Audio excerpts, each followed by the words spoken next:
Bumrah on his way, moves in, bowls to him, he's bowled in. Woods out first ball. They've lost by exactly 100 runs. From 30 for no wicket, we bowl out for 129.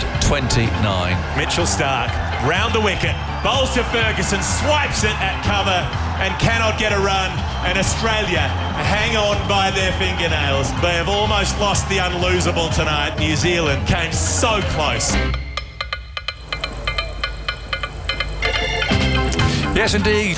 Good afternoon from us, everybody. Welcome back to Ahmedabad, where it all started 5 weeks ago for England, the opening match against New Zealand, and in my view at least, where it all started to go wrong. They're all but out of the World Cup, and if they lose to their great rivals Australia today, then no amount of calculations, if whats and maybes, can save them. But come on, it's England-Australia in a World Cup, and Australia aren't definitely through, so perhaps England can do them a disservice today, as well as improve their prospects of qualifying for the Champions Trophy in 2 years' time. We've got the captains out in the middle. The toss is about to take place.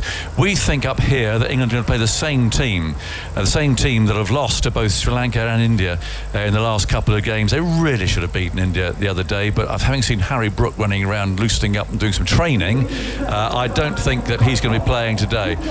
Now, there's an announcement being made. Mike Atherton's ready to go with the captains out there. Joss Buttler and Pat Cummins, of course, the two captains who we saw a lot of during the course of the summer, along with Ben Stokes, of course. And, well, he was quite outspoken yesterday. We'll talk about that. We'll hear from him speaking in a few moments' time as well, the interview that he gave me yesterday. But just waiting for confirmation of these teams, which we'll get shortly once the preamble is out of the way. Another hot day here in Ahmedabad. I know down there in Bengaluru there's possibly some rain, but England none here. Here we go. Australia are here for the next chapter of it. The match referee, Jeff Crow, is here as well. If you could hand the coin to Joss, please. Pat, if you'd call. Heads. Heads is the call. It's a tail. What are you going to do, Joss, and why? We're going to bowl first. A little bit tacky. I think it will get better as the day goes on. And we've just got to play better cricket. You've had a long period here in Ahmedabad since the last game. What have you been focusing on? Yeah, I've had a bit of time away from the game, which has been nice. And then a couple of training days. We know we've been short of our best, but a game against Australia is always something that brings lots of intensity, and we need to bring that today and some good cricket. Yeah, your position is not an ideal one, but you'll have told your players there's plenty to play for still. Yeah, of course. There's always plenty to play for anytime you pull on an England shirt. We've had a disappointing campaign, but personal pride, Champions Trophy, a game against Australia. There's plenty to play for. Team news? We're going with the same team. David Willey announced his retirement from international cricket midweek. Was there any thought to thinking of the future, or is it just about today? No, I think it's all about today. We're trying to pick the team we think best to win the game today, and that's the decision we've come to. Go well today. Thank you. Good luck. Not an ideal position. Batting first, what would you have done? Master of understatement there, Michael. Not too upset with that. You've managed to turn things around impressively. What's been the key for that for you? I think we've just really backed in the style that we want to play. We've taken the game on. Probably our opening batters epitomise that. And, just done a lot of those things really well. Down to the bare bones. Enforced changes, what have you come up with? Yeah, that's right. Stoinis and Cam Green come in for Mitchy Marsh and Maxwell. I mentioned the rivalry, which is always there. Quite a lot of players in either team will have played in that sometimes heated and controversial Ashes series. Any hangover from that? Oh, I don't think so, but I think any English-Australian clash in whatever sport's always got a little bit of spice to it. So, we're excited to play them. Looking out months ahead, this is always the kind of game that you circle. Great, we'll look forward to it. Good to see you. Thank you. Cheers. OK, England and Joss Buttler have won the toss. They're going to bowl this afternoon. There we are on a hot afternoon here in Ahmedabad. My mind goes back obviously to Mumbai and that disastrous decision there. The air quality is better here than it was that afternoon in Mumbai, but it's still very hot, and you've got to think, long and hard before subjecting not just the bowlers but also to the batsmen as well, who've got to come out afterwards and bat, and that was a problem going back to Mumbai. But anyway, that's what they've decided to do, and it's the teams very much that we expected. So England fielding first: Bairstow, Malan, Root, Stokes, Buttler, Moeen, so no Harry Brook, Livingston, Wokes, Willey, Wood and Rashid. Australia, as we mentioned there, no Glenn Maxwell, he fell off a golf trolley. No Mitch Marsh, who's had to return home for family reasons, so they've had to bring in Stoinis and Green. So Warner and Head, who are going to come out here and play a lot of shots here this afternoon, followed by Smith, Labuschagne and Inglis, Stoinis, Green, and then Cummins, Stark, Zampa and Hazelwood. Australia, who lost their first match, of course, of the tournament to India in Chennai, have gone bouncing back since then. They're currently third in the table. There's still lots of joshing around going on today, but certainly the New Zealand-Pakistan match is one that we do have eyes on, because if New Zealand do beat Pakistan, that's got implications, well, for England, Netherlands, Pakistan and Sri Lanka as far as their hopes are concerned for the semi-finals. So, Michael Vaughan's here. Look what Air India have dragged in. Yes. How nice to see you. It's great to be here. I've been in Mumbai for a week, done a couple of games, did a game in Pune. Of a day here in so it's nice to be here in Ahmedabad. It's the first time I've been to this huge stadium. I don't think it's going to be quite full, but it's always a special occasion. England versus Australia. England have had a poor time of it. They've somehow just got to find some kind of motivation, and the biggest motivation is that they're playing Australia, and that Champions Trophy, as Joss has just mentioned at the toss, they have to win 2 of the last 3 games to make sure that they're in that Champions Trophy. It's more about the professional pride, because they've been a long way short of a gallop in this World Cup. Everything has gone wrong. Yeah, I mean, everyone's asking for reasons. I was asked it again today. I did another slot from here for the breakfast show. I mean, I think in some ways it's hard to put your finger on it, but in others actually it's quite easy to put your finger on it too. I mean, there's all sorts of chronic losses of forms and confidence, and the game here against New Zealand that they got hammered in, I don't think they ever really recovered from that, and back they are here again today, and up against again a formidable opening partnership there in Warner and Head, the way those two have played. Yeah, and I guess that's why Joss Butler's decided to have a bowl again. I mean, it's a common trend in this World Cup where captains seem to keep allowing the teams to bat first in the heart of the day on true wickets to go and get the 300 plus. There's only been one team chase over 300. That was Pakistan against Sri Lanka, and I guess it's that New Zealand game back on this venue where New Zealand chased that 270 off easily, that they feel that the due factor comes into play. But England have just been so short, and the culmination of many things, and it's loss of form. Why? Selections have been, the last few games, very consistent, but before that it was all over the place. The contracts announced 2 weeks into the World Cup. That was bizarre. Well, I think they've got that completely wrong. So do I. And to hear yesterday, David Willey was told before the World Cup at Lords that he was the one of 15 that didn't have a World. Honestly, I'm going to say it was a disgrace. That's a disgrace to treat a player that's just about to get on a plane. Go on, Dave. Go and try and win us a World Cup. But by the way, we're not looking after you because we don't want you to have a contract. There's 29 other players that we believe deserve a contract, but you, who now is in the best 11 at a World Cup for England, 2 months into the contract year, you don't even have a central contract, which I find absolutely staggering. But I don't think that's just the issue. I think you look at players' records in Indian conditions in the 50-over game. I think a number of England's players' records aren't as hot as you would think. Joss Butler, he averages 13 with the bat in 50-over cricket in India. Moeen Ali averages 344 with the ball in Indian conditions. So there lies a skill problem as much as anything else as well. But this place in India, when things go badly at the start of a tour, we've been on test tours here, Aggers, it's very, very hard to play catch-up. It is, and that's been part of the problem here.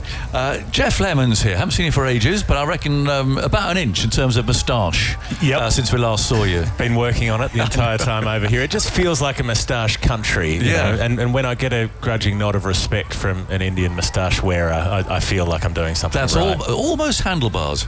well done. So that suggests that we haven't seen you for a little while. How have you been keeping? Yeah, I saw you in Lucknow some weeks ago. We're a month into this World Cup. It's the 4th of November, so I think 5 weeks we're in, aren't we? I think it's 5 weeks. 5th of October was the first game, so you might have got out here a couple of days before that. But it's been tremendous. We've been bouncing all around the country, up to the Himalayas and down to Chennai in the south, and all of the humidity and all of the rest of it. And so for some reason, across this entire mad land, people keep deciding to bowl first. I know, it's extraordinary, isn't it? That absolutely staggers me they've made that call today. Right now, New Zealand, who got sent in by Pakistan, are 284 for 3 after 38 overs. That's what happens when you bowl first. Yeah. New Zealand got blown off the park by South Africa and by Australia, who both made close enough to 400. And we saw it happen with England against South Africa as well. It is stinking hot out there. If you want to bat well, is the best thing to go and sit in a sauna for 4 hours first? Yeah. It is ludicrous. So data plays a big part, in the modern game of cricket. When does data kind of, when someone bowls a no ball, the hooter goes off. When does the data machine's hooter go off when the data's not quite working? So I think a lot of the data is coming from IPL T20 cricket. Yep. This is 50 over cricket. I think Kushal's decision the other day at the Wankhede was up there. I mean, Joss is against South Africa, but for Kushal Mendes to do it a couple of weeks after and to allow India to get that huge score. But also, England's professed to be happy chasing. But look what happened to Sri Lanka and India. I mean, they were just feeble efforts. Here's my point again about this dew factor. When are the teams going to realise that actually, when the dew factor comes in, these seamers seem to get a little bit more grip, a little bit more swing and zip. I mean, Jansen the other night in Pune, he was whipping them down. And we saw Bumrah, Shami, Siraj at the Wankhede. It does a bit more when there's a dew about. Well, often by the time the dew comes in, the game's over anyway, because one team's made 380 and the other one's 4 for 120 in reply because they're exhausted. And particularly if one of your most important players is your wicketkeeper with the bat, you say, OK, go out and keep for 50 overs, like Stokes Mendes did, like Jos Buttler will have to do, and then come out and perform with the bat when your team's 2 for 10 and you're out there in the second over. Look, dew might be a factor. There was heavy dew here a couple of nights ago, but by the time it comes in, this game might be gone. I'm getting an early sledge in here, Jeff. I think it probably needs to be done before a ball's bowled today. Just feels like that. But I think the Australians are putting a serious bid in for the most bizarre injuries ever recorded in international cricket, aren't they? I mean, swimming into the swimming pool steps. Yep. Or it was a pretty good one. How about coming off the back of a golf trolley? I mean, that's another extraordinary injury. I don't think even England have done that before, have we, Michael? I don't think. I mean, Johnny Bairstow's obviously was a bizarre one. We've had golf course injuries. Yeah, but not off the back of a trolley. But you're going to get injuries on the golf course when you play every day. That's true. Who was driving this trolley? I don't know who was at the wheel. Right. That's an interesting one. I'll have to dig into that. But yeah, in terms of volume of golf played, eventually you'll be injured, I suppose, if that's the only thing you do with all of your free time. But do you remember Josh Inglis earlier in the year snapped a golf club while he was swinging it and stabbed himself through the hand with it? That's right. So Australia are leading 2-1 in the golf course injuries over Bairstow, whose leg exploded at the tee. And at least Healy got bitten by the dog. Yep, so not on a golf course. No, there's dog injuries as well. So there's some. Quentin de Kock a few years ago got injured walking his dog. Managed to fall over. We did that game, Agus. Do you remember that? The Wanderers. I do remember. Quentin had a difficult day the day before with the dog. I do remember that. Right, we've got an earlier one in there. We think that Australia are 2-1 down with bizarre golf course injuries. Let's see what Ben Stokes has to say. He was on pretty good form yesterday, all things considered. And of course, he announced later that he was going to head off and have this operation. Not now, which is all a bit strange. We can talk about that in a few moments' time. But I did bring him back to the first game here, that New Zealand match, and suggested that's where things started to go wrong.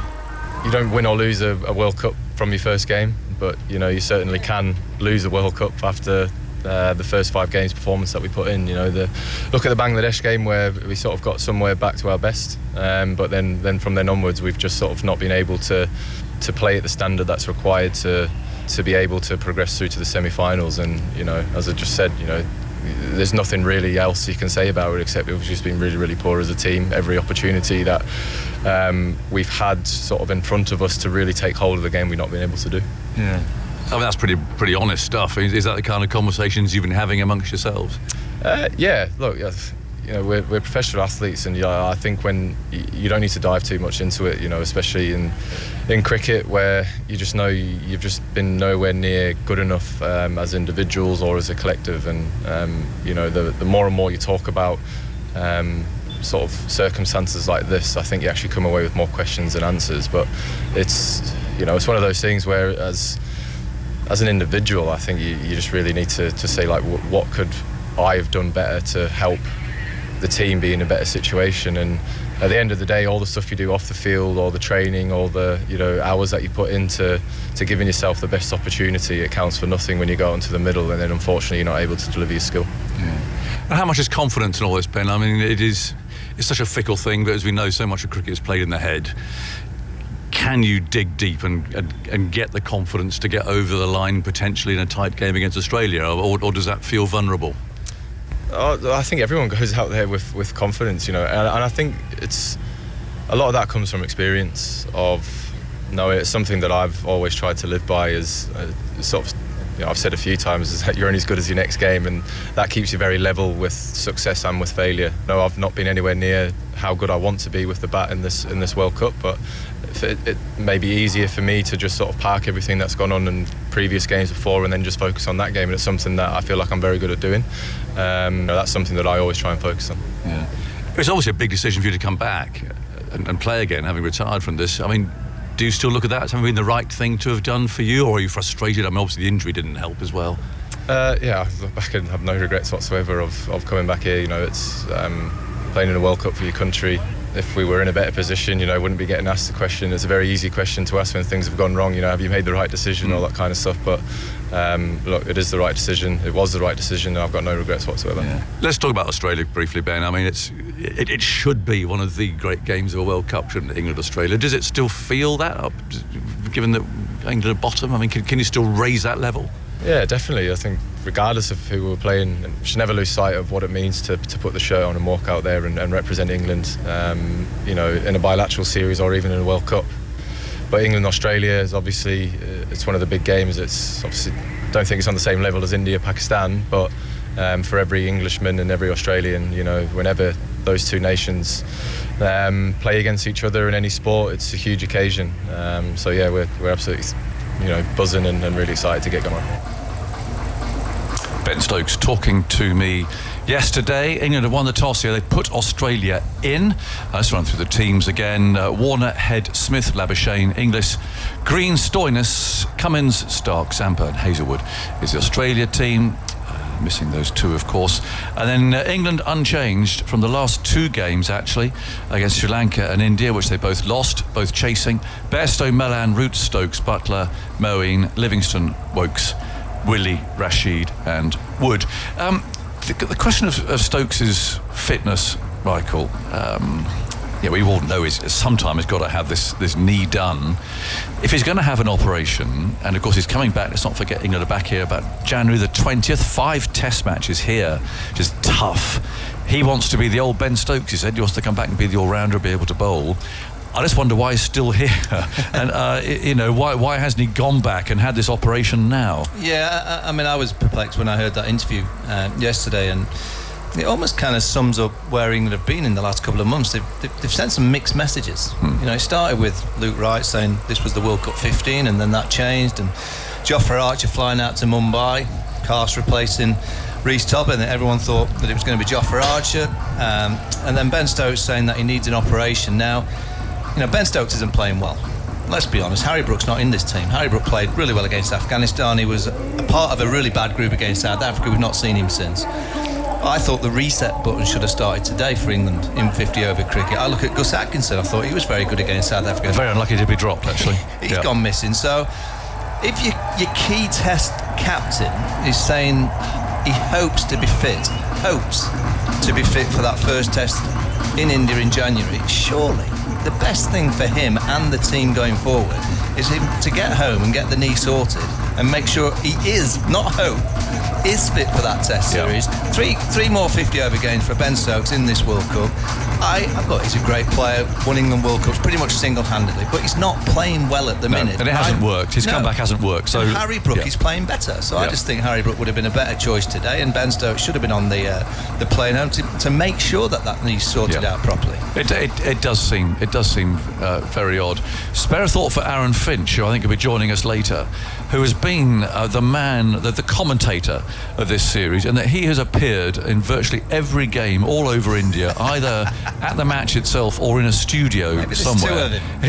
Today he's brought out the trophy today down there. He's way down the far end of there. He's setting off now. Look, he's got to come up here.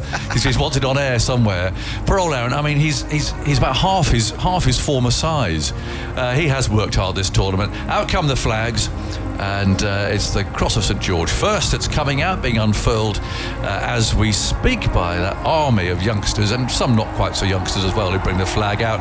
Watched them rehearsing this yesterday, all absolutely precision perfect, and out they come, and then the ICC circular flag in the middle, and then out come the Aussies as well. It is England-Australia, let's not forget that, you know, and certainly in our hotel last night, people chatting about it. You met someone, didn't you, Michael, who's just flown out for this game? Yeah, fantastic family on the plane from Mumbai this morning. They came and spoke to me from Belfast. I said, have you been here long? Oh, just arrived. Oh, fantastic. They said they got a delay on Thursday, had to fly on Friday. I said, are you here for the next remaining games? No, just here for the day. The Fisher family from and they're famous because back last year there was a domestic women's game in Ireland, yes, and a dog ran on and nicked the ball, and it was their dog Dazzle. Yeah, Dazzle the dog. So welcome to the Fisher family. They're here for a day to watch England, hopefully get a victory. That's a brilliant story, and also welcome to our ABC listeners. Greetings to all of you, and welcome to Ahmedabad. I think you've been here before. You were here for the first game of the tournament when England were hammered by New Zealand, who are currently racking up a lot of runs in their match against Pakistan. At the moment, we have the situation here, and I think you've already heard it, that England won the toss. They decided to bowl first. It's only about 36 degrees, and so they're going to have another go at that. And Australia have obviously replaced their two missing batsmen, Maxwell and Marsh. They've got Warner, Head, Smith, Labuschagne, Inglis, then Green and Stoinis coming to the side. Cummins, Starks, Amper and Hazelwood. And England, say, unchanged. Bairstow, Malan, Root, Stokes, Butler, Moeen, Livingston, Wokes, Willie, Rashid and Wood. What is the latest score while you were looking at it there, Michael? Just an update, just to remind everyone, Pakistan won the toss and decided to bowl. I think it's about 39 degrees in Bangalore, and New Zealand are 318 for 3 with 9 overs remaining. Sounds about the going rate. There we go. I must admit, when Butler announced he was bowling first, I didn't quite know what to do with my jaw. It went boing and hit the floor, and I suspect Mark Woods and everyone else's, Chris Wokes's, probably did the same thing. But all joshing aside, I mean, it's easy for us to be the cynical old Poms here. Jeff, big game for Australia here. They lost that first match against India. They looked a bit chaotic too, with Head not there and stuff, but they've certainly slipped into a nice gear since then. Well, they lost the first two and they looked even worse in the second against South Africa. It wasn't that they lost, but they weren't at the races at all. They weren't competitive. They dropped 6 or 7 catches and they looked all over the place, tired, jaded. They somehow managed to find an extra reserve of energy, tapped into it against Sri Lanka, and they've been flying ever since. But their opening bowling is a problem. They've conceded century opening partnerships in, I think, 4 of the matches they've played. Their bowlers haven't taken wickets in the first 20-25 overs, and they've relied on changes of pace and spin to drag things back. So that's a big one for today if England can punish that. Right, just about ready to go here. The players I see lined up there. The Australians in green and gold over to the left-hand side. England, I think, are there. I can't really see. There was a lot of mascots milling around down there. And so I think that there lies the answer to the question. That's up there spending as much time in the aircon possibly can. before they go and spend 4 hours in the field. David Warner and Travis Head must be the happiest men at this ground. They would have been delighted when they were invited to bat. It's one of those where the captain returns to the dressing room, isn't it, and says, well done, lad, right, lads, great news, I've won the toss, and all the bowlers go, great, well done, skipper. I haven't seen the truck before. Has the truck been happening all throughout the World Cup? No, we have a small lorry that's helping Murray Erasmus out onto the field, but you pull your slippers on and go, well done, skipper. No, we're bowling first, get your bowling boots on. So anyway, I don't know what that lorry was. Sort of a model-sized lorry, but it's a remote-controlled lorry that's heading off and it's parking somewhere over to the right-hand side. It's an advertising thing. It's one of the sponsors. It's a trucking company. It's just not very big, is it? I dread to say it, Aggers, but it might be carrying some bowling figures in a few hours. I'll be carrying a few bowlers off, I'd say. Just hitch a lift and off you go. So the players coming out, we'll have the national anthems, of course, and we're underway. This is this vast ground. If you just geographically try to imagine where we are, we're in the big 130-seater here. Whether there were that many, I don't know. I was lucky enough to be here for the India-Pakistan game, which there were about 130,000. Virtually no Pakistanis, which is a shame. But it was a very full house that day. Right, so players are lined up. And who's going to go first? The Australians, I think. Advance Australia fair.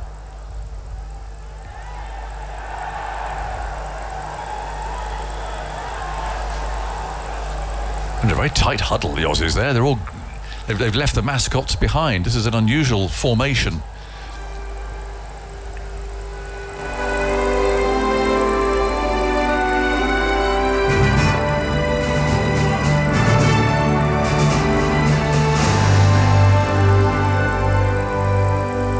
Australians, all let us rejoice, for we are one and free. With golden soil and wealth of toil, our home is girt by the sea. Our land of mountain ranges gives all beauty rich and rare. In history's page, let every state of birds Australia bear. In joyful strains, and let us sing of birds Australia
Well, if there's a central contract for enthusiastic singing of the national anthem, I think David Willey would get a 5-yearer. Easily there, the most enthusiastic of the England team lined up, and who will stay out there because they are going to be bowling first. The first jets of steam are released from the machine down to our right. The flags are wrapped up, and the Aussies head for the air-conditioned dressing room over to our left-hand side. Must mention poor old Steve Finn. Now, you know, I might have to take back our discussion about unusual injuries, Jeff, because we're wondering why Steve's not here. Well, I was in Calcutta with him, and I got a little message from him around about 12 o'clock saying, just checking out, goes, is it 1:15 that we're leaving? And I sent him back saying, yes, we are. I'm down in the reception. And then 5 minutes later, the phone rang, and he could barely speak, and he's slipped a disc putting his trousers on, which, I mean, poor chap. I mean, there's a lot of Finn's back, and he's in a terrible state. He's in Calcutta. Happily, Stas Gupta of that part has got a couple of mates who are doctors, and I think they're looking after Finny. But anyway, Finn, if you're listening, lying there in your room in Calcutta, we're missing you. Wish you were here, but we just hope you have a speedy recovery, because that's not nice. No, they're appalling things, back injuries. You can't do much about them. And Deepdas Gupta was onto it. We were just talking about it in the box at the India-Sri Lanka game, and he overheard it and said, hang on a minute, there's an injury in Calcutta. I will be on the phone. There'll be a doctor with him post-haste. So that's nice. Those on the team are looking after others on the team here, and wonderful hospitality. Yeah, well, that's really good. But anyway, I've had a message from him today. He said he can put one foot in front of the other, which is an improvement, but poor fella, that's not what you want at all. So all the best to Steve Finn, listening and watching in Calcutta. I know he'd much rather be here, but we've got Michael instead, and who's come breezing in from an early flight in Mumbai this morning, and it's not full. It's your first time at this ground, isn't it? Yeah, it is. I played a test match in Ahmedabad in 2000 and when were we here? 2002, was it? Around then? We played quite a few test matches here, actually. Yeah, but it wasn't obviously this new magnificent arena, 130,000. I've seen it on television many times in the IPL, and obviously throughout this World Cup, and that India-Pakistan game, the noise that came through the radio, the TV was electric. Now this Aussie pair have been on fire. I mean, Travis Head back in, after his injury, straight back with 100. Yeah. And you just know that they'll come out playing the shots. It's their blueprint. I just wonder who will bat at 3 for Australia. I know it's in the lineup as Smith will be batting at 3, but Marsh was at 3. Will they think about Cameron Green going at 3 and leaving Smith and Labuschagne in that 4 and 5 position? We'll have to wait and see, but it's so important that England get early wickets. If they allow this pair to get going with that batting lineup that's so deep, with Mitchell Stark coming in at number 9. Yeah. They bat deep and they can really exploit those last 20-odd overs if they've got wickets in hand. Finney is listening. See, making me laugh. He's making my back hurt. But we'll stop doing that, Stephen. Oh, dear me. Anyway, here we go. And David Willey is going to bowl from that far end of the ground. And he's going to bowl to Travis Head. I mean, these two have been in such incredible form. The way they got after New Zealand in Dharamshala the other day, that was really brutal. But today's a new day, and here's Willey on his way from the far end and bowls, and the first ball's tentatively pushed away into the offside.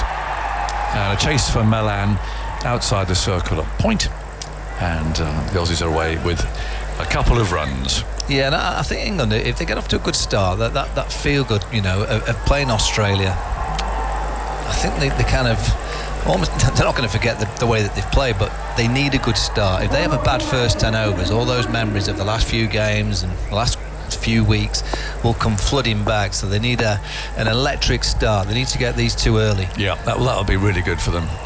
Head, left-handed, waits. Willey comes in, bowls to him. And he covers up and plays up to mid-off this time.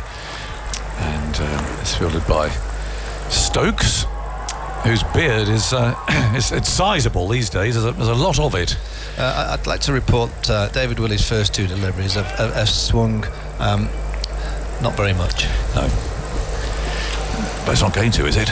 I mean, it might do later with the lights on. Yeah, there's a flag, one lone flag up there. Actually, there's 2 of them, but they're so limp that you can't really make them out. Aaron Finch has made it to the commentary box. He'll have a sweat on. 2 for no wicket. In comes Willey from the far end. Left arm over. Bowls, hits head up on the pad. Rolls away for Malan to field. And a very good afternoon to you, Phil. And how are you doing? Your latest trip around the countryside? Yeah, doing very well. Yeah, journey up for me yesterday on the train from Mumbai. I left you in Lucknow, I think it was. You did? Got a lift off a couple of Indian journalists. They said there was room for a small one. Nice. It was a small one, but a lot smaller than I was. What do you mean a lift? What? They were heading back to Delhi, okay, and I needed to get the train, so I jumped in with them. And there wasn't much room. In comes Willey from the far end, moves in, bowls, and Head slams him in the air, straight down the ground, and it's just come down to earth. We mentioned golf injuries. That was rather like a chip, and it's stopped. It's gone splat on the outfield. And they ran 2, did they? I think they ran 2, yes they did. So 4 for no wicket. You didn't see my case while you were in Delhi, did you? My suitcase? No, where is it? But it was in Delhi. Oh, was it? Yeah. No, I didn't spot it. See, for all your journeys, for all your long journeys, nobody or nothing has gone further on this tour so far than my suitcase. It's doing the miles, is it? Well, it did. It circumnavigated India when it's supposed to have gone straight from Lucknow to Calcutta. We said goodbye to. This might be a 4, actually. Oh, is it hit the surface? No, I think Moeen Ali is. They're just checking. He's gone to flick it back, and his right boot's gone over the foam boundary. Funny how it's stopped. This will be a better angle. We'll get a better angle here. Ooh, it's a tight one, whether his boots hit the ground at the same time that his fingers are still on the ball. Ooh, I think he's just done it okay. He might have got away with that. Marais Erasmus on duty at the far end is waiting for word. Fancy boots, aren't they? Very smart. From Mr. Holstock, who's the 3rd umpire here, so inevitably it's going to take a long time, this. It's so tight. It's a bit of an early indication, though, isn't it, from Travis? Yep. 3rd ball of the match. They've given that 2 runs. So 4 for no wicket. Plenty of intent from Head, who's on 4 then. He's got all those runs so far. Warner at the other end. And Willey lopes in again. Bowls, and he's smashed him over cover. Sort of a smearing drive. And that's gone 1 bounce over the cover boundary. Do you reckon Joss is sealing now? We're only 5 balls in. It could be a long few hours, this. Looking at Joe Root with his hands on his hips at slip. I don't think he'll get slip for long. No, nor do I. Bit of width there, to be fair, but he's really launched at it. Nearly 6 over cover in the first over. 8 for no wicket. Willie again comes trudging in from the far end. He's there and he bowls, and Head just guides that away down to third man. It's just a touch of strike stealing there. You'd have played against Alan Border, wouldn't you? And obviously, yes, yeah, definitely. When Travis Head drives like that through it, there's a bit of Alan Border in that. It is, yeah. He doesn't just stroke it, he gives it a bit of... Yeah, AB was a powerful driver through the offside. DJ's lively. Yes. These two have batted together once. Travis Head, of course, been injured until the game in Darren Soil against New Zealand. They did 175 for the first wicket. These two off 19.1 overs. I'll tell you that's a run rate of 9.13. Well, this is a big moment for me because poor old Chris Wokes has really had a hard time. The ball's just not come out of his hand properly at all. It's just floated up there, and his length has been variable, and he has really been hammered in his early overs, and he's up against, well, I think probably the two most powerful ones. I mean, you can take your pick out of Sharma and Gill, whatever, but actually these two, in terms of brutal hitting, are probably the hardest, and I hope it goes well for Wokes here. Yeah, because I mean, Quinton de Kock has had an incredible World Cup with 4 centuries, but he's taken his time. He generally does his damage from around 10 to 40, whereas these two, I think it's the kind of blueprint of this Australian white ball team is that they go for it, get out the traps fast, particularly Travis Head. Yeah. But Warner, did you see Warner's 6 over off the back foot over extra cover in Dharamshala? Incredible shot. So 9 for no wicket. We're into the second over. Head is on strike, and in goes Wokes. Let's see how he goes. His bowls, his first ball is driven, not timed though, and a scrambling save there by Willie at mid-on, and there is no run. Just seriously, so Josh Buller wins the toss and he bowls because of the dew, and he thinks it'll get easier for batting. Like, what do you think in the back of his mind now is a number that he would accept? 320. 320. So 320. Yeah, I think 320 is chaseable. But the problem is, on this kind of pitch and this kind of heat, it could be a lot more than that. Yeah. The dew didn't strike me as being bad here. I've done a couple of games here now. In goes Wokes, and he bowls a good ball. It beats the bat. Head there probably trying to run the ball to third man, but there's a little bit of bounce and a little bit of angle across him, and almost found the edge. Vaughan, as captain, do you believe in the good toss to lose sort of? I'll tell you why I ask. This World Cup, 34 completed games. The team that's won the toss has won 9. The team that's lost the toss has won 25. The problem with that, Phil, is quite hard to lose the toss. Because if you were that good, you'd be in the casino every night. Wokes on his way, bowls the left-handed Head. There's that wide ball, and it's gone high too into the offside, and it'll be retrieved again. He sort of chipped it really. There's that ball again that goes out there full and wide. It's not quite got the control that you'd normally associate with Wokes. I guess it's fair to say that Travis looks quite committed yes. to anything that he feels he's going to hit. He's going to give it absolutely everything. I mean, he's kind of rightly goes away. He goes down the middle of the pitch, and this is a wide ball. He's just kind of thrown everything at it. Yeah. Leans back to get the elevation. Still a slip. There's 4 in the offside circle. Head's faced every ball so far. He's 11, and now he's edged it to slip. A little nick, a little fiddle, and that will make Wokes feel so much better. It's edged straight to Root's waist. And that is a big wicket, gone early. He scored all of those 11 runs that are on the board. But Head is now out. A little bit of movement there, but a wristy flick as well, wasn't it? Yeah, it's the same shot that he played at the start of the over. Just mentioned that those full balls, he was fully committed. Well, that's a half-hearted little dab, trying to run it down to third. Travis Head goes for 11 from 10. He'll be dreadfully disappointed with that, because this looks such a good pitch. It is Steve Smith to number 3. They've not decided to put Cameron Green at number 3. Smith's had a okay World Cup, Phil. Yeah, okay at best really, for a player of his quality. The highest score of 71, but that's his only half century in the tournament so far. 161 runs at 26.8. Well, he punches gloves with Warner, who I don't suppose can tell him very much. He hasn't faced a ball yet. But 11 for 1 in the second over. It's a bonus wicket, that, isn't it? That really is, because Travis could have caused chaos there for an hour or so.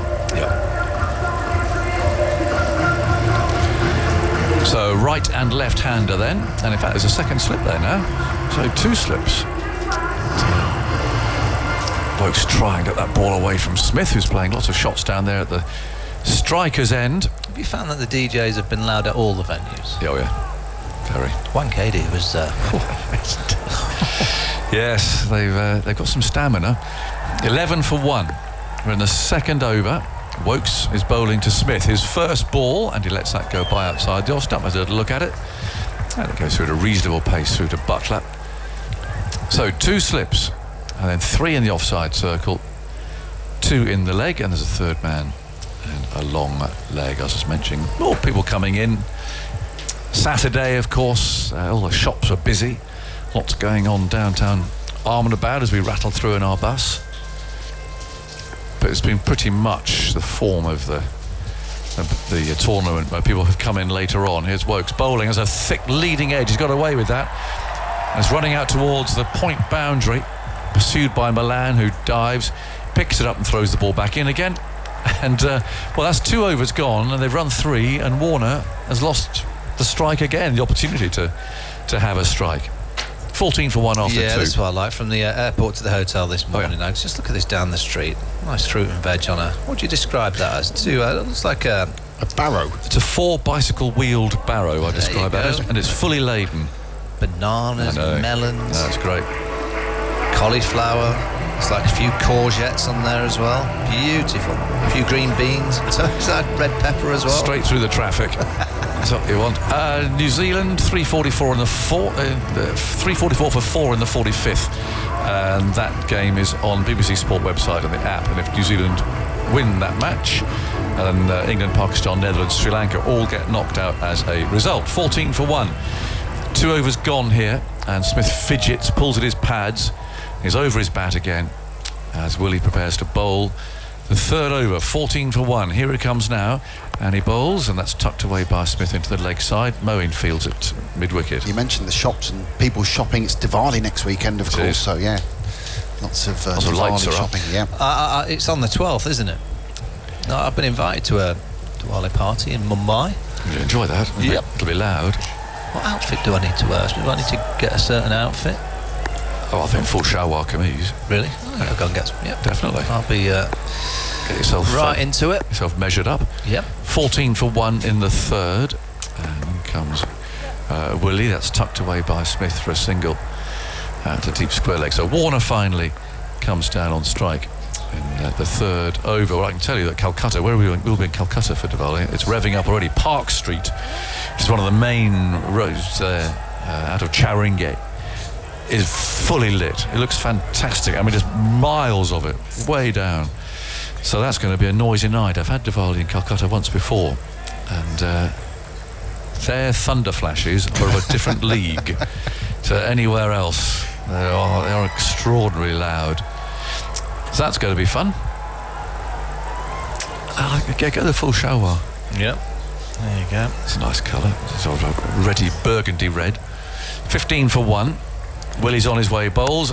Warner's first ball there, where he shaped to play a ramp shot and then ducked back into his original position again. But that would have been adventurous. Mind you, he did play a magnificent one the other day again, with the fine leg up on the edge of the circle. He played a little over the top hook shot over his shoulder, so therefore over the fielder who was up there in the circle. I mean, he really was. He was at the top of his form in that match. 81 from 65 balls he got there. 15 for 1 in the third. There are 2 slips still as Willie comes in, bowls to him, and an inside edge into the pad this time, and Malan will field that at backward point.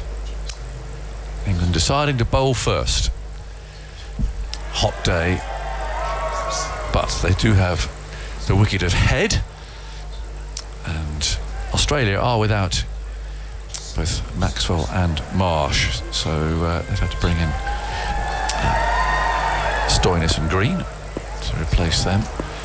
And Willie turns on the run. moves in again, bowls, and has driven hard, but well fielded by Moeen there. That cover made that look effortless, actually. It was hit very hard indeed. And there's no run. And Willie, who's retired, of course, from international cricket.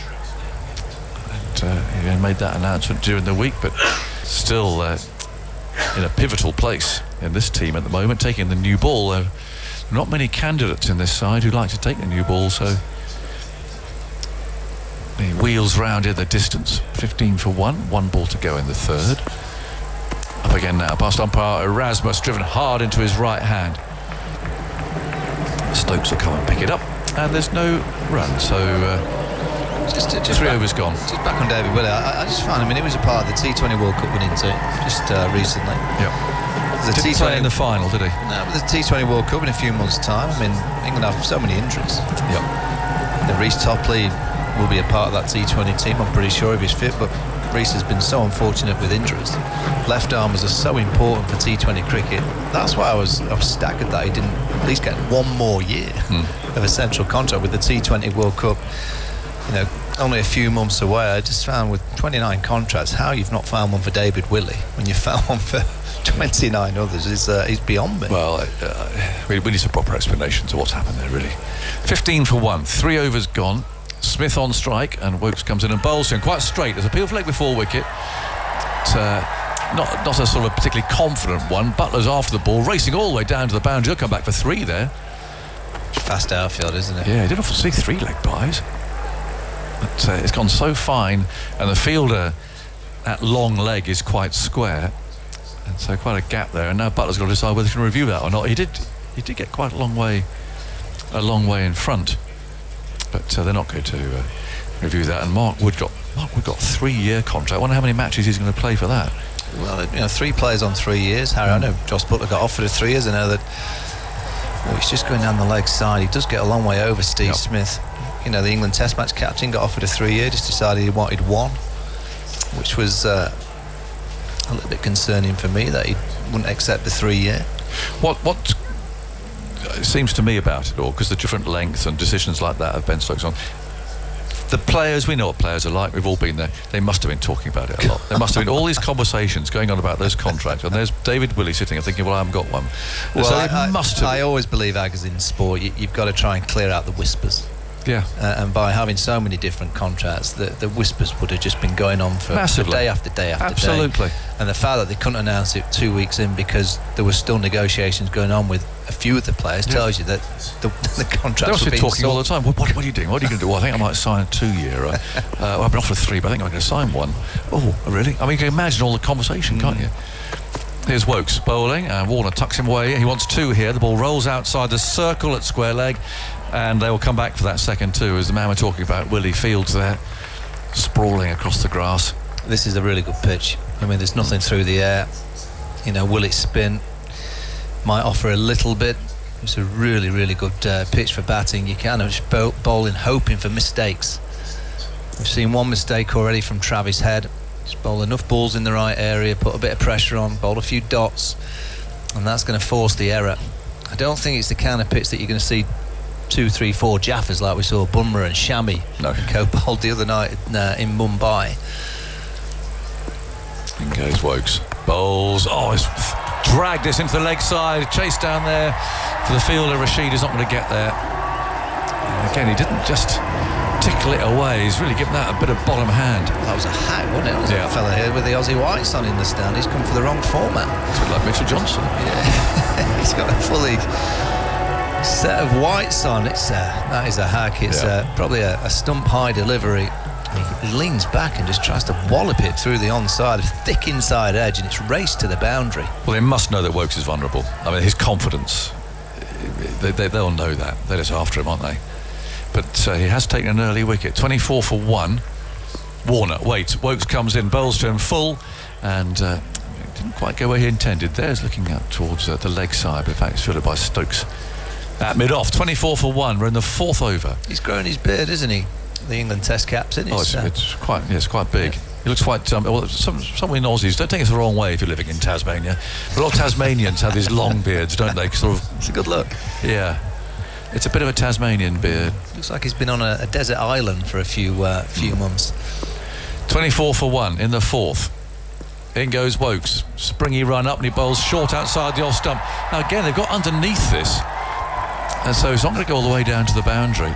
It's stopped again down there at third man. And that actual delivery is my concern with Chris Wokes in this World Cup. But that's a really, really bad ball for someone like Wokes, who is so consistent. You go back through the last few years in white ball cricket, he's been the tone setter for England. He pretty much hammers off stump, decent lengths, gets the ball distant. Look how wide and short that is. That's a poor ball. That's miles off his zone. We've seen a few of those. 26 for 1. 1 ball to go in the 4th over. England-Australia here in Ahmedabad. And Wokes kicks up his heels, moves in and bowls outside the off stump, hit hard, but acrobatically stopped there by Bairstow at point. And that ends the over. 26 for 1. 4 overs gone. Good to see you, Michael. Welcome to the tour. And some thoughts from you, and then Jeff Lemon will continue commentary. Yeah, it's been an aggressive start by the Aussies. 26 in 4 overs, but crucially for England, they've got that 1 wicket. Travis Head. Nice catch by Joe Root at first slip. Chris Wokes, the bowler. Just looking at this Australian batting line. Labuschagne next, then Inglis, then Green, Stoinis, Cummins, Stark. And they've got a formidably long batting line-up and a good pitch, hot conditions. I'll be staggered if Australia don't make hay and get a decent number. Well, the other part about getting rid of Travis Head, not just the threat that he poses, but it will make Warner play a little bit differently as well. He won't be able to be as free-for-all, probably, as he would be. As we saw the 2 of them against New Zealand, that was extraordinary, that opening partnership.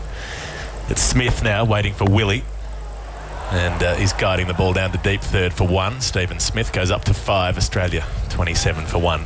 They put on 175 in 19 overs. Head and Warner up at Dharamshala, 118 off the first 10 in the day.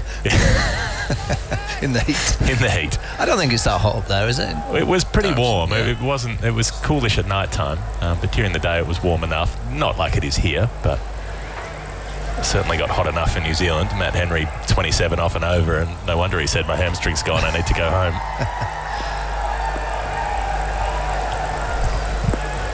Willie up to Warner, who tries to turn it off his pads but gets a little leading edge back to the bowler. Rolls right down the middle of the pitch. 27 for 1 still the score. Yeah, just seeing the light roller that was used before the game just on the television screen. Just keep talking about this pitch, but it's a really good one. Decent crowd in. I mean, when you've got 130,000 seats, it looks like there's not too many, but I bet there's 20 to 30,000 that'll be in the ground now. Willie runs up to Warner, who's edging behind. They're appealing for it. Willie certainly is. He's down in the crouch. Butler has his arms above his head, and Warner's just standing towards square leg, looking at the umpire, leaning on his bat, looking as unperturbed as he can, which makes you suspect that maybe he thinks he's out, but he's going to see if he can bluff them. The DRS timer ticking down. Butler still talking. It goes to 1 second, and with 1 second remaining, it's as if they're contractually obliged to use the full 15. They will go upstairs and have a look. First thoughts, Michael?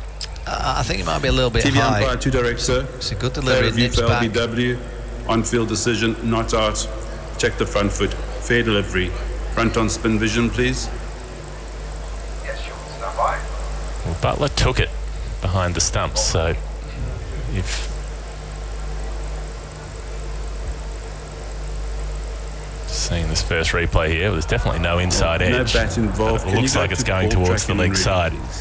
So it beat Warner on the inside edge. Initially, that's what I thought they were going up for. Might have been that nick onto the pad through to the keeper. No bat involved, Kevin.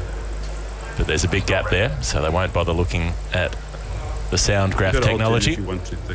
Is it going to be umpire's call leg stump? Looks like that to me. Nicked quite sharply, didn't it? Ball tracking coming up.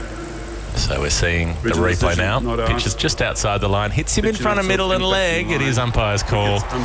Not just on width, but on height as well. It might have been flicking the top corner of the leg bail. So I think that's one that Murray Erasmus could reasonably say, I can't give that out on the field. 27 for 1 still the score. Yeah, the first ball that's moved. You know, that was genuine seam movement back into David Warner. Not an understandable decision by Murray Erasmus. he'd have felt that he's probably a little bit too high, nipping down the leg side as well. On that replay, I mean, it hits him on the back leg and on that thigh, but sort of low enough that it didn't seem like height would be the problem, but the angle on the ball. So Warner survives, gets one going his way.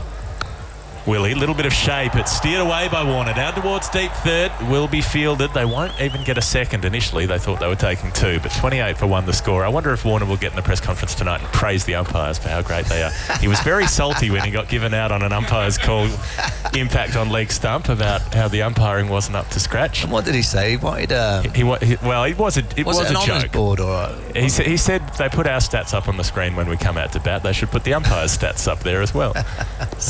Which was a sort of David Warner off the cuff, I think, that got reported far too seriously. But Willie comes up to bowl to Smith, who's driving it, trying to, on the bounce, slices it behind point and tumbling away. It's fielded, 28 for 1. What I like with World Cups is there's always opinion everywhere, isn't it? A great opinion and, you know, some quite strong opinion. Hassan Raza has come out with a comment that I've seen in Pakistan that he believes India get different balls. They get a ball with more lacquer on. Especially lacquered ball. That's why the ball is doing so much when India bowl. Oh. I've never heard that before. Finally, we're getting to the bottom of this.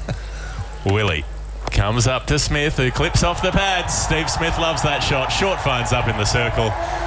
And in the end, Rashid will just trot back towards the rope to collect the ball. 5 overs gone. It is 32 for 1. Australia batting first. Phil Long. That single from Steve Smith at the start of the over took him to 1,000 World Cup runs for Australia. That 4 obviously takes him to 1,004, level with Mark Waugh in terms of World Cup runs. Ahead of him now, Adam Gilchrist, David Warner and Ricky Ponting. Joe Root's about 30 runs away from that, isn't he? Yeah, he's been about 30 runs away for the last 3 games, He's Joe. You can't bowl there to Steve Smith. That's his bread and butter.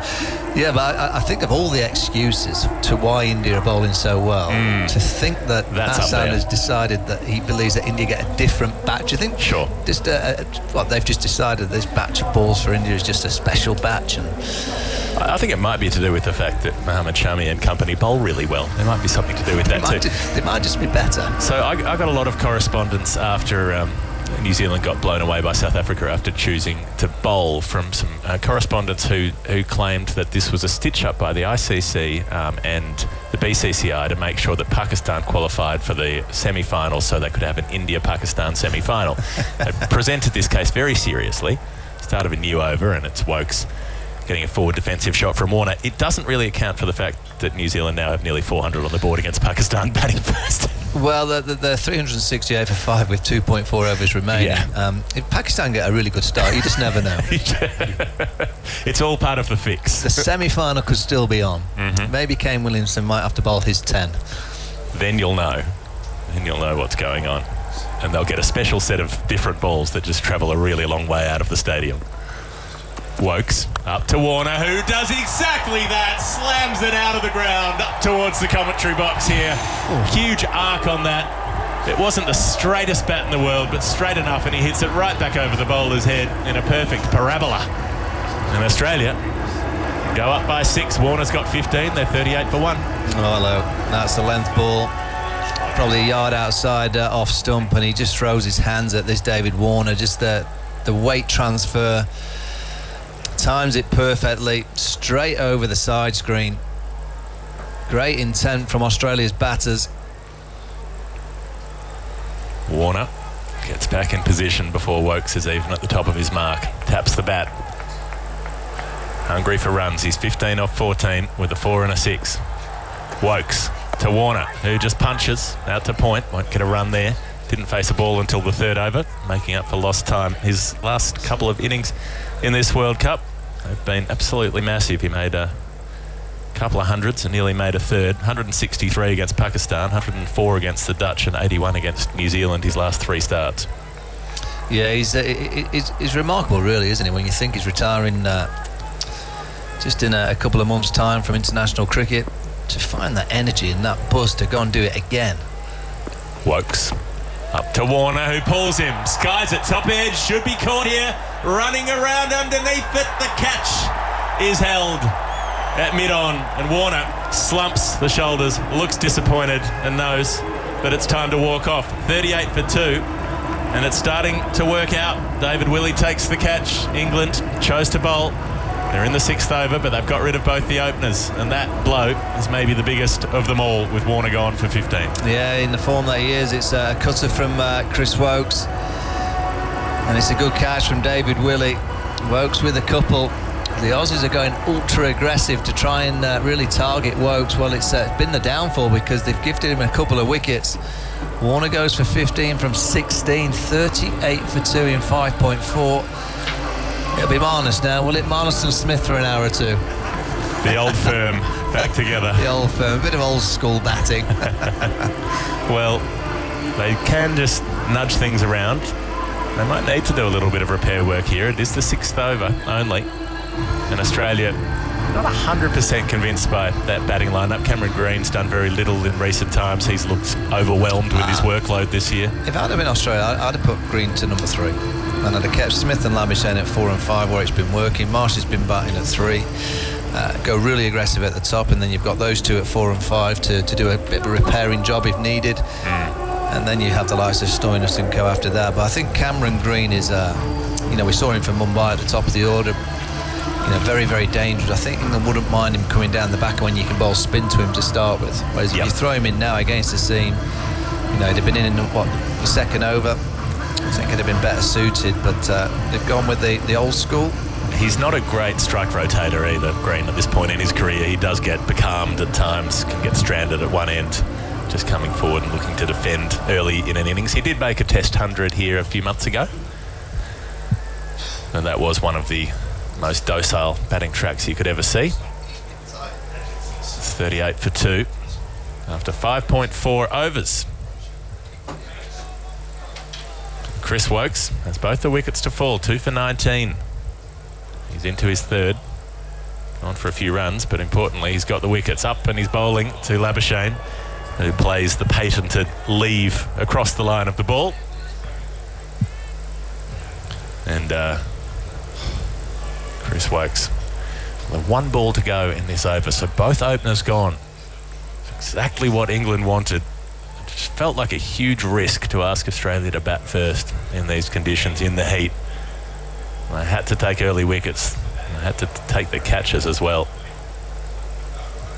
David Willey took one that was in the air for a long time. Labuschagne gets off the mark with a little inside edge behind square. He's got 1. Smith has 9. Australia, after 6 overs, run rate's good, 39 on the board. 2 wickets down. Michael Vaughan's off for a spell, and I'm pleased to welcome for the first time today the Australian correspondent for CricBuzz website, who's followed this team around the world, also known as the Net Whisperer, who's spent more time watching the Australians train than anybody in the history of Australian cricket, I'd wager. Bharat Sundaresan, welcome to the program. Good afternoon, Jeff. Good afternoon to everyone listening. And looks like I've come in at the right time. This is what I do for a living, watch Marnus Labuschagne and Steve Smith bat. That's true. They do occupy the large majority of hours in the nets, these two. Yeah, I think I've spent more time watching them bat this year than I have with my wife, and I am getting into trouble for that every time I speak to her back home. It's been that kind of year for me and the Australian team. Well, we've had a huge year on the road, 4 Test matches in India, some white ball stuff as well. Went to England for the Ashes, World Test Championship final, and then white ball games on the road in the lead up to this World Cup, and now we're into month 2 of the World Cup itself. Start of a new over. It's David Willey getting Labuschagne almost chopping on. Inside edge, ends up with the wicket-keeper Butler past the leg stump. 39 for 2. There's been a few balls that have stopped at the batters, haven't they? And that one of those that Marnus Labuschagne thought it was coming much quicker at him. Just opened the face of his bat, nearly played on, but the ball kept low. A lot like the pitches at the back in the nets in Ahmedabad. They've been really shoddy. Looked like they've been used a lot during this World Cup already. David Willey starts at a bit of an angle as he runs in, left arm over, and there's a little bit of shape on that ball as it angles across the right-handed Labuschagne. He doesn't play at it. Phil Long? You mentioned that docile wicket in Ahmedabad for the Test match. We were lucky enough to be here, weren't we? Oh, it yes. brought me out in a cold sweat. It was so, wasn't it? Oh, that was a long 5 days. Yeah, Virat Kohli made 100 that took about 3 of those days. Cameron Green made 1. Who else made 100? Usman Khawaja is still batting. Yes. I can still see him on the pitch next to the one that we're playing today. Willie bowls to Labuschagne, who's punching into the ground, very straight bat. Again, won't get a run. Livingston comes in from backward point, 39 for 2. That was the one that broke Kohli's Test drought. He didn't have a Test 100 for a couple of years, 3 years almost, up to that point, and finally got one there. Couldn't have asked for better conditions to do it in. India were 2-1 up going into the 4th, so after 3 rapidly spinning pitches, they got a very flat one for the 4th Test. 39 for 2 is the score. Australia playing England here, and driving is Labuschagne down to mid-off. Won't get a run. You're on BBC Test Match Special, but also hello to everybody back home in Australia. We're on ABC Sport nationwide. A lot of ears on an Australia-England contest. It doesn't matter what the circumstances are, what the context. An Australia-England game will always have a little bit extra for people from one country or the other. Which is why I was surprised by how tepid the 2 press conferences were yesterday. Pat Cummins played down all the chatter, the banter. Ben Stokes did the same. David Willey up to Labuschagne, who is looking for a run here but can't beat mid-off. Good dive across. It's fielded, stopped there by Stokes. 39 for 2. I guess the biggest barb between the 2 teams came from Ben Stokes about his own team. I won't use the word that he used to describe England's performances so far. The press conference, I guess, kind of accurate what he said. To paraphrase, he said, we haven't been very good. Yeah. Slightly stronger words. It wasn't that strong. It wasn't that strong. Yeah, I agree. David Willey up, and it's trying to flick the ball away as Labuschagne, but getting it on the pad as it's swinging down the leg side. 39 for 2 after 7 overs. Smith on 9, Labuschagne on 1, and that is a maiden over from David Willey. So England have done a good job here. I mean, the run rate's 5.5, but they've got rid of both openers and they've started to slow things down, and who knows? If you keep that scoring slow for a couple more overs, maybe you squeeze out another one, and Australia with this unsettled batting lineup changes. Maybe this is a masterstroke. Maybe we've unfairly maligned Jos Buttler at the toss. Look, I saw Pat Cummins with a smile on his face. I won't deny it. As soon as Jos Buttler decided to field, he had a smile when he turned around and told his teammates that they're batting. He looked so relieved. I was even as Buttler said it, just a tiny little smile flickered. He went, oof, like, thank goodness. Oh, don't have to bowl in this heat. Yeah. I think that part alone is such a big part of the equation, especially, you know, against, say, a team like South Africa where Quentin de Kock keeps wicket and opens the batting. He's been prolific in the first innings of matches because he hasn't had to keep yet. If you make him do 50 overs of squats and then come out and peel off 100, it's a different story. Wokes comes up and bowls to Smith, who's stepping across his stumps and playing back to the bowler with a straight bat. Chris Wokes has had a pretty good record against Steve Smith in the last few years. Oh, he's had a wonderful record against Australia this year. He turned the Ashes around, was the player of the series. He continues to take wickets. Just the length he bowls to Travis Head. Travis Head likes to free his hands, but whenever he faces someone at Chris Wokes' pace, who can pull the length back, you see his hands reaching out. Wokes up to Smith, who steps into a drive but hits it straight at cover. Can't get a run there. And this wasn't on air, so we can't prove this, but you did say to me about 3 balls before Travis Head got out. You said Travis Head is getting out to Chris Wokes here.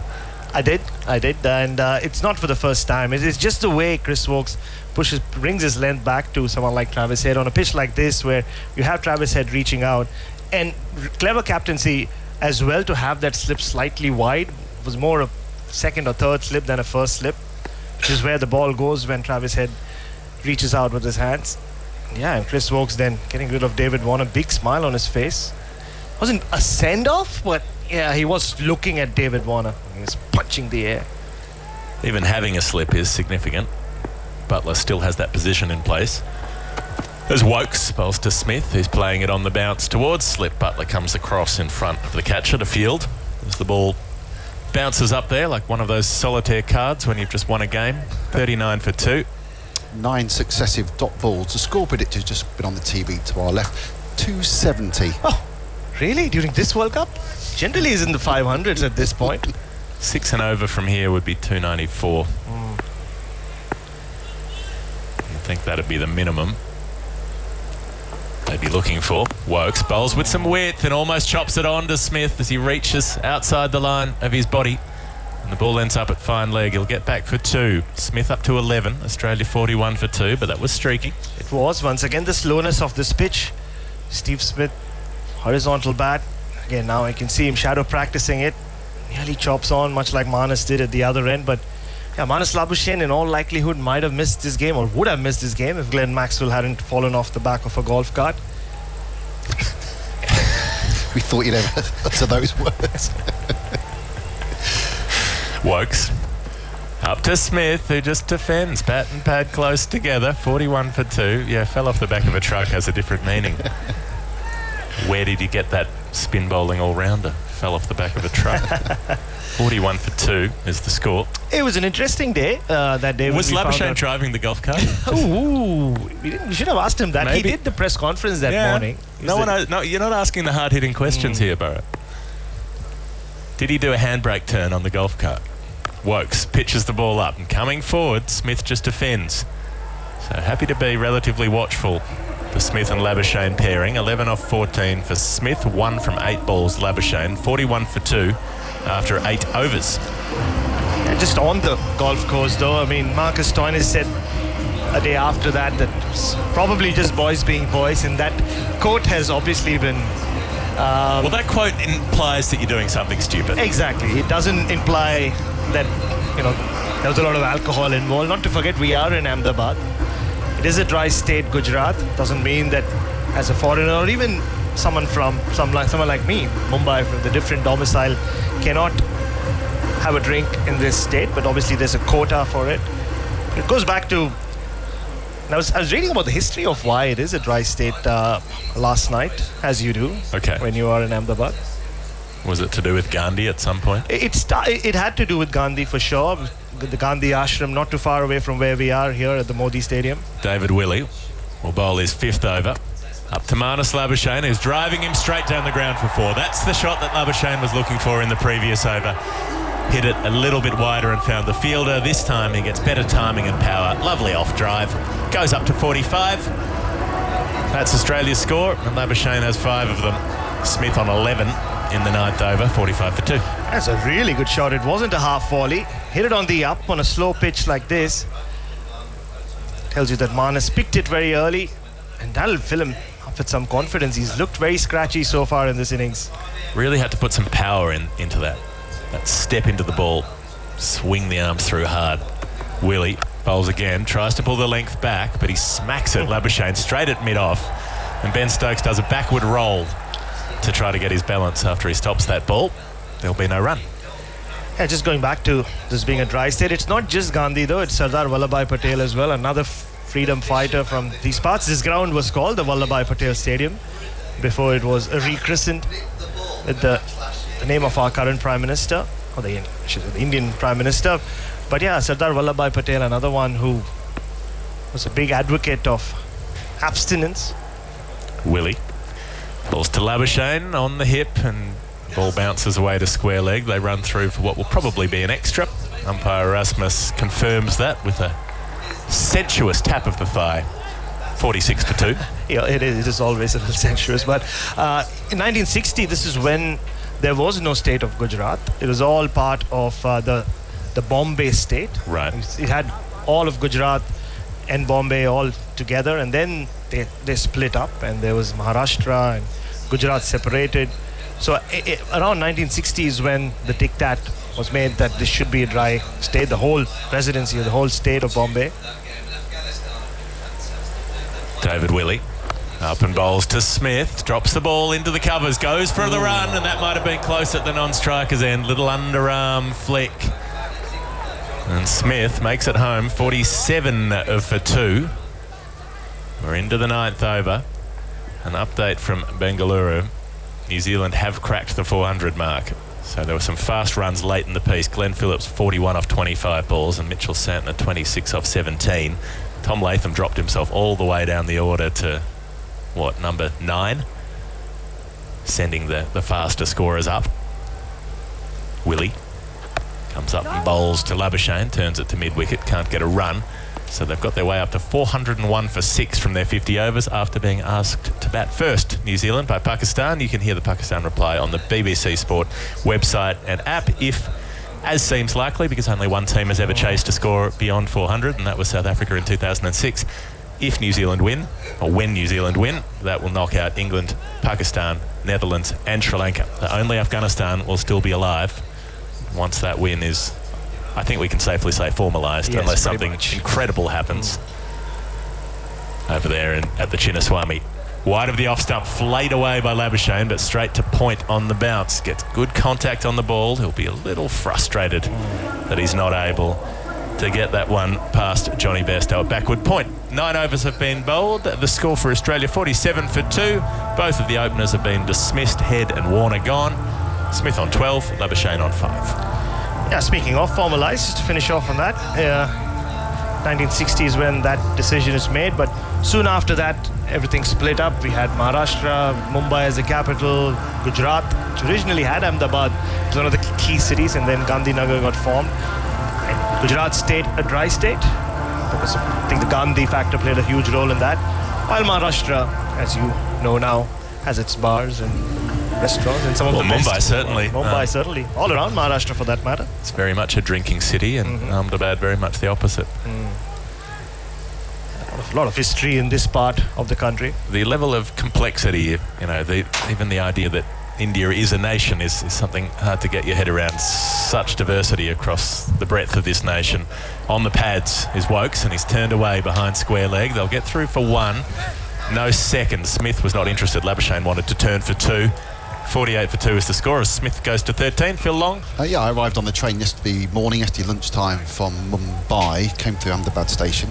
They were x-raying all the baggage as you came out of the station. I thought, what's going on here? Of course, a couple of bags before me, a couple of bags of whiskey had tried to be snuck into the city. They weren't going any further. My first trip to Ahmedabad, I was also stopped at the X-ray. Just let you know, 10 years ago when England were here, actually. Chris Wokes bowling his 5th over to Marnus at Labuschagne, who's playing the ball behind point, won't get a run.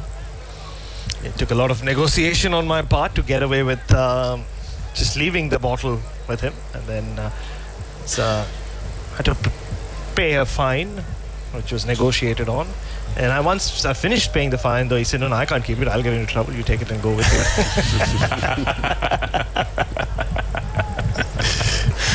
That's the cost of doing business in some parts of this country.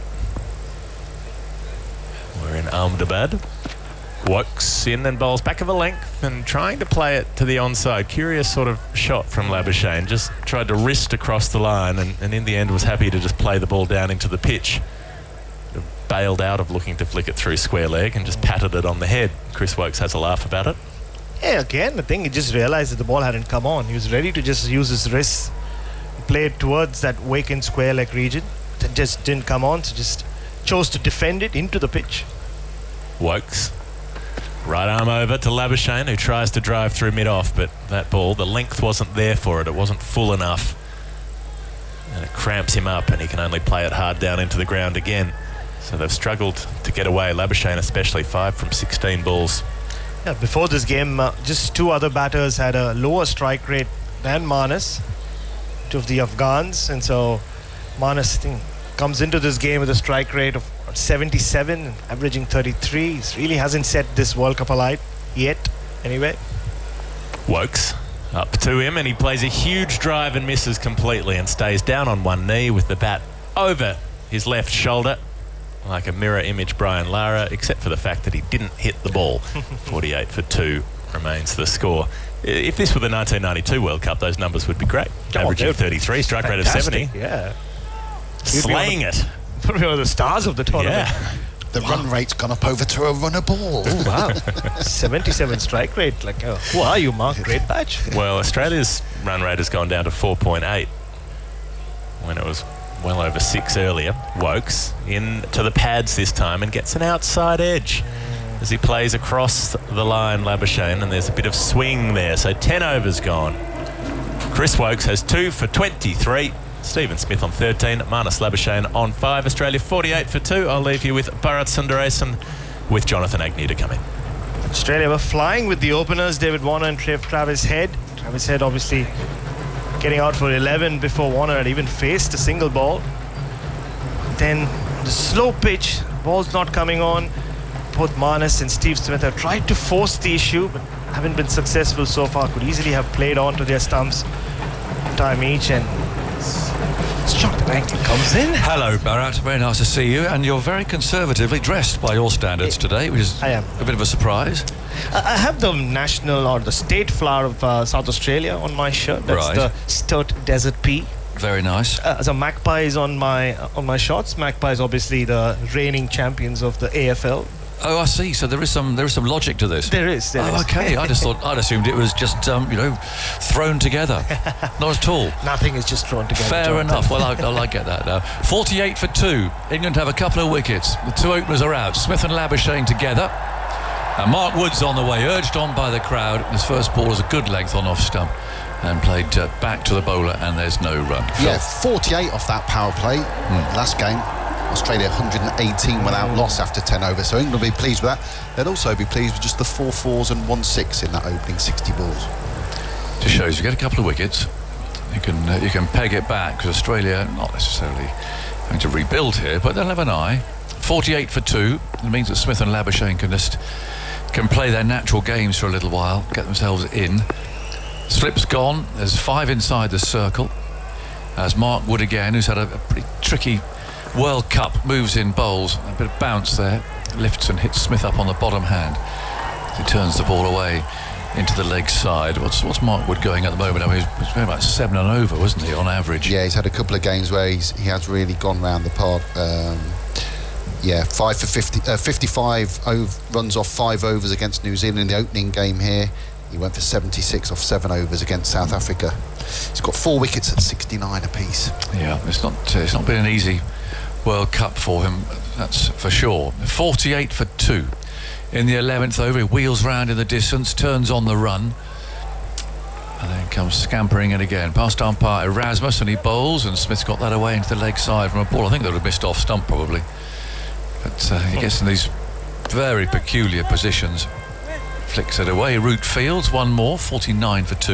Yeah, but Mark Wood's numbers are illustrative of the pitches we've played on. Now you see some of the seamers who have done well. It's either those who have somehow managed to swing the ball early on, or those who bowled the cutters smartly in the middle overs, except the Indians. I mean, Indians have been operating at another level. Yeah. You see Mitchell Stark's numbers as well haven't been flash in this tournament, and Pat Cummins has modified himself as a cutter bowler in the middle overs. You'll see him do that today as well, and he's got wickets that way.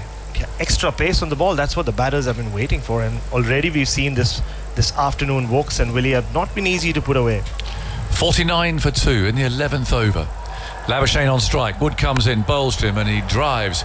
Ball comes off a thickish edge out to Bairstow. Out to our right there, backward point.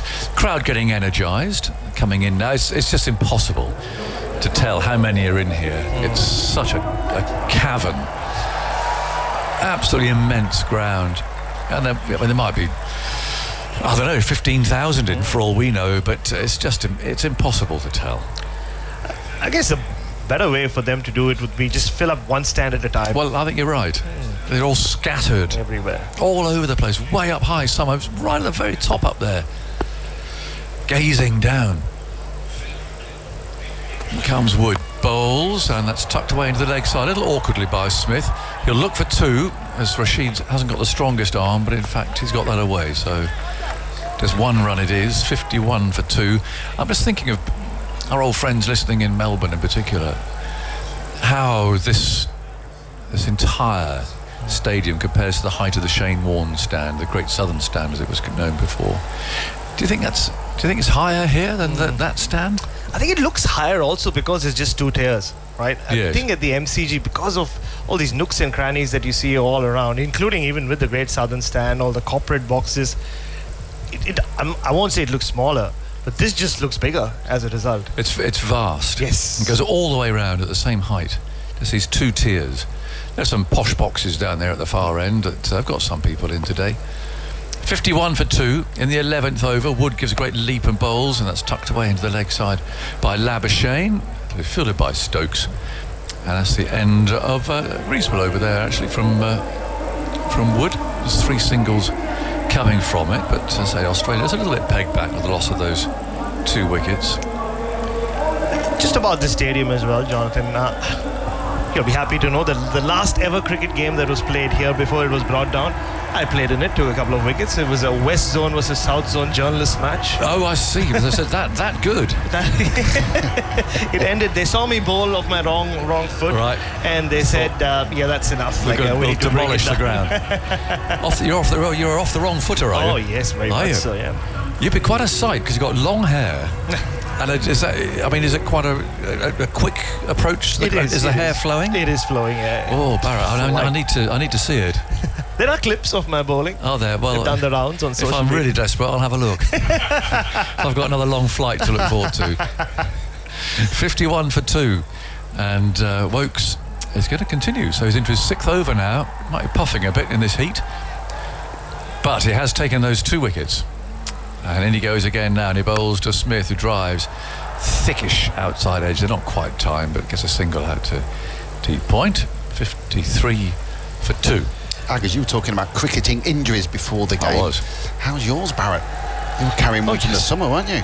Yeah, there we go. There you go. I got a surgery done. It's the Adam Collins wedding match. Took one of the greater catches, running in from long on, but also broke my thumb. How long ago was that? Oh, it's just before the Lord's Test. A few days before that. I needed surgery once I went back home.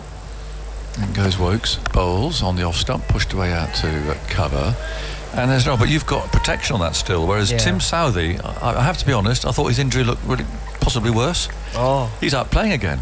So what's happened? So why you got all this on? It's colourful. And it is colourful. Yeah, it's a pink protector. Yes, it is, yeah. Now, I still have some metal in there, which needs to be removed once I go back home. Oh, so. Barrett. Well, it shows you're off dropping a catch. I took the catch. He took the catch. I see. Oh, it was a great catch. Oh, well, it's worth it then. Yeah, absolutely. Worth a bit of pain. And there's a video of that as well, so there Excellent. you go. Then goes Wokes, bowls on the off-stump edge, sort of running down to third man sort of an edge. Ball bounces in front of Root, who fielded slip, and there's no run. 52 for 2. But the real reason for the ground getting a makeover, obviously, it was one of the few grounds which did not get a makeover once the 2011 World Cup was awarded to India. Every other ground, Mumbai, Calcutta, they all were redone.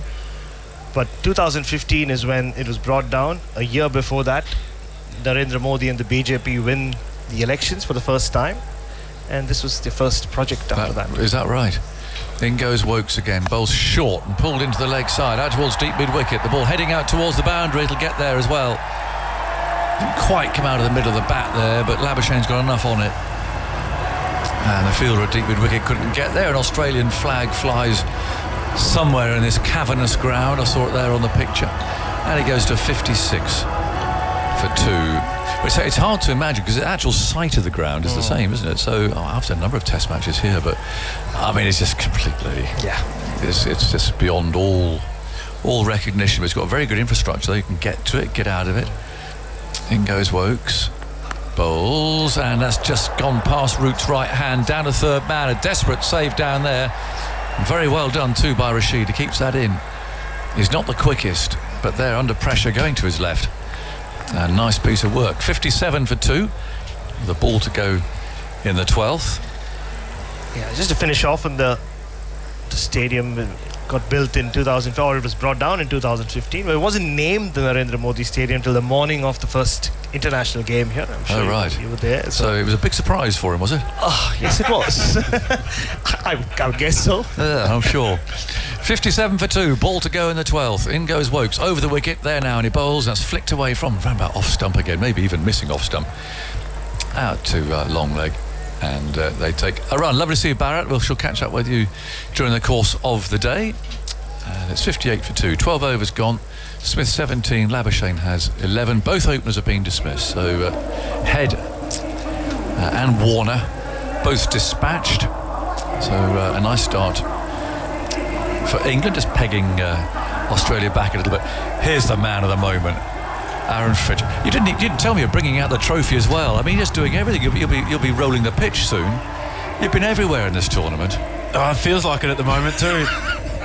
Well done. And you started off in the commentary box as well. I mean, what is going on? Yeah, there's a little stint for Sky, a little stint for Star as well. Oh, I think you need a new agent. You're not wrong. Wow, You're not wrong. Running all over the place. 58 for 2. Anyway, it's good to see you. Haven't seen you for a little while. And we've got Mark Wood continuing, and he's bowling to Smith, who dips at the knee. Wood tearing in from that far end on a hot afternoon. Bowls that's tucked away into the leg side. And Smith will take one there down to deep backward square leg. So you've been all over the shop, everywhere, haven't you? Yeah, I was in Lucknow yesterday for the game between Afghanistan and Netherlands. When the alarm went off at 10 to 4 this morning to go and catch a flight to get to Ahmedabad. It's all good. It's all part of the game. Yeah. Well, you're finding the thing I'm finding difficulty with, honestly, is remembering room numbers. Yeah, I mean, my own, obviously not anybody else's, but my own room number is becoming a challenge. Yeah, when you have to go and ask reception every couple of days, it hits home. Indeed. In comes Wood, bowls. That's pushed away down to gully area, fielded by Malan. It's been a very good start from Mark Wood. His pace is right up from ball one today, averaging 145 kilometres at the moment, 90 mile. Yeah. Well, you've seen so much. Where are you inkling? I mean, India. You've probably done a few of their games, have you? Are you sort of nailed on for them to win this thing, or what do you think? At this stage, they look superior, don't they? I mean, their bowling unit at the moment is bowling as well as I've ever seen in one-day cricket in particular. South Africa have got the power. Yeah. And they can be unconventional at times. Wood again, a big leap. It bowls a quick bouncer, very quick bouncer. Labuschagne thought for a moment, having a little dabble at that, but very wisely. Last second, and it really is just a split second. Withdrew from that, took his head out of the way for a start, and then the bat and the gloves. Quick ball from Wood.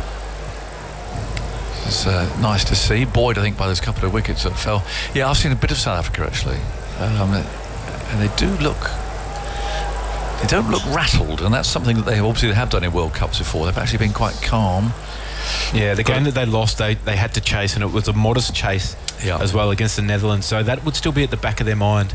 59 for 2 in the 13th. Wood again scampers in bowls, turned into the leg side. Now they want 2 here. They won't get it though. Wokes will deny them that coming in from that leg side boundary. So 60 for 2. And every time they have to chase it, doesn't matter what the total is, they always have a little wobble. Yeah. Whereas when they bat first, the South African team, they play with just freedom. Quinton de Kock takes a little bit more time. Once he gets in, he's been going big. He's never scored a 50 in ODI cricket in India, only hundreds. So it's a great conversion. It's not bad stat, is it? 400s. Yeah, I've seen him score, I think, 3 of those. He has looked excellent. 60 for 2. 2 balls left in the 13th. Wood on his way, comes in, bowls, and he gets all squared up here. Smith, he gets to these very awkward positions.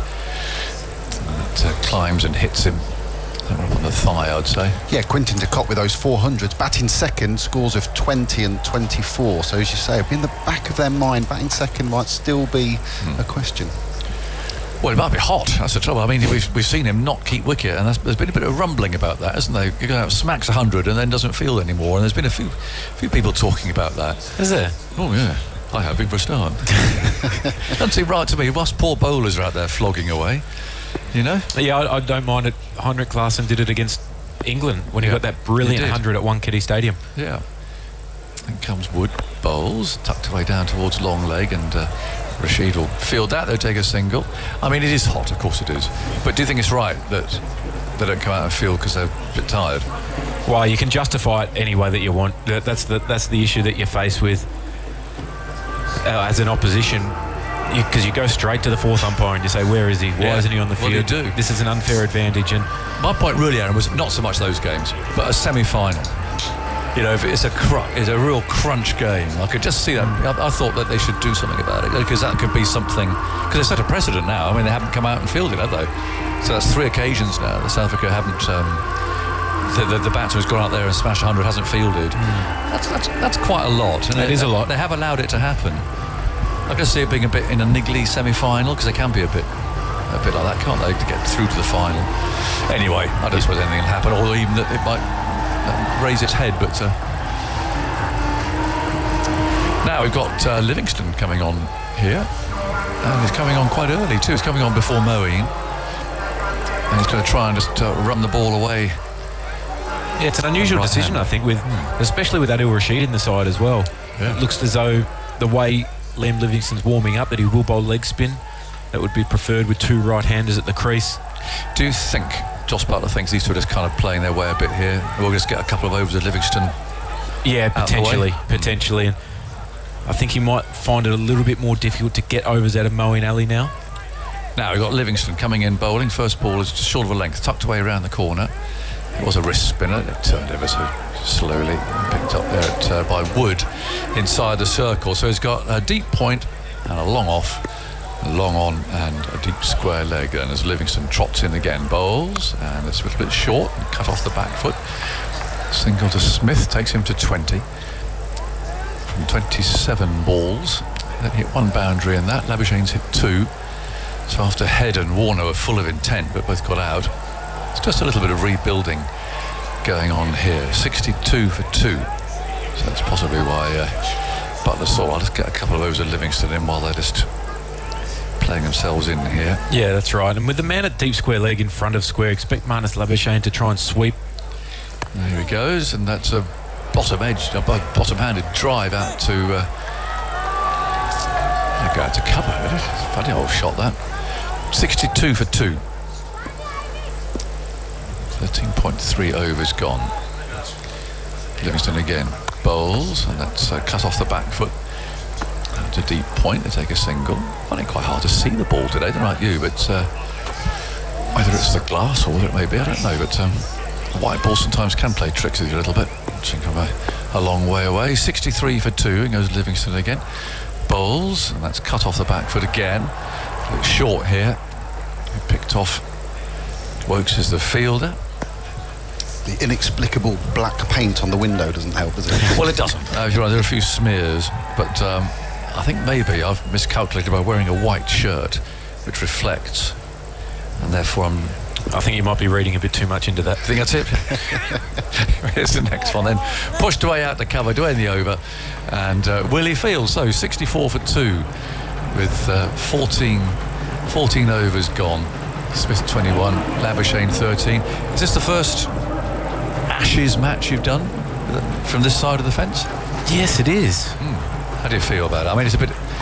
We're trying to give it the full impetus, aren't we? But, yeah, we are. But it obviously has a huge difference when you don't have as many travelling supporters, or home supporters wherever the game may be played. So there'll still be some spice in it, no doubt. You could see after David Warner's wicket, Joss Butler, the celebration that he had, that how much it meant to him.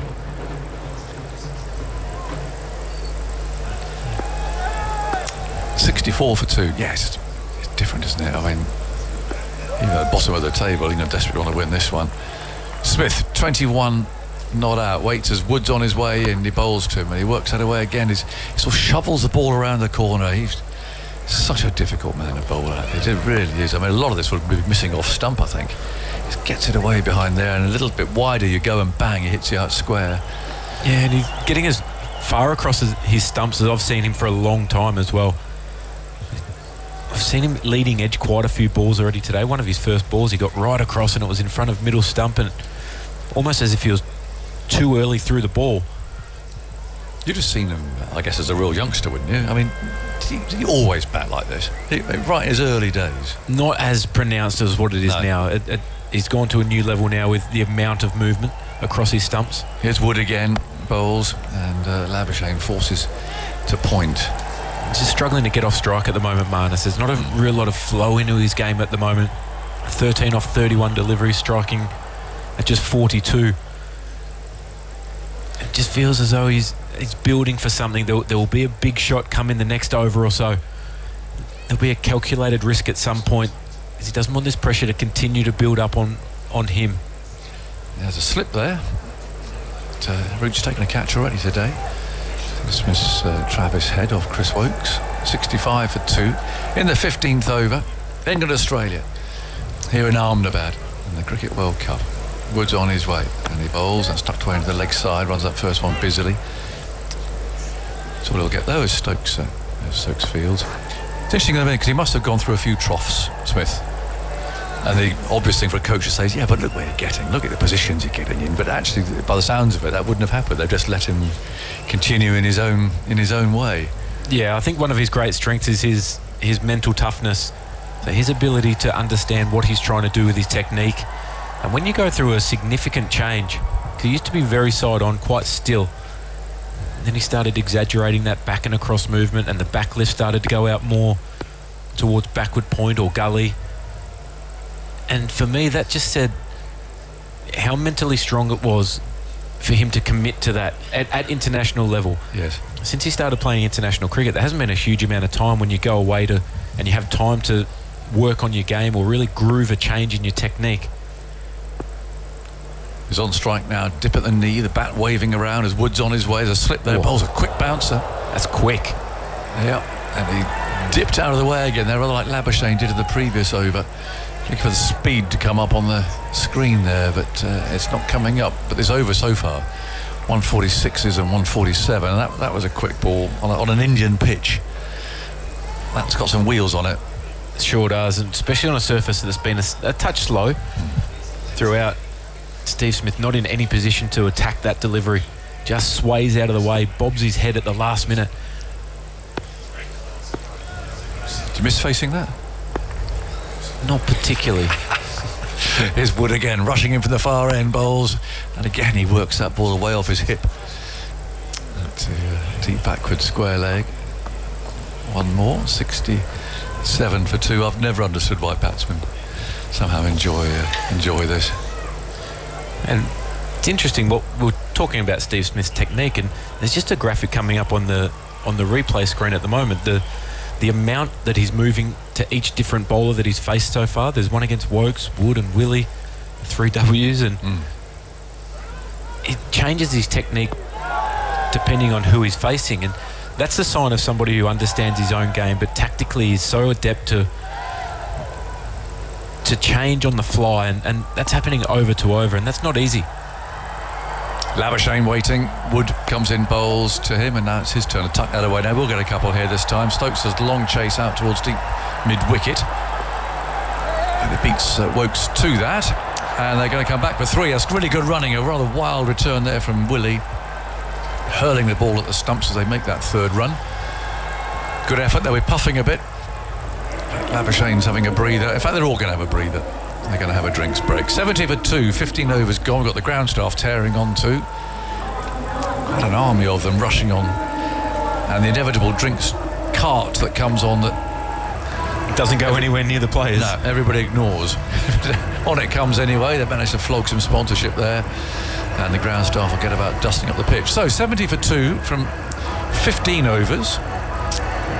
We had to say that Australia recovering really from the loss of those 2.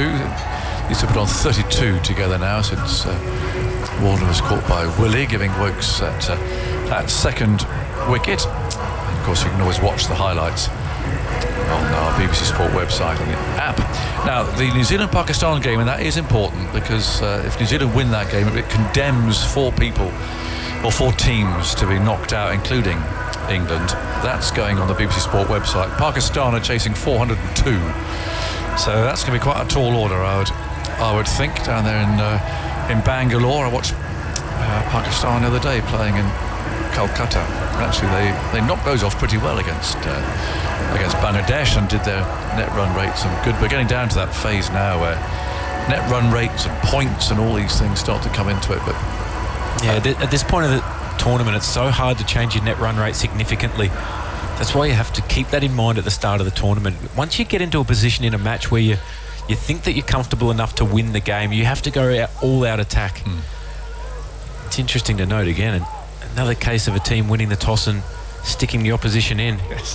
New Zealand getting 401. Yeah, I know. I must admit, I did gulp a bit when Joss Buttler announced that he was going to put him in again here today. I think this might be the exception, though. The Ahmedabad. I think it's all right. Narendra Modi Stadium.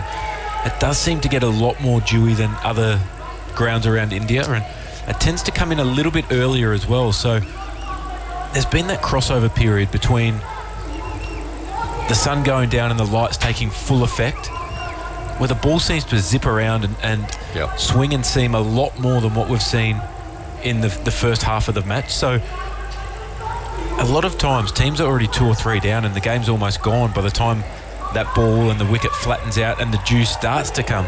So it's fraught with danger, because if it doesn't come at all, then you could be in some serious trouble. Or if somebody gets 400 like New Zealand have done today, then that's extraordinary. Yeah. There seems to be little rhyme nor reason to the dew. I mean, the dewiest place I think we've been so far is Lucknow, actually, where it does come down there, and you see the tracks of the drinks carts and the bowlers' run-ups and so on. That really does seem to be quite dewy. But here, well, we shall just wait and see. But we've got a sort of a greyish, hazy sky overhead. Again, no threat of any rain here. There's been some around Bangalore where that game has been taking place, but nothing here. And according to my long ranger, the forecast for the final is good too. They're already able to forecast that way in advance. That's a week tomorrow, of course. World Cup final. No, 2 weeks. 2 weeks. 2 weeks tomorrow, not a week. I keep losing my weeks. So 2 weeks tomorrow. A week tomorrow. We're in Calcutta, aren't we? 2 weeks tomorrow. There's still a way to go yet. I'm not sure where I'm going tomorrow, so I don't even look that far ahead. I don't know. No. Has all your baggage made it with you everywhere? Everywhere. Oh, been very, very lucky with flights. I haven't had a flight delayed. Every flight's taken off on time. Really? I've been incredibly lucky. Yeah. Touch wood, obviously. It does tend to go pretty much like clockwork here. 70 for 2, 15 overs gone. Livingston shuffles in, bowls. That's pushed away down towards backward point. They'll get a couple here. Chase the fielder out there in the deep, who picks up, sends it back. 72 for 2. No, mine went. My suitcase went Brook to on the field. It is. My suitcase went to Delhi. Okay. When I'd actually gone to Calcutta. That's not ideal. They're miles apart. Bad. They're completely the opposite directions. And the chap, I have to be honest, at the airline desk wasn't particularly bothered about it. Here's Livingston bowling, driven for a single down the long off. And it wasn't really bothered. And this was about 8 o'clock at night. I think, oh, hang on, where's my case? And he said, well, anyway, he sort of shrugged it away. Then he said, oh, it's gone to Delhi. I said, well, thanks very much. When's it going to come? Well, it might come tomorrow. It's that sort of attitude. Yep. Anyway, next morning, I turn up again at Calcutta Airport to go and get the bag. So, a single down to long on. And he's all over me. He's like a new man. Mr. Agnew, your case, here it is. He's waiting for me. Here it is. He almost gave an apology, but here it is. Fantastic. So then he said, I've seen your WhatsApp. I've seen you interviewing Mr. Ben Stokes. Because it's my picture. Whole thing changed. Here's Livingston. Moves in, bowls. A little bit of a leading edge there. Labuschagne tried to turn into the leg side, picked up a cover. Yeah, so the whole changed. As soon as he saw that picture of Ben Stokes and me, case was there. It was kind of dusted off and pushed out, put it in the car. It's amazing what cricket does, isn't it? It's Labuschagne picking up a single. And the other day we're going to Calcutta. That one game I was talking about, Pakistan, Bangladesh, and we get to the sort of outskirts where all the barriers are. And I'm with our other team there, so I'm with the Salman Man, Carlos Brathwaite team over there. As Livingston bowls, tucked away down to long on for a single, and as usual security says, no, you can't come in here. But we've got the pass, the fellow in the front there, the driver, we've got a pass. No, not coming in here. So we did. Carlos, stick your head out the window. So we wind the window down. Carlos stuck his head out the window. Oh, sir, please, you can all drive through here. Come up to... Absolutely. It's ridiculous, really. A similar thing happened to me leaving the ground in Pune. There's a long and windy 1.5 lanes. It's hard getting out of there. Of all the traffic in the ground trying to get out. But there is a sneaky exit that goes straight onto the freeway. Oh. Before you get to that road, and at times... you just need to pop your head out the window, and they say no. They wave their hand, say no. You can't use this exit. It's straight onto the freeway. Come on, wind the window down, and the driver is always they're panicking because the police are guarding the exit. That's the way to do it. Yeah, we're very lucky in this country. In comes Wood, starts a new over bowls, and it's steered away down to backward point. Filled by Livingston, and there's no run. Well, I think Michael Vaughan needs to find a way out of there because he's driving back after our game next week, so he might be grateful to know where that escape route is. It mightn't do him much good because that's the road that then goes into Pune. Oh, he wants to go the other way. Not the one back to Mumbai. Okay. So I think you might get stuck in that traffic anyway. So it's just unlucky for Michael Vaughan. It's a very nice ground. That's a beautiful ground. It's a very nice highway, but there's no connection between the two. That's the problem, apart from some enormous potholes and some fields that we went bouncing through, and we were trying to get out of there. When they join them up, it'll be great. In comes Wood from the far end, bowls short of a length, pushed off the back foot by Smith for a single. To Bairstow coming in off the point boundary. That's not a particularly convenient location at all either, is it? No. But it is a beautiful ground. I was lucky enough to play a season out of that stadium, and it was beautiful, and the city is excellent itself. Yes, they're not necessarily connected. No. But actually, we had a good time. We're back there next week, but our little commentary box, I don't know if you went into BBC Radio there, but it's a little, very flimsy little building actually in the crowd. It's quite fun to get all the noise. We did an India game there. It was a terrific atmosphere. In comes Wood, bowls, and that's driven, leading back slightly, but he's got it away. And Labuschagne will feel better for that. Just picking up a boundary through the covers. Wood there, rather over-pitched. Yeah, it was a good shot from Marnus Labuschagne. Like you said, he just leant back on it when Mark Wood's running in bowling 147. Not a huge amount of footwork, but it doesn't have to be at that pace, and he hits it right out of the middle. Beats David Willey at extra cover. That raced away. It's a very quick outfield when the ball's hit along the deck. I've seen a couple of times. Once the ball's in the air, it plugs and doesn't roll at all. 81 for 2, halfway through the 17th. Wood again bowls. Labuschagne's hit on the pad. Appeal for leg before wicket. Murray Erasmus not interested. Heads off to go and signal a leg by, presumably. Well, he does. But that will confirm to England that he didn't edge it. Then they're going to have a conversation about this. Certainly Wood and Butler. He got a long way across his stumps, and Josh Butler's having a real think about this as the timer starts running down. I expect him to go, and he has. Yeah, he has done. A couple of seconds to go, so we're going to have a review. See how this one goes. He did get across in front of his stumps. Shoveled it around the corner. Murray doesn't get a lot wrong. Director. We'll see. It's been given not out, so just bear that in mind. Decision, not out. I've checked the front foot. Fair delivery. Front on spin vision, please. Umpire Holdstock then is the man. I'm not sure where he sits here. I suppose he could be anywhere. But I rather imagine it might be down our end because of all the television stuff here. But I don't know which box he's in. Let's have a first look then. Well, Murray didn't think he'd edged it because he signalled leg by. Well, that's going down the leg side. Sliding down. Doesn't appear to be any bat, but you got an ultra-edge confirmed bat or no bat, please. That's going down leg, and I think England have given up already on that. Keep rolling for me, please. There's a clear gap between bat and ball, flat line. No bat involved. Ball tracking when ready, please. I mean, you can see the base of the leg stump, but given the fact that he's been given not out. Just on the angle, you'd have to suggest sliding out at best. Yeah.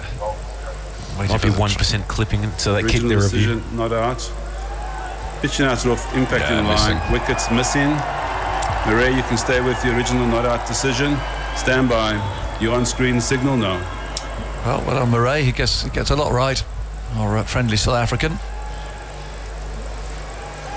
Always good company. Have you have many evenings with Murray Erasmus? A couple, yeah, and good fun. Seeing him around the hotel a lot of times over the years. He's a lovely man. He is. Very, very good umpire. 81 for 2 then. You got that one right. And Labuschagne is Smith on strike. That's played away down to backward point. And there's no run. Score predictor pops up. 296 it's saying at the moment, but it's still very early days. I think Australia would snap your arm off for that. I think they would. They would. Smith gives back this batter twiddle, looks around. 82 for 2. Ball to go in the 17th over. And Wood to complete his 4th over. He's gone for 17 so far. Takes a long time to wander back. A hot afternoon. Turns and scampers it again past Mr. Erasmus, and he bowls. And Smith a little crookedly plays that. It rolls up the pitch. And Mark Wood does the fielding himself. So ended over. Nice to see you again, Aaron. 82 for 2. 17 overs gone, and he'll be joined by Jeff Lemon. It's just under 5 runs and over Australia at the moment. It's been slightly slower in the in the last couple of overs. Marnus Labuschagne 25 off 39 deliveries. Steve Smith 26 off 37. So this partnership is just building, but they need this one to go a lot longer.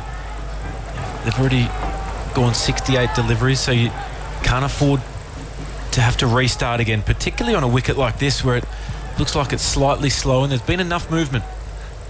Livingston coming up to bowl to Labuschagne, who gets the front leg out of the way, drives back hard at the bowler, who only half stops it, so they'll get a single there, 84 for 2. This is red hot 1970s one-day batting, the way these two are going. Yeah, at the moment, but I think it's what the situation has demanded. Yep. I think particularly with Stoinis and Green coming back into the side, who haven't played cricket for a little while. Livingston, a lot of loop in towards the leg stump, driven by Smith down the ground to Malan at long on, 85 for 2. Phil? Yeah, that score predicted to get up to that target. Australia need to score just under 6.5 and over. We're to the 18th over now. There's been 6 4s and 1 6 so far. So manageable from here, if they were to carry on. Backing away goes Labuschagne and cuts out to the deep, where the point fielder will lob the ball back in, 86 for 2. And with those couple of wickets early, they did need to take a bit of time. Yeah, they did. Travis Head started off so aggressively. He got 11 only, but it was quick. Livingston darts it through this time, quicker and flatter, and again it's deep point doing the fielding. Just doing it in singles at the moment, Wilfred Rhodes style. 86 for 2 the score. Labuschagne 27, Smith 28. These two who batted together so much.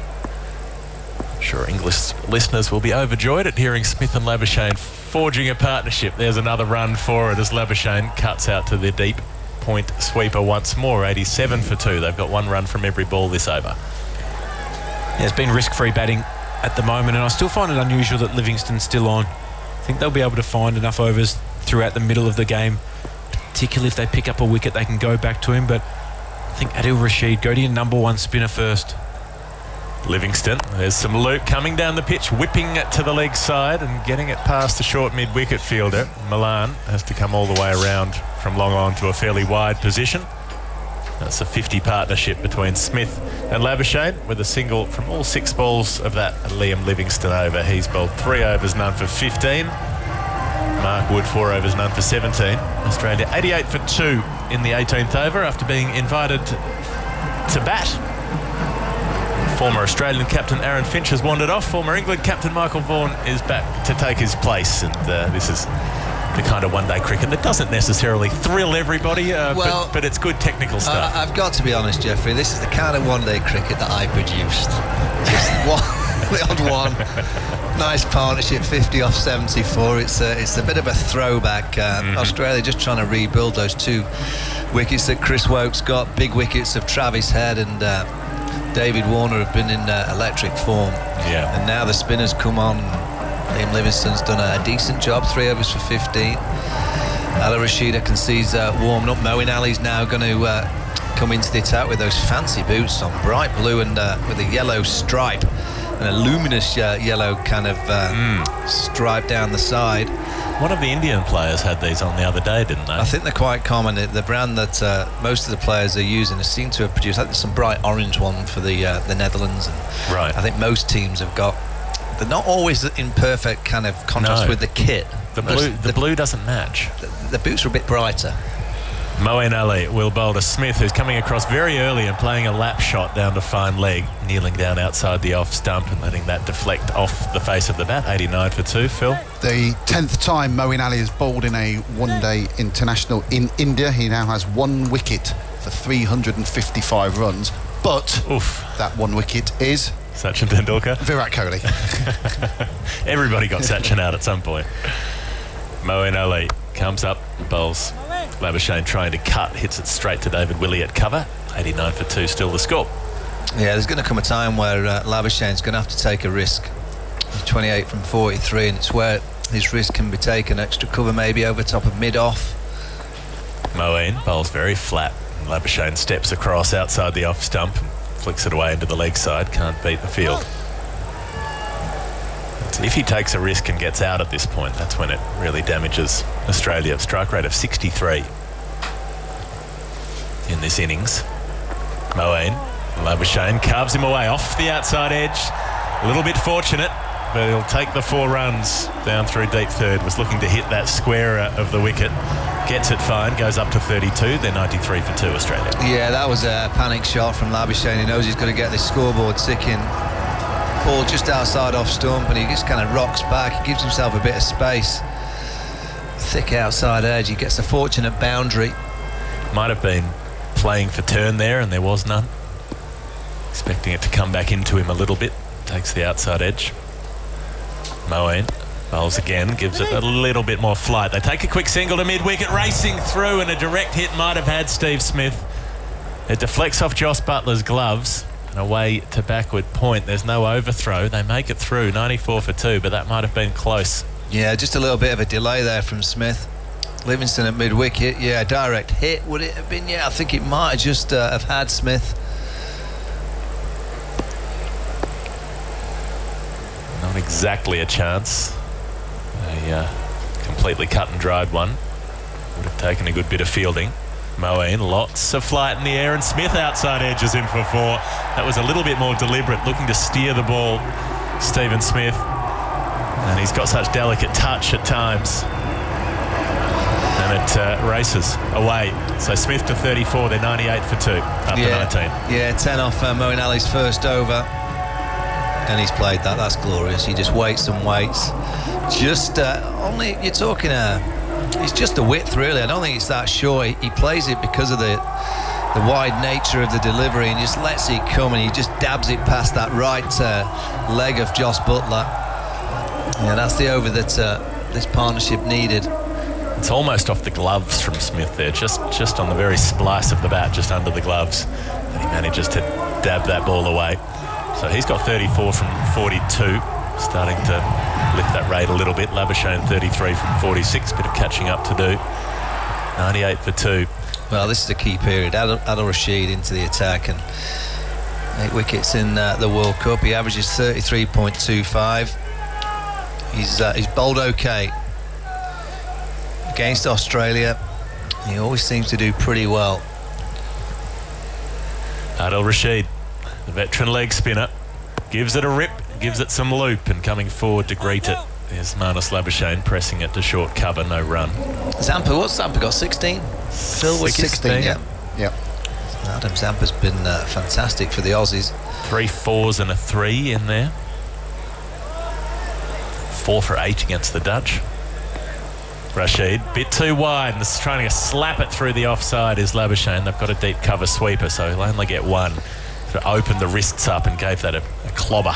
99 for 2. Yeah, you just see the field that England have got set here. You've got mid-on and mid-off on the boundary. Mid-wickets in front of square, because I don't feel that England feel that the Australians sweep the ball. So you almost can protect that quarter of the ground behind square on the leg side.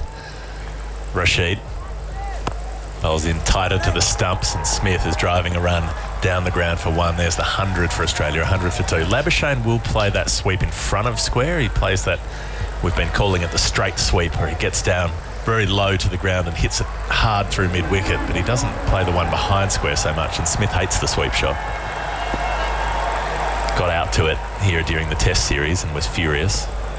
Looped up from Rashid, driven into the covers. They'll get a run past David Willey, 101 for 2. Well, I always look at that cover point on the boundary, because I don't think the reverse sweep will be in the equation either for this pair. That cover point can come in front of square. When you start reverse sweeping, cover point on the boundary has to go square and even behind, which offers the extra cover region for a boundary option.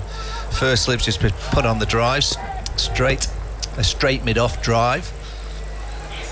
Rashid gets his one through a bit more quickly at the leg stump. It's turned to short mid-wicket, no run. So just shifting this field around a little bit here and there. Yeah, it's almost a short, wide mid-off more than a short cover, because they've got a regulation cover there as well. And then a mid-wicket fairly close to the bat too. Reaching outside the off stump, Smith plays the ball to point and yells no. 101 for 2, 20 overs have been bowled. Yeah, it's a nice start for Rashid. Just a little bit of spin there, 3 from his first over. There's a close-up of the Australian cap, just up against the digital advertising horns, all Steve Smith gloves, I think those. He likes to change his gloves very often when he's out in the middle. I think someone told me that he has around 16 pairs of gloves, is that right? About that, yeah. We've seen him, I remember seeing him change gloves after facing 8 balls at one point during a T20 international against India. That's the record that I've got listed down. Moeen Ali. There is a reverse sweep from Marnus Labuschagne. He hits it to the short, fine fielder, so won't get more than a run, but we weren't necessarily expecting the reverse this early in proceedings. Labuschagne up to 36, Smith's on 35 and on strike. Taps the bat like a woodpecker going at a tree. Moeen Ali, and down the pitch comes Smith and hits it just wide of mid-off, almost caught. Did he get fingertips to it? Smith scolds himself, shouts out, points down the ground, indicating where he wanted to hit that ball. He's talking to himself, but he almost hit the ball to someone else. 106 for 2. He gets the boundary for it, goes to 39. Smith's not happy, England not happy. Yeah, he got too close to it, actually, so he couldn't get the elevation, so hit it flat. Great effort from Chris Wokes. Moeen gives it some air and gets an outside edge, leading edge through the covers. They might dash back for a second run here, and they are hustling. They will make it for 2. 108 for 2. Smith up to 41. Well, they're definitely targeting Moeen Ali. He's bowled 9 deliveries. He's gone for 17. I'm not sure that Wokes got a fingertip to that, but if he did, it was a terrific effort. Dived across to his left. It wasn't really a catch per se. Smith steps away, holds the bat up and watches the ball go through. It is a bizarre little passage of play. Just refused to engage. Moeen Ali bowls the next one on the leg stump. It's turned away. He'll get through for a single. The umpire eventually signalled dead ball to that previous delivery. 109 for 2. Phil? From Bengaluru, Pakistan are 10 for 1. Bad news for all England fans out there. Moeen in and bowling. Decent delivery, a little bit of turn into the pads. It's worked away through the leg side for a single, just behind square. 110 for 2. Pakistan need to chase that 400 in about 35 overs to go above New Zealand on net run rate, so haven't started well. Who's out? Abdullah Shafiq's out. Fakhar Zaman is there. He could chase 435 overs if he gets on.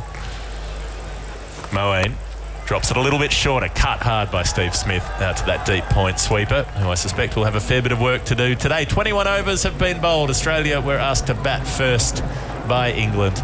Both of the openers out pretty cheaply.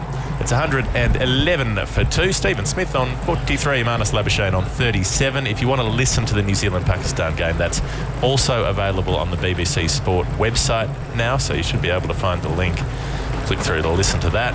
If New Zealand win, 4 teams get knocked out of semi-final contention. England, Pakistan, Sri Lanka, Netherlands. So if or when New Zealand win, that means Afghanistan will be the only non-top 4 team still alive in this comp. Adil Rashid floats the ball up to Steve Smith, who drives him down the ground. A lot of wrist crack on that ball, keeps it down. 112 for 1 with the single. This Australian pair just looking to keep things turning over at the moment. They've improved the overall run rate up to 5.3. It was down at about 4.5 a few overs ago. Rashid floats it right in at the toes and puts his hands on his head. They dash through for a single out to that short mid-wicket position where Livingston's racing in, and that's well run, alive to the opportunity. 113 for 2. Yeah, will Labuschagne basically start trying to sweep Adil Rashid? I don't think Smith will do. He's looking for anything slightly short to latch onto. Smith on 44 waits for Rashid and just stretches forward and plays a ball right back down the centre of the pitch. Rolls slowly up to the bowler, no run. Sam Curran's on the field. Is he on for Chris Wokes? Is he? No, Chris Wokes is at 45. Wokes is there. Who's he on for? Width from Rashid, cut by Smith. Away behind point, he's been caught. It's looped up and the catch has been taken. Moeen Ali back with a point. And the old firm combines, Rashid and Moeen. Smith gone for 44. Yeah, key breakthrough. It's a googly actually, wide of off stump. Smith trying to cut it away past Moeen Ali at backward point. Top edge, good catch. And this is England's great chance now to put the squeeze on. Spinners on against the Australian middle order. There's no Glenn Maxwell, who plays spin so dangerously. And England will feel now they can really put the squeeze on the Aussies. So Smith out for 44 from 52, and Labuschagne 38 from 52. The pair of them did bring that early fast run rate down, so this is an opportunity for England, especially if they could nip out Labuschagne before he gets a chance to try to catch up. Josh Inglis coming to the middle. He's been impressive in his few outings in this World Cup, but he's very inexperienced in international terms. He's played a lot of domestic cricket and prospered, but this is a big job. And there's just that sense of occasion. Australia-England has something else to it. For players who haven't played a lot of cricket against these teams, Inglis will feel that keenly. He was on the Ashes tour but didn't get an opportunity. Yeah, there's always those little moments in your career, isn't it? You want to play for your country, and that's always a pressure moment. You do okay, and then all of a sudden you play against the arch enemy for the first time, and it's always just that little bit more nerve-wracking. You're just desperate to try and put a number on the board, get a score, help the team, prove that you can do it. Bit of AC/DC blaring out to make him feel more at home. Decent crowd in by now. It always looks empty here unless it's absolutely full, but they're starting to block out some of the yellow and orange chevrons on the seats on the second tier. So I suspect we'll see a decent number if we get told a number at the end of the day. They haven't always been releasing the crowd numbers, the BCCI. 113 for 3 with Smith gone and Adil Rashid 1 for 5. He's into his second over. Could be the key for England today. The leg spinner in and bowling to Inglis, who's back and cutting, getting his first run out to deep point. 114 for 3. Well, this for me is what England have done so well over the last 7 years in white ball cricket. Just when they're in the field, the likes of Rashid and Moeen Ali have been a good combination. Moeen's not started brilliant with the ball, 2 overs for 20, but that combination has always managed to just eke out wickets when the opposing team are looking set, and Rashid's done it once again. Rashid up and bowls a nicely flighted leg break that dips on Labuschagne, and he just defends it to end the over. 22 overs bowled, 114 for 3. Labuschagne's on 38. Josh Inglis on 1. A Yorkshireman too. He was born in Yorkshire. Yeah, he's let him get away. Well, the Australians needed a bit of help. I don't think he had much choice in the matter. He was a child when he was taken to Perth. Matt Renshaw was another one, wasn't he? Sheffield Collegiate. He played where I was brought up as a kid. Who's going to be the test opener when Warner goes? Bancroft, he started well, hasn't he? Back home in the Shield. It's a Bancroft-Renshaw battle, I think, which is interesting because Marcus Harris has been the reserve opener on about 53 test tours now. He's been touring the world for 5 years, but as soon as there's actually an opening, they pick someone else. Which isn't the strongest vote of confidence. Marcus Harris is a similar to Warner kind of player without quite the same level of quality. Driving down the ground is Josh Inglis. Moeen Ali's off spin for a run. 116 for 3, but in a way it would be like for like. Harris is short, blocky, punchy left-hander, likes to carve through the offside behind point. So there might be some value in continuity. Moeen, bit of flight, backing away. Labuschagne cuts to cover, can't get a run. Another dot ball on Marnus Labuschagne's score sheet. Yeah, he's starting to panic a bit here, Marnus. He's chewing quite a few balls up. It's a good pitch. There's not a great deal there. There's a hint of spin, but nothing drastic. 38 from 54. Moeen to Labuschagne, who glances the ball straight to short fine. Inglis tries to take some pressure off Labuschagne by setting off as soon as that ball leaves the bat. Races through for a single to get his partner off strike. 116 for 3. That's a bit of teamwork there. But Labuschagne struggled in Dharamshala against New Zealand as well. A huge total Australia made. He couldn't hit the ball cleanly that day. Inglis is getting a thick outside edge to short third. Won't take on the fielder this time. Yeah, I mean, the Aussies have got a little bit of old school. At 3 and 4 today, it's been at 4 and 5 in Smith and Labuschagne. There'll be many saying, can you win a World Cup with those two in the same team? Moeen, quicker, flatter at the off stump. Ball's punched back to the bowler by Inglis. You can have one of them, you think, but maybe not both. Although Smith has lifted his scoring rate in a lot of his innings recently.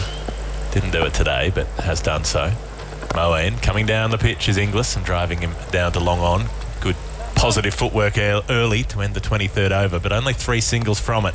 So the slowdown continues. Australia's run rate just above 5 and over now at 117 for 3. Yeah, I reckon, the likes of Head and Warner, if one of them still in at this stage, the Aussies have got another 40. Yeah, that's the difference. That and those the rest.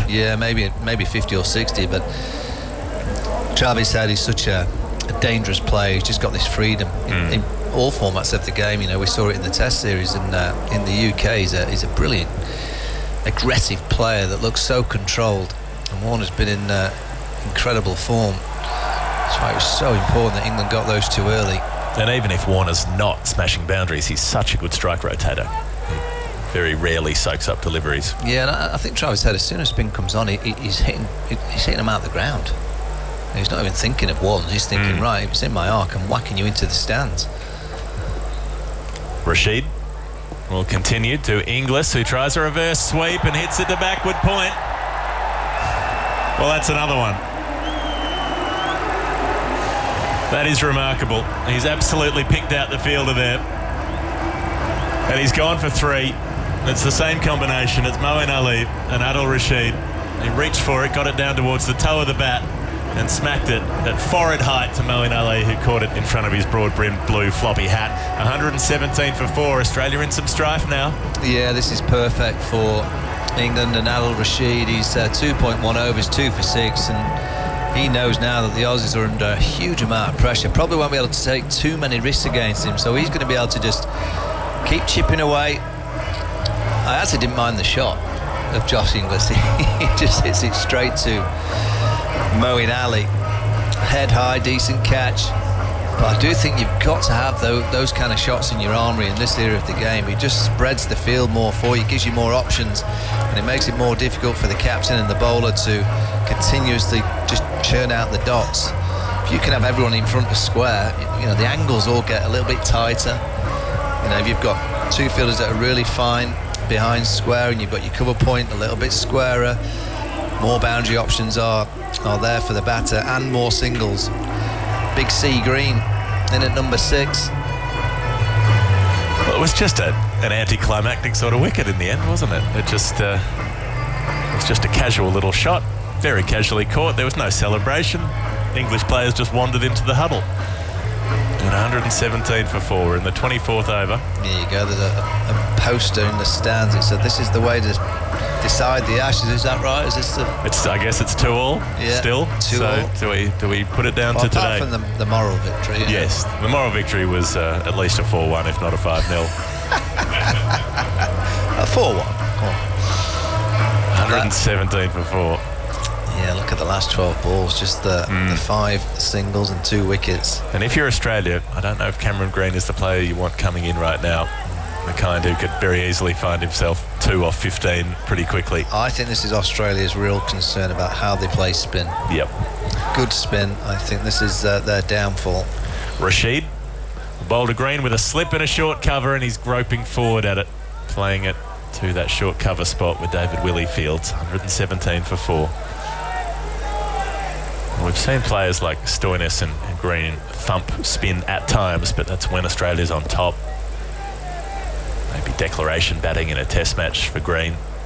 Rashid, a little bit of flight, that's the wrong end, goes in towards leg stump, tapped away for a single to mid-wicket. Green's off the mark, 118 for 4. I really enjoyed that field there, Jeff, from Josh Bulley. Had a slip in place, a real short extra cover on the catch, backward point, 45, quite square, mid-wicket, but also mid-on into the circle, saying to Cameron Green, if you want to try and hit one over the top, good luck to you. He's doing it now as well to Marnus Labuschagne. I really like this from Josh Buttler. He's trying to say to Marnus Labuschagne, go on then, try and play the big stroke.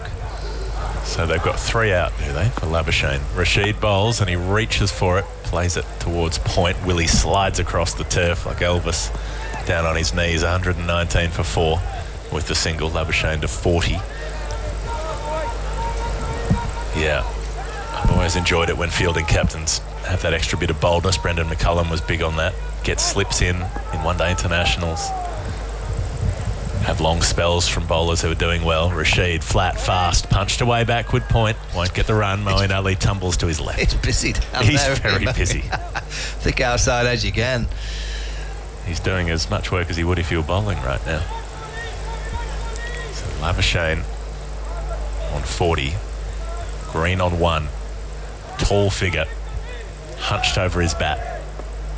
Waits for Rashid and comes forward and just smothers the ball into the pitch as though it's the third session of day 5, and he's batting out a draw. 119 for 4 after 24 overs.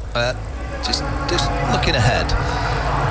Now, England are playing well here, but they were playing well against India just a few days ago, where they restricted them to 229 and then lost by 100, so we can't just get ahead of ourselves. But if England could manage to beat Australia, yeah, that makes that game on Tuesday hot, doesn't it, Phil? Afghanistan versus the Aussies in Mumbai. Both teams will be on 8 points. Afghanistan on fire, playing great cricket. That'd be an interesting game, wouldn't it? It will. Great attitude, Afghanistan, haven't they? They really have. Right, 119 for 4. England going well here as Moeen continues. The first ball this over is clipped back at him by Labuschagne, and there is no run. So, 4 down, approaching halfway. It's Moeen, shaven-headed bowls. There's an edge, runs away off a thick edge, down towards third man, chase for Rashid, and it's going to beat him to it. As I was saying earlier, the actual, when you hit the ball on the ground, flies over the surface of the boundary, but if you hit it in the air, it rather plugs and stops. Yeah, that's the third time that Moeen's been hit for a boundary to like a finest third. Proper edge, that was. Yeah, he's bowling a good line and an aggressive attacking line, Moeen Ali. Might be worth putting a slip in. 123 for 4 in the 25th. Moeen again moves in bowls. Labuschagne turns him into the leg side, or rolls outside the circle. Picked up by the fielder coming in. It's Root. Now Cameron Green against off spin, he generally likes to thump it. He likes to dance down and try and whack it over wide, long on. Whether he's got the bravery to do it at this stage is another question, but that's his favoured kind of shot. They are going to put a slip into Cameron Green. Josh Buller's captain today has been excellent. Been very proactive, been very busy. Yes, I like the way he got Livingston to bowl a few overs, actually, when there's clearly a bit of rebuilding going on. He just slipped 3 overs in there. It's a little bit of a comfort blanket, isn't it? If something doesn't go well later on, well, he's had 3. He's taken those overs out of the equation. Rashid's taken, 2 for 8. I mean, it's 3 overs now as Moeen swings his arm and bowls, and Green takes a quick pace down the pitch and then opts for defence. Be brave. You see him just back in the side. You see him going for the big one early. Well, if he backs himself and he commits, why not? Well, the shot is on. The Aussies have got to look to score. There's a fielder out there. Moeen comes in, bowls to him forward. It's a big stride. Plays down to mid-off. 24 for 4. Ball to go in the 25th. We're here in Ahmedabad. We'll be here again in a fortnight for the final. Fortnight tomorrow. Moeen bowls, that darts that one in. I think he saw him coming there, or at least thought he was going to come. Fired it into his pad and picked up at mid-off. So 124 for 4. 25 overs gone. Rashid's bowled 3. Moeen now. What about on the way in, Aggers? We saw an outdoor snooker club, didn't we? Look very inviting. I mean, I think probably this is the right way to play outside here, isn't it? Well, he did have a sort of a roof, didn't it? Like one of those. What kind of roof would you describe? It's like a tin roof. Tin roof with a big gap between the roof and the walls. Yeah. I love driving around India. I mean, the things that you see really are some of the driving. I'm trying to work out. I got pranged the other day. 124 for 4. Rashid bowls, that's tucked away into the leg side. There's no one back there. He's not on that line. They'll come back for 2. Yes, Calcutta heading to the airport. Well, so lanes are sort of negotiable, aren't they? Yeah. So we're in. To be fair to the driver I was with, he was definitely in a lane, but coming up on the inside was somebody who wasn't. So he took a good hit first of all, bang, just behind me on the left. Right. I thought, oh, someone's hit us. And so the sort of chap in the front there wound the window down and gave this driver a mouthful, who he claimed was asleep actually. There's another short one pulled away out towards deep mid-wicket, and the fielder there, Bairstow, rolls over, picks it up and just keeps the ball in play. Back they come for 2. So gave him a mouthful, at which point this bloke apparently sort of woke up and he just did it again. Got a double whammy. Straight in the back, yeah. So that was interesting. Yeah. Well, I had my 2-hour 20-minute drive up to Pune from Mumbai. Just the one crash. That's not bad. Well, that's pretty good. It wasn't really a crash. You just took out a few cones. This next one tossed up, driven out to short cover. I thought there was some roadworks on that road. Well, there was, and it was in the tunnel. And he didn't realise, my driver, that there was cones, and the tunnel's quite dark. So he took out 3 or 4 and they stuck under the car. Oh dear. Rashid bowls, and that's chopped away off the back foot out square. At a deep point. 129 for 4. I love the use of roundabouts. I think Phil, we're clapping. 50 for Labuschagne 50 off 63. Yeah, played nicely. 63. He needs to probably up his tempo now for the Aussies. I think it was Phil at Pune, wasn't it, Phil? You got on the back of a bike? 2 motorbikes, yeah, to get to the station. Yeah, got a lift. First lift, and he dropped me off at the highway, and then the guy came along and said, I'll take you to the railway station. I jumped on the back of it. Thumb out type Not situation. quite, no. More, I think they thought, what on earth is this white guy doing, wandering around the sort of... Looking lost. The dark lanes so of you just jump on out the back, to Pune. Yeah. Brave. It's Rashid bowling, and pushed off the back foot. Rashid will field. Do you have a helmet, sir? No, just... Yeah. It's not the kind of thing you carry to the cricket, is it? Just a helmet. I don't like seeing the kids without helmets on. No, I think that's bad. I agree. 5 on a bike sometimes. Yeah, I've seen more than that. 129 for 4. And what's going on here? I think Mr. Gaffney's lost count of the number of balls in the overs. 1 to go. And so Green steps in again. There's a man on the drive there at short cover. Rashid bowls, and he comes right over that, smothers it. Picked up there at backward point. 129 for 4. 26 overs gone. But roundabouts, if you approach a roundabout, it seems, and normally you're going to go off at the 3rd exit, it actually makes a lot of sense just to treat it as the first exit. So you go round the other way and go off. Yeah, well, it's quicker, isn't it? Well, it is quicker. Just got to avoid. I've just seen Prince Harry and Prince William in the stands. Are they? Well, what's sitting next to each other? Yeah, well, not 2 or 3 away from each other. Nice to see them getting on again. Right. Lovely. Yeah, but they're quick, aren't they? If you think about going around a roundabout, particularly a lot of traffic, it's going to take you a bit longer, isn't it? Just go through it. Yeah, and go head on. Yeah, take the first exit on the right. Yeah. 129 for 4. 26 overs gone. DJ's revving up the music on it's an echoing ground, because that's probably, I don't know, 15, 20,000 in here. It just gets swallowed up. The number of people. This is a bad song, isn't it? What's this one? I have no idea. I don't think I recognise any piece of music that's been played at any stage in this World Cup. Unfortunately.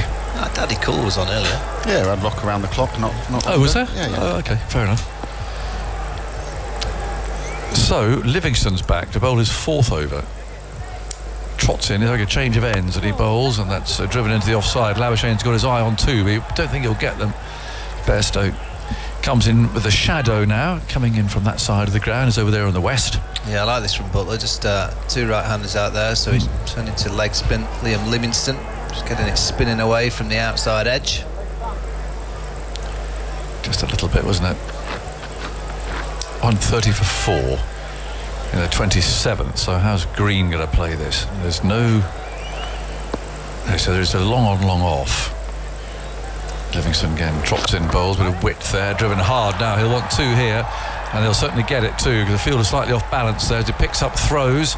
Oh, is that Stokes? It is, isn't it? Sprawling around out there. What's he doing with that knee? What's he doing playing? I don't know. Seriously. I don't know. It's hobbling away down there. Yeah, this is where Cameron Green can play good strong cricket strokes and beat those fielders in the deep, because it hits it so hard. It's a good stop in the end. Livingston bowls. Green on the back foot, pushes into the offside, a bit of hesitation there, but Labuschagne picked out Rashid there at backward point. But you look at Stokes doing that with that knee, you think, what's going on?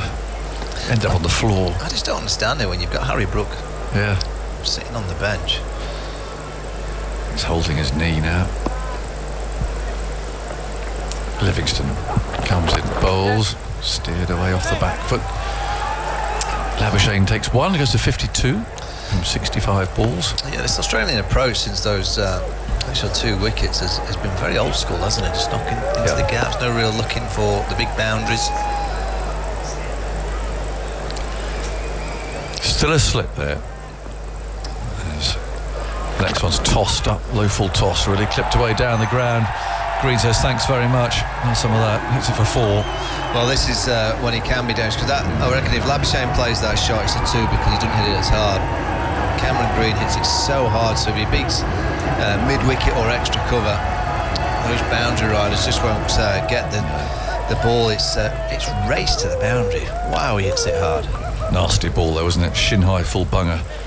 138 for 4. Livingston again bowls it flatter. And Mowing can field at mid-wicket to end the 27th. 138 for 4. Labuschagne 52.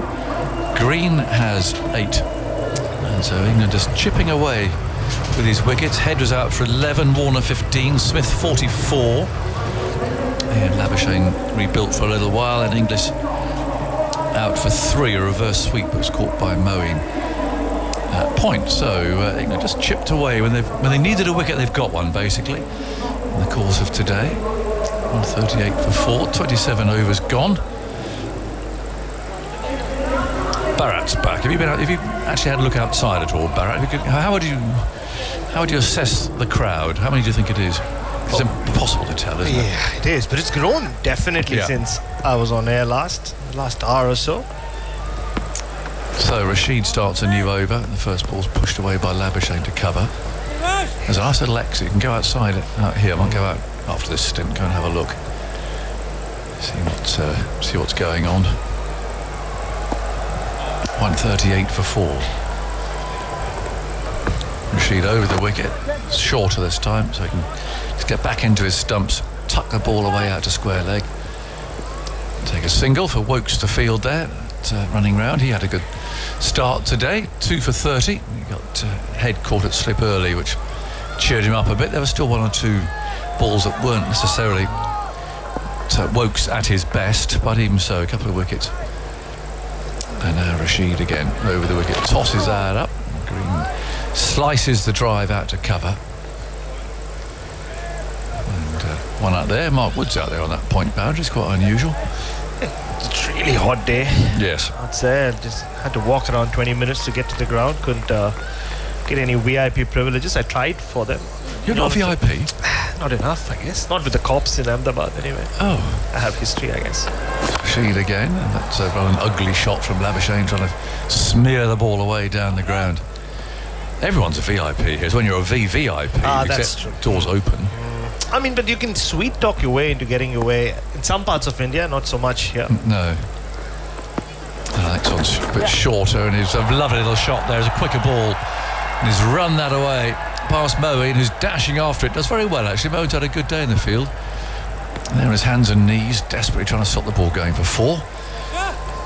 And what do they get? 2 there.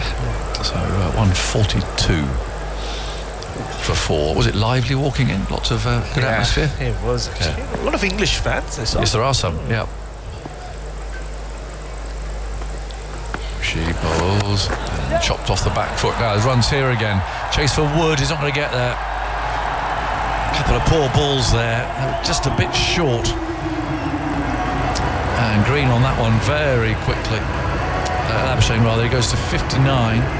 146 for 4. Crowd revving up now. You can hear them start to really get into this game. It doesn't take a lot. The enthusiasm for cricket in this part of the world is incredible. I mean, people here would literally sit and watch any game of cricket that happens to be on, doesn't matter how old it is, how many times they've seen it before.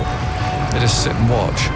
Yeah, the beauty of watching games that have come and gone, especially if India is involved, is India never lose in them. Never. It's unlike, say, Australia and even England, where you do show close encounters where England fell. Yes. Just short. Not in India. Only Indian victories. Only Indian victories, yeah. I bet you 10 rupees India win this game on TV. Yeah, it is true. 146 for 4 then, 28 overs gone. Livingston's going to continue. He's bowling to Green, shorter ball, tucked away into the leg side. Bowen's after it, picks up, thinks about throwing at the stumps, and realises actually both batsmen are home. Because there was this controversy about the famous tight test in Chennai, how it was recorded over at Doordarshan, and I think that's why it wasn't a victory. So they were like, yeah, we can just record a local office table tennis competition over it. That's right. That's is short, too short really. Cut out there in the offside. Runs coming rather more easily now. Terrific effort by Johnny Bairstow, mind you. Keeps the ball in, that really was. And England's fielding has been good today. You know, they're under pressure and clearly open to a lot of criticism at the moment, but their fielding really has stood up. 149 for 4. Marais Erasmus checking with the third umpire that this does not go for 4, and it certainly doesn't. I've seen so far anyway. Bairstow's done a very good job. So that should get the clearance. It does. And Murray's happy. Withdraws his left arm, which he will do when Labuschagne's ready. 61 now from 71 balls to Marnus Labuschagne. He's hit 6 boundaries. This one's tossed up, and he opens face to the bat there, drives out to point for a single. We had a 6 yet today. I don't think we have, have we? Just the one. One early on from David Warner. Oh, that's right. That's right. Yeah, straight down the ground. See Willie loosening up there, cover. So the next one brings Green forward, head over the ball, Livingston able to field. 150 up. Yeah, 2 guys who might have expected not to play this game, Marnus and Cam Green, if Marsh and Maxwell was still here. Livingston bowls, he's down the pitch now, driving, and he's missed that there, Willie. So that'll be another couple. There's a bit of a spurt on coming here, these last couple of overs. I won't get a last 3 overs count from you, Phil. It seems like it's been a little bit busier from that last Livingston over with that full toss in it. 152 for 4. Here he comes again. Bowls, turning to the leg side, straight to Moeen. So 6 off that over. Yeah, 23 off the last 3. There we go. Just lifting it a bit. Australian drinks bearer comes out. Mainly for Labuschagne, but I think Green's saying I'll have one as well. I did say it's pretty warm out there. Oh yes. It's beginning to cool down. That's why I see a lot more people come through. And it's not just for me. I spoke about having to walk 20 minutes. It's all the roads get blocked off. You know how it is in this part of the world. Absolutely. So you have to get off from your taxi or your auto or tuk-tuk at least 2 kilometers away. That's what the metro's for. Indeed, for long, obviously. Is there a metro here that comes out to the ground? Yeah, right to the ground, yeah. Right outside. I'm speaking only as someone whose flight leaves after the final. There you go. Might be handy. Is that right? So you clatter onto the metro. And where does it take you? Well, it takes you into the centre of town. I don't know, does it go out to the airport? Not yet. No, not yet. I think that's phase 2. Which could take. So that could be the way they go to escape the madness here. Although it could be busy itself if 134,000 people are trying to get. Well, that's the thing. Especially if India win the World Cup. Yeah. You might have to postpone your flight, Jonathan. Just warning you. Don't think that's going to be possible, unfortunately. If India win a World Cup here in Ahmedabad in front of 130,000, because there'll be 130,000 outside the ground as well, don't forget. Well, it happened in Mumbai, and they won and managed to get the flight home that night. 152 for 4. And then comes Adil Rashid then starts the 30th over. It's prodded back by Labuschagne. Rashid picked it up. In your walk-in, did you spot any England shirts other than Butler for sale? Oh, I saw a Stokes. Did you see a Stokes? Yeah, not for sale, being worn. Worn, okay. Yeah. I only saw Butler being on sale. 152 for 4. Floated up, driven out to cover. Very well fielded by Willie. Keeps his hat on as he rolls over there, which is no mean effort. 300 rupees to start with, then 250 and 200 as I then walked. There's some bartering, was there? Well, only in a one direction. I was continuing my walk by. Right. Next one. Oh, he dabs it away. This time mowing Canfield.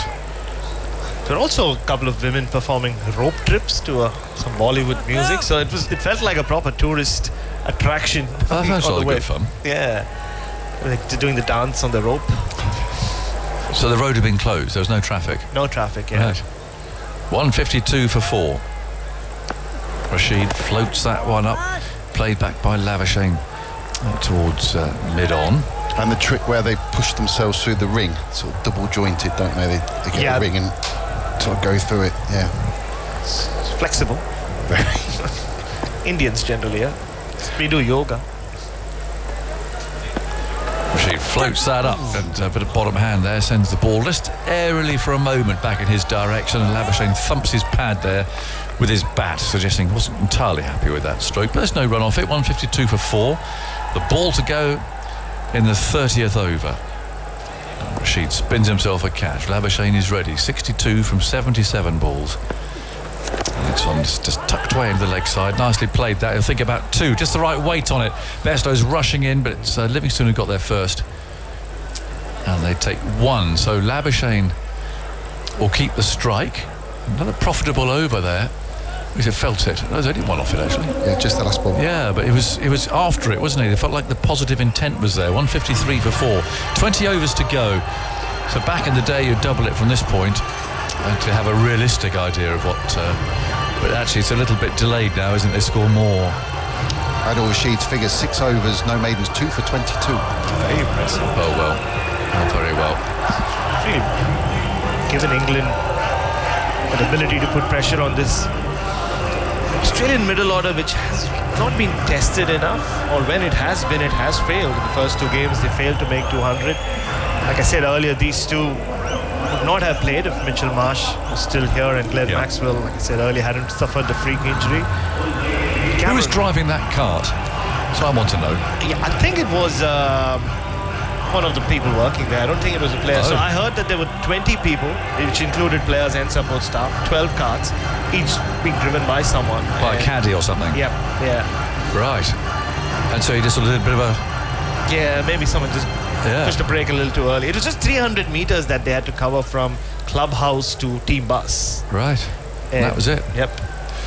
Off he came. He's concussed, isn't he? Yeah. It was all right. He's okay. He's okay. He's been training the last couple of days. Right. Has to go through the protocols. So 2 days ago had a bit of a bat, but yesterday he faced around 58 balls of spin and he looked sprightly. I mean, obviously it's Glenn Maxwell, so he thinks he's ready, but he has to wait. Bizarre accident. 153 for 4. Here starts over number 31. Woods back in the attack, and the first ball is nibbled away. Nice angle there. Down to third man, and Malan tosses the ball back. He is quite fine. 154 for 4. A hot afternoon here in Gujarat, in Ahmedabad. Hazy sky, no clouds, but not a blue sky.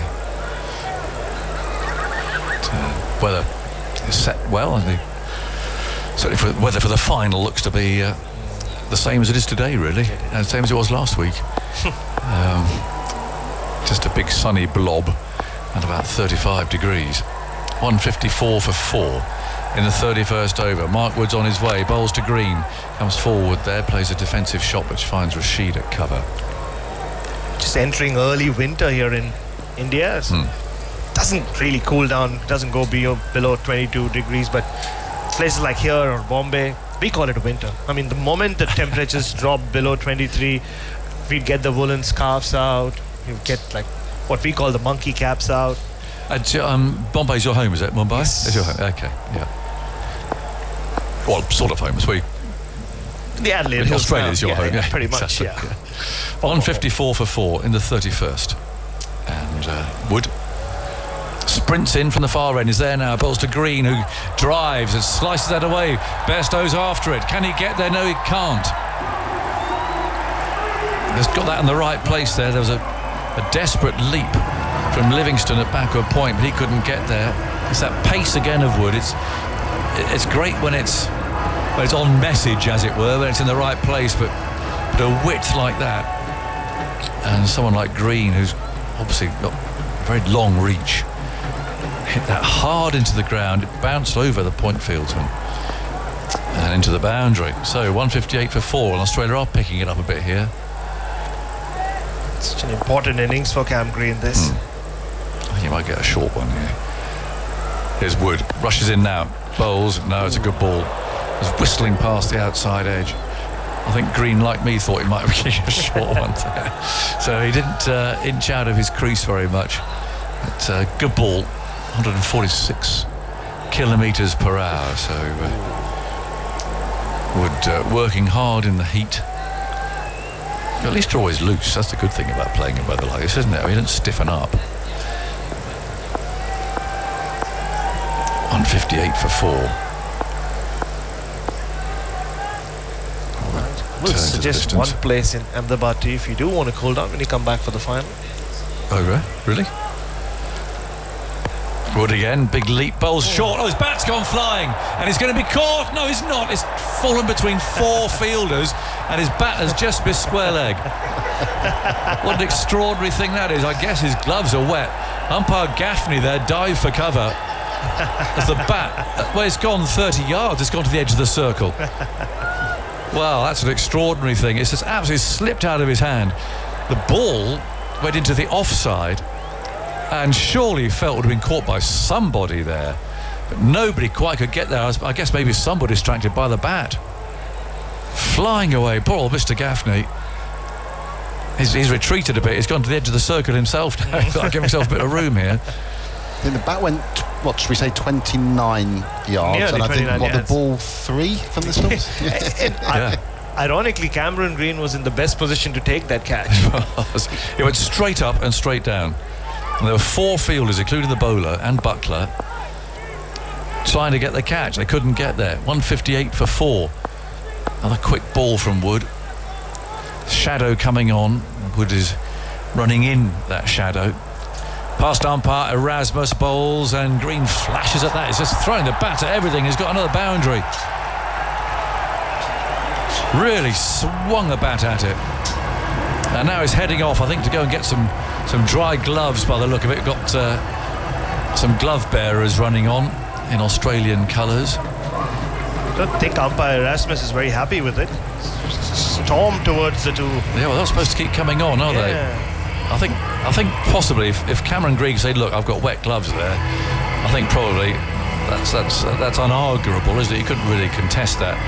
But they are trying to stop the drinks waiters running on without permission. Now in Bangalore, Pakistan 83 for 1 in the 14th, chasing 402. That's on the BBC Sport website and app, as we keep saying. New Zealand win that.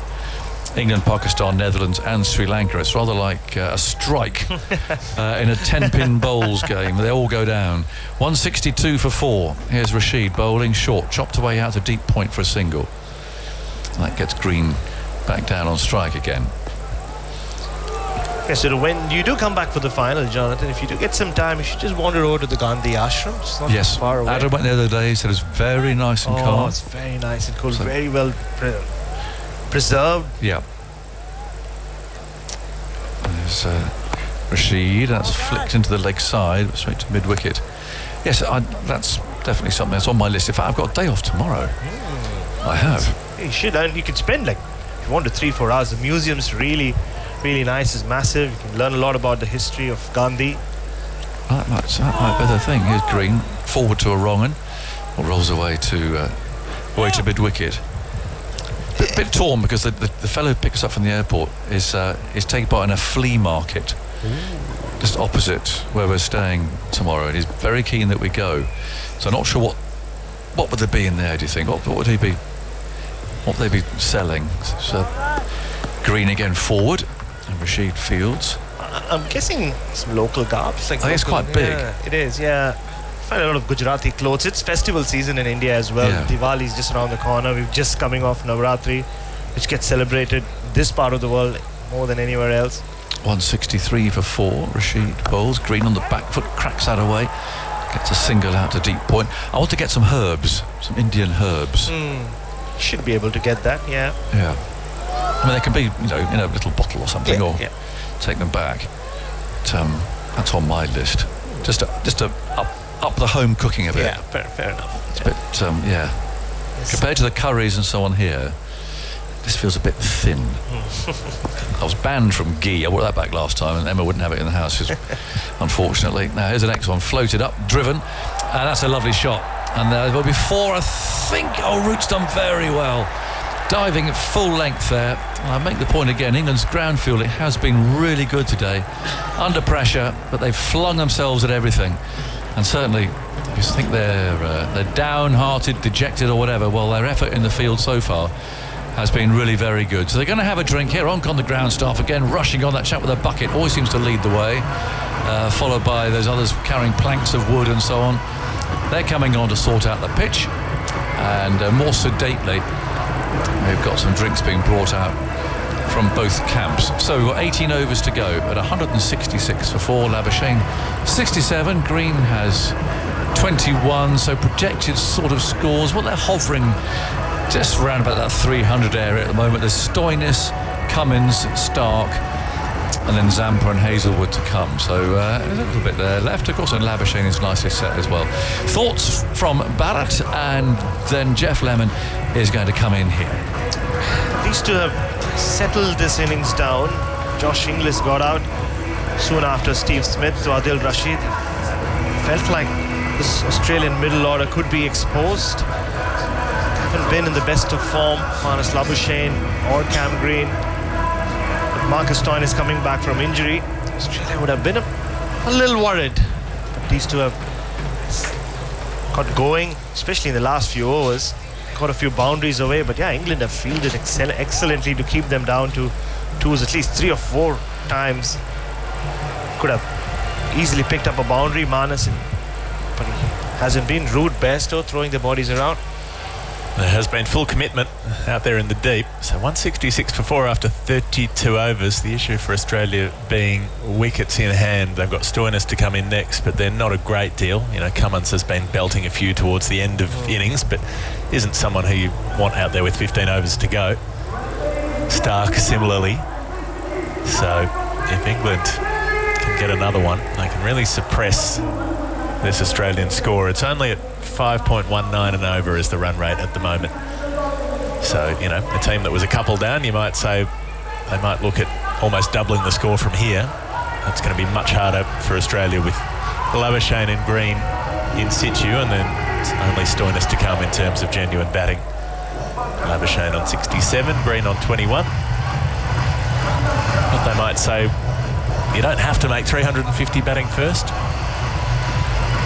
Up against a team who've really not gone past 200 very often, have they? Well, that's the thing, but that has to change at some point. Surely, when you look at England's batting quality, at some stage they have to click. They have to have a day where Bairstow makes runs, Joe Root, Liam Livingstone's destructive power. England's last 4 scores in this World Cup in order: 215, 170, 156. You can see the way this is going, and 129. There you go. 4 scores and 7 games ago. So the drinks break coming to an end. Players getting back in position. And England are 1 over ahead of the over rate. And over ahead of the over rate. Who would have thought, especially during the Ashes when both teams were atrocious. But Sri Lanka took about 4 hours and 10 minutes to bowl their 50 overs against India the other night. They did have to pick a lot of balls back out of the crowd. Oh, don't forget, Australia were behind against New Zealand. They had only 4 fielders out on the boundary. The last over against Jubinisha. True. They almost got them there. Mitchell Stark gave him 5 wides from the first ball of the over. That helped, but didn't quite get over the line. So to start things off, it'll be Mark Wood after the drinks break to Cameron Green down the leg side, and there is a wide. An extra to the score as umpire Erasmus spreads his arms ready for takeoff. 167 for 4. Cam Green enjoyed the extra pace of Mark Wood. Yes, he got beaten 1 ball, and the other one where the bat went flying. Picked him off for 2 boundaries. It's brought up the 50 partnership, that wide, of 54 balls, so it has been at a good enough rate. Labuschagne, a very slow start, but has started to catch up a bit. 67 off 81 now. Wood runs up to Green, who's pulling across the line. Hasn't got all of it, but he'll get it over the leg side field. They were mostly inside the circle, except for the man out at deep backward square. So he gets a couple of runs, gets back on strike, up to 25. 169 for 4, Australia. Once again, rushed by the short ball. Cameron Green on the slow pitch. That's the X factor that Mark Wood brings into every English bowling attack. Yeah, hand coming off the bat. It's so far high on the bat as well. This time the bat did stay in his hand, so that's a good sign. Green on 23 correction from 28 balls. Wood bustles up as only he can and pitches up, flicked off the pads. That's a better bit of timing. He'll get one and they should come back for the second. As again, it's deep backward square leg who has to come all the way in front of square to field. Chris Wokes doing the work out there. 171 for 4. Green is now on 25. Another way of looking at it from an Australian perspective is that this is what they needed. They needed middle order runs, but they're coming from two guys who would not feature in their first 11 or the first choice 11. Yes. Once Maxwell comes back, one of these two will miss out. Same will happen when Mitchell Marsh returns home from Perth. Wood bowls to Green, who's trying to flick, but it's down the leg side again, so he doesn't get runs, but he does get another wide. Every little bit helps. As the extras count, which hasn't been too high to this point, goes up to 7. They've bowled. Oh, those are their first wides for the match. Yep. There you go. Oh, I was thinking I hadn't heard one called or called one. So England did get through most of their bowling innings against India the other day without bowling a wide. Small victories.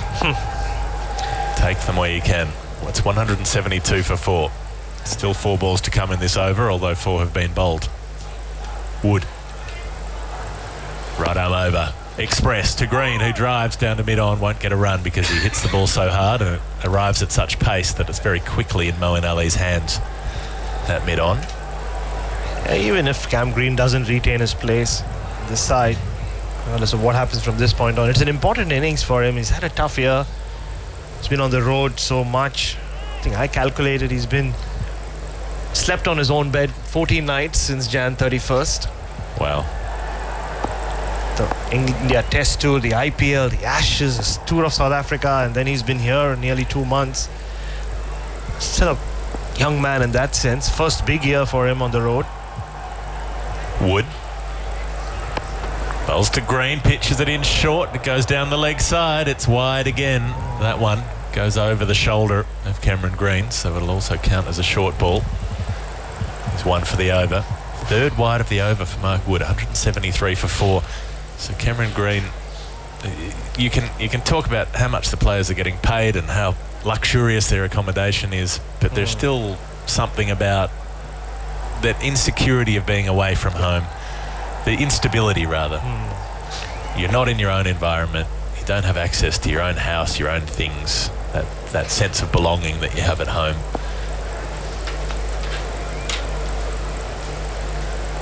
Wood will try again, and this one is on line with the stumps. It's driven down to mid-on. They will take the run this time. It's sent just to the right of Moeen Ali there, so able to get through for a single. Green up to 26. 174 for 4. Still 2 balls to come in what will be a 9-ball over at least.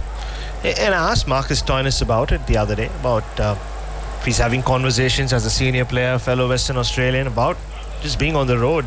And he said him and so Stoinis and Mitchell Marsh taken up a big brother role for Cameron Green, just getting behind him, just talking him through this whole phase, because as Marcus Stoinis said, something you just have to get used to as a professional cricketer these days, being away from home.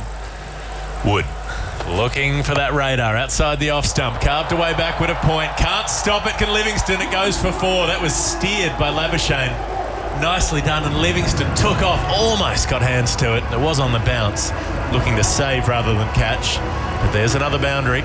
Marnus Labuschagne to 71. He's got that strike rate up to 86. Australia's run rate up to 5.42. They're 178 for 4 in the 33rd. Yeah, the extra pace of Mark Wood coming in handy to Marnus Labuschagne. Every time he's given them a little bit of width, he's been punished. Just been able to use the pace to target the vast expanse on the offside. Mark Wood hoping this will be the last ball of his over. To Labuschagne, 4 strikes him on the pad. Wood appealing is out. 9 balls in the over, and it's worked for Mark Wood. He gets the key wicket. Labuschagne will surely review because he always does, but that was a quick decision from Murray Erasmus. Had the finger up in a flash. Labuschagne on 71 will need this ball to be doing a lot to try to spare him. 178 for 4. It was full, it was fast, and it looked like it was bang on line. It did on target for the first time in this over, Mark Wood, but Manas immediately reviewed. It's like Maria Erasmus hadn't even put his finger down before he had to signal for the DRS. That's how quick the review was. That's efficiency, but that might just be a position of the match sort of review. Australia have 2 in hand. This partnership's so important. And that one might just be sliding down leg, but it's probably taking a bit of leg stump on the way. Might just be height. Could be a factor there.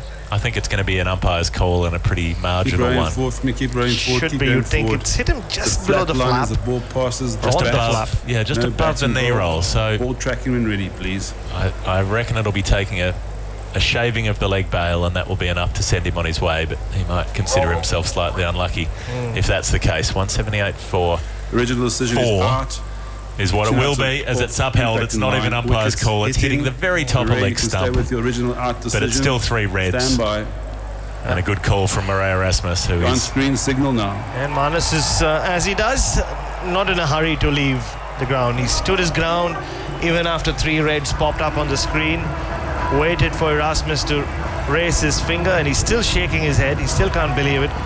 Could see him go, come on, when the 3 reds went up, but spits the chewing gum on his way out.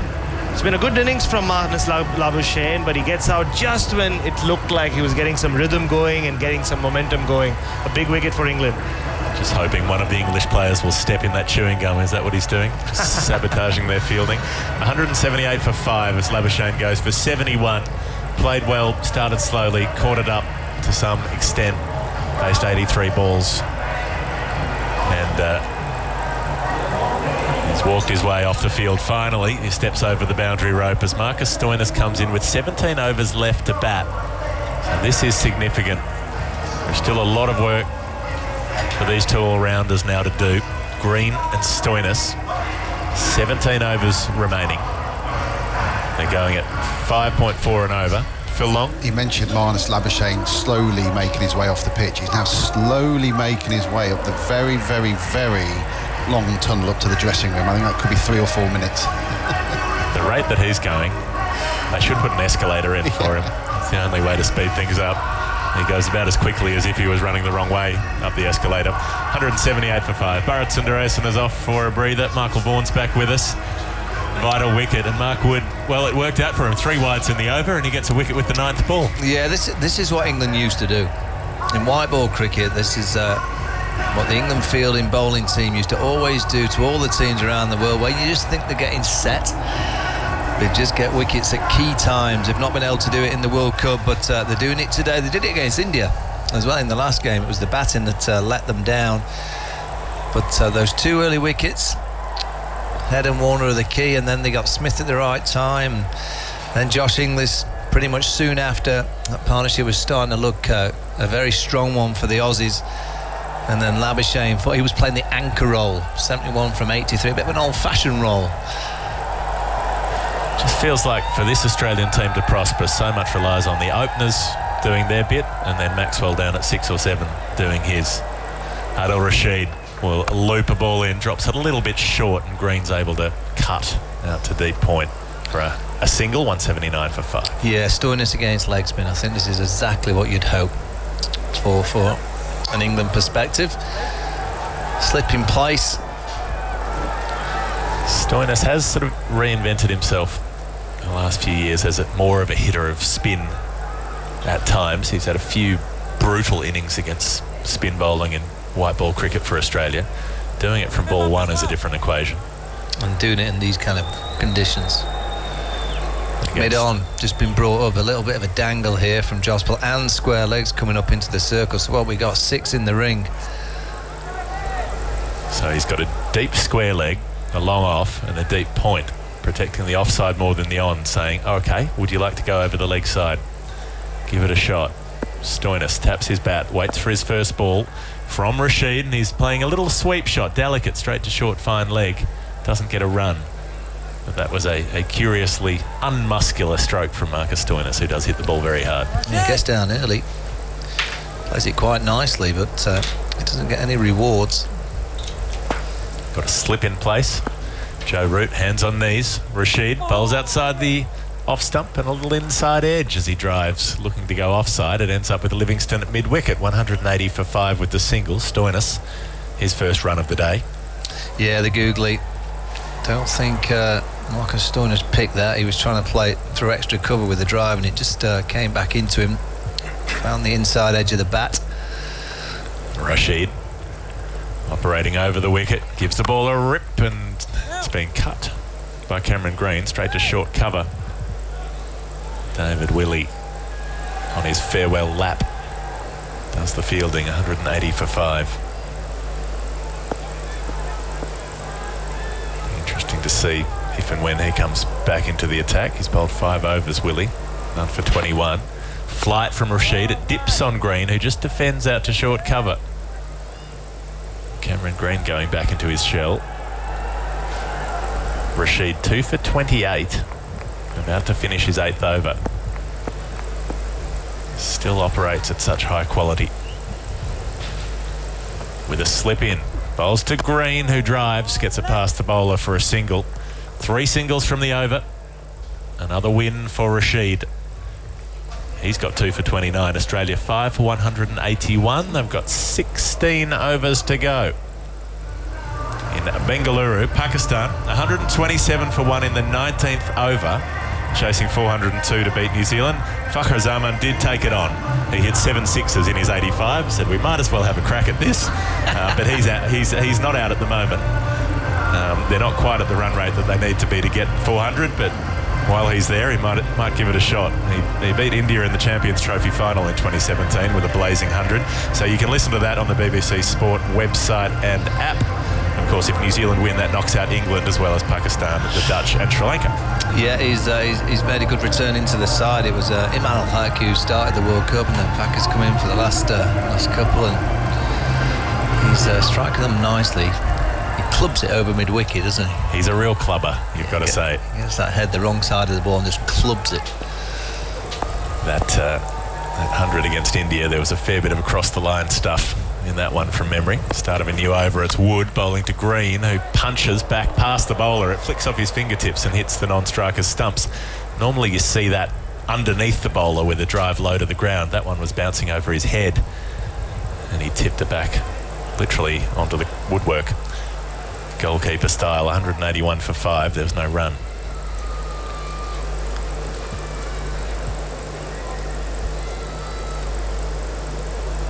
Ball being tossed around. Mid-wicket to mid-on. Back to the bowler. Mark Wood, who was so impactful, dramatic entrance to the Ashes at Headingley earlier this year. Bowls to Green, who punches well down to deep third. There's a fair bit of work to do. Harry Brook, the sub-fielder, who falls over picking up the ball and then falls over throwing it back in. He's managed to deck himself twice in a row of the same delivery, and he's not even in the 11. 183 for 5 as they pick up a couple. Yeah, he was off the pitch. Wokes is there. Willie's there. It's not one of the bowlers. Johnny Bairstow's out there. Stokes out there. Is that Ben Stokes at mid-off? Yep, Stokes at mid-off. Joe Root. Joe Root's down here at fine leg. We've got Livingston. We've got Rashid at cover. So who's off? Moeen Ali's out there. Malan's the only person you've David not Malan. mentioned. Thank you. I knew we'd get there eventually. It's like guess who? Yeah. Drop the faces down until you wind up with the right one. David Malan catching up on some Netflix or something. Wood up to Green, who's flicking off the pads. He was late on that stroke and just got a little bit of bat on it. Out to deep backward square. They're coming back for a second run. Well, that is sharp work in the end. They get the 2 quite comfortably. Green up to 32. Stoinis only faced a couple of deliveries. He's got 1. Australia 185 for 5. Halfway through the 35th. So much rests on this partnership. If England get another wicket here, they're into the bowlers. Stark and Cummins can bat, but not players who you want to be carrying the batting innings. Not at this stage. Wood starts, but Green's not quite ready. Taps the bat now and says, let's do it. Wood bowls short and it strikes Green. Hits him on the body as he shapes to pull. Didn't read that off the pitch. Wood checks he's okay. Green pops him the thumbs up. Hasn't timed the pull shot at all, Cameron Green, today. We've seen him mistime a couple and then didn't even get bat on this one. Well, that's quick. That was 93 miles an hour. He just hits him before his back kind of come round to play the shot. Too fast. Actually on the gloves, isn't it? Yeah, it's onto him so quickly. This is the Mark Wood that we've been used to seeing. Yes, he's gone for 42 in 6.4, but he just looks like he's out there looking for wickets, hunting down to create an impact, bowling quickly. Wood up to Green, who squeezes out a full wide ball. Harry Brooks in the action again. He can't stop it. That is a brilliant shot from Cameron Green. There is width on that, but it is going so quickly, and he's just able to place the bat in the path. He gets it for 4, 189 for 5. That ball got clocked at 153 kilometres an hour, Michael Vaughan. Yeah, and that's why it races away. Brilliantly played, as you said. He just puts his bat down, angles it towards that kind of wide third. Brooks got no chance. Races away. What was that? 152 kilometres. What's that, 96 miles an hour, Phil? This is rapid. So the previous one that smashed the gloves was 150. This one's 153. I don't know if they've juiced the speedos a little bit. They sometimes like to do. What for England? Crank up the atmosphere. Mark Wood doesn't bowl. Cam Green has said that somebody's distracting him down the ground. You're starting to get into the Hassan Raza territory there, Jeff. Just... Hassan reckons that the Indians get different balls. For England, well, I'll tell you, look, speedometers are run by TV broadcasters, and sometimes it's in their interest to have exciting numbers pop up on screen, that's all. So 95.06 miles an hour is 153 kilometres. Is it also in their interest for India to have better balls when they bowl? Probably not, because that means the games are over. What was it, about 4 overs that Sri Lanka chase was effectively finished? So Wood, he's been above 153 times out of 5 balls in this over in terms of kph. For those of you in Australia who understand that quaint metric measurement that most of the world uses, 189 for 5 is the score. And Wood has Green in his sights, went for 4 from the previous delivery. He'll just go for 1 here. It's tucked off the hip, and Green is playing this with a degree of competence and confidence. 35 overs gone, 190 for 5. So they've got 90 deliveries left, Australia. They're going at 5.4 and over. And they'll need a fair bit more than this, you would think. At their current rate, they'd reach 271, 6 and over from here, 280. Yeah, that last ball from Wood, I was just looking at the field, and England almost put all their fielders in the ring on the circle, almost saying to Cameron Green, you can have the single. Not too sure about that. I thought they would have wanted Stoinis to be on strike for Al Rashid, but that's what England have opted for. Some grounds around this huge arena. There's a couple down the back there that look quite nice and lush. Practice grounds. And I don't think the training facilities were great yesterday. I think England had to go indoor. Indoor is a long way away. We played a test match there earlier in the year, just before the one here at Ahmedabad. Yeah, the river flows past this ground.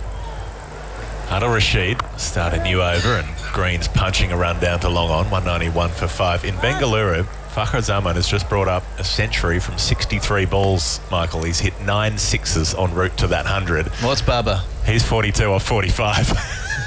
Of course he is. So they're 149 for 1 coming up to the end of the 20th over. They need 252 from 30 overs.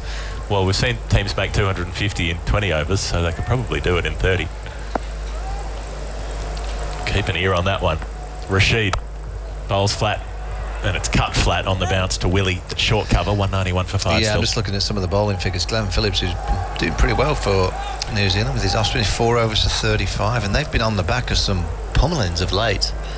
Glenn Phillips what did the Aussies get him for? 388? 388, but Glenn Phillips 3 for 37 off 10 in that game, coming forward and defending across the front pad is Stoinis. So Phillips is the only one who hasn't been smashed. Bolt 4 overs 0 for 42 at the start. Yikes. Southey was excellent, 5 overs 1 for 27.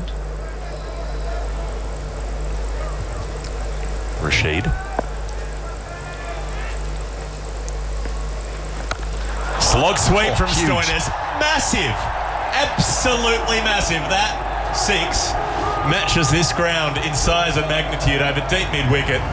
Down on one knee. Slog sweep. 197 for 5. Stoinis goes from 1 to 7 in the space of one hit. Well, you say that he's become a good hitter of spin. That's a perfect example. The lap slog that goes quite straight for a lap slog.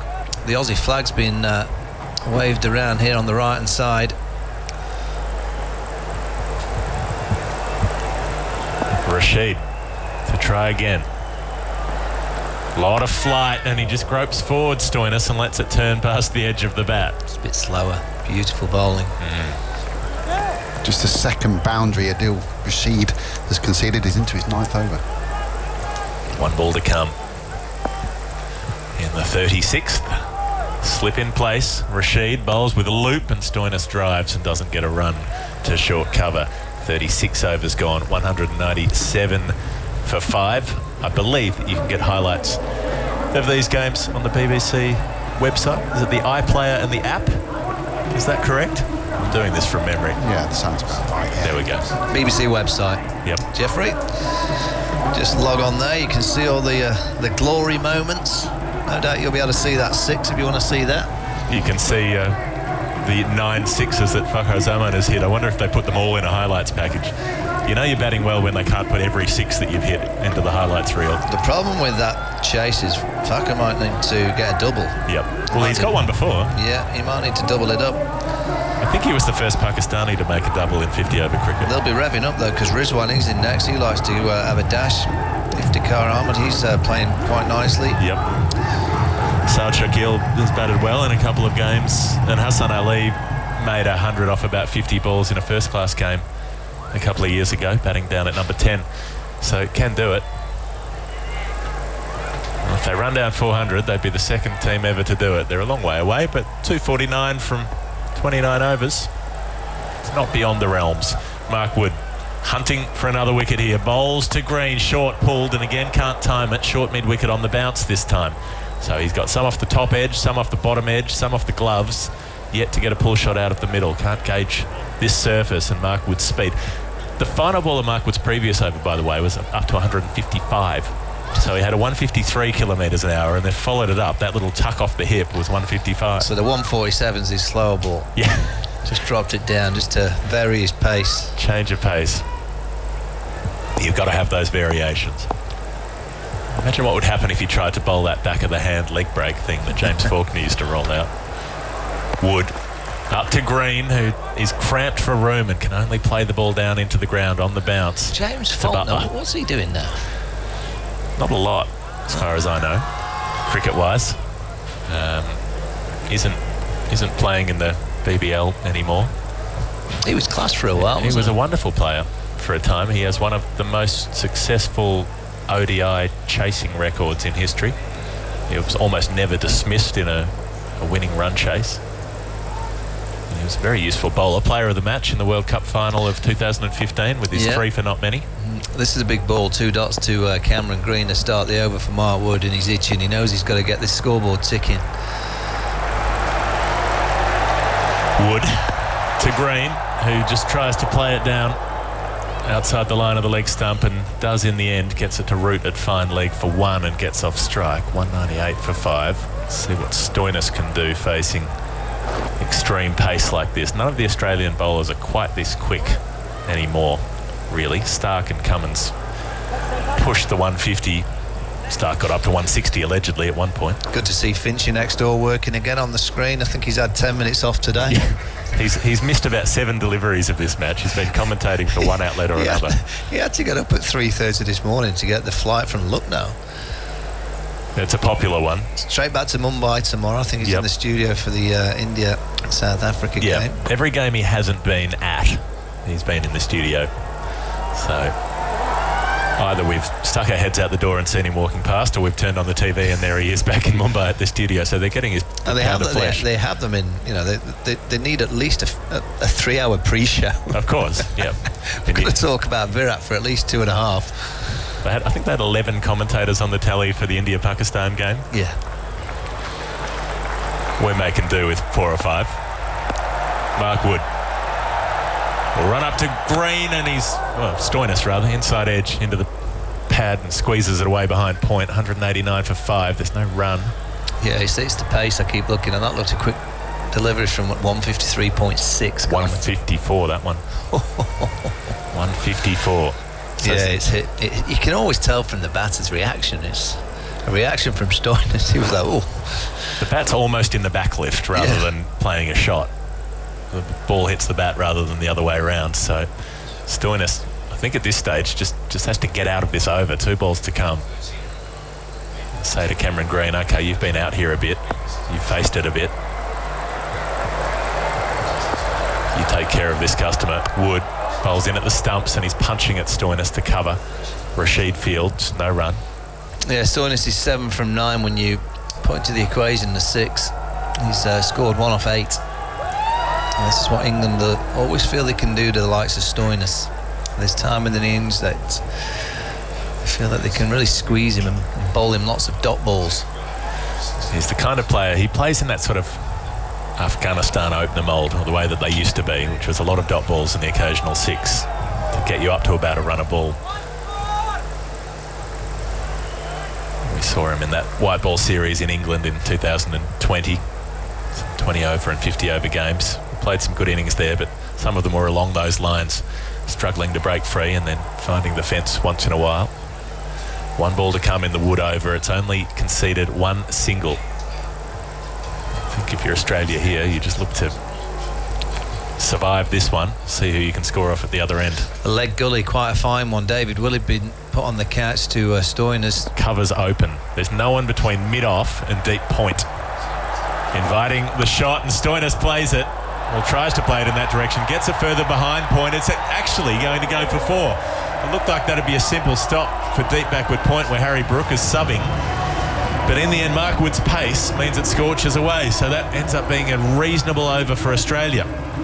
Stoinis up to 11. He's faced 10 deliveries. Green on 39 from 45. Australia's 200 comes up 202 for 5. 37 overs bowled. That's 13 to go. I'm going to leave you with Michael Vaughan, and then Jonathan Agnew will join you. Yeah, the Aussies will be starting up like 300. 8 and over gets them to 306. England will be hoping for a couple of more wickets now. Try and restrict Australia to 260, 270. The pace of Woodaggers. Yes, be good today, isn't it? Yeah, he's bowling quickly, but the problem with pace is he flies off, doesn't it? Yeah. I don't think he's bowled a really bad ball. Yeah, he's been hit down to third 3 times to the boundary by just glances. We've seen some good pitches in this tournament. If you look at the games that England have played, really can't look at anything. Nothing spun too excessively. They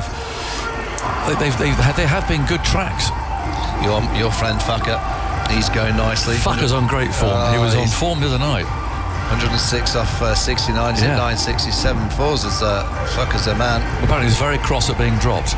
Well, understandable. He's answering them in the right fashion. In the last 2 games, he was great.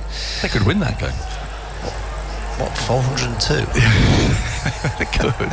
Well, that way the Fucker's going. Well, rain stops. Why? It's raining. It's raining in Bangor. Yeah, it's raining. So are they ahead? They've got 20 overs in. That's all that matters. Phil, can you check that? They must be quite close to being ahead. Yeah. Duckworth Lewis on that one. 10 runs ahead. They're 10 ahead. Yeah. New Zealand they've had it. Oh, I'm going to put the radar up Bangalore. Well, there you are. See how much is going to be in there. 202 for 5 here, and no rain in prospect. And Ahmedabad has a lovely stroke. Hasn't Green played well today? As Wokes comes back into the attack, gives him a little bit of width, and he's driven that through extra cover. Classical stroke. Gets to 43 from 46 balls. That's his 5th boundary. He's played some really good shots.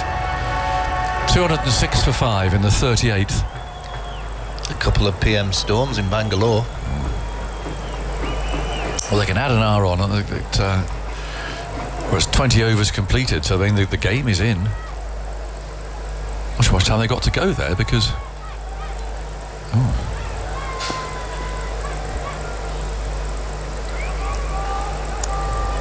206 for 5.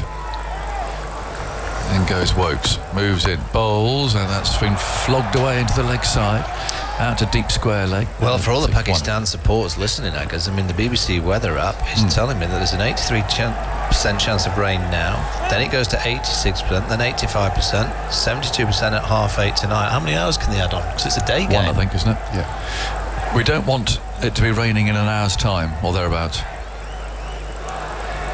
Because we're supposed to be having that game in our interval. Oh, okay. Well, I'm afraid it's 83% then. If there's no play well, you're going to have to do some talking. Well, for the World Cup, I think it'd be fantastic if Pakistan are still alive and that. Well, everyone's still alive. That semi-final. Well, you were here for the stage game, weren't you? India-Pakistan. It could still be on. It could still be on. In Calcutta. It'd be in Calcutta. That'd be lively. 207 for 5 in the 38th. There's Wokes bowls on the leg stump. It's clipped away by Stoinis. Down to Moeen Ali, who's been busy in the field today. He's at mid-on. No run. Good crowd here. As I say, it's 25, 30,000. It could easily be looking around. I reckon more. Could be more, yeah. You might have got a full Lords in here. If you just look down here to the right, actually, it's quite full in the first two orange segments. To my left, there's plenty in. Oh, it's just a huge place. The ring of fire has been lit as Wokes comes in bowls. Stoinis stands up, plays out to cover. That's the sort of floodlight here. There's don't actually have lights poking out over the top. I mean, they'd be enormous. So they have the ring of fire type lights. So the tip of the roof, very bright lights shining down. So we're into that stage of the day where are we? 5 to 5 is noticeable how much darker it got in Calcutta, how early it was. Right. Yeah, over there in the. It's a grubby pitch there, isn't it? Yeah. Just does it gets a bit better at night, but in the day it looks like a bit of a turn. A reverse swing Pakistan got there. 207 for 5 in the 38th. Wokes bowls short, leg stumpish, flicked away down towards deep backward square leg, chase for the fielder who just gets there, picking up off balance. As Mark Wood really didn't need that long sprint this stage in the day. Wokes just straying again onto that leg stump. 209 for 5. Ball to go in the 38th. I like the new addition on the screen. It tells you how high the sixes have gone. So the Stoinis 6 off 24 metres it went. Yeah, is that high? I don't know. I don't know. I've only just noticed that new graphic on the screen. 209 for 5, and in goes Wokes again. Bowls clipped away to the leg side, going for that quick single. Fielder picks up, misses the stumps. There's Malan there, just inside the circle at mid wicket. 210 for 5 after 38, 12 to go. How are you getting to Pune then, Phil?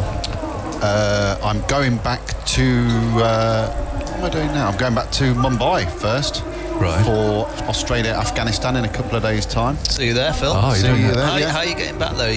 Well, I've not got anything put to them. I thought I might potter down maybe to somewhere like Surat and have a look round there. Right. Well, yeah. And then on the train or on the train, or maybe a bus. We'll see. And then get there tomorrow afternoon. Watch India versus South Africa. So which sounds like a bit of a cracker. So what kind of time frames are we talking? Sort of 6-7 hours, maybe 6 hours on a train. Or maybe a bus. And then from there to Mumbai? About another 6-7 hours, so it sort of splits again a train. Yeah. But the adventurous way to go would be by boat. You haven't done that yet, have you?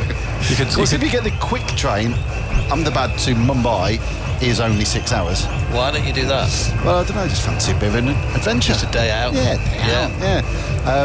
As you come up from Mumbai to Ahmedabad, you follow what's going to be the new high-speed train with the bullet train between Ahmedabad and Mumbai. Yes. 2 hours when that's finished. Yeah, I've been reading about 2 that. hours. And when do you go on Booking.com or something like that you book your hotels? Or? Or I tend to have a look on there, or just turn up and say, have you got a bit of room? And normally they squeeze you in. Yeah. If you go to Surat, then you can get the boat down to Mumbai. There we go. That's a good show. There's a proper adventure, yeah. It's a really nice way to do that. You'd be impressed if I mentioned that. Oh, no, I would. I think it might take a while, though. It looked quite a long way. It's quite a long way. But I mean, the trains are all well and good, but might need a very powerful canoe. There'll be a fisherman who'll take you on his sloop. 210 for 5, 12 overs to go. And we've got Willie back, and he bowls, and that's tucked away out to mid-wicket. And finds Rashid in there. So that's on the coast, is it? So is there a beach there, Phil? Not a kind of beach as we know it in Gujarat. Doesn't tend to be. If you go further down the coast, there's Daman, which is an old Portuguese settlement. Is that nice? Well, that's like a mini Goa. I think that's maybe overstating it, but it's where a lot of people from Mumbai maybe go up for the south weekend. of Mumbai, is it? And no, it's north of Mumbai, and have a. Phil, what's the street food that they have over here? It's like a deep fried masala potato in a bread roll with spices and chilies. What's Pav bhaji. So you get the ball that's deep fried, put it inside your roll and sort of squeeze it down. Yeah, it's very nice, good. isn't it? Very good. Yeah, very good. A bit on those of it. Here's Willie, left arm over, bowls, tucked away into the leg side by Stoinis. Very happy to give the strike to Green. I was trying to get... I was talking to some locals in Mumbai yesterday, and they were telling me Marine Drive is where you get those. That's where you get the best ones there. If you're dug up at the moment. Yes, it's quite hectic on that road. But they do say on the street food on Marine Drive is excellent. If you're in Mumbai on a Friday or Saturday night, you must go to Chowpatty Beach at the top of Marine Drive. Absolutely incredible. Thousands of people there, but all sorts of food outlets. It's absolutely very, very, very memorable. 211 for 5 in the 39th over. Willie strides out, bowls, and that's thumped back at him, and not quite timed by Green. And Phil, I know you've got a bit of a beard, but there's a lovely gentleman in Mumbai behind the Taj Hotel, the Gateway, down Ormiston Road, on the right there, that does amazing shaves and haircuts and head massages. I think I'm going to have a shave tomorrow. Go and see my friend on Ormiston Road. As you were admiring Jeff's moustache, I'm thinking I might leave the moustache on. Yes, go for it. Yeah, go for it. Yeah, sometimes, yes. It's like sort of 1970s about that. 211 for 5. Here goes Willie and bowls, and it's thumped away into the leg side. Chase for the fielder, gets there, very low. Well picked up by Wokes. I think he only got one for that. That was really very good fielding indeed. He ran to his right, dived down, stopped the ball going for 4, but then got up very quickly and threw the ball in. It was an accurate enough throw. Just getting it in the air was enough. Brilliant piece of fielding. 212 for 5. Have you been in, have you? Here he is. I've just did a bit of a time lapse. Outside? Yeah, he's outside on the street. There he goes. Just chopping away. Usual, sir. I'll take you, Aggers, when we're in Mumbai. Well, no, I'm not in there anymore. In goes Willie. Bowls. Tucked away out to mid-wicket. Now, can the throw hit? Well, let's see. The stump's been broken. It was Rashid, who hasn't got much of a throw. Moving to his right there at mid-wicket. Green's on his knees. Willie had to actually gather the ball and then throw it into the stumps. TV umpire to the director. We have an umpire review for a run out at the bowler's end. I think he's back. I think he's dived in. They do pick Rashid out. He doesn't have much of a throw. And although actually they sent him back there in the end, but let's have a look. Yeah, it's going to be in. Keep rolling it forward for me, please. Just go back one frame for me, please. And roll it forward. The bat's grounded. Keep rolling it forward. When the wickets light up, I'm ready to make my decision for the big screen. If that had been, Ben Stokes or someone like that fielding there, Johnny Bairstow, I think probably he'd have been gone there. 212 for 5. Ball to go in the 39th over. Green's puffing a bit down there at the far end. 45 from 49 balls, which has been a very valuable innings for Australia. What about when he released his bat? That's a beauty, wasn't it?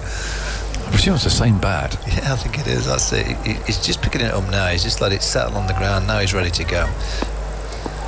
212 for 5. Ball to go in the 39th over. Willie again wades in, bowls, and that's tucked away into the leg side. There's Rashid again. They don't take the run. And it's the end of the over. 39 gone. 212 for 5. Willie 6 overs now for 23. Woke 7 overs for 38. A couple of wickets. Wood 8 overs for 52. Well, better than that. Need to get 1 wicket, but he's bowled well today. Livingston 5 overs for 30. Moeen Ali 4 overs for 28. Been quite expensive. And then Rashid 9 overs, 2 for 36. Again, doing a sterling job. Bit Bit of tequila now. This is what kicked me out of Strictly, this song. Was it? Did the samba to the tune Tequila. Right. Saw me off. Did it? Yeah, dance off. See you later. Oh, what a shame. It's still going Strictly, isn't it, at the moment? Yeah. I've watched a bit of it, actually. I haven't seen any yet. Les Dennis was my favourite, and he went the first one out. He was fantastic. Oh. Who did you lose in the dance-off to? I think it was Nicky Byrne, Westlife. There's no shame in that. Well, he's been dancing around chairs all his life. Who's the favourite now, then? Good question. Very good question. We'll get the run in, won't we? Yeah, I'm not too sure. Well, there's actually a professional dancer on the show. Is there? Yes. Shouldn't be allowed, should it? My daughter's a dancer, and she's actually been coached by him. Who's the John Sargent figure? Well, Les Dennis, but he only lasted. Oh, right. He was first to go. He must have been bad then. 212 for 5. In goes Wokes, moves in, bowls outside the off stump. It's been flogged into the leg side there. It was not a pretty shot. It fielded down to our right by Stokes. I tell you who's doing well, actually. Annabelle Croft. Oh, yeah. Yeah, she's doing well. Well, she's a professional athlete, isn't she? Is Angela Rippon still in? Yes, I think she is, yeah. She was fantastic. I saw her first couple of weeks. Magnificent. A lot of people were surprised. You have to remember the old Morecambe and Wise show, and there she was.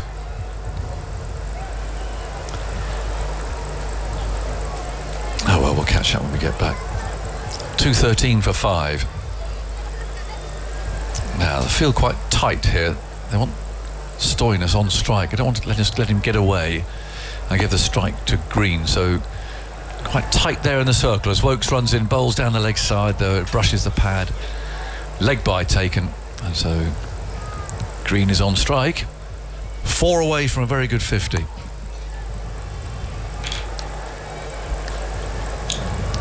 Wokes talking to Beards. He's got a very well trimmed beard.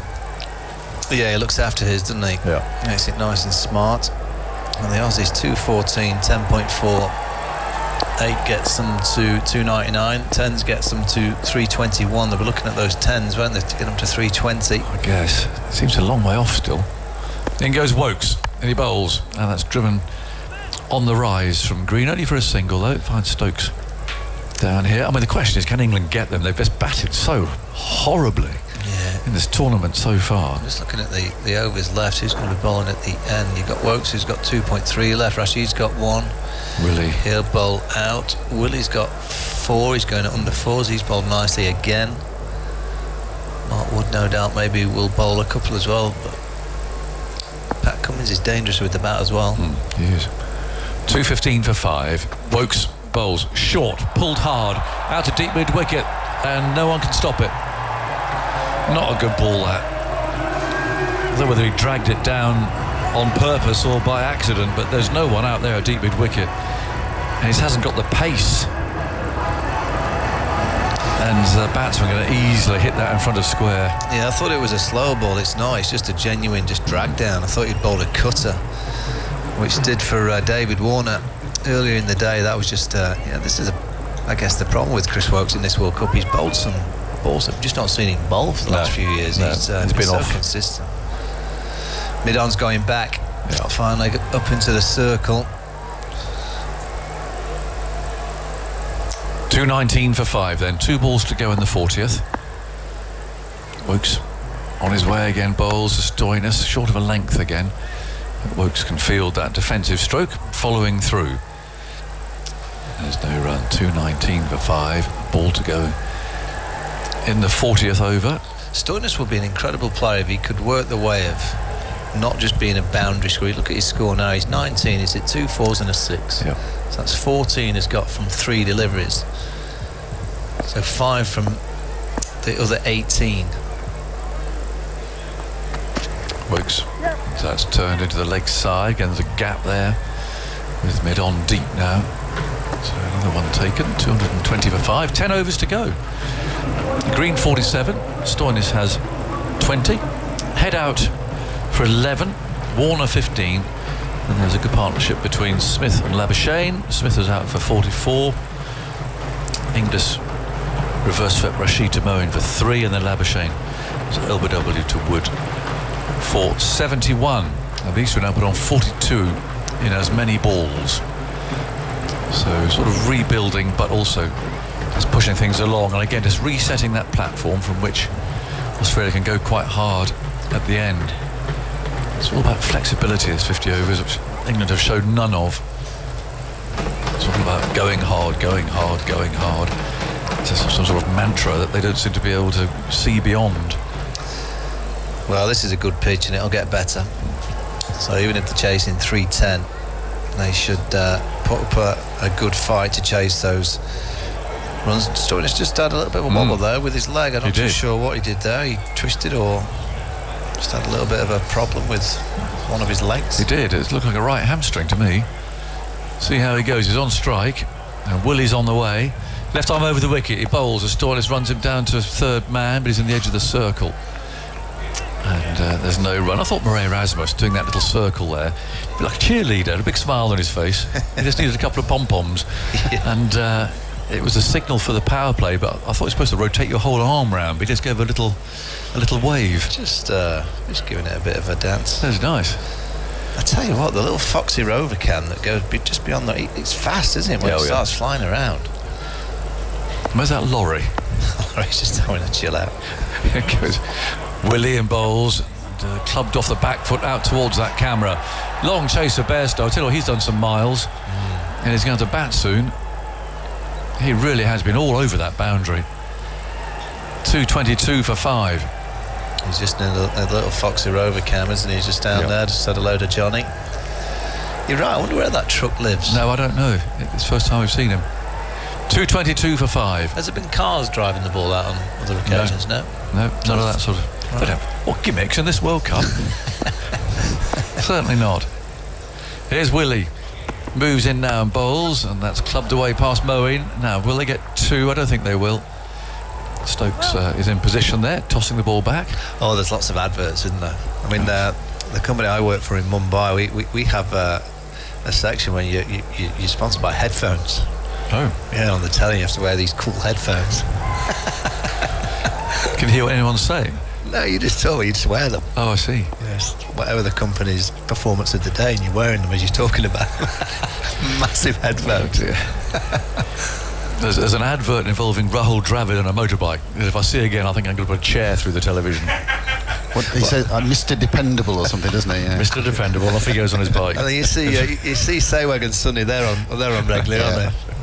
Chris Gale turns up now and then. Sehwag's got some lovely red glasses on in his hand. Chris Gale, he pops up, with a big smile. Sponsoring the same thing. Here's Willie. Oh, he's bowled him. And Green there, trying one adventurous shot too many. He stepped away to the offside and tried to hit that away. The fielder was back. It was a sort of shot that you might have seen a fine leg a bit up on the edge of the circle. But a bit of misjudgment there, and he's going off shaking his head. It wasn't a great shot selection, that. And Willie hits the stumps, really, by virtue of simply bowling the ball straight.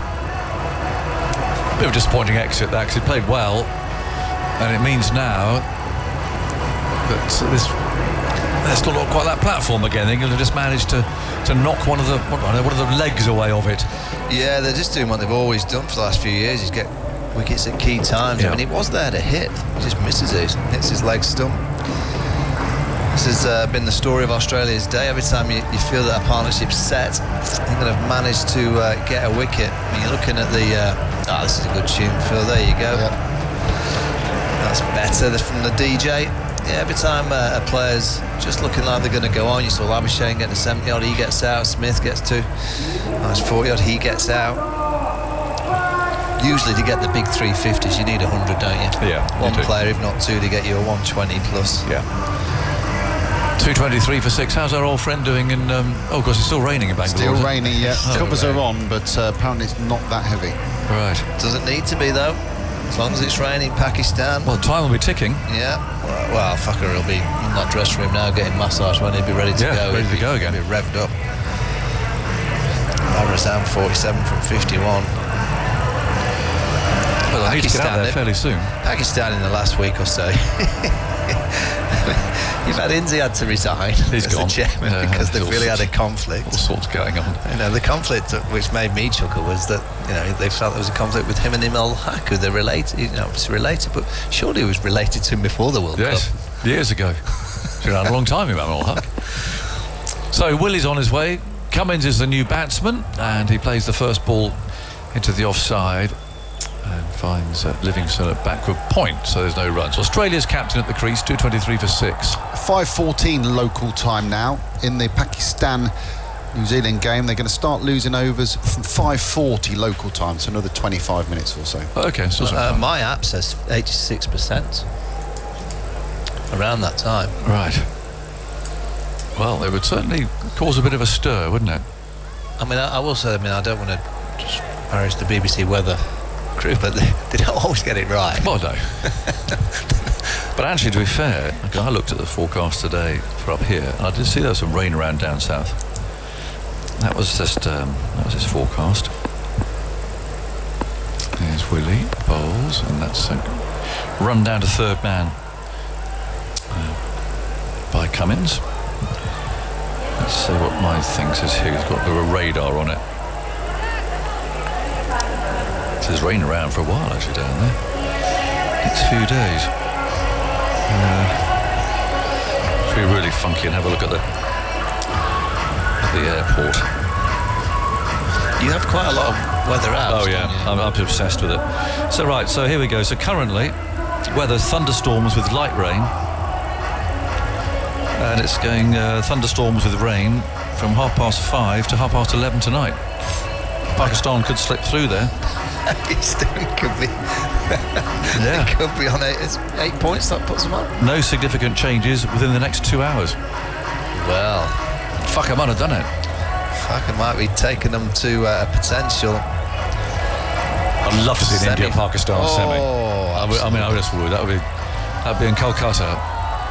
That big, brutal ground. This is the big over. Adil Rashid, the bowl is last. Yes. Can he pick up one wicket? Well, it's bowling to Cummins has just come in, so there's a slip. 2:24 for 6. Rashid moves in, bowls. Cummins stretches forward. It's a googly. Bounces a bit, hits high up on the splice of the bat. Fielded at mid-wicket by Mark Wood. Look at this. Harry Brooks in the dugout. He's getting a massage. He's not even playing, just...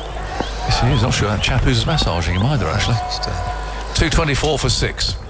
And this is pushed away defensively again. Looks like Cummins almost just pleased to see the back of him. A couple of dot balls. Cummins getting himself in, adjusting his gloves, twiddling his bat. Rashid bustles in, bowls of a slower ball, pushed a little uppishly there by Cummins, and as far as Willie though at short cover. Give it a good old tweak, that one. Yeah, lovely drift as well from Adil Rashid. Now Stoinis has had a conversation there with his captain, not sure what about. Looking on the screen, quite a lot of England supporters there actually. 2:24 for 6. Rashid bowls short this time and Cummins can get it away. One of my friends, the Fisher family, are from Belfast. Oh, I wonder where they are. They're in the stand somewhere. They're back tomorrow, here for the day. It's a good effort, that, isn't it? Flying from Belfast. It is. Straight into Mumbai. Mumbai to Ahmedabad, here for the day. Back on the 5 a.m. tomorrow to Mumbai and be at school on Monday morning. What did you do this weekend? 2:25 for 6. 2 balls left in this over. Stoinis drives now. I think it was driven into the ground. I'm not sure. Let's see a replay of that. It certainly thumped into Rashid's left hand. That's sore. He's ringing it there. It's a fair amount of pain. It was hit hard at him. But, I don't think that was a chance. I think it was just hit hard into the ground. Here's the last ball of his stint then. I wonder how Finney's getting on. Do you think he's getting any better? Have you heard anything? Well, no, I don't. I haven't heard. Be lying on his getting bed, a massage, isn't he? You'd hope so, yeah. I think he certainly warrants one or two. 2:26 for 6. There's Rashid bowling, pushed way out to cover. Dwayne Rashid spell, well bowled him. 10 overs, 2 for 38. Just the job. It's a bit sad yesterday on the plane because I looked across. He's always been 12A and I've always been 12F on the flights because you get a bit of leg room. And it was empty. His seat was empty. Had to stay in Calcutta, isn't it? Yeah. Well, he's there for a good game tomorrow. Will he be at the ground tomorrow? No, still not able to get not up and unless you go. know, get some sort of block and tackle to get in there. If he's lucky and he stays there long enough, he might be there for the India-Pakistan semi-final. Yeah. That's where it'll be, in Calcutta. Yeah. They could well be up for that. I hope so. World champ. It's miserable sitting in your room for ages, isn't it? It's a crumb of comfort, isn't it? Well, 2:26 for 6. 42 gone. And Willie has bowled his 8th over. Here he comes. He's bowling to Stoinis, who's on 24. And Willie comes wading in like a man running through quicksand. That's outside the off stump. And a bit of a swish there from Stoinis. And there's no contact. 2:26 for 6. Aaron Finch is back, looking pensive. Every time Australia build a partnership, we just lose one. Yeah, they do. I say we. I apologise for that. Australia lose one. You're getting a hang of it. Australia lose one. And Cameron Green, that was a big dismissal in the context of this game, I think. Someone with his power at the back end.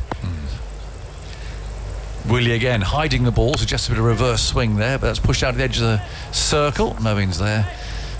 And they'll take one. Yeah, just pegged him back again, didn't it? Just wasn't a shot was on. It's on when fine legs up, but he was back. I'm not quite sure what he was trying to do with that. He probably only got one for it. Yeah, he was back, but he was very square. He was almost at a deep backward square, which I think encouraged Cameron Green to play that shot. And it's not one that I've seen him play all that often. So you have to say outthought from David Willey. 2:27 for 6 from the 43rd over. And Willie turns there at the edge of the circle. Again, hides the ball with his other hand and bowls to Cummins, who plays that back up the pitch. What about Bangalore then? Oh, fucker. He's gone berserk down there, and Pakistan are ahead on the run rate. It's raining. That's a huge game, and particularly being one down, the swing in the run rate is so huge. The more wickets you lose. Still raining, is it, Phil? I think so, yeah. Wow. No update. It's a lifeline. It's a lifeline for the old country. If we beat you today, there's a 0.001% chance we could qualify for the same. I think so. Here's Willie bowling. Oh, it's in the air, just over backward point, and away down to third man. They've taken one, come back for the second. The fielder throwing off balance. 229 for 6. Yeah, I wouldn't put it any more strongly than that, but it keeps a few alive. Sri Lanka, they'll be still in there. And Afghanistan, they've been the story of the tournament, haven't they? They've been brilliant to watch, and they've been clinical. When they've had the opportunity, they used to associate Afghanistan with reckless batting at times, particularly run chasers, but they've been unbelievable. In comes Willie then, bowls, and that's punched down the ground. Now that's a good shot from Cummins. He's just come in, timed that quite nicely. The ball running towards that long off boundary. Field away at the distance there, slides full length. Gets thrown back in, and I must say, I think England's ground field today has been excellent. It really has. I mentioned earlier, they've been under pressure, under the cosh. Everyone's unhappy with them, but they've been really committed in the field today. Yeah, they have been. It started off with a Joe Root catch, didn't it? It was a straightforward catch, but one that needed to be taken early on when Travis Head was looking aggressive. He was looking destructive, albeit only 10 balls that he faced, but it had intent. That was Root out there then, fielding that one actually. No, that's a slower ball. Cummins tries to run it to third man and misses. It's the end of the over, so 7 remain. What will Australia end up with? They're 231 for 6 at the moment. Stoinis is poised, 25. Cummins has come in, is on 6. More from Aaron Finch, and then it's going to be Jeff Lemon. Yeah, the current run rate, 269. I think Australia will need a lot more than that. With how much dew does form here at the Ahmedabad Stadium, Narendra Modi Cricket Stadium. 8 in over gets them 287. I think that'll be the minimum that they need. They might even need a few things to go their way with the ball. Pat Cummins launched a few the other day against New Zealand. Was it 43 off 17, Phil? That rings a bell. Hit 4 sixes, I think, most of them off James Neesham. And that was a difference in the game. New Zealand put a couple of chances down, and while it didn't cost them with the actual total of the batsmen who they dropped, The fact that the other batsman got on strike, hit a couple of sixes. It happened twice in 2 overs. That swing in the game was so big. Livingston. The bowler Stoinis bowls a leg break and it's cut away behind point. Can't get a run. Did you say 43 off 17? 37 off 14. There we go. Yeah. Near enough. Yeah, close. It's been a long tournament. It's been a lot of numbers. And a lot of sixes. Loop. Slog sweep from Stoinis. That has gone a long way. He doesn't hit small sixes. That's gone about 30 rows back over deep mid-wicket. And it disappears into a sea of blue India shirts down there just by the walkway, all the way out to that far side of the ground. 237 for 6. Marcus Stoinis goes up to 31. Yeah, it's a slog sweep again. Saw him play one off Adil Rashid. That went a long way as well. This is the last over of the so-called fifth bowler between Livingston and Moeen Ali. That's gone a long way. That's a beautiful shot. Straight over the man at deep mid-wicket. That didn't bother Marcus Stoinis. Livingston tries again, bowls a little flatter, and he baseballs him down the ground for 4. One bounce over the rope. That ball sits up, and Marcus Stoinis finds that easy enough just to swing through. He goes to 35. He's faced 31 balls, 241 for 6. And that was deliberate to hit it there. Placement. Yeah, just overcorrection from Livingston. He looked to get it a little bit wider. It was just a fraction short, and Stoinis was able to hang on the back foot. So long on, long off, deep mid-wicket, deep backward square, and a deep backward point. The 5 out, and Stoinis goes leg side again. Could be caught here in the deep. Sensational catch, tumbling backwards. Livingston has a wicket, and that was an overhead Aussie rules mark from Johnny Bairstow. Back with the flight of the ball into the forward line, and he claims it. 7th wicket falls. Stoinis gone for 35. Australia 241 for 7. Stoinis looking to bang it off the back foot, and it just wasn't quite short enough, and Bairstow come charging in. Has to backtrack. Grabs it high above his head. You go back and kick a goal. Be lining up from the forward pocket. See if he can steer one through. Well, that was quite a take. Well above his head, airborne, both feet off the ground. Bairstow claims it. Gives it the big celebration. So does Livingston, who's got his first wicket of the day. Couple of balls left, most likely in his day's work, although might be some temptation to keep him on. I don't think so. Be hungry, not greedy as a captain at times. You need to get 10 out of Livingston and Moeen Ali, and 2 balls to go, and that will be done. But expect him to go around the wicket and bowl off spin now that Mitchell Stark's the new man at the crease. Does it quite a lot in T20 cricket. For right-handers on strike, he'll bowl leg breaks. For a left-hander, he'll bowl off breaks. It's a good skill, good versatility to have in your team. Yeah, he's developed that over quite a period of time, Livingston, to be able to bowl both disciplines. He will have the left-handed Stark on strike, so he's got a slip there, which also indicates there'll be some off-spin being bowled. Moeen Ali's in pretty tight at cover. They've got a backward point on the circle, deep cover, long off, long on, deep mid-wicket, deep backward square, with Adil Rashid in fairly tight at mid-wicket inside the circle. So it's a kind of pub cricket field. 2 in close in front of square and everybody else out. As Stark punches off the back foot for 1, beats backward point. They might think about the second. Stark's racing back to the striker's end. Very keen to have more of the strike. 243 for 7. 6 overs and 1 delivery left. What can this pair do with it? You wouldn't think they have enough at the moment. Just seen a replay of Liam Livingston's celebration. I thought his head was about to pop off. It went so red with his celebration. Absolutely howled. Livingston round the wicket, bowls that off break, and Stark plays it to short cover. No run, 44 overs bowled, 243 for 7. Well, what do we think now? It was critical at the start of the day, the decision to bowl first. We've seen so many teams punished for it in the last couple of weeks. It hasn't happened to England here today. They've had the work of being out there in the heat, but they've got Australia in a vulnerable position now. Yeah, it hasn't been as humid as it's been in some other locations around India, so that wouldn't have taken as much of a toll on the England side. This is also a ground where it does get the most dewy of anywhere in India, I think. particularly this time of year. Seen every game. The dew does come in really heavy after the sun does set. It's just a case of bowling well, fielding well. They haven't been blown away at all. Every time Australia's had a partnership, they've just lost a wicket. So they'll be disappointed with that so far, that none of their batters have been able to go on and get a significant score. Marnus Labuschagne, 71, I think, is the highest scorer for Australia. And you'd want a little bit more. They haven't been able to hit that acceleration point. That's the part, isn't it? You can accumulate a score, but there's a point where pushing that rate along.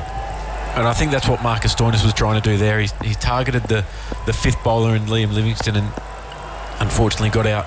Well, a fair bit relies on Cummins now, who plays a glide. Very neatly played for 4. That goes so fine. Just past the wicketkeeper. And Livingstone coming across, who was at deep third. They had the fielder there for the shot. Cummins managed to glide that. And that was like slicing sashimi. The touch on that shot, 247 for 7. Yeah, it's angled back in towards Pat Cummins. He's played it from about leg stump, but it's on the back foot. As we see, Moeen Ali now comes into a second slip. Again, no man at cover. Doubt that Mark Wood will pitch it up. Wood frustrated, and he bangs it in short, pulled away off the top edge, will be caught. Stokes and Malan takes the catch at short mid-wicket. Cummins 4 and then out. He's gone for 10. Australia in some strife here. They could be bowled out, with Zampa and Hazelwood not offering a lot with the bat, the only ones to come. 247 for 8. Mitchell Starc on 2. Cummins departs for 10. Yeah, it's just too fast for Pat Cummins, and it was brought about, that shot, by the change in the field. Just meant that he couldn't stay leg side of the ball and try and run it down to third man. Had to try and stay in line and go over the leg side, and it's just hit high on the splice. Just ballooned up to mid-wicket. Who took a comfortable catch, David Malan. Mark Wood 2 for 56 for him. He's had a frustrating day at times, but things have worked out for him here and there. That I can't quite get over that 9-ball over, bowled 3 wides and takes a wicket with the 9th ball. Sometimes you think things are going against you and then they go the other way. Yeah, how often do you see it? That was a rhetorical question, mind you. Phil Long could spend the break working that out. How many wickets have fallen from the 9th ball of an over, Phil? Enjoyed digging up that one. Adam Zampa out to the middle. Potentially 10 more deliveries from Mark Wood. And I don't feel unfair in saying 10 balls from Mark Wood might be too many for Adam Zampa to face. I agree with you. And one thing I'm surprised about, Adam Zampa's, he's got a black sweatband on his front arm, which has a small, it's not as... It's the mini arm guard, It's the right? mini arm guard that incorporated into a sweatband. If someone's bowling 150 Ks at a tail ender, particularly a leg spinner, I would be putting all the protection I could. I would have a telephone book gaffer taped to that arm. Zampa, braver than those watching on. He's facing Wood and getting a run, squeezes it out inside half of the bat to deep backward square leg. And that's the best possible thing for Adam Zampa to do. Get one, get off strike. 3 balls left in the over, and now it's Mitchell Starc's problem. 248 for 8. Yeah, that ball that Mark Wood bowled to Pat Cummins, it was fast and it was aggressive into the pitch. He said that with no man at cover that he couldn't really afford to pitch it up. Just seeing a replay of that, it hit right off the splice. Surprised it actually went that far, to be honest, with how high on the bat it did hit. Yeah, it didn't look like Cummins had a lot of time to think about the shot. Just a reflexive stab of the bat at the ball. So he's watching on from the dressing room for the rest of this innings. Wood bowls to Starc, who stands up tall, drops the ball to point for 1 into the gap between cover and backward point. 249 for 8. The resumption at Bengaluru has been delayed owing to light drizzle, so they start losing overs at I think 22, so in about 10 minutes or 7 minutes from now they start losing overs from that Pakistan-New Zealand game. A reminder, if you're not familiar with what was going on there. New Zealand made 401 for 6. Pakistan 160 for 1 in the 22nd over, which means they're ahead on Duckworth-Lewis. Wood up to Zampa, who's getting a run out to point. Hasn't looked too phased by the pace so far. He gets his second run, 250 for 8. So that would mean, and Pakistan have a history of great escapes and doing some unbelievable things in cricket. If Pakistan could concede 400 and then win the game on Duckworth-Lewis and qualify for a World Cup semi-final on that basis, it would be the ultimate Pakistan cricket achievement. Absolutely, it would. I think it was 1992, wasn't it, where they lost maybe their first 3 or 4 matches. Yep. And then went on an absolute tear to then win the final. And had a fair bit of luck going their way in terms of washouts and favourable equations. Wood bowls to Stark, who's almost feathering through to the keeper. Doesn't quite get a touch on it as he pushes at the ball. End of the 45th over. Wood's got 1 to come. He's got 2 for 59 from his 9. Australia 250 for 8, trying to scrap towards something competitive. So that would be the most Pakistan thing imaginable, though, to win a game. Only one game has ever been won by a team chasing more than 400, and that's the South Africa 2006 match. It's 343. The 330, 434. 434, or as the South Africans call it, the 438 game, because that's what they made that in second. Yes, that's right. Australians always call it the 434.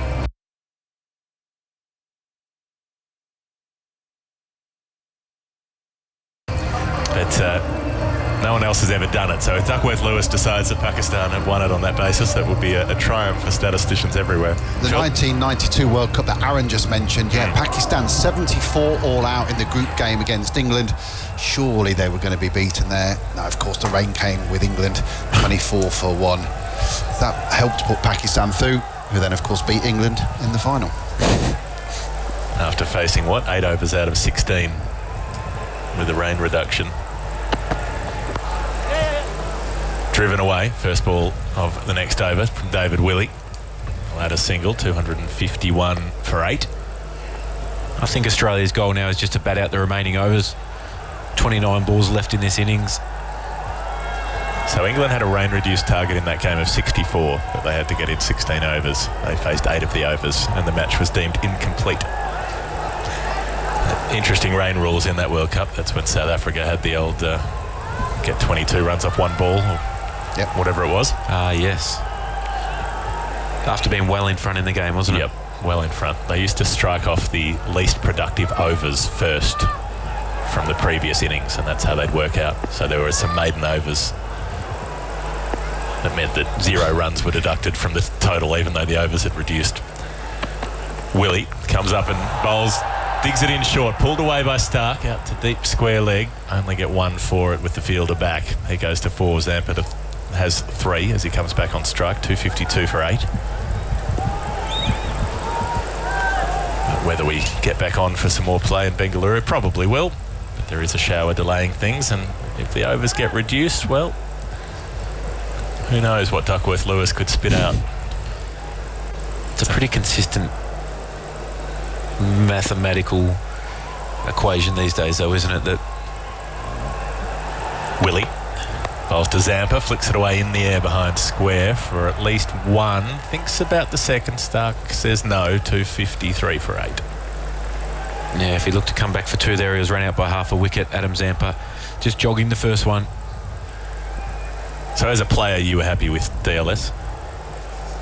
In the 50-over format, I think it's fine. It seems to be quite fair and reasonable right throughout. I think adapting that to the T20 format of the game needs a little bit of work, needs some tinkering. Willey up to Stark, short ball again, and again he pulls it out to the deep on the leg side. That's a little tougher for the boundary riders out there, and they were able to get back for a second. Places it in between the deep backward square and the deep mid wicket. Joe Root has to slide into field, 255 for 8. Stark up to 6. Yeah, in 20 over cricket, because it can be so explosive, there are times when DLS doesn't seem to account for the run scoring that could be possible. Yeah, that's right. Wickets aren't as big a factor in T20 cricket. Willey bowls to Stark, who cluffs this pull shot. Another short ball. He'll get a run for it as Mid-wicket runs around to mid-on. Malan picking up there, 256 for 8.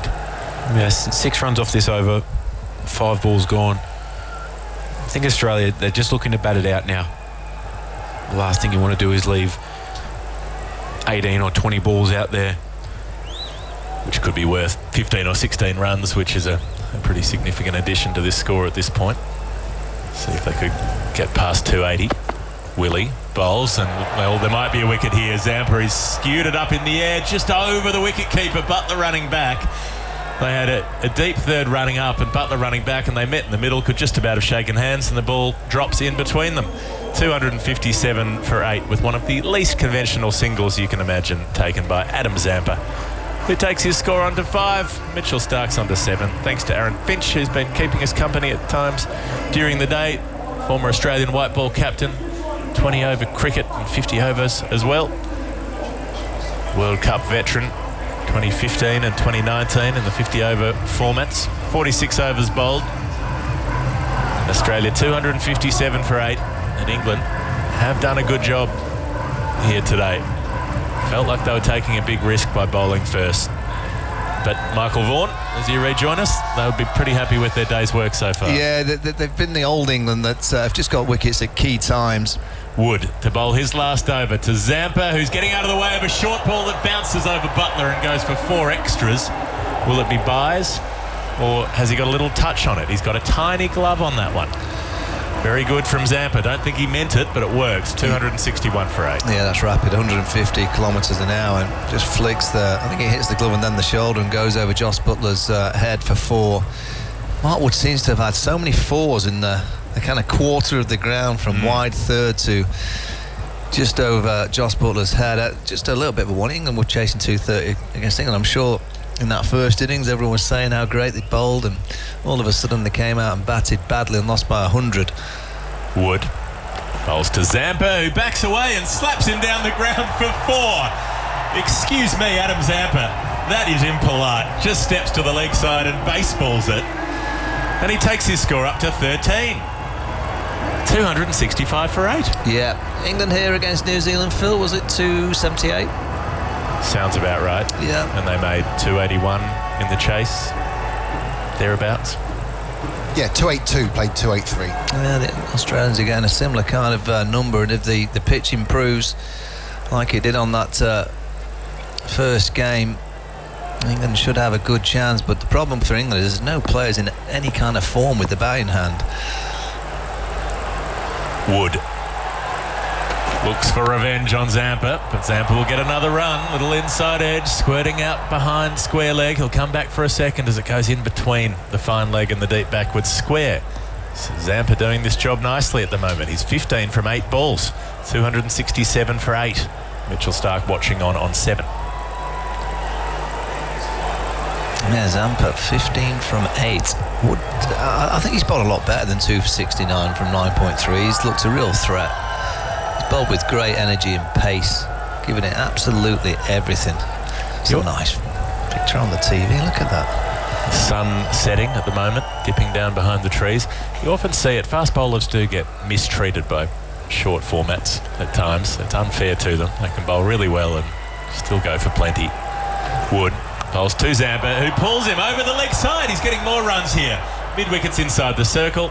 They decide on just one as that ball plonks into the turf and stops.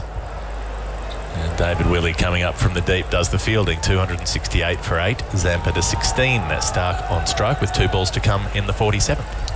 I've been really impressed by the pitches in the World Cup because, you know, I guess we always think about India and slow, flat ones, but genuine pace. Some of the pitches have been flying through. That pitch in Pune when we saw Jansen bowl under lights, that was zipping through. Rabada, Nagidi, Shami Bumrah and Siraj at the Wankhede just a few nights ago, they were getting the ball flying through, and this has got a little bit of pace in it as well.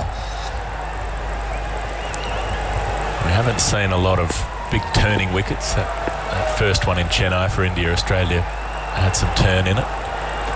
Wood up and bowls short outside the off stump, and he's a bit lucky to get away with that not being called a wide. It looked wider than it was, perhaps because Butler came across to collect it. Maybe at the point that it passed Mitchell Stark, it was inside the blue tram tracks. 268 for 8. Phil? Michael mentioned England batters being out of form. The last 4 games, there's only been one score in excess of 50. That was Harry Brooks, 66 off 61 against Afghanistan. Last 3 games, hasn't been a 50 from an England batter. Harry Brook has been sub-fielding today, but he's not in the 11. Wood to finish his evening, bowls to Stark and almost gets a nick outside the off stump as Stark looks to poke that over cover. Doesn't make contact. 47 overs gone. 268 for 8. So 18 balls left for Australia, just to try to nudge this up past 280, 290, something like that. Only Josh Hazlewood to come in the batting stakes. It's been a batting day of close, but not quite for the Australians. They've had to scrap. But like you say, you look at that India-England game, England did bowl really well and fielded really well in that first innings, kept the powerful Indian side to 229 and then got nowhere near it. Yeah, you know, you look at decisions at the toss, and we've all been talking about captains that have asked the opposition to bat first and it's backfired. You know, I think this is a good... England's batting is not to do with Josh Buttler. He can get runs himself, but if they come out and bat really badly, it's not the decision at the toss of why they've lost the game. It's because the batting's been really poor, and that was the kind of equation against India. I guess if Australia had gone and got 350, which, by the way, Travis Head and David Warner came out striking, you thought, oh, well, this is a score that England should be able to chase down. Pitch is pretty good. Chris Outfield's Wokes. quick. 3 overs to come. He'll bowl the first of them in at the stumps, and Zampa's defending. Won't get a run down to mid-off. The other factor is the Australian opening bowlers have been ineffective. They took 3 wickets in the first 2 overs of this World Cup against India, and they've barely taken one since. Certainly in the power plays. Conceded a century opening partnership to South Africa, century opening partnership to Sri Lanka, century opening partnership to Pakistan. Took a couple of wickets against New Zealand, but went for plenty in the first 10 overs and only pulled things back a little later. Wokes in and bowls, and Zampa drives to mid-off and again can't score. So those Australian opening quicks, Stark has been erratic, Hazlewood hasn't taken many, Cummins, they haven't been effective until later in innings, so that's an important part of this equation tonight. I think if they want to hold England, they need to take wickets early, make England worried, get them nervous about, are we going to stuff it up again? At the moment, should be an attainable chase. Wokes digs it in short. Zampa pulls it well, picks up 4 behind square. That is a very good shot. They've got a couple of men in the deep, one in front of square and one further round at fine leg, and he puts it right between them. And again, it's a baseball biff, and he goes up to 20 from 12. I haven't seen a lot of Zampa batting. It's not very good usually. There's not much to see. Well, he's really playing some nice strokes. 20 from 12. This partnership's 25.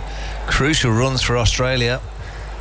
I mean, he's a wholehearted player. Usually he runs like a rabbit, does his best, but he sometimes bats a bit like one as well. Wokes slogged across the line by Zampa, who's enjoying himself out there. Thick inside edge out to deep square leg. 273 for 8.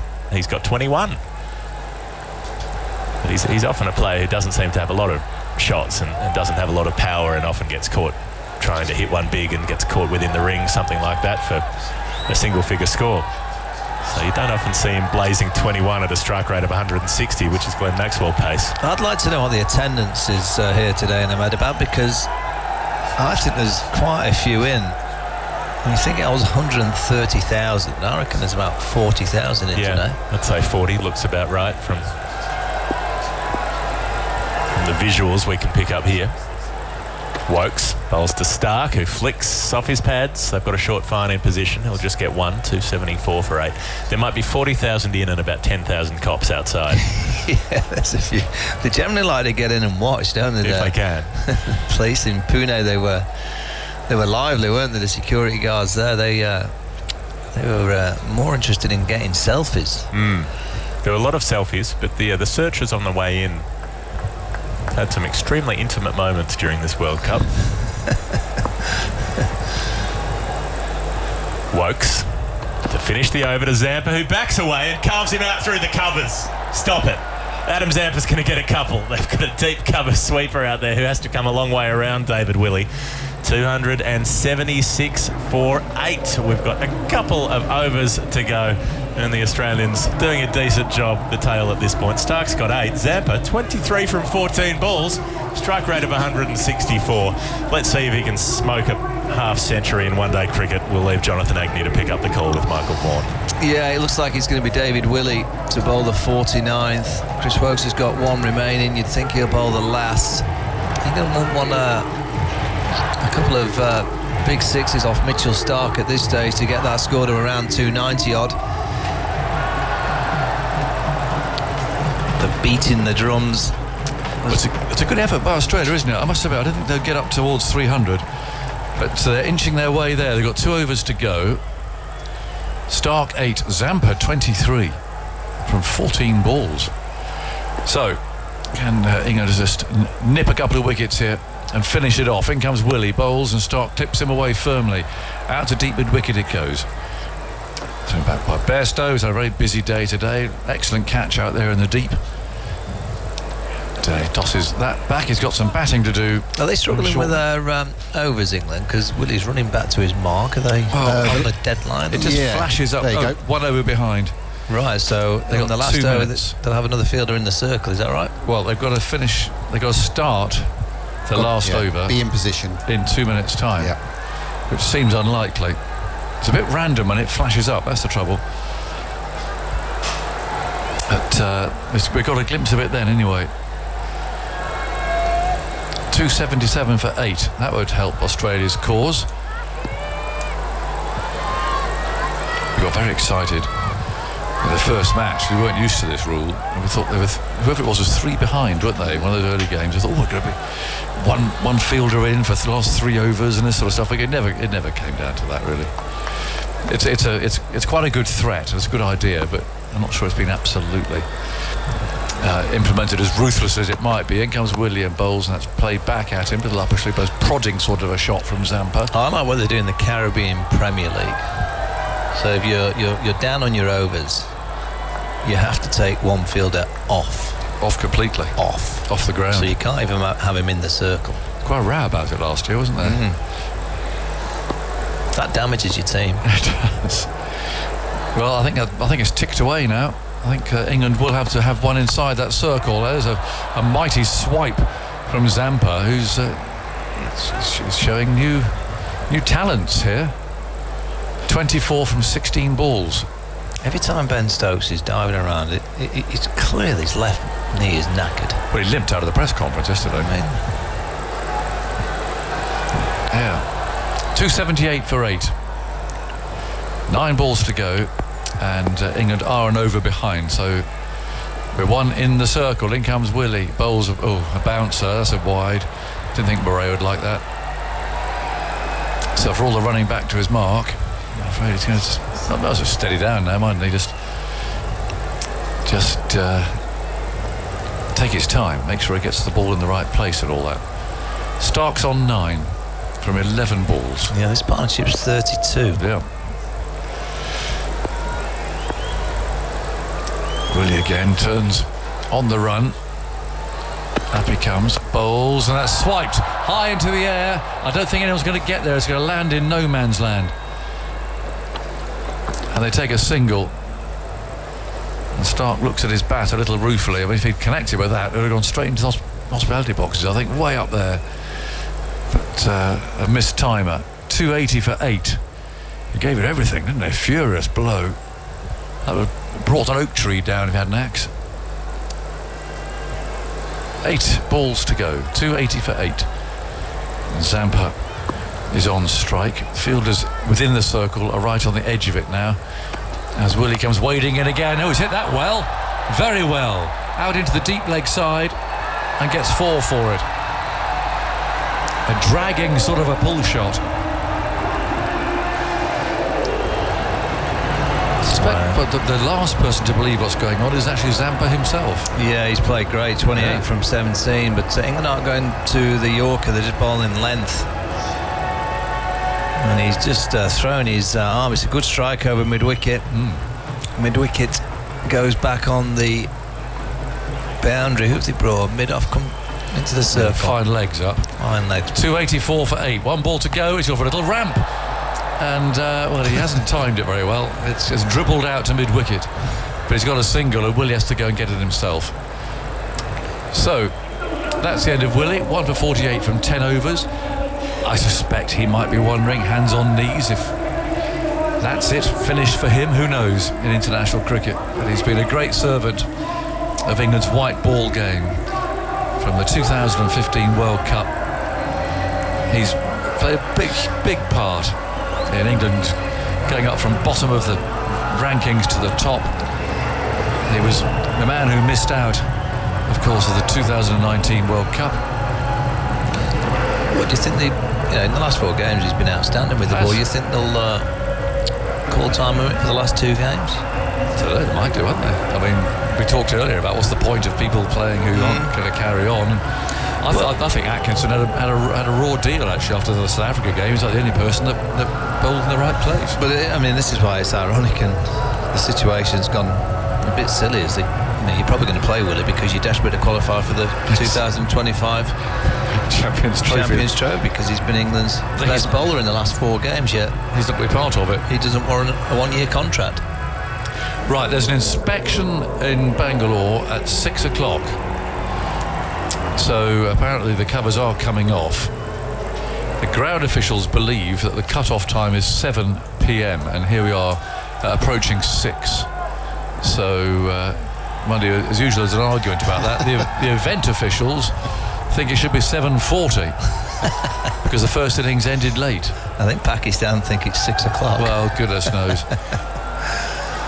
The overs will have to be shorn down. Here's the last over here, a mighty one. Now who's going to catch that? Butler coming underneath it, takes the catch. And that's the end of Zampa's little cameo. 29 he made. I played some excellent shots in that. He's just put a bit of impetus into the tail end of this Australian innings. Wokes picks up another wicket. Slower ball. Zampa tried to hit it to Rajkot. He went straight up. And yeah, it's the wicket keepers that. You've got to get that with your gloves on. Went a long way up. 285 for 9. Raucous atmosphere out there. And bear in mind this ground's only quarter full max, I think. So Chris Wokes has had a better day because he's 9.1 overs, 3 for 53. He got the 2 key wickets at the start. Travis Head, who was looking hungry for aggression. He got him out for 11, and then David Warner, who was looking hungry as well. So to get those 2 powerhouses out at the top of the order is a really good effort by Wokes. That's really what's set England off from running. Yeah. And now he's got 3 for 53, so can he end up with a 4-fer? 285 for 9. There's 5 balls to go. And looking around, yes, there are 5 in the circle. So as well, they got that wicket really. Hazelwood's on strike, at number 11. So third man, backward point, cover, mid-on and mid-wicket are inside the circle. Although Wokes wants a change. He's not getting it. Butler says no, so long off goes back.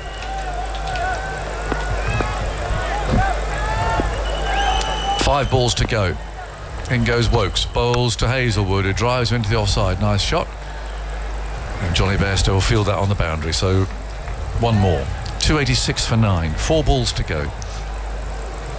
Yeah, but just see what Wokes goes to here with Mitchell Stark. Will he both cutter wide, trying to get Stark hitting across the line? I don't think he'll go to Yorker. I don't think he can put pace on. That's an easy deflation, so I think it'll be a cutter. Stark's such a dangerous striker. If he sees it early, he's known for hitting the big ball over mid-wicket. Yeah, well, that's what they've got to protect, haven't they? They've got 3 out there. They've got to try and keep him away from the offside, because that's where they're bringing the field in from, that extra fielder. Fine leg is up. Not nice having to bowl in this situation for Wokes. They have got a deep point, but the rest are long on, deep mid-wicket, deep backward square leg. Wokes runs in hard, bowls wide outside the off stump, but a mowing shot is caught. He mowed it straight to Moeen. On the edge of the circle at cover, and Chris Wokes will feel much, much better for his day's work today. He's taken 4 wickets. They didn't complete their overs, all out in 49.3. And England need 287 to win this match. And just to frustrate Australia, who you fancy still are going to make it into the semis. But it'll just be a little bit of a setback today. Yeah, I think England have done really well because the pitch is pretty good. And as we've seen here in Ahmedabad, it generally gets better.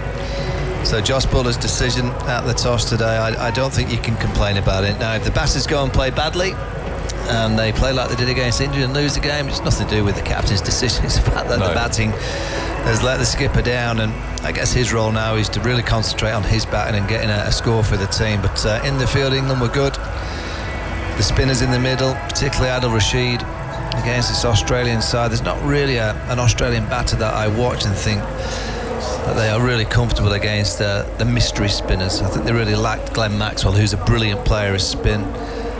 So England will be pleased with that. 286. Can they get the start? This Australian bowling attack, particularly at the start, have been travelling a bit. Yes. Of start Cummins have been getting hit early, and can Bairstow and Malan just set that foundation. If England lose a couple of early ones, the memories of a few days ago against India will come flooding back. They need a good start. That was 230 to win in that game. 287 today, but different pitch. It was a pretty sluggish pitch, that one. I just needed some patience and some discipline and some common sense to get them through. This is a better pitch. It'll be interesting to see what happens if there is some dew around. Head was out for 11, Warner 15, both to Wokes. Steve Smith, Marnus Labuschagne put together a good little stand. Smith out for 44, Labuschagne 71. Josh Inglis failed today, made 3. Cameron Green, a very good 47 from 52 balls. Stoinis 35 from 32. And Cummins 10. Zampa 29 from 19 balls, hit 4 fours, and Stark out at the end there for 10, so 286 all out. David Willey 10 overs, 1 maiden, 1 for 48. Chris Wokes 9.3 overs, 4 for 54. Mark Wood, expensive again, 10 overs, 2 for 70. Liam Livingstone 6 overs, 1 for 42. Moeen 4 overs for 28, and Adil Rashid standout, under 4 per over. 10 overs, no maidens, 2 for 38. So that's how that all looks here. Look at the army of ground staff out there now. They're drying the roller. That's always a fair sign of what it might be on the surface. There's a lot of rubbing of the roller there with a towel that's been brought out from the groundsman's shed over to the right. I say it's not as obvious, but for instance, as at Lucknow, where in the interval they actually get super soppers out, tractors with stuff on the back. Here's Adil Rashid. The ball looked like it was coming out your hand beautifully. Yeah, it came out okay today. It was pretty nice to get into a rhythm early on. It was nice also to get wickets as well in the first 10 overs, which allowed myself and the spinners coming in the middle to get into some sort of rhythm. So yeah, I thought it was... Talk us through your 2 wickets, in particular Steve Smith, someone who you've got a very good record against. Yeah, for myself, you're just trying to keep it pretty simple really, just ball a few leggies, a few wrong uns, trying to see if he's picking it today or not. Some days they pick it, some days they don't, but for me, like you say, that ball got a wicket there, fortunately for me. Also, it looked like it came out slower. You've generally been slower in the last 6 months. Today, looking at the stats, it was your slowest in the tournament. Why and what were you thinking? I think it's more of a gut feeling when I'm in the middle. Whatever, I'm trying to assess it quite quickly, so if the batsmen are struggling with a slower pace, I tend to try to stick to that. Some days if I ball a bit slower and they get hold of me, I'll try to crank it up a bit more. So I try to always go on the day and what's required, and today I felt as though a bit slower ball with a bit more revs, things were happening.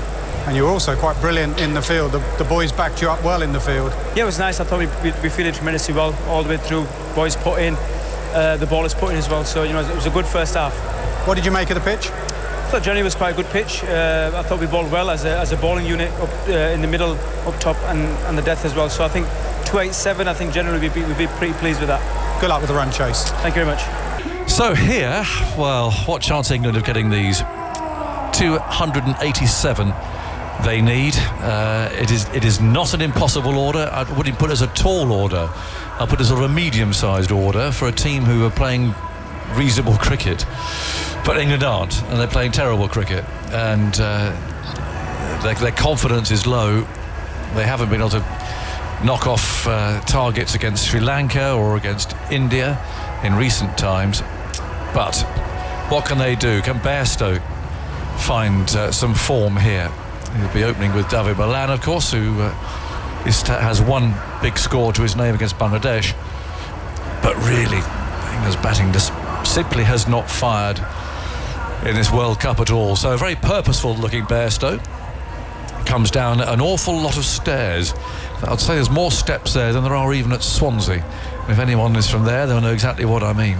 A huge number. You had to go up to the dressing rooms there, and so it is here. You've got to go all the way up the first tier basically of seating, which is immense in this vast ground. But there they are, they're walking out into the middle now. I'm not sure if we get a light show here or not. They're quite exciting. Have you seen one of those, Michael? I have, yeah. I'm just looking at Johnny Bairstow. He's walking out with a bit of presence. He's come down those stairs, and I don't know how many stairs there are, but there's a lot of them. There's a lot. And he was ahead of Malan. He's entered the arena ahead of Malan. He's got those shoulders back, and he's kind of just holding his bat as if he's ready to go. I fancy him playing a few shots here. He's bristling. He's absolutely bristling. So we'll see how they go. He just, I thought, had a quiet word with Marcus Stoinis there as he walked past him, actually, there in the covers. Stoinis wasn't on the field at Lord's that day, but I don't know. But the media does beat these things up, doesn't it? In a funny kind of way, I think England almost need a fight out there to get them all going. And yeah, might be right. This chase against Australia on this kind of wicket a few months ago for this white ball team would have been, I wouldn't say a stroll in the park, but you'd said 8 times out of 10. But because of the way that they're playing, and obviously none of the players are in form throughout the last couple of weeks, now they can just kind of park that and just think about the ball now and react and just play these conditions. If they can, they've got a great chance of getting themselves a second win of the World Cup. If they lose a couple, like they did against India, well, they were 30 for 0, then suddenly 40 for 4. But the problem when you're playing badly, as soon as you lose one, you feel another's going to follow, and the collapse seems to become a common trend, which has been the case. And they're up against Mitchell Starc, who it's been okay, but not so great at the start of the innings. I'm wary here of the in-swinger, the booming drive, and the stumps going down. Bairstow, he's bristling, isn't he? You're not being very positive here, John. I've watched all their games so far. It just feels, yes, Phil. I'll be slightly less positive as well. Last 3 games, no 50s by England batters, and only 150 partnership. That was Mark Wood and Gus Atkinson. Should I give everyone real hope in the UK? I believe that England are the only team in the Cricket World Cup history that have been bowled out in 135 overs 3 times. Is that correct? Right, we're moving on from that. Here's the first ball. 287 to win. Stark's on his way, bowls down the leg side as a wide. An anticlimactic start. Well, they're appealing for a catch. Oh, they're all playing. Look at Warner back. Oh, what's going on here? They're going to. He's been given out. Caught down the leg side, first ball. It looked like a wide. He got a little tiny feathered edge on it. And Bairstow's out to the first ball. Caught down the leg side, a nothing delivery. And as purposeful as Johnny Bairstow looked when he walked out a few moments ago, he's on his way. It was an ugly ball down the leg side. He's tried to tickle it. It's just glanced off the face of the bat. And Inglis has taken the catch. 0 for 1. Well, can you believe that? Not really, no. I mean, Josh Inglis does well because his feet move fastly and he takes it nicely going to his left, but I'm afraid when it rains it pours, because that's unfortunate. Little feather. Whoa. Johnny Bairstow, he came in from the left down the stairs, he's had to walk off to the right, and he'll go up those. Is it the same set of stairs? Yeah. Oh, it is the same. Sorry, yeah, it's the same stair. He's only just come down them and he's now going back up them. Joe Root's on the way. He got a first baller the other day. Takes about. John, you got to stop. It takes about 5 minutes to get back up the stairs. It took him a few minutes to get down them, but well, what a start for Australia. It's a horrible ball. It's an absolute rank loosener that should have been a wide, but Bairstow's has got a little feathered edge on it. Nice catch from the keeper. First ball of the innings, doesn't know quite where to stand and all that. And England are 0 for 1 after 1 ball. And this is sometimes the problem when you've got wicket-keeper batters who are the captain. Josh Butler's now got to go and pad up quickly. He's in at number 5 and he's been keeping out there in the heat of the day. Captaining, feels a bit drained. Saw it with Kushal Mendes just a few days ago in Mumbai. He was out there. First ball. Yeah. Sanka was out LBW to Bumrah. And that's why sometimes batting first is more not as much about the conditions, about how drained you get from being out in the field. Yeah, and England did throw themselves, and Root he also threw himself around all over the place in that performance in the field, which was very good from England. But look at them now, 0 for 1 after one ball, and Stark's on his way again, the target. 287, in comes Stark, bowls to Root on the back foot, he steers that away for England's first runs. Beating the inner field, and it's pursued by Warner, who's not wearing any headgear, which is quite unusually for him, and they take 2. Joe Root's last 3 scores in this World Cup, 2-3 and that first ball duck. And let me also tell you that Mitchell Starc, that was his 57th World Cup wicket. He goes all by himself in 3rd position in the all-time list. So 57, Mobley on 68, top of the list, Glenn McGrath with 71. Well, you can't argue with the snicko that we've seen there. Ultra edge, it's quite clearly just flicked the bat. 2 for 1. Still in the first over. Stark comes prowling in and bowls to Root. Lovely shot, a beautiful off drive for 4. Well, that must make him feel better. Perfectly placed, beautifully timed. That's more like Joe Root. Yeah, you can see what Stark's trying to do, get it nice and full, try and get it hooping back into Joe Root, but it doesn't swing that much. It's a half volley length, which Stark does like the ball, but if it swings, it's dangerous. If it doesn't swing and you balance like Joe Root is and use that top hand, that's a glorious little punch down the ground. Yeah, really excellent stroke. 6 for 1, 3 balls bowled so far. Stark with 2 slips waiting there, moves in, bowls to Root. A little hurried there this time, shorter in length. And he pokes that away into the leg side, a defensive shot. And there's no run. Labuschagne does the fielding, hands the ball back to Mitchell Stark, who looks at it, gives it a rub on the back of his trousers. That's an interesting segment in the stand there. What's that little domey thing? Is that a bit of a corporate facility? Oh, I think so. That looks quite nice. Looks right in the heart of the stand. Looks heavily sponsored. 6 for 1, 2 balls to go in the first over. Stark moves in, bowls, and rooted on the pad. Appeal flag before wicket. Murray says no. The ball runs down to 3rd man. Stark likes it. Yeah, did the right sorts of things. Did it do a bit too much? That's a question. Stark's deep in conversation here with the wicketkeeper. Call Cummins over. They're all gathered in. They're all having a conversation on this. He's just usually, if you just keep people out of it.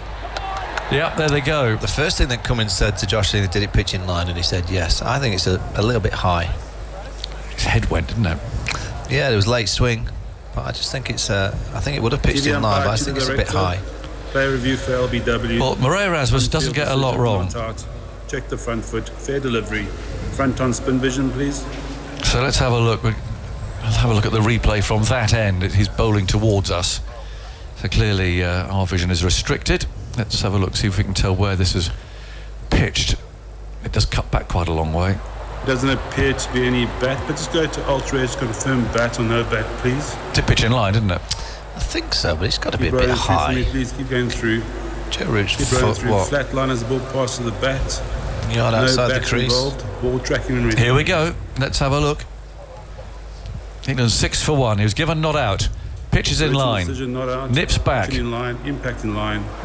Missing the wicket. Just going over the top of leg stump. You can stay with your original not out decision. Stand by.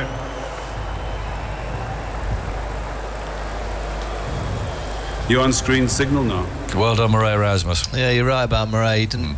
He's a good umpire. I remember years ago, Ravi Shastri telling me about the Indian team where when they were out in the field and Michael Goff was umpiring, they always just went with his decision. They trusted him that much, so if he gave it not out, they didn't review it. They just felt he was such a good umpire, and I think Murray's in that category that if you are in any doubt, you look at the umpire, don't you? Think, well, he's high class. He gets very little wrong. He's very calm. He's got a great smile. Very good rapport with the players. A top umpire. So it's an eventful first over. This it hasn't finished yet. 7 for 1. Fell a wicket. Had a review for leg before wicket. And now Malan's facing his first ball. In comes Stark from the far end, bowls, and Malan quite late pushes into the offside. Got to take a quick single there up to mid off. Cummins is the fielder. And there's 8 runs from it, there's a wicket from it, and there's a review, and it's all going on. It's all happening. But I'm just looking at the ball, and it's doing a little bit, but it's certainly skidding on, certainly coming onto the bat. So it's the kind of pitch that the England players just need to hold the shape. I think timing a white ball on these kind of conditions will be quite nice. The outfield's quick, so they don't need to over-hit it. It's just, can they trust themselves just about a bit of time? I think they'll score. I don't think the rate's ever going to be a problem for them, because it's a fast-scoring ground, particularly under lights. It's just whether they can trust themselves just to bat normally. They don't need to do anything, just play good cricket strokes. That was the case against India. Yeah, they got a little bit panicky there, didn't they? A couple of unfortunate drag-ons. So Josh Hazlewood to bowl the second over. There's a slip and a sort of fourth slip, really. So third man is on that third slip's left shoulder. So blocking off a bit of a scoring opportunity as well. Towering Green there in that position. He blocks off so much. Malan steps in, he's ready, he's over his bat, and Hazlewood's on his way. 8 for 1. Start of the second over. Hazlewood runs in, bowls outside the off stump, pushed across Malan, who doesn't play a shot. He looks a little bit optimistically towards umpire Gaffney to say, was that going to be a wide? But the answer was no. I'm interested to see this Australian attack under the lights, because I saw South Africa in Pune under the lights a few days ago, and then the Indians under the lights in Mumbai, and those two attacks were electric. They bowled with great pace, skill, got the ball moving around. You know, and it's the great saying, isn't it, that batters can win you a game, but bowlers win you the World Cup.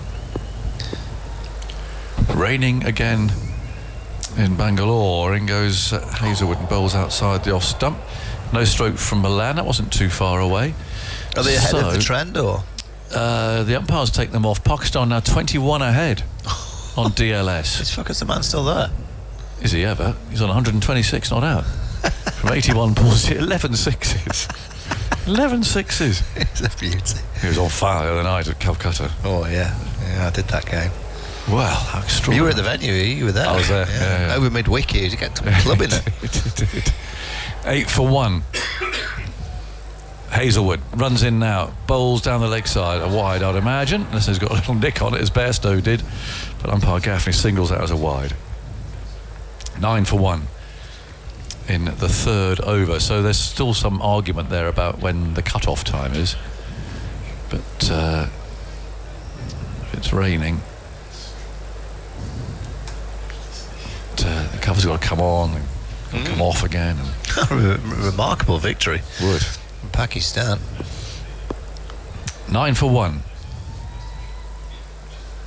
Hazlewood bowls and Malan's on the back foot, chopping that away through the slip cordon down to third man, goes straight to him, so it's perfectly placed. He goes to 2, and now Root on strike. It is amazing with Pakistan how they seem to be able to cope with chaos more than any other team. Well, they create it, it helps. They create it to try and give themselves a little bit of a prod. Yeah. Then all of a sudden they come out playing great. They played brilliantly against Bangladesh, and now they can't bowl very well. They've been hit for 400. Yep. But with the bat in hand, they always surprise you. When you think Pakistan are out, suddenly, boom, they're back. And fucker's doing the job. Well, he certainly is, but a bit frustrated. Well, I mean, they'll be happy now if it just rains. Hazlewood over the wicket, bowls to Root, inside edge, runs into the leg side. Can they get 2? Root's on the first one quickly. The fielder slips there across the grass, that again suggests there might be a little bit of damp on it. Look at these chaps on the pitch at the halfway house with the little brushes. There's a lot of ground staff. Oh yes, I noticed, and they had to towel down the roll-up. Clearly a bit of dew as the roller was rolled across the outfield, and then the hammer for the footholes that gets used quite a lot. I love the little brushes though that they use. Well, if you remember at Fisher-Kapatnam last time, there were women who did all that. Yes. They didn't work the roller, to be fair. They weren't pulling that around, but all the sweeping. 11 for 1. Hazlewood bowls. Oh, gets an edge there. Malan getting very much in front of his stumps. Where was it where that dog came on the pitch? That was Fisher-Kapatnam. Yeah, it nicked a trainer, didn't it? Nicked a trainer, shot into the dressing room, and then came out again. Yeah, caused there was a fair amount of mayhem. And had a Twitter handle within about 2 minutes. Yes, inevitably. Yes. All these various animals have, haven't they? There was a bird somewhere that had one, wasn't there? Yeah. Oh, Duck. A Duck at Adelaide. He had a Twitter handle. 11 for 1. 1 ball to go in the second. Hazelwood runs in and bowls and beats Malan. Pushing forward, just a little bit of movement. Took the ball away off the seam.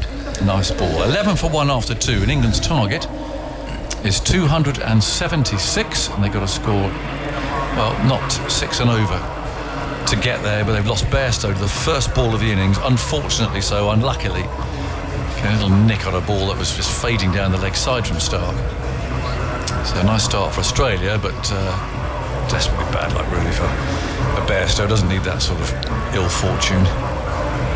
No, you know your looks run out slightly when you're getting a little tickle down the leg side. First ball. 11 for 1. 2 overs gone. Root on strike. And Stark is at the end of his mark. He's ready to go. And here he comes in now. There's 2 slips. Root ready, bat raised. Stark on his way, bowls to him now. He's forward, he's caught it. Oh, he's dropped. Dropped at cover. Oh, that's an easy one. And not a difficult catch. How's he put that down? I think it's hit the end of his left thumb as well. See a bit of blood just coming out of his thumbnail. Look, he's going to have to go off Marcus Stoinis, yeah. It was totally mistimed there, Root's shot. And it went really quite gently to him, but that's a... Wow. Diving forward, he's not gone. He's had to dive forward slightly, and he's just misjudged it. Yeah, he's hit the thumb. Yeah, he has misjudged it. Yeah, the left thumb. He's just hit him. Oh, Stark's reaction! You can't believe it. No, no, that's a 9 out of 10. Oh, I reckon more than that. Well, yeah. 99 out of 100. It can go Stark. Bowls. Oh, goes straight through Malan there. To turn the ball in the leg side. It looked like a very good ball, and Malan's got a smile on his face. Stark enjoyed it. Yeah, he has cut his thumb. But I think you're right. I think he assumed that Root had hit that more firmly than he actually had. He's going to have to get off Stoinis and get it. When you've got blood, you want to get that. What's the spray called? It's like was it Friar's Bolston or I don't know. New skin. Well, you need to make sure that you spray your cuts. Bit of tape on it. He'll get another catch. Don't worry. It'll follow him now. Yes. 12 for 1. But he's going to have to bowl. In comes Stark, and he bowls, and Malan drives, a sliced drive. Finds point, Zampa. There's no run. Which it's his left thumb, isn't it? It's not his bowling thumb as such. 12 for 1. What an eventful start to the innings this has been. Well, Bairstow out first ball. Review for LBW the first over, a drop catch. I think I can confidently say that if England chase this down, I don't think it'll be a stroll. No. I don't get the sense it'll be a 287 for 2. If they're going to get it, there'll be some drama. Well, we need a dramatic game. I haven't seen one yet. Here's Stark, long strides, moves in, bowls, and Malan defends, stealing a single there to mid-on. Very good running. Desperately sprawling into his ground. And they steal one there out to mid-on, so 13 for 1. Malan's on 3.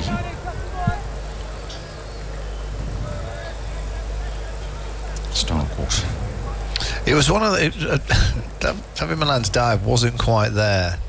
He got a little bit stuck with the dive, and it was usually the good dives, they go really long and kind of spread themselves out. He got a little bit kind of compact, and his knee got stuck. Root waits, in comes Stark, bowls to him, and late he tries to dab the ball to third man. Doesn't time that. It's picked up a backward point by David Warner. It's not often you see David Warner without a cap or a hat on or something. But he's there at backward point. No doubt got a few things to offer. Well, this catch is going to keep being replayed, and it's the reaction from all the Australian fielders. Yeah. They can't believe it. No. I can't believe he's put it down. 13 for 1. Here's the last ball of Stark's over. Cruising in, menacing approach. Comes in now, bowls to Root. Steers that away. Warner dives. Oh, there's a mix-up, but they're going to be all right in the end. But for a moment there, both batsmen were mid-pitch, not knowing what to do. They were surprised that Warner had fielded that. It was a very, very good dive. And it suddenly put Root off. And so both batsmen there jiggling about mid-pitch, but they've managed to make it through. At least it took Warner a couple of efforts to pick the ball up, but it's a good piece of fielding. 14 for 1. Yeah, Stoinis has just had to go off. Yep. Let's get a little bit of something on that thumb. Abbott's out there as the 12th man. Hazelwood to Joe Root. He always tries to get that ball to just nip back, trap him in front of the stumps. Well, the physio's having a look at Stoinis. He hasn't got to go all up those stairs, which he'll be pleased about. He'll be treated down on the ground level. 14 for 1. Start of the 4th over. Hazelwood runs in, bowls down the leg side, and there's a howled appeal for a catch, but he must have flicked something, or surely that would have been a wide. Yeah, Joe Root just moved over to the offside. There we go. They got the highlights of our friend Stokes and Malan. He's that mid wicket. He's gone. There's three already over mid wicket. Yeah. Oh, and another one. That's his area, isn't it? And another one. That's 4-5. Just clumsy, doesn't he? Yeah, great stuff. He certainly answered his critics today, as they say. 14 for 1 in the 4th over. I think it's still raining there. In goes Hazelwood, bowls. Just come cutting back, gets the inside edge. Root wants to get away, but a couple of fielders come rushing in. That's the ball. Yep. That's the ball that Hazelwood will try to bowl to Joe Root, trap him on the crease. Still raining there, Phil? I think so, yeah. Target, isn't it? No indication that the covers are coming off or any sort of sign of an inspection. Yep. As we mentioned earlier, 21 runs ahead on Duckworth Lewis, Pakistan at the moment. That's a lot, isn't it? Well, if Pakistan can get to 8 points, they'll be level with New Zealand on 8 points. Afghanistan are on 8. Yep. Hazelwood bowls, and Root looks to fiddle the ball to third man, but finds Warner. No run. 14 for 1, the target. 273 for England to win this game. In front of a decent crowd. I mean, it's, I say, just such a vast ground, this, but there's 30 odd thousand, I'd think, looking around from what we can more. see. Yeah, could be more. Down to our right, it's jam-packed on the lower tier.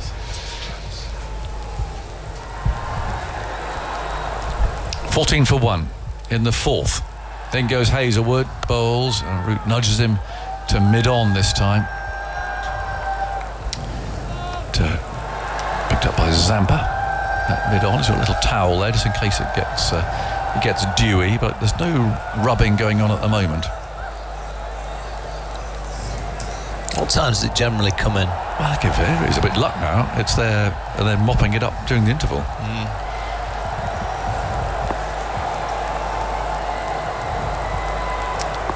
Two balls to go. 14 for 1. Hazelwood cruises in, bowls, and it's edged, just short and wide of second slip, and goes for 4. And Root, you've got to say, is living rather dangerously here at the moment. He's played one glorious stroke, but that a little bit fiddly outside the off stump, as he wasn't quite sure which way it was going to go. So he just followed it a bit as a wobble seam, moved away a touch. Wasn't a chance. So a nice piece of bowling. 4 runs though to England, 18 for 1. The ball to go in the 4th over. Bairstow out for naught.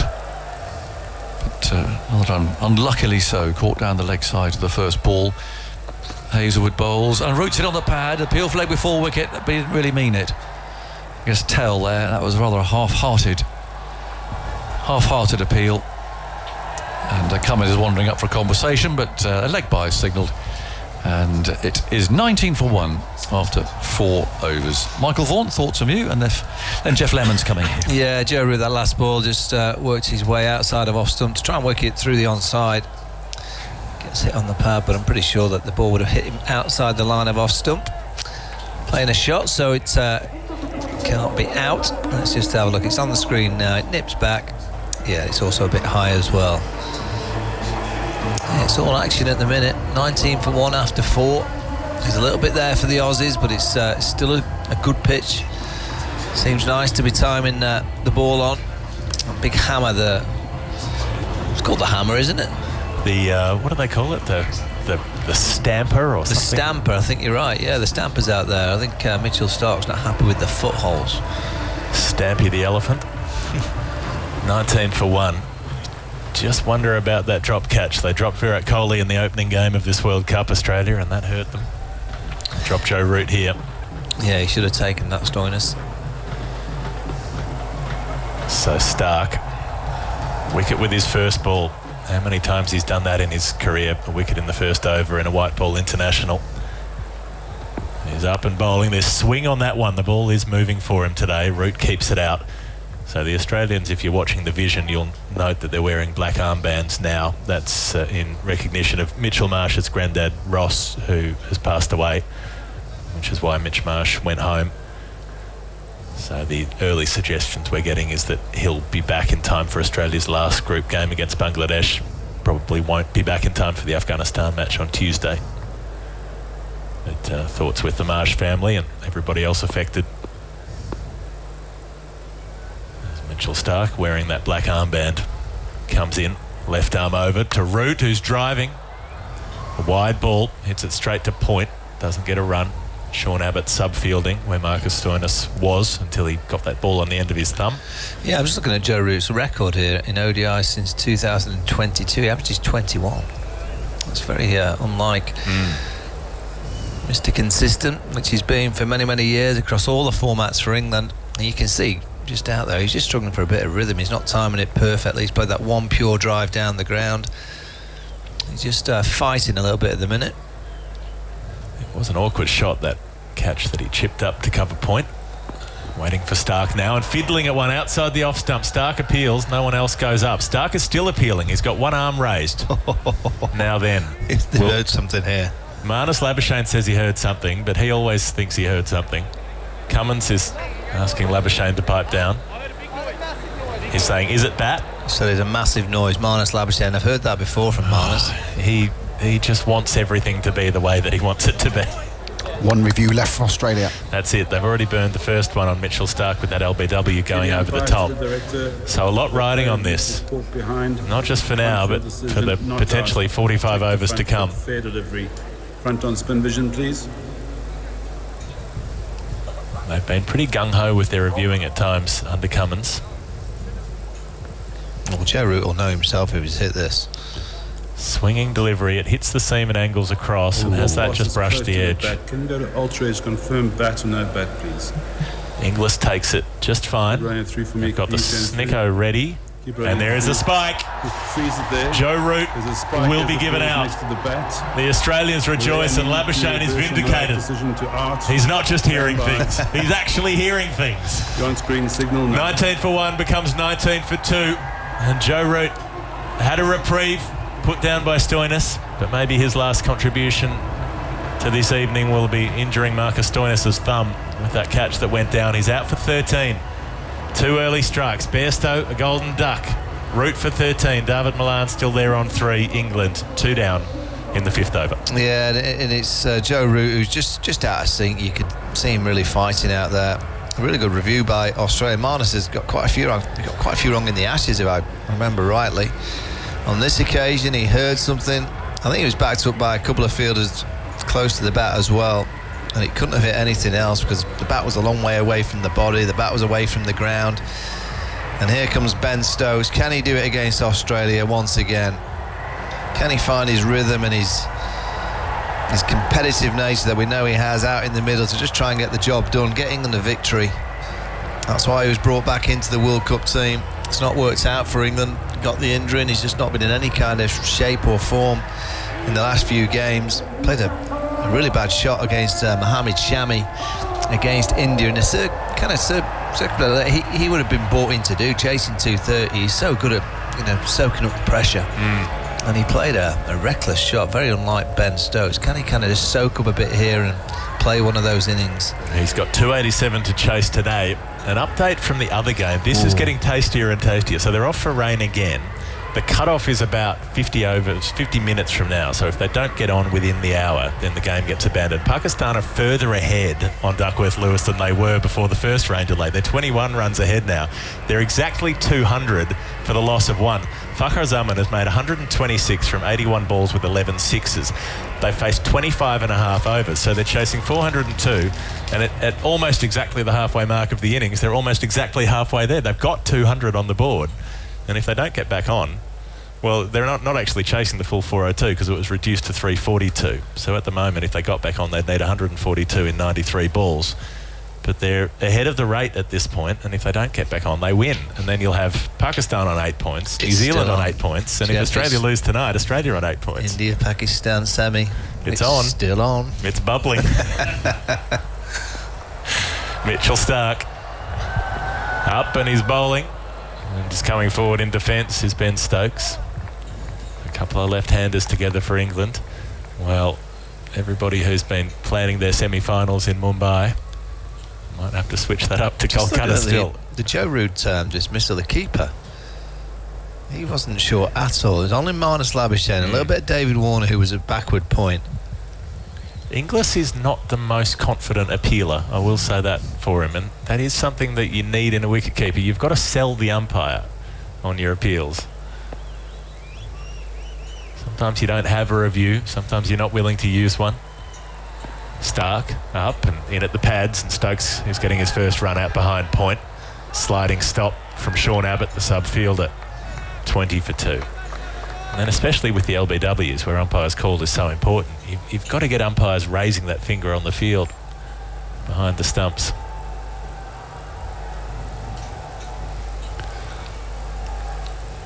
So he celebrated heartily, Inglis, when it was upheld, but wasn't much of an appeal the first time around. One ball to come in the 5th. Mitchell Starc taking his time. He's got 2 for 11.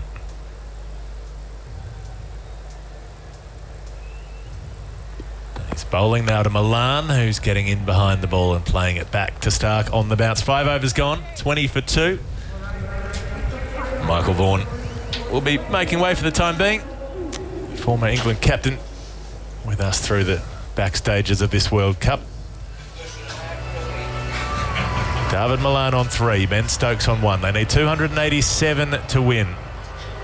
Won the toss today, England, elected to bowl, did a good job of it. Kept Australia to 287. Australia just got away from them a bit late with Adam Zampa hitting some late runs. That would have been frustrating. But they're still well in this game, England. Michael Vaughan off for a spell, and the Australia correspondent for CricBuzz, Bharat Sundaresan, back with us. Good evening.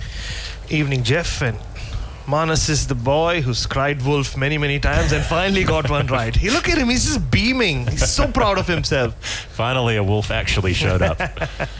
And they still believed him. Hazelwood in and bowling across Ben Stokes, who defends on the front foot. So I think we'll see a fair bit of this for a little while. Bit of absorbing before Stokes and Malan figure out where they want to go next. Just on Manas, you can hear him. I heard something.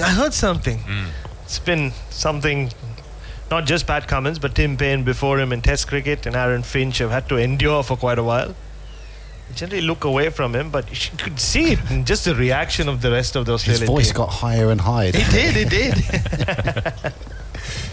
Hazelwood, right arm over, just outside the off stump, and Stokes shoulders arms to that one.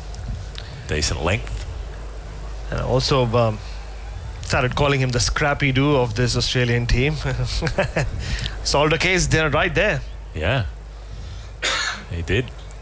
Whipped off the mask, and who knew it was the caretaker all along. Yeah, but the ball is moving, and the couple of times that Australia have had the ball moving, they have done damage, haven't they, in this tournament? What a difference it makes. Hazelwood bowls to Stokes, who gets the ball away off his pads down to mid-on. There was a little movement off the seam there. Won't get a run. So we've seen these Australian new ball bowlers be ineffective. Sri Lanka put more than 100 runs on for their opening partnership against them. So did South Africa, so did Pakistan. New Zealand put on 60 plus in about 7 overs. But Stark getting early wickets today, well, the earliest possible. One with his first ball. Should have had Root caught at cover and then had him caught behind. Hazlewood up to Stokes, who comes forward and defends. This makes such a difference. Mitchell Stark up to 58 World Cup wickets, is it now? Yeah, that's right. You mentioned Australia. In the power play in this World Cup, they've been wicketless, bowling on 3 of the 6 occasions. And yeah, that New Zealand game you mentioned, New Zealand was 73 for 2 at the end of 10 overs. Yep, and the India game, 3 wickets in the first 2 overs, and then they conceded a partnership of 160 or so after that. So most of their bowling in the power play was pretty ineffective, certainly between overs 3 and 10 at that point.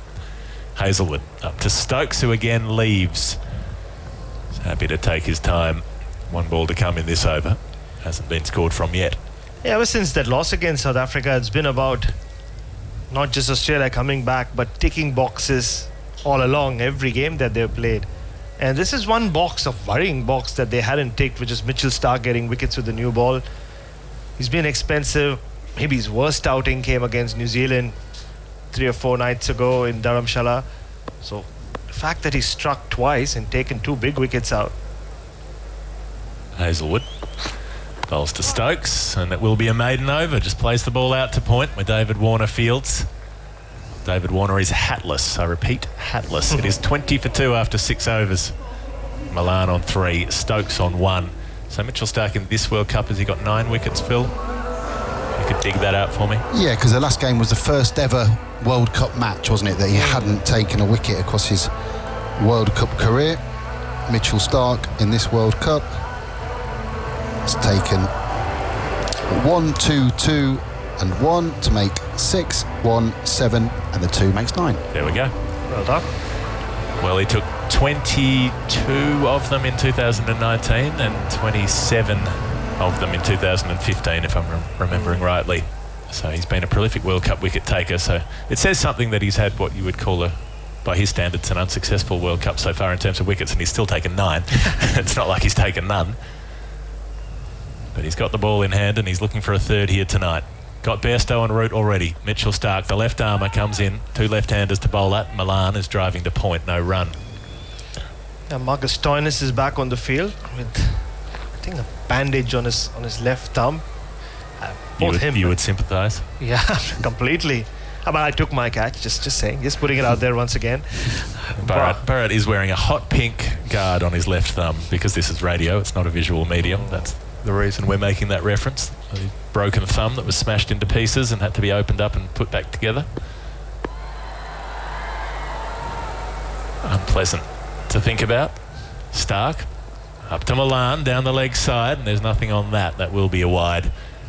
Everybody thought the first ball of the innings was a wide, but Johnny Bairstow had just got the tiniest little touch on it. And he started walking, did he? Mario Erasmus started putting his finger up, put it down, and then he realized Johnny Bairstow was walking anyway. So is that why? I thought he was sort of saying to Bairstow, well, you're out, so don't hang around. I'm just going to give a little signal, not the big signal. It didn't look very sure, to be honest. Umpire Erasmus generally quite short with his decisions. Stark. Left arm over to Malan, inside half of the bat, drags it down to mid-on. No run. I'm sure Twitter would have lit up, social media would have lit up, and Johnny Bairstow got a first bowler against Australia. Australia hasn't gone to bed yet, so a lot of Australian cricket fans still awake.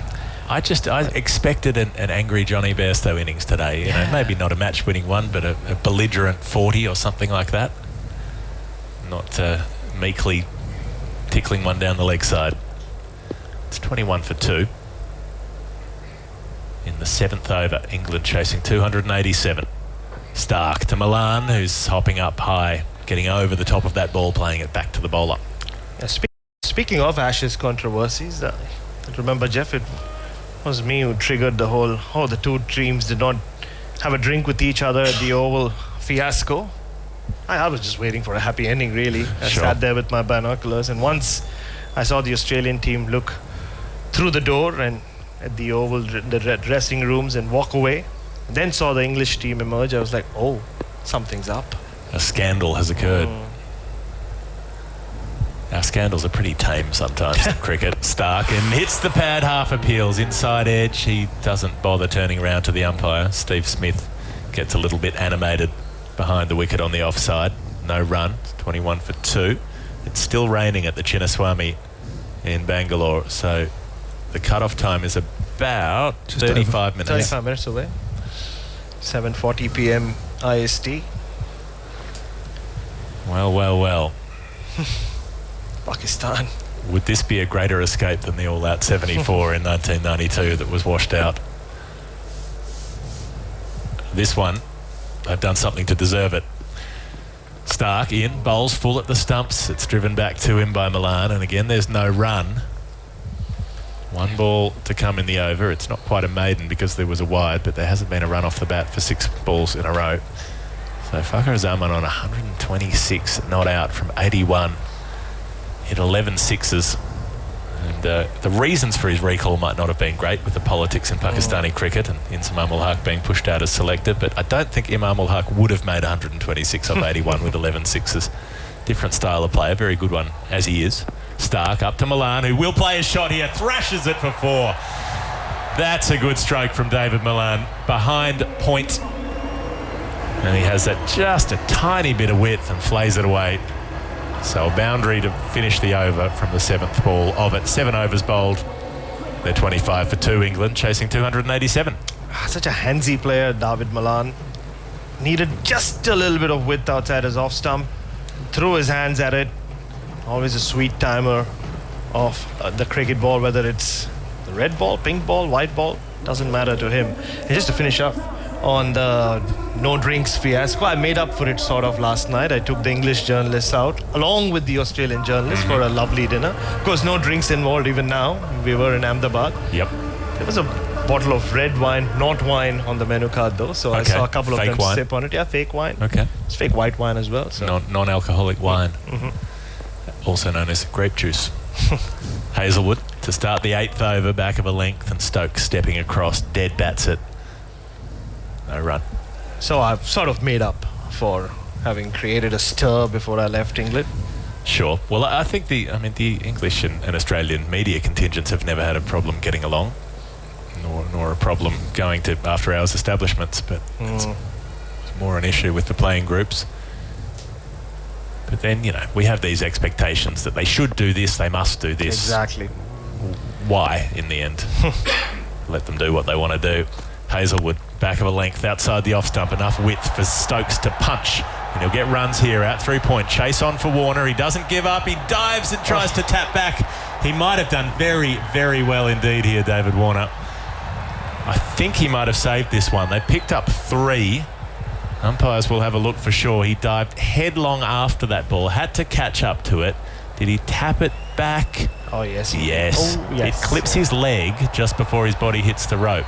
But he's done it well enough in the end, and that flick off the thigh means that it just rotates like a spinning top on the turf, and they end up with 3 rather than 4. Warner saves a run. 28 for 2. Stokes up to 4. Malan on 7 and on strike. He's been unbelievable in the field, David Warner, throughout this tournament. 37, putting his body on the line, runs with his hands always. Hazelwood. In is short and pulled in the air. A little bit tamely down to fine leg for 1. 29 for 2. Running with your hands does sound like you're doing it wrong. Yeah, I know, but it's something he started doing, 4 years ago. I remember he got himself a running coach thanks to his wife, Candice, and apparently had to relearn how to run. And he spoke about running with your hands, where you get your hands pumping. That means, if you're listening, including your hands in the process. Indeed. Not tie your legs on all together. fours. Yeah, no. Okay. You still need your legs to run, don't I? Sure. Yes, using the drive of the arms, I suppose. But it's, I think in running parlance, it's called running with your hands. Well, in a lot of ways, his fielding, I think, turned Australia's campaign around in that game against Sri Lanka. As Hazelwood comes around the wicket now, just to try to cramp up Stokes for room, but Stokes is driving down to mid-off. There's no run. The couple of outfield catches that he took against Sri Lanka when they were flying, turned that innings around. They looked on track for 300. They were all out for 209. Australia chased it comfortably, and that was their first win of the campaign. Yeah, Phil? you mentioned Australia's poor starts with the ball. Sri Lanka were 114 without loss after 20 overs. Australia had lost their first 2 games. Those Warner catches were vital. He made up a lot of ground out in the deep for a couple of top edges, one off the pace, one off spin. Cummins and Zampa, I think, were the wicket takers. Hazelwood bowls in at the body of Stokes, who stays in behind the ball and then touches his bat back in his ground as a throw comes in from backward point. 29 for 2. Yeah, we spoke about it a lot during the Ashes when England was 7 for 142 or 142 for 7 in their first innings in the 3rd test. Thought Bazball was coming to an end, the Ashes were over, Australia were going to win 5-0, and that was a turning point for them. And similarly for Australia in this World Cup campaign, that opening partnership against Sri Lanka, you thought, oh, this could be all over. Hazelwood to close out the 8th over. Bowls to Stokes, wide of the off stump, driven hard, but stopped by Stoinis, whose thumb doesn't prevent him from getting hands on that ball. 29 for 2, 4 runs from that over with a 3 and a single. And England, they need 287 to win, so that's 258 runs away from 252 balls. So you can probably work out the required rate for yourself. It's about a run a ball from here. They're crawling along at the moment at 3.6 and over, but Malan and Stokes can pick up that rate as the innings goes on if they can get themselves well enough set. Malan 8 from 17, Stokes 4 from 13. Joe Root, the last man out, caught behind off the bowling of Mitchell Starc. A tiny little scratch on the outside edge for 13. And as it so often has been in this tournament, it'll be Pat Cummins for an early first change to bowl the 9th over. Mohammad Shami's been bowling first change for India. Cummins first change here. Rabada first change for South Africa. There's some pretty high quality first change bowlers going around. Cummins up now and bowling to Malan, who's driving the ball down to mid-off, runs with the shot, and he has to motor, but he gets through as Starc underarms at the stumps. 1 run added, 30 for 2. And we saw Mark Wood bowling first change as well, which he's done throughout this tournament. Yeah, Pat Cummins, the one-day bowler, has evolved. He's changed as this World Cup has gone on. Remember, it's a format he doesn't play very regularly, but I asked him this question in one of the press conferences after the 3rd or 4th games, and he said, yeah, I've kind of understood my role. It's to come in the middle overs, bowl cutters, kind of swallow his ego and not bowl like Pat Cummins, if that makes sense. And it's worked for him. He along with David Warner's fielding, brought Australia back into the tournament. Cummins to Stokes, who thrashes a wide ball but straight at point. Got very good contact on that, but Labuschagne is right in the way. And Cummins, as captain, he's done a little dance, a little flirtation with the new ball, or being first change in Test cricket as well. There have been times when he takes the new ball. There are times when he comes on after Starc and Hazelwood have bowled. Where do you think he's settling in that regard? I think in one-day cricket, he's decided that Starc and Hazelwood, just the records that they have with the new ball as well in white ball cricket, it's best to just start with them. Cummins up to Stokes, who punches down to mid-off this time and again won't get a run. Keeps finding the field so far. And he's got the trust back with his variations. I was speaking to someone who saw a lot of Pat Cummins during that break between Test cricket when he played the BBL, one full season of the BBL. And that was when he was really trusting his off-cutters, even the occasional leg cutter. And we've seen a lot of his wickets in this tournament have come with that off-cutter. Even against New Zealand, when Rachin Ravindra was taking the game away, came back, just went for 20-odd runs in his last 4 overs. He's become a finisher for Australia with the ball. Round the wicket now, Cummins to Stokes, who's looking for a run to mid-off, hesitates, goes with it eventually, and the throw is horrible from Mitchell Starc. Well, maybe he decided to throw to the wicket-keeper instead of at the bowler's end stumps as he came across straight in line. Stokes wasn't sure initially, stuttered, and looked like he might be under more pressure than he ended up being as he eventually took off, got around Cummins, who just stood still and said, please don't mow me down. 31 for 2 with that single. Stokes has 5, Malan 9.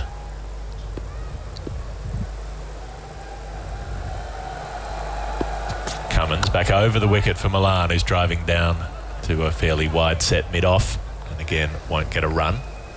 5th ball of the over, just the 2 singles from it. And he did take a while to really make an impact on this tournament. The first 2 games, he was expensive, and at times, even the great Pat Cummins looked like not clueless, but you weren't sure of how he was going to get a wicket. What his job was exactly. in this team. And I think now he's not just understood it, but he's established it. Cummins up and bowling width, bottom edge as Malan throws his hands at the line of that ball and only gets it through to the keeper on the bounce. 9 overs gone, 31 for 2. You're on BBC Test Match Special and also on ABC Sport across Australia. Jeff Lemon and Bharat Sundaresan with you. Phil Long, our statistician, here at the stadium in Ahmedabad, the state of Gujarat, where the final will be played. This huge cauldron. Still raining in Bengaluru. I was just looking at the scorecard so far. When they came back after rain, Ishodi, who's not yet played in this World Cup, went for 20 runs in 1 over. Ouch. And as we know, Pakistan currently are 21 runs ahead on Duckworth Lewis. What an entrance to the World Cup for poor Ishodi. He was put on the field as a substitute against Australia. They had to use him because everybody else was injured. Mark Chapman back in this side as well. Is James Neesham out of the team in that case? He had an injury problem too, got hit in the forearm when he was bowling. The ball was hit back at him. Hazelwood doesn't bowl because Ben Stokes pulls away and then laughs and gives an apology. Some movement down the ground in front of the side screen. Not sure Hazelwood will find it that funny after running in 30 yards. Speaking of Hazelwood, I had an interesting chat on the sidelines about just shining the white ball yesterday when he was bowling in the nets, or day before yesterday I should say. And I saw him look like he was shining the ball. He wasn't doing much with it. And he tried explaining it to me about what they do with the white ball. Hazelwood, right arm brisk around the wicket, back of a length, in at the ribs of Ben Stokes, who gets in behind it, no run. Unlike with a red kookaburra or a red Dukes or an SG ball, he said the white kookaburra or even the pink one, that's not much you can do in terms of shining the ball. So especially in this World Cup, it's really about waiting for it to get soft so that then you can attack with your cutters and changes of pace and variations. Just thought it was really interesting. He said, he showed me a ball, it gets scuffed up. The best you can do is just clean it up. There's no point shining it. Hazelwood bowls to Stokes, who's getting a thick inside edge as he drags the ball away into the leg side. Labuschagne in at short mid-wicket, revels in the opportunity to be involved, pick up the ball, fling it back to the keeper, stay energised, so they can try to clean up some if there's a dirt patch or an abrasion that's picked up a bit of soil or something. Absolutely. But aside from that, it does nothing. Apparently, it doesn't retain the kind of moisture you get with the red ball, where you get one side heavy, the other.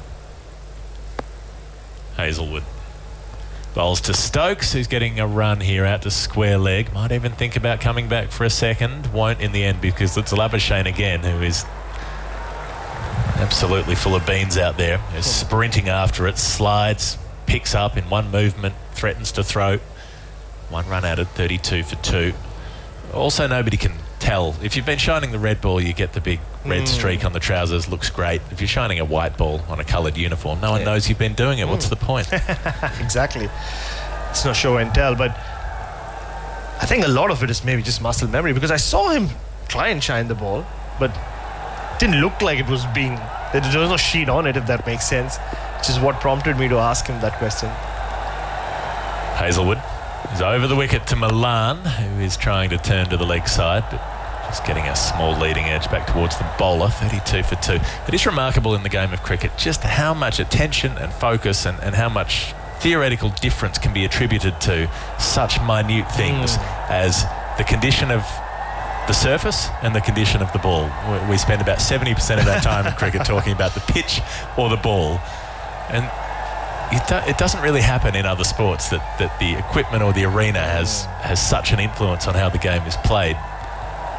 As Hazelwood comes up to David Malan, who's pushing the ball to point. David Warner does a little backhand flick to Marcus Stoinis. I don't know if that was deliberate or not.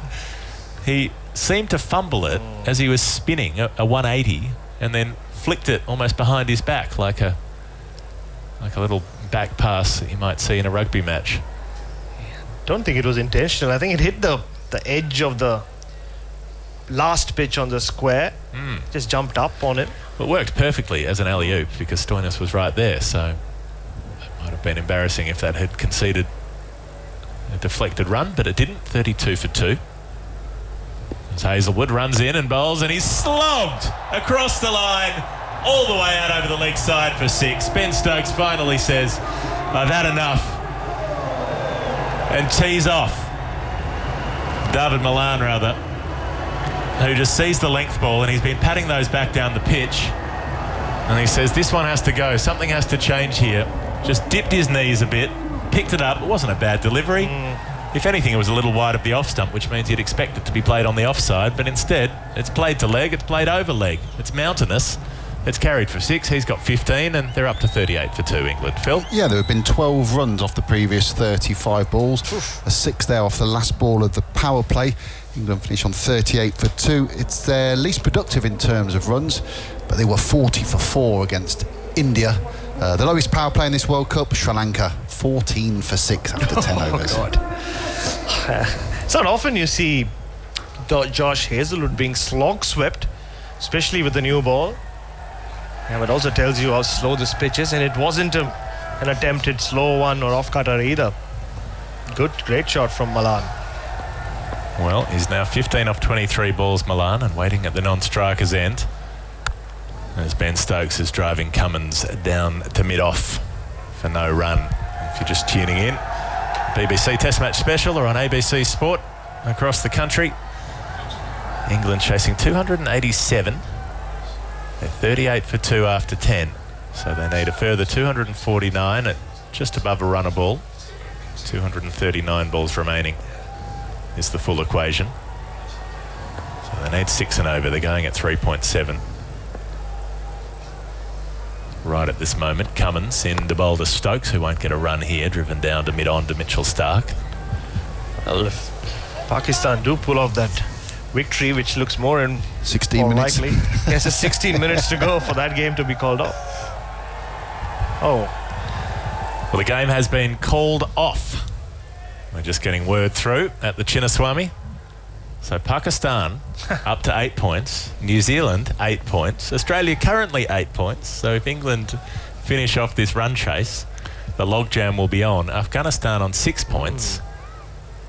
They have to play Australia and South Africa, 2 tough assignments, but they're in the hunt. Bouncer from Cummins, and Stokes sways back, has a look at the umpire, says, is that a wide? It isn't. 38 for 2. England stay alive as well. When Ben Stokes, everybody on 4 points stays alive. Pretty much, yeah. No, they do. Yeah. The Dutch stay alive. Sri Lanka stay alive. Yeah. Not very alive. Their run rate's appalling. But yeah, it wouldn't be a clean strike. Yeah, Ben Stokes was asked this question. I think Ben Stokes is the only one who doesn't believe England have a chance. He said, like, what's the point of talking about it, when he was asked it last evening.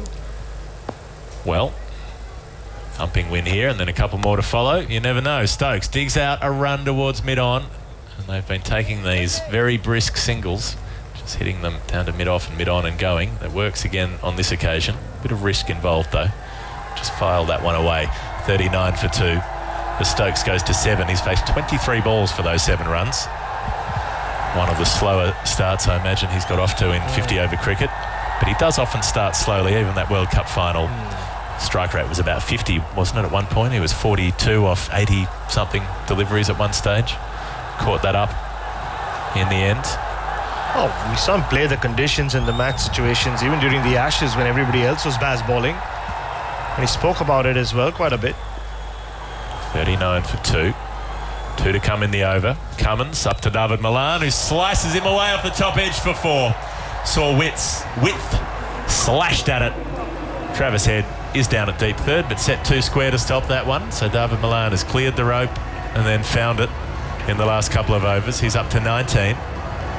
Starting to get moving. Yeah, I think Malan has decided that I've hung around long enough. This required rate is building. Someone has to do something. Yeah, there will be a due. Told you about my ruined footwear the other day. Cummins up to Malan on 43 for 2, and he drives it out to the deep. He'll get a run out to deep backward point where David Warner does the fielding. and they'll take the score to 44 after 11 overs. They're chasing 287. Bharat Sundaresan can tell you about Dew and his shoes while Jonathan Agnew comes in to join him. Yeah, I'm rather precious about my footwear and a lot of the other things that I wear. And 2 nights ago, after Australia finished their training session, I was just walking across the outfield. I was drenched. Felt like someone had just taken a shower without utilizing the shower curtain or that little towel you put right outside the shower. It was completely drenched, Jonathan, and it ruined my footwear, and I was not happy. Well, I'm sorry, but you should just wear sandals or something, shouldn't you? I should, yeah. I'll just go barefoot.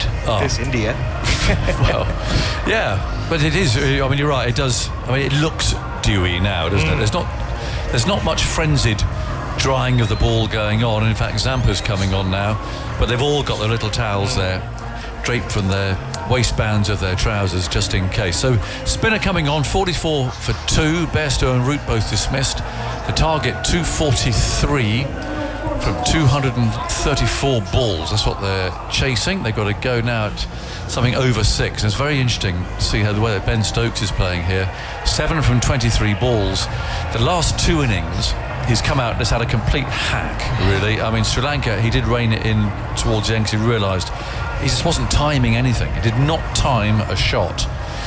And certainly against India, as we know, he backed away and had a swipe. So he just seems to be having, at the moment, a bit of a net. Try and get some rhythm into his batting. Because as we know, Stokes can quickly make it up if he gets in. But at the moment, he's just having a net, getting used to batting out in the middle again for some time. Malan is 20 from 25.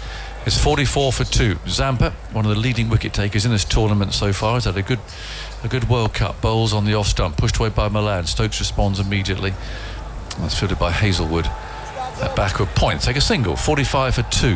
In the 12th over, night sky overhead, absolutely pitch black, and the ring of fire lights are beaming down on this vast stadium. It's a nice atmosphere out there, and people are coming along just to watch some cricket, actually, just to enjoy it, isn't it? They're not supporting anybody in particular. I guess they're probably intrigued a bit by the Anglo-Australian rivalry, so many of them wouldn't have experienced. Here's Zampa bowling, and Stokes on the back foot very correctly and deliberately taps that away out to mid-wicket, and there's no runs. So we now have the updated table. This will be interesting. And the various permutations, which Phil might have to help me out with, sitting alongside me. But in goes Zampa again. Bowls short, and well, he tried to pull it and missed it. I mean, it's where Stokes is with his batting at the moment. First really hostile shot that he's played, and he's completely mistimed it. Someone described his innings against Sri Lanka as swinging like a rusty gate. And it was about right. 45 for 2. Zampa, reverse sweep this time, finds the fielder though, and there is no run. So, with that victory over New Zealand, albeit on the run rate, Pakistan are level with points with New Zealand. They're just behind on run rate.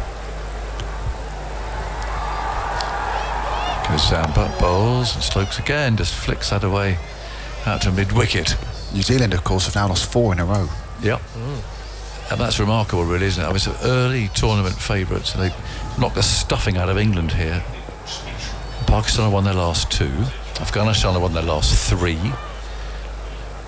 Zampa bowling, that's a googly, which is hit off the back foot. Scrambling save there, desperate save by Stoinis. Denies Stokes a run, so 5 dots there at the end at Stokes. He just looks utterly out of sorts. He's wandering around there at the crease. He's just swinging his bat aimlessly, really, as he walks up there to have a chat with Malan. He looks absolutely as if batting at the moment is the last thing that he wants to be doing. Yeah, who knows how long his one-day career is going to last as well, Jonathan. You were there in the press conference yesterday. Someone asked him that question, and he gave the more generic answer of 3 lions and how, till the time whenever you put that on, you have to play for pride. But yeah, at the moment, I wonder what's going through his head. That is not a happy man, is it? Yeah. Just look at the body language there. Not at all. He's just trying to get some rhythm and timing back into his batting. Leaning on his bat. He's got a big job to do in the new year. He's got to lead England here in 5 test matches. 45 for 2. 2:42 needed then as Cummins bowls outside the off stump. And Malan has a look at it, takes the bat out of the way. It's taken by the keeper. So this table then, let's go back to that. India, South Africa, Australia 1, 2 and 3. India 14 points, South Africa 12 points, Australia 8 points. They want to make that 10 today. New Zealand and Pakistan both level on 8. New Zealand with a better net run rate, but in a trough there, so 4 successive defeats. They play Sri Lanka next. Now this is flicked away into the leg side. Good shot from Malan, picking that up. Well, flies away out to deep square leg, and they take 1. The only thing I find surprising is that Pakistan's last game is against England. That's not for a week. So we're doing that match over in Calcutta again. So they've got a bit of time off. Well, that's a good thing or a bad thing. I don't know. Having won the last 2 games and a bit of momentum and so on. And New Zealand's last game is against Sri Lanka. They're down to 1 game left, both them and Pakistan. Yes. Now there's a bouncer which rather hurries Malan, but he's got it away into the leg side. A slippy, slidey save down there keeps him down to 1. 48 for 2. So India, South Africa, Australia, and then we've got New Zealand, Pakistan. Afghanistan have got a game in hand over them, and they've got Australia and South Africa to play. Big matches. Australia this is their 7th game, so that takes them level with India and South Africa. New Zealand and Pakistan have played 8. Sri Lanka, really thinking they have a chance. I would have thought so. 4 points. Bangladesh and New Zealand, they've got, if New Zealand continue their trough. Cummins bowls short. Oh, he's pulled it away. Not timed at all again by Stokes. I mean, Stokes, when he plays the pull shot, the ball goes for 6. Yeah, it does. That just dribbled out of the circle. Remember those 3 sixes at Lords to get to his 100? Yeah, you can't believe it's the same player. No. Not at all. He struggled similarly in the T20 World Cup final, didn't he? When Naseem Shah bowled that spell to him. He scratched his way, somehow just survived. Got through it, didn't he? Yeah, got through it. Yeah. I think that's what he's backing himself to do here. Yeah. 49 for 2. Cummins runs in, bowls, and that's a meaty sounding pull shot from Malan that finds the fielder on the deep square leg boundary. It's interesting when the mantra is go harder, go harder, go harder, and it's Stokes' own mantra, and yet he's 8 from 29 balls now, but yet it's the right thing for him to be doing at the moment, and that's what I think the criticism has been of England in this tournament, that there's been that go harder mantra, when actually there have been a lot of occasions where they've actually shouldn't be going harder at all. I go back to, well, I can point a finger at lots of things, but that Stokes at least now, in a desperate state, is getting his head down. Now he drives horribly mistimed. Oh, look at him swing the bat. He bashes it into the ground. That was an off drive, cover drive, that ended up in the leg side. And he looks utterly disconsolate. And again, he's wandered up. He's leaning on his bat. Do you know what I think? Should shave his beard off. Ooh, okay, maybe. I mean, the beard, the weight of the beard might have something to do with it. I just think it's got to go. Yeah, he does look like a mountaineer who's lost his way, especially with bat in hand right now. Yeah, it's thick, it's long. Yeah. Do you agree? I agree. Yeah. Go and tell him. I will. Don't worry. Yeah. No, you won't. I bet you don't. Forney knows a man, doesn't he? So yes. I'll leave it to you, Barrett. You can go break news to him. But anyway, no, he just looks totally fed up, really. He's leaning on his bat. He can't time anything. 8 from 30 balls. Worst thing he can do is just have a forlorn swipe and get out, having taken up 30 balls. Yeah, now he's almost indebted that he bats deep and tries to turn this innings around.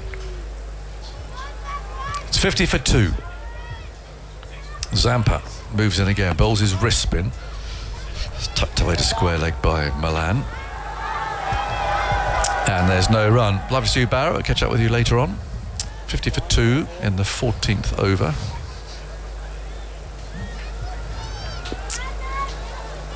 And Zampa again spins himself a catch.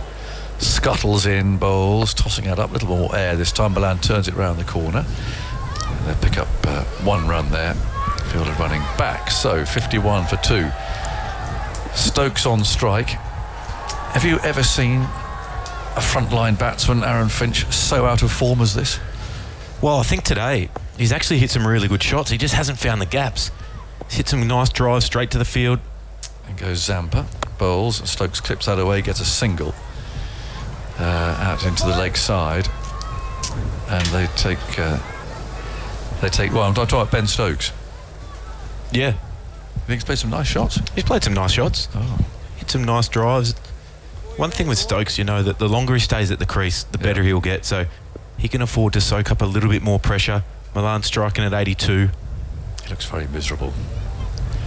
Malan playing that away. Zampa gobbles the ball up. No run there. 52 for 2 in the 14th. Stokes just sitting on his bat down here at the non-striker's end. Zampa licks his fingers. Malan's over his bat. 26 from 33. And he goes again. Bowls. Oh, goes straight through. Rather a loose shot there. A quicker ball. Fizzed through. Inglis had the bails off there behind the stumps. Yeah, it was a leg spinner that didn't turn, which says to me that the dew is just starting to set in. And I think that's what England will be hoping for. That's what they'll be prepared to soak up a little bit more time. Try and make sure they're not more than 2 down when that heavy dew sets. That's a leading edge pushed away into the offside. So Malan will keep the strike there. Stokes trots through to the far end. 53 for 2. So 235 more needed. 216 balls.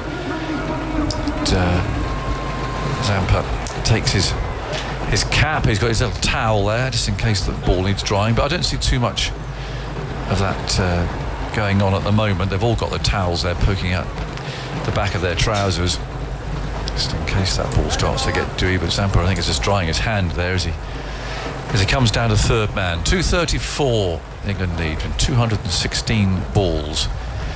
That Pakistan wins open things up a bit, isn't it? It certainly has. That keeps a lot of teams in the hunt now. It does. Makes the next week of cricket incredibly exciting. Can go either way. No, that makes this game even more on the line now. Yeah, it's a really good result for the tournament, that. 53 for 2. And New Zealand could just be starting a bit of a slide, couldn't they? So Malan on 27. And Stark again cruises in from the far end. Is there now, and he bowls. Has clipped away out to mid-wicket. Interesting that Cummins has brought him back into the attack now. Yeah, I like the move, especially with 2 left-handers. Mitchell Stark with the ball now 7 overs old from each end. Probably won't see conventional swing. So the left arm angle still brings in a few modes of dismissals. You've still got LB and bowled. Yep. Caught behind.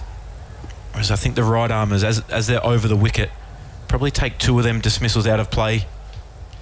Stark again from the far end bowls. Malan turns him round the corner. A single down to long leg. So what's Ben Stokes going to do here? Marks his guard, looks around. He's waiting for Murray to get into position. He's going to take his guard again by the look of it. Let's check that that's all as it should be. Murray Erasmus says, a little bit away from you, Ben. That's it. Mark your guard there. That's good. So can he just find some timing here? I think the pace on the ball of Stark will help him. Now that it's not swinging, he'll probably feel a little bit more comfortable just hitting through the line. Just one shot often just breaks the shackles, doesn't it? Stark comes in, bowls, and he drives there out towards cover. Finds the fielder, and there's no run. But if you are out of nick, I was always out of nick, to be honest. But I mean, just one shot, and suddenly a batsman's away, isn't it? The feet are moving, and the confidence comes back, and just look at him bleeding on his bat there. Yeah, you're right about the body language. It's almost like he looks tired. I think when you're carrying a niggle, well, it's not a niggle, it's a significant knee injury like he is. Yeah. Sometimes it can just start to wear you down mentally as well. Here's Stark from the far end, moves in, bowls, it's short, and it's pulled away by Stokes. Now he'll want 2 here if possibly can. He's running the first one quickly, and they will come back for the second. Fielder down there just slightly lost his footing again, perhaps a bit greasy. So he ran those okay. 56 for 2. Stokes into double figures, goes to 11. And I think one thing that the England batsmen will also be holding on to is that Cameron Green and Travis Head will have to bowl 10 overs between them. Obviously not as proficient as the top 4 bowlers for Australia in Stark, Hazelwood, Cummins and Zampa. So they might see that as an opportunity to unleash a bit more.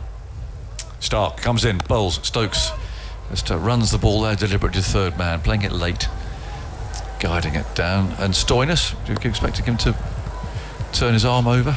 Oh, potentially Stoinis. I was just a little bit worried with him coming back from a calf injury, and it looked like when he was batting that actually he pull up. He was stretching out his calf a little bit. So for me, would Australia risk that? I'm not sure. I'm not sure that he's on the ground at the moment. Yes, he is actually. Sean Abbott is on the ground for... He's on for somebody. Josh Hazelwood, I think, who is a big sweater. So he often goes off after his bowl to change his shirt and change his socks. 57 for 2. In comes Stark. Bowls short. And that's pulls away hard out to deep square leg. Gets it on the second bounce. And toss back again. 58 for 2. End of that Stark over. 15 gone. That usually heralds a drinks break. Here they come. Certainly the Australians walking out there, and there's a lone English drinks bearer coming out. It looks like Harry Brook there, bringing out drinks for the 2 batsmen, and the ground staff come tearing on. Now, certainly at Nagpur, Nagpur, what did I mean? Where have we been? Lucknow? Where was the Lucknow? Thank you. They would get the super soppers out, and they would be all over the ground at this stage, mopping up the dew, but that doesn't seem to be happening. He's late, this chap. He's late with his plank of wood. Here he comes. Looks a bit like a pole vaulter running out there with his plank of wood in his right hand. The real gauge at Lucknow was when the bottle came out for drinks, didn't it? It left a very, very definite mark. See the tire marks. Yeah. Well, again, the drinks trolley has come on as such, but it parks up. We've seen all sorts of very elaborate drinks machines coming out. It's a vast rocket one year that used to come out, but of course no one ever actually has a drink. They used to have a drink from it, but now of course everyone has their own bottle. And the post-COVID era. Yeah, it's done it, isn't it? It's done it for the drinks machine. I always feel sorry for the chaps who are driving it, because they get out as if one day somebody sure will go there and have one of their drinks, just to make them feel like they're contributing something. He's just standing out there, look rather a forlorn figure. He's driven out. The boys are pretty superstitious, isn't the word? Their routine and their hydration schedule and everything is down pat. All just nailed down. That's it. Absolutely. Yeah.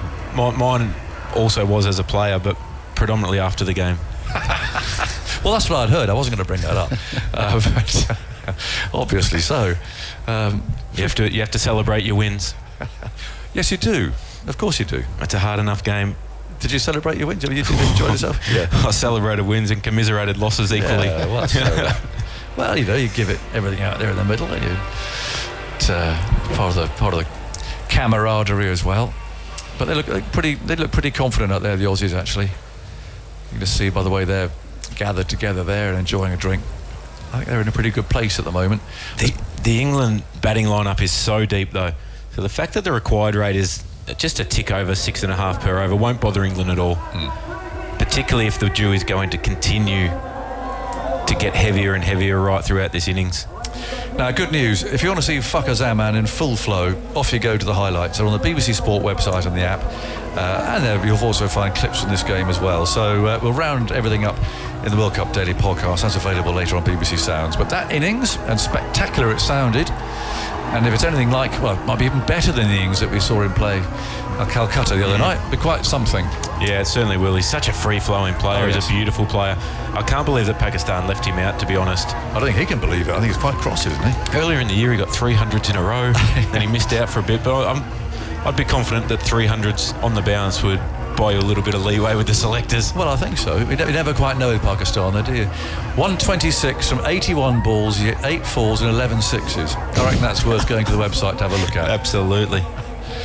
Well, he hit a fair few the other night. But, anyway, that's a really good win. It was a shame. You don't want games ruined by rain, but they have won by 21 runs on the DLS method.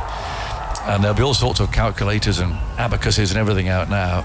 So does that mean Don't ask me. That's not a good. I don't like the start of that question. No. It's not where you think it's going to go. Okay. Does that go down as a 400 chase? Oh no, Phil. Well, they're chasing 400 and they won. Yeah, that's turned away into the leg side, and they've run the first one quickly. They're not going to get a second. They never really give margins, do they? Well, I'd be surprised they give them 21 runs as a margin. They chased 400 morally. Oh, don't say that word to an Australian. We don't want to hear about moral victories in this box, thank you. We've had enough of that. Moral victories, or whatever you want to call them. The Ashes are still in Australia. Just don't bring up that word in here. 59 for 2 in the 16th. And Zampa spins himself a little catch there and trots in over the wicket, tossing that up. Stokes rather turns that away down to long leg for a single. But whatever it does, and actually, I mean, if England do win this game, that will also cause a few tremors, won't it, up there in that group? Not for them necessarily, but Australia, ramifications on. Oh, there's a drying of the ball. First one we've seen. It was the umpire's got a little towel there. Zampa definitely dried the ball on it. 60 for 2 in the 16th over, and he bowls a little googly that's pushed away down to backward point. No run there for Malan. But it feels like something's about to give in this game. From either Stokes or Malan. Feel as though there's a big shot coming in the next probably 9 balls, I would say. 3 from Adam Zampa's over. Right. Stark next over. Malan on the back foot gets a single. It'll get a bit of dew on the ball probably. It's thrown back to the keeper. Yeah, I mean, the worry for me is that Stokes, having faced all these balls, might suddenly do something reckless, which he did against India, really. Just almost out of frustration, just gave his wicket away. But he's 13 from 35, which by his standards, even, and he does start slowly sometimes, is a very slow start. Zampa moves in, bowls to him, flicked away, beats mid-wicket, picks up 1 up to our left-hand side. Tossed back in there by David Warner, who unusually is capless. Certainly no headwear on. He normally has something on, but he's out there at deep square leg. 62 for 2 with a ball to go in the 16th. And I've just seen Pat come and signal out to Travis Head to warm up. Oh, that could be interesting. That could be the turning point. Yeah. Then goes Zampa, bowls short. Oh, that's missed time. Malan got a ball there that has died. He tried to hit it through the offside, completely mistimed it, and just towed it back to the bowler. So, yeah, he's coming up and doing a little bit of gardening. Well, that will be interesting if that's the moment that Stokes perhaps is looking for to try and press on and see how he goes. 62 for 2. 16 overs gone. Stark's going to bowl this one with Stokes on strike. 14 from 36 balls. And they're going to need 225 more. That rate is climbing. It's heading up above 6.5 now. Yeah, just looking down the batting list of England, though, that the thing that is always in your back of your mind as a captain is how deep that batting lineup is. Yep. You've got guys as destructive as Livingston and Moeen Ali down at number 7, 8. It becomes really difficult, and Wokes come back. Yeah. Wokes has got a great record against Australia in white ball cricket. So then you feel like you have to push harder earlier. You might have to exhaust some of your frontline quicks. Now Stark's on his way, bowls to Stokes, who flays across his pad. They want 2 if they can. They won't get it though. The fielder gets there quickly. That's Labuschagne now on that side, who must have very good hearing, because he was about the only person on the field that heard that little nick from Joe Root, wasn't he? And he was so persuasive. Yeah, it was really strange. No one behind the wicket went up, but a lot of people in front of the wicket. And in my experience playing with Marnus and captaining Marnus, he is so excitable that at times you've got to ignore him, haven't you? Sometimes you have to ignore him because he can bluff you into a review. Yeah, and he certainly did that. And it was great captaincy from Pat Cummins. Well, he got it right. In comes Stark, bowls. And almost chops the ball into his stump. Stokes is coming through for the run. But, again, quite mistimed there from Malan, looking to run it away down to third man. No, I mean, he was adamant, wasn't he, Labuschagne? But then he often is, I guess. He was adamant when he reviewed his own LBW decision today as well. And that was cannoning into the stumps. Well, it's enthusiasm, isn't it? You don't want to knock that too much. 64 for 2 in the 17th. England need 223 more. What's Stokes going to do here? 15 from 37 balls. Hasn't hit a boundary yet. And that'll be just gnawing away a little bit. But he's got Mitchell Starc bowling at him with 5 inside the circle. Stark's on his way. Bowls to Stokes, who drives him for 4. Now that's a nice shot. Didn't try and hit it too hard. Just a punch drive straight back down the ground. Slightly over pitch from Mitchell Starc. It's a sign that the wicket is starting to slide on a little bit more. That's a really good shot from Ben Stokes. That's the best shot he's played in 3 games. Really. That's just through not trying to hit it too hard. It's timing it. That was a really good shot. Now, what's that going to do? Is that going to get him ticking a little bit?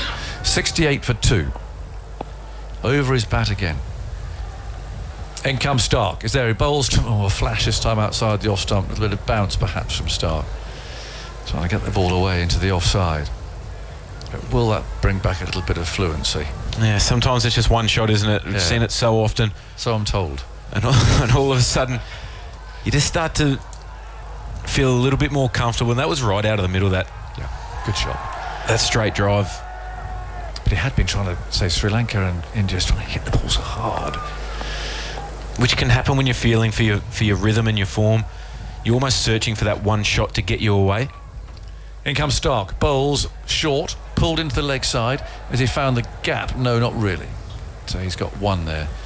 Down to long leg. Another single. 50 partnership between these two off 75 deliveries. Right. A bit of a rebuilding phase as Australia found themselves in too with Smith and Labuschagne for the loss of the openers. Bairstow was out first ball. I mean, he'll hate that little nick down the leg side off a loosener really from Starc. He actually gave himself out, I think. He walked off, didn't he? Well, he's very sporting. He started to walk, and Murray Erasmus then went to put his finger up, so he went back and the finger went right up. Here's Starc, bowls, and that's tucked away into the onside, going for a quick single. They'll get there. And going to the far end. Wouldn't be for Johnny Bairstow to cause an argument with an Australian wicketkeeper about a dismissal. 70 for 2, 17 overs gone. Aaron Finch, nice to see him here, and then Jeff Lemon will take up commentary. Yeah, it's just teetering at the moment, this game. 50 partnership. Saw it right through the Australian innings that every time they started to develop a partnership, they just lost a wicket at the wrong time. Wasn't able to get a huge amount of momentum, and it felt like they were always 1 wicket further behind the game than what they would have liked to be. But we see now Travis Head does come into the attack. This will be a big moment in the game. This is very interesting. They've had Maxwell as the spin back up to this point. He's bowled really well through this World Cup. Travis Head, slightly different kind of part-time off spinner. He turns it more, shreds the ball more, a bit more attacking. We saw him take, was it 4 for 10 in Sri Lanka in that test match last year? That's right. Ripped through a few when the pitch was turning in Gaul. Won't get anything like that sort of assistance here, but he is useful. Bowled a fair bit in the Big Bash back in Australia. Often with a new ball too. One of those early trick sort of performances. He gets a little turn here around the wicket, straightening down the line, punched away by Malan for a single, 72 for 2. Yeah, I think the difference between Travis Head and Maxwell's a lot taller and bowls from a really high arm angle. He gets every bit of his height out of his action, so he tends to bowl down a little bit more into the wicket. Head loops this one, and it's punched off the back foot, a little short again. They'll get 1 run down to long off. 72 for 2. Malan has 33. Stokes has 21. Whereas Travis Head gives it a little bit more air.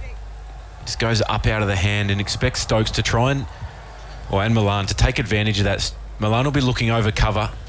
Head bowls that one a little flatter, and it's pushed away through point. They'll get a run. Starc thought he might be able to stop it at backward point, but can't. But there's protection back on the fence. 73 for 2. Both of these players like giving themselves a touch of room and targeting that cover area against the off spin. So expect both of them to maybe try and line Travis Head up. Head bowls to Stokes, who's driving, getting a run down to long off. It's been simple so far. Single every ball. 74 for 2. It's this time for Australia where you can be caught in two minds, whether to really push and get that run rate up above 7.5, or try and get some overs out of your part-time. Head bowls a good delivery, straightens down the line of the stumps, and Malan treats it with respect, just pushes it away. 1 ball to come. in this Travis Head over, his first for the tournament. A lot of flight, and drops it quite nicely just towards the footmarks, in towards the boots of David Malan. He'll get a run down the ground. 75 for 2, 5 singles from it. Just wonder if Stokes gets tempted. We saw the way he really went after Todd Murphy during the Ashes, was determined to smash the off spinner when he could. And Murphy created chances against Stokes as well, even when that all-out attack was happening. Can he rein himself in against Travis Head? Does he want to?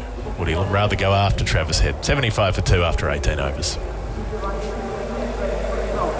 Yeah, it's a good question, and I think this phase of the game, Marcus Stoinis coming into the attack from the northern end.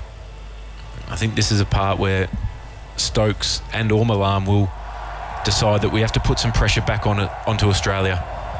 Because if they get after both of these bowlers, what that will force Australia to do is bring back Cummins, bring back Hazelwood, maybe go a little bit more with Stark, and just interrupts your plans. So we see on the TV coverage, there's just a slight bit of dew on the little buggy that zips around the outside of the ground. Looks like there's a lot settling on the leaf, but the curator did say that he sprayed the ground with the anti-condensation. Interesting. Which I've got no idea how that works. I didn't know that existed. Stoinis runs up and bowls to David Malan, who will get a single down to mid-off. It's a bit slack, Aaron. It looked like that Cameron Green was cutting that angle from cover and might have had half a chance of a run out, but very good run. Yeah, that's something that gets sprayed quite a bit in this part of the world, in the subcontinent. You'll see it more so throughout the IPL, where at that time of the year the dew is really heavy on the ground. And there's some grounds, particularly Delhi, the home side always knows when it's been applied, and sometimes the opposition get bluffed by, yes, we sprayed it today, so there'll be no dew, and it comes in heavy. Stoinis bowls to Stokes, who pulls a short ball out behind square leg for 1. 77 for 2. Well, this is how Stoinis picked up a couple of wickets against Pakistan when they were flying. Used the short ball, got catches behind square. Players playing the crossbat shot. He's an aggressive part-time, sort of part-time in this team. Hasn't bowled a lot in the tournament, but was called upon in that Pakistan game. Is an all-rounder. Has bowled a lot in Big Bash cricket and internationals at times. Digs one in, but it doesn't get up very high on the line of the leg stump. It's tapped to mid-wicket, no run. So I just wonder if he's the kind of bowler that batters think they can get after, and that gives him an opportunity as well to take wickets. Yeah, it does, because at times, you know that Stark, Hazelwood, Cummins are so good when they've got the game on their terms. So you have to try and find a way to put pressure back onto the Australian attack. David Malan waiting for Stoinis and wanting a run down to mid-off. Again, he has to run quickly, but they've taken that one really well today. I don't know if there's anything the Australians can do to be sharper on that, but the number of times that they've pushed to mid-on or mid-off and just gone with it and made it through. 78 for 2. Yeah, the Australians tend to sit a little bit deeper than a lot of other teams in that area of the ground, particularly against teams like England, where you feel like they're coming hard at you all the time. See that can often be a catching position as opposed to a run saver. So that's the trade-off. You're wondering, do we save 1 or 2 runs or create a half chance? Stoinis up and dancing down the pitch. Stokes pulls on the bounce to Stark at mid-wicket. Sign of aggression, bit of life from Stokes. The defibrillators have been applied. Yeah, there's a big shake of the head after he's hit that in the middle and picked out Mitchell Stark at mid-wicket. Shake of the head and the shoulders go down. It's just building. It's just bubbling, and it's a matter of time before it bubbles over one way or the other. 20. Stokes will get away with a big shot, or he'll get out. Stoinis up to Stokes, who pulls a slower ball bouncer, and he'll get a run for it behind square. So he's up to 24, but he's faced 45 balls to get there. He's hit the 1 boundary. 19 overs bowled, 79 for 2. You could say that it's unlike Stokes when you think of those free-flowing innings, but it's quite like Stokes in a lot of other ways. We do see these sorts of innings where he takes a lot of time to get set and build into something, and then the explosion. Yeah, you think back to the great Ashes innings of his. There was one, I think it was the Headingley one. He was 15 or 20 off 100 deliveries, and he'd taken a lot of time, soaked up a lot of pressure. He was 2 runs off about 50 balls at the end of the 3rd day there. Yeah. And came out on the 4th day and blew up once he got himself into that day's play. Made 135 not out. Chasing 350 odd on the last day. Travis Head gets a ball that's looping up off the toe as he bowls it in full. There's no run. Wearing a fair bit of protection on that broken thumb on his left hand. Next ball's driven down the ground by Stokes for 1. 80 for 2, the score.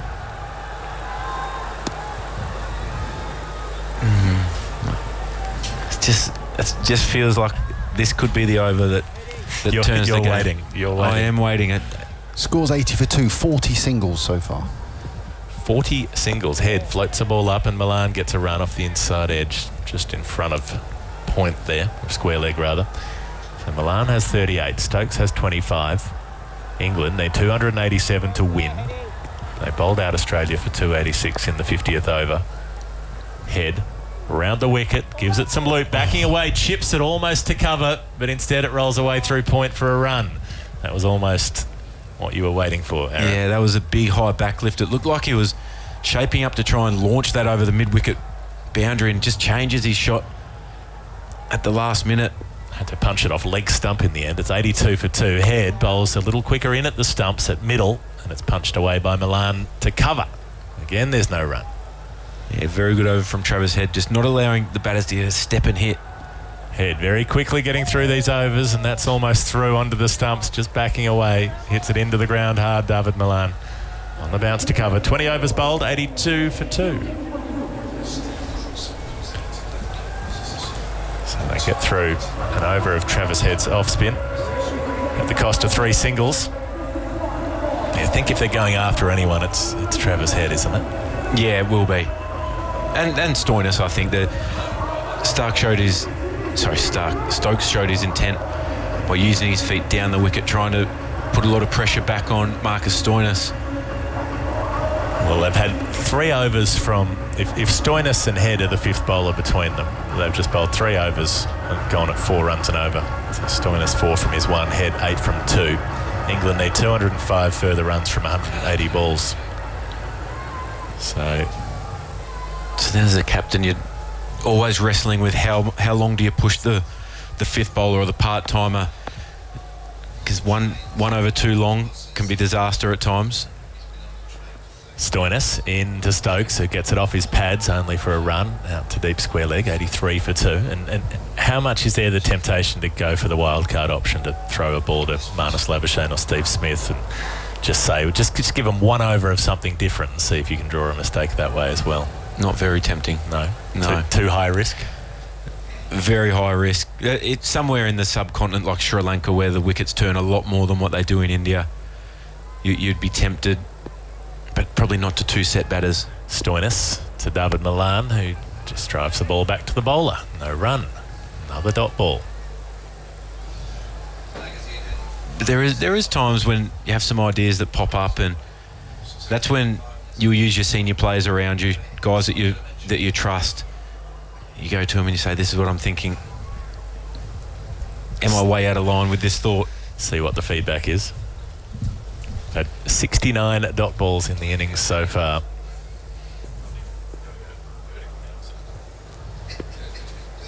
Stoinis up to Malan, who flicks it away down through fine leg for 4. Well, that was easy.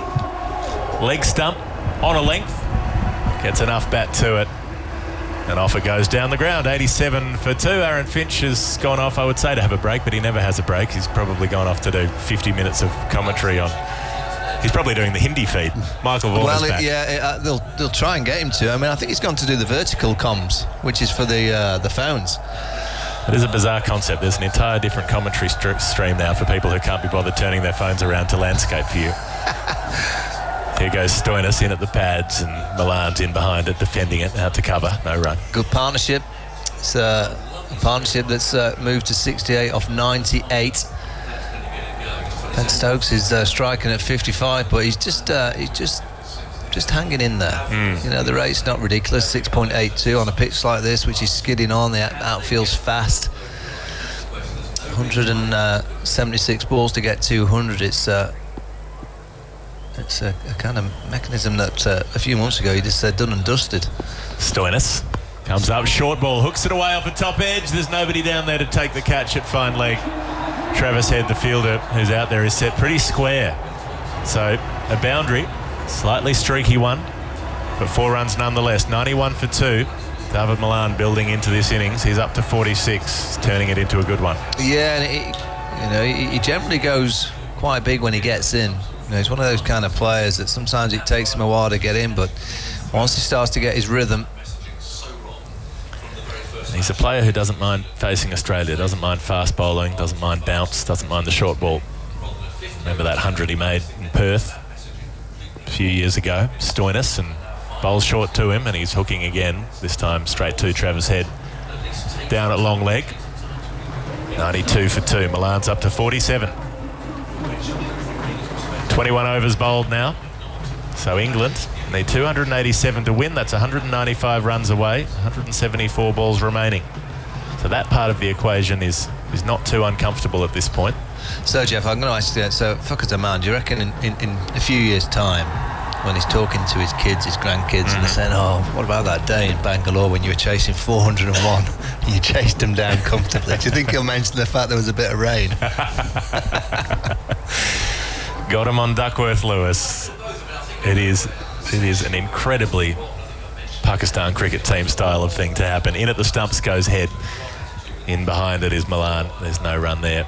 So when New Zealand made 400, I think I said on air earlier, yeah, it is a formality. They cannot lose this game. Well, they have, but they'll feel a bit hard done by. Driven square by Stokes. And ball goes out to deep point. 93 for 2. Well, it's still a great effort from Pakistan to think that they were up and ahead of the rate after 25 overs on 200 for 1. Stokes and Malan 126 off 81. It's Malan, that last single. Stokes now driving, or trying to drive down the ground, but gets it squarer out through mid-wicket. 94 for 2. That's a remarkable effort. I mean, to be ahead on Duckworth Lewis halfway through the innings needed something incredibly special. That's a different kind of chase than batting the full 50 overs, but it's still a remarkable one. Head bowls a little quicker, cut out to deep point. One more run to the score. 95 for 2. David Malan on 49. Doing a job here for England. Made 100 against Bangladesh, otherwise he's had a pretty poor tournament. Stokes comes down the wicket and he hits big down the ground. That was always going to come at some point. He can't face off spin without trying to hit it eventually, and he raises England's 100, and they're manoeuvring themselves into a stronger position here. Stokes up to 34. He's faced 51 balls. He's hit 1-4. That's his first 6 of the night. Yeah, the 452nd 6 of the tournament. There you go. Head. And he tries again, inside edge, it nearly bowls him, nearly plays it onto his stumps, and Travis Head just has his hands on his head, looking a bit bemused, looking like a puppy dog who's been shown a bone and that's been put back in the fridge. 101 for 2 at the end of the over. Malan 49, Stokes 34, 22 overs bowled. They need 287 England to win. Yeah, and just looking at the overs left, I mean, Pat Cummins has got 7 overs remaining. Stark's got 4. He's bowled beautifully, 2 for 29, and then you've got Hazelwood who's got 5. Cummins is coming back on now. Yeah, he's got a few to bowl. I'm pretty sure they'll target him with a few short balls, try and get it skidding on. I don't think there's any shape or movement or zip, so he'll be wary of pitching it up. He'll try and get the batters in it square of the wicket. Really chanting. Who's popular down here to our right? Who is that? Can't quite pick that up. Cummins start his next over to Malan, who's getting a thick top edge down to deep third. Just throws the bat at that width. Fairly low risk shot, and that raises his half century. 63 balls faced for David Malan's 50. 4 fours and a 6. He's batted really well today, needed to. His opening partner was dismissed first ball. Joe Root didn't last much longer beyond that. And David Malan is the one who needs to bat through. It is the kind of thing that he does when he gets set. So half century for him, well batted. Been out there for just over 100 minutes.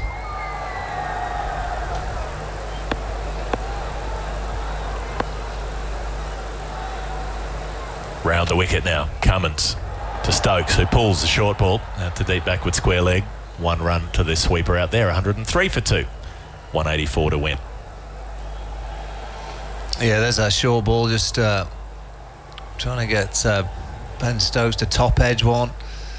Australia know that Ben Stokes has got such a strong mentality that when the game's hot, he seems to get a bit hotter. Seems to thrive on these kind of situations. Even though England are not having a great World Cup, it's England versus Australia. Cummins over the wicket to Malan, who tries to launch him. He's launched him high. It might not have gone far enough, and it's caught by Travis Head at deep backward square leg. Malan will not be the one to bat through. He's out for an even 50. Tried to smash that squarer more over mid-wicket, but in the end it just hangs up high in the night, well above that ring of fire, those floodlights around the roof canopy of this stadium. Third wicket goes down. 103 for 3 now as Malan is out. Caught head, bowled Cummins for 50. Yeah, that's a very unlike Malan shot. When he's in, he generally just sees it through, bats a bit longer. I think he's taken that on a bit too early. Cummins is such a threat, such a danger for Australia. Brought himself on because they needed a wicket, and he strikes in his first over back. The England captain, Jos Buttler, is strolling out there. He could do with a score. Such a wonderful white ball player. Struggled in the World Cup.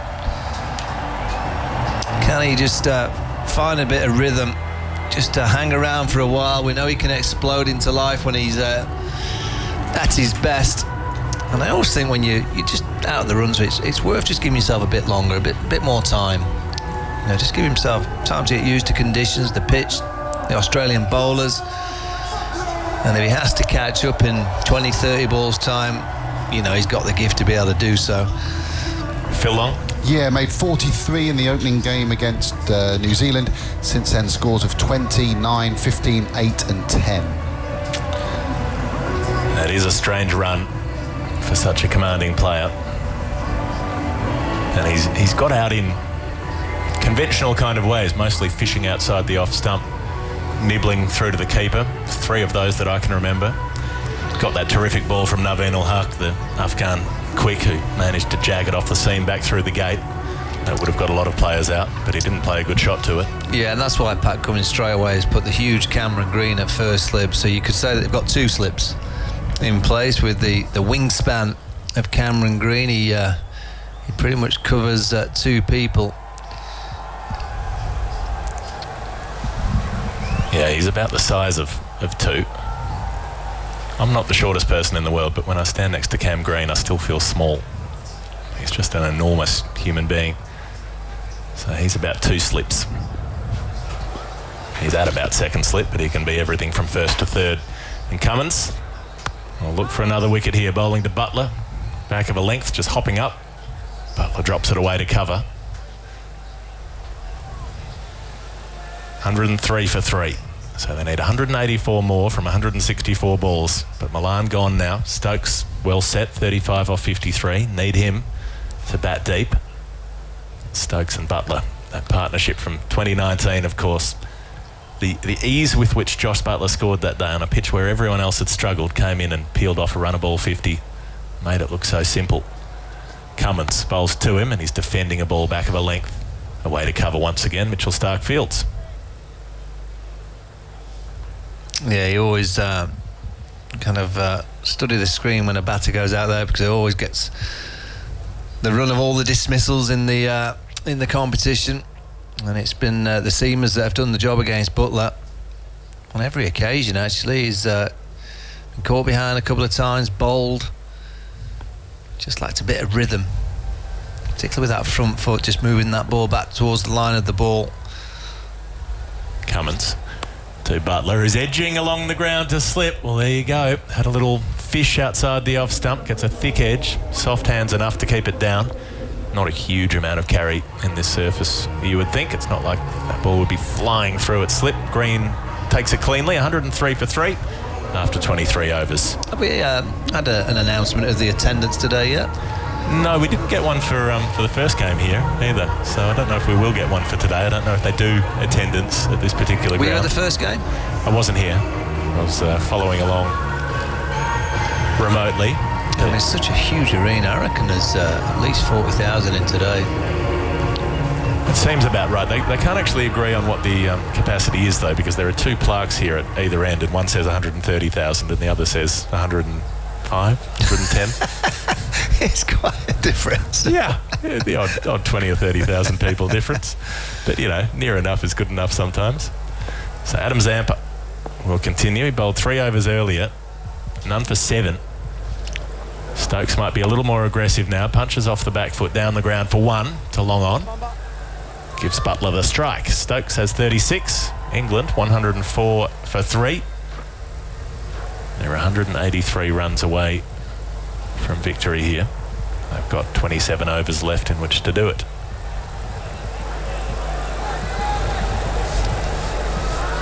So are these the kind of things you're able to pick up when you're watching Jos Buttler bat? You can see the little technical issues that have... I just think sometimes he gets shut off with his front foot. And it doesn't allow him to get back towards the ball. Head falls over to the offside.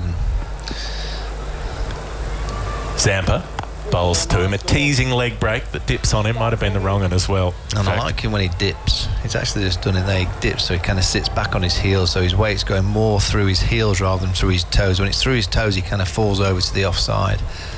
You'll see him now. He'll just dip. Watch this. Yes, the spinner, yes. There you go. Zampa bowls him. That is a leg break on the line of the leg stump, and he turns it away to mid-wicket.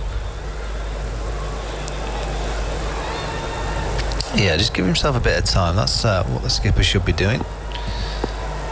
When you're out of form, out of runs, just spend a bit of time in the middle. Zampa to Butler. He's looking for a run. He'll get one here just in front of point. Places it between the two fielders. 105 for 3. And the required rate is still under 7. And for someone like Jos Buttler, that's a walk in the park if he's in. Yeah, he could score at 17 and over if he wanted to at times. Yeah, and they bat pretty deep in this game. So, you know, they've got Liam Livingstone, they've got Moeen Ali, they've got David Willey, Adil Rashid, Mark Wood. So they've got plenty of Chris Wokes, plenty of batting. Zampa. 2 to come in the over. Bowls to Stokes, darts it through right at the middle stump, and Stokes punches it back to the bowler. Can't score there. 2 singles from the first 5 balls. Zampa with 16 wickets in this World Cup so far. They'll need to take some runs off him at some point. In now to Stokes, the left-hander, who whips across the line out to deep square leg for 1. 106 for 3. 3 singles from the over. 24 overs in to this England run chase. They need 287, so they're 181 runs away. How much do you think it might have an effect for Buttler having to lead this team? Because he's such a free-flowing player when he's at his best. It's been one of the delights of cricket over the last 7-8 years, has been watching him, especially in white ball cricket, the way he's destroyed teams at times. Some of the hundreds that he's made have been outrageous. He scores at a rate that very few have matched in the history of the game. Yeah, but I think when you look back to all those kind of performances, it's generally when he's got in quite early. You know, I think he's a better player when he can just give himself just a bit of time to get in, get used to the conditions. Cummins round the wicket to Stokes, looking for the pads, and Stokes just keeps him out. Almost falls over going forward, trying to jam the bat down in time. Yeah, and once he's in, you know, he can just hit pretty much any ball wherever he wants. He's that good. You know, this is a different role in T20 cricket. He's at the top of the order. You know, that's why, you know, in the Rajasthan team with the IPL, he's got such a good record, but he's got a completely different role. His record in India in 50 over cricket is not very good. Not played a huge amount of cricket, but you know, he certainly hasn't got the numbers that he has elsewhere around the world. Cummins to Stokes round the wicket, cramps him up, played back to the bowler, and goes and fields from his own work, which does seem strange because he's played so much IPL cricket. He'd be more at home out here than most non-Indian players. Yeah, and a lot of the England white ball 50 over team, they've played a lot of IPL, and you know, but this is a different format. You know, it's almost a different sport these days too. to what it used to be. I mean, this is a format now that... Cummins to Stokes, short ball, and he just gets out of the way. Doesn't sway much, but just sways enough. 106 for 3. I mean, the batters that have had a lot of success in this World Cup, like Quinton de Kock, they haven't been explosive at the start. They've given themselves time, and then they've just had great boundary options in the middle of the innings, and then they can flourish at the end. But they're willing to bat for quite a long period of time, which is hard work in the heat. Now, you've got to be fit. Not saying that the England players aren't fit at all, they all are, but that's the kind of qualities that you need in these. Look at Virat Kohli, how fit he is. Cummins in at the stumps again, and Stokes defending 4 dots in a row. Yeah, someone like Kohli made fitness into his calling card. Yeah. His key characteristic was, I will be fitter than everybody else, I'll run twos better than everybody else, I'll have the stamina. David Warner's similar. Well, I reckon in time, and Virat Kohli will get a great mention, not only for his runs and obviously his expertise, but he really was the driving force behind India becoming a very fit cricket team. And a good fielding side at last, which was something that took a long time to catch up. Cummins up to Stokes, it's another bouncer, and this time it goes just over the helmet, and Stokes looks at square leg and expresses his dismay that it's not called a wide. Murray Erasmus says that's above the shoulder and no more than that. 5 dots from Cummins. This has been a class over, it really has. Around the wicket, squeezing Ben Stokes for any width, just the angle from around the wicket into Ben Stokes, ball dead straight, good length, then the bouncer. So 5 dots, pressure building. Stokes now 37 from 61, he's striking at 60.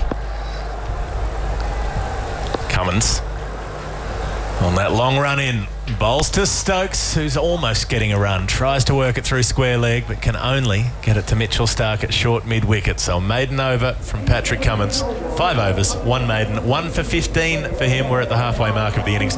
25 overs bowled. England need 287. They've got 106 for 3. They need 181 more runs from 150 deliveries. And to take you through the next half hour, it will be Jonathan Agnew with Michael Vaughan. Yeah, just looking at the rate now. It's gone to 7.24. The original rate was 5.74. England 150 balls to get 181. And the DJ's going. He's obviously after a response from the crowd, but I can't quite work out what he's trying to get them to sing back. Seems to work better when we've got a full house, doesn't it? When there's 100,000 empty seat. Now Butler's down the pitch. He's driven it straight to long off, and he's caught. Oh, and he's turned his back and he's walking off furiously. Down the pitch, first ball of the over, and it's picked out Cameron Green. There's bucket-like hands. He certainly wasn't going to drop that. It was waist high. Well, I'll go back to the last over. Cummins bowled a maiden. He's bowled a maiden to Stokes. And I think Butler thought, I've got to get this going. I don't think he needed to go so soon. When you're not in great form and he's such a good player, I think that's too high a risk in the situation. England require just over 7s. In this area of the game, just over 7s is not a great deal. And he's just chose the wrong moment to go, the England captain. He's not having a great World Cup, the skipper. No. And that's a mistake. That's a poor option at this stage. But I do think it's on the back of that maiden, the last over. And I think he's probably thought, we better get the boundary count going. I don't think he needed to do that. Moeen Ali's coming in ahead of Liam Livingstone. England in trouble, 4 down. 1 from 7, Butler. And Stokes 37 from 62. They're just batsmen in bad form, aren't they? Root, Stokes, Butler, 3, 4, 5. They just aren't in nick. And Stokes is taking his time here to try and get a bit of touch. Well, generally when you're out of form, you end up making bad judgment calls. When you're in clear, calm thinking mindset, you just play and you kind of rotate the strike, and before you know you're 7 or 8 or 15, but you're not worried. You can hit a boundary or 2 and you're away. That was just a little bit of a panic from the England captain, but it does come on the back of that maiden. Yeah. And that's welcome to the Ashes, it says on a young boy's poster here in the stand. Gujarat edition, it says. That's nice, I like that.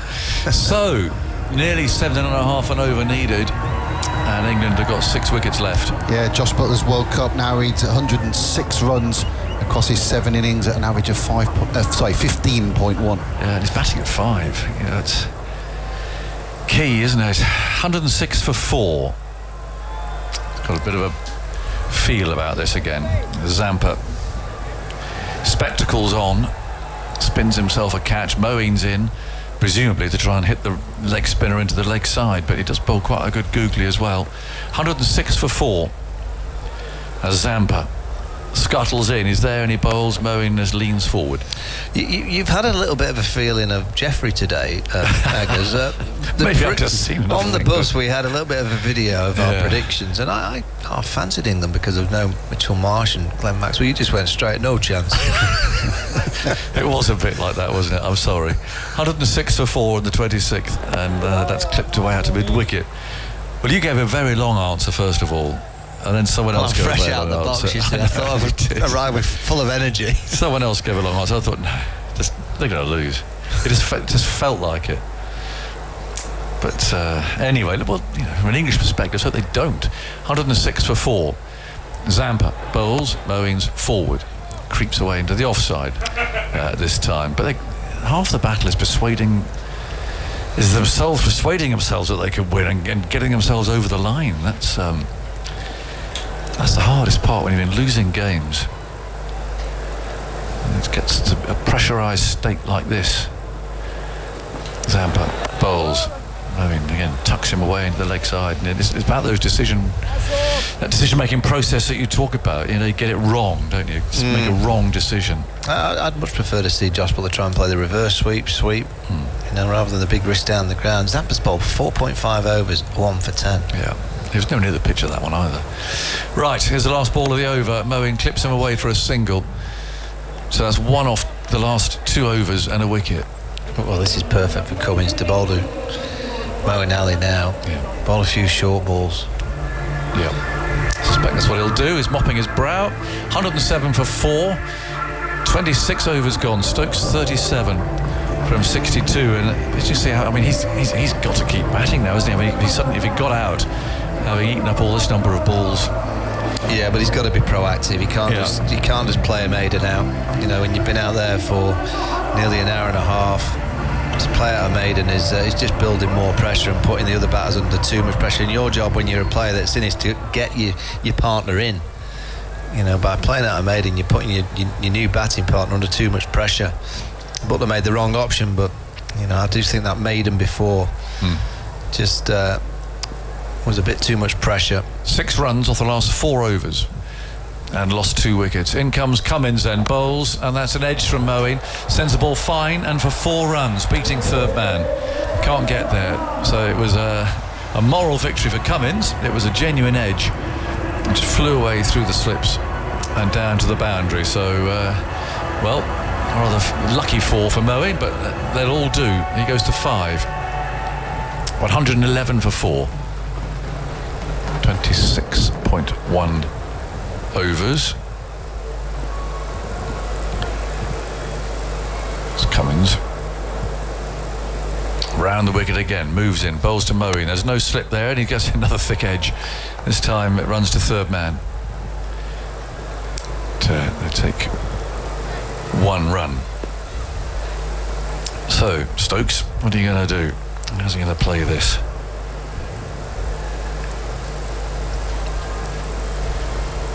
Well, he knows it's going to be angled from around the wicket. Pat Cummins isn't going to offer him too much width. So he has to work out a method of either getting it fine down to third or working away to that mid-wicket. There's a big vacant space in mid-wicket. Stokes on strike, bowls short pulls are not timed. Dragging the ball out to mid-wicket. This is so frustrating for Stokes. He's such a clean hitter, but he just can't time the ball. Adam Zampa, 17 wickets now in the World Cup. What a shanker for Sri Lanka, 18. He's bowled great, and in the left armour. Bowled brilliant against India. Got hit a bit towards the end, but bowled a beauty to get rid of Rohit Sharma. 112 for 4. Stokes waits. Cummins bowls to him. Another bouncer. Stokes this time isn't interested in and just allows it to sway away. Latest crowd figures 55,000. And there's still more empty seats than there are with seats of people sitting in them. It's such a bizarre There place. must be a lot sat above us that we can't see. 55,000. Wow. So that's not even half full. It's barely a third full. 80,000 empty seats. Well, I don't know. 112 for 4. In the 27th, Cummins runs in hard, bowls a slower ball. Stokes tries to run it to third man, can't get it there. Phil, when was the last time Ben Stokes scored? How many dots on the trot is there? That's 9. An over and a half. Just looks so unhappy. Look at his body language. Look at him on the screen. 39 dots out of 65 for Ben Stokes. Here, really crashing his bat into the ground there in frustration. 112 for 4. In comes Cummins. There now, bowls short. Now there's a single. Pulling it around the corner. He might even get 4. He does get 4 for it. Fine deflection. Head couldn't stop it. And a very welcome boundary for Ben Stokes. Only his third. He also hit a 6, but 41 now from 66 balls. And there were 9 runs from that Cummins over, so 116 for 4. England need 171 more. Those balls are ticking away. Those 138 left, so they need to score at 7.4 runs per over. Pakistan have beaten New Zealand in a rain-affected match, which just keep things ticking along a bit as far as qualification for the semi-finals is concerned. Still more matches to play, of course. England's next game is actually the Netherlands on Wednesday. 116 for 4. Ali on strike. Zampa bowls to him down the leg side. It's a wide.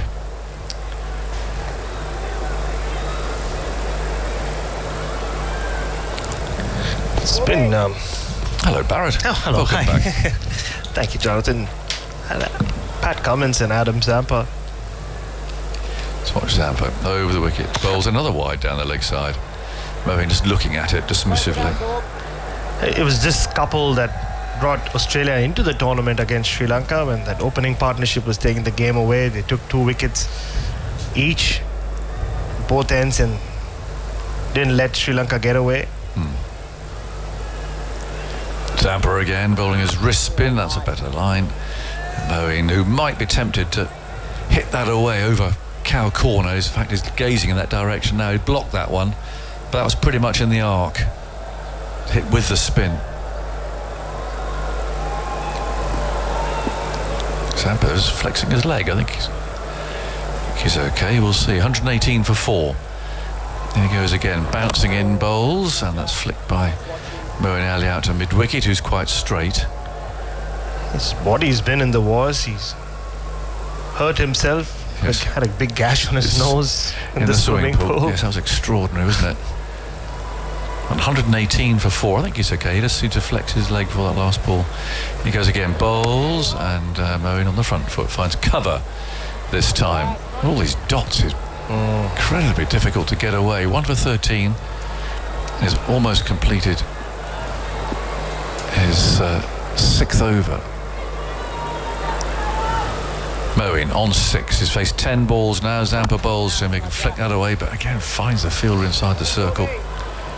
Quite an interesting character.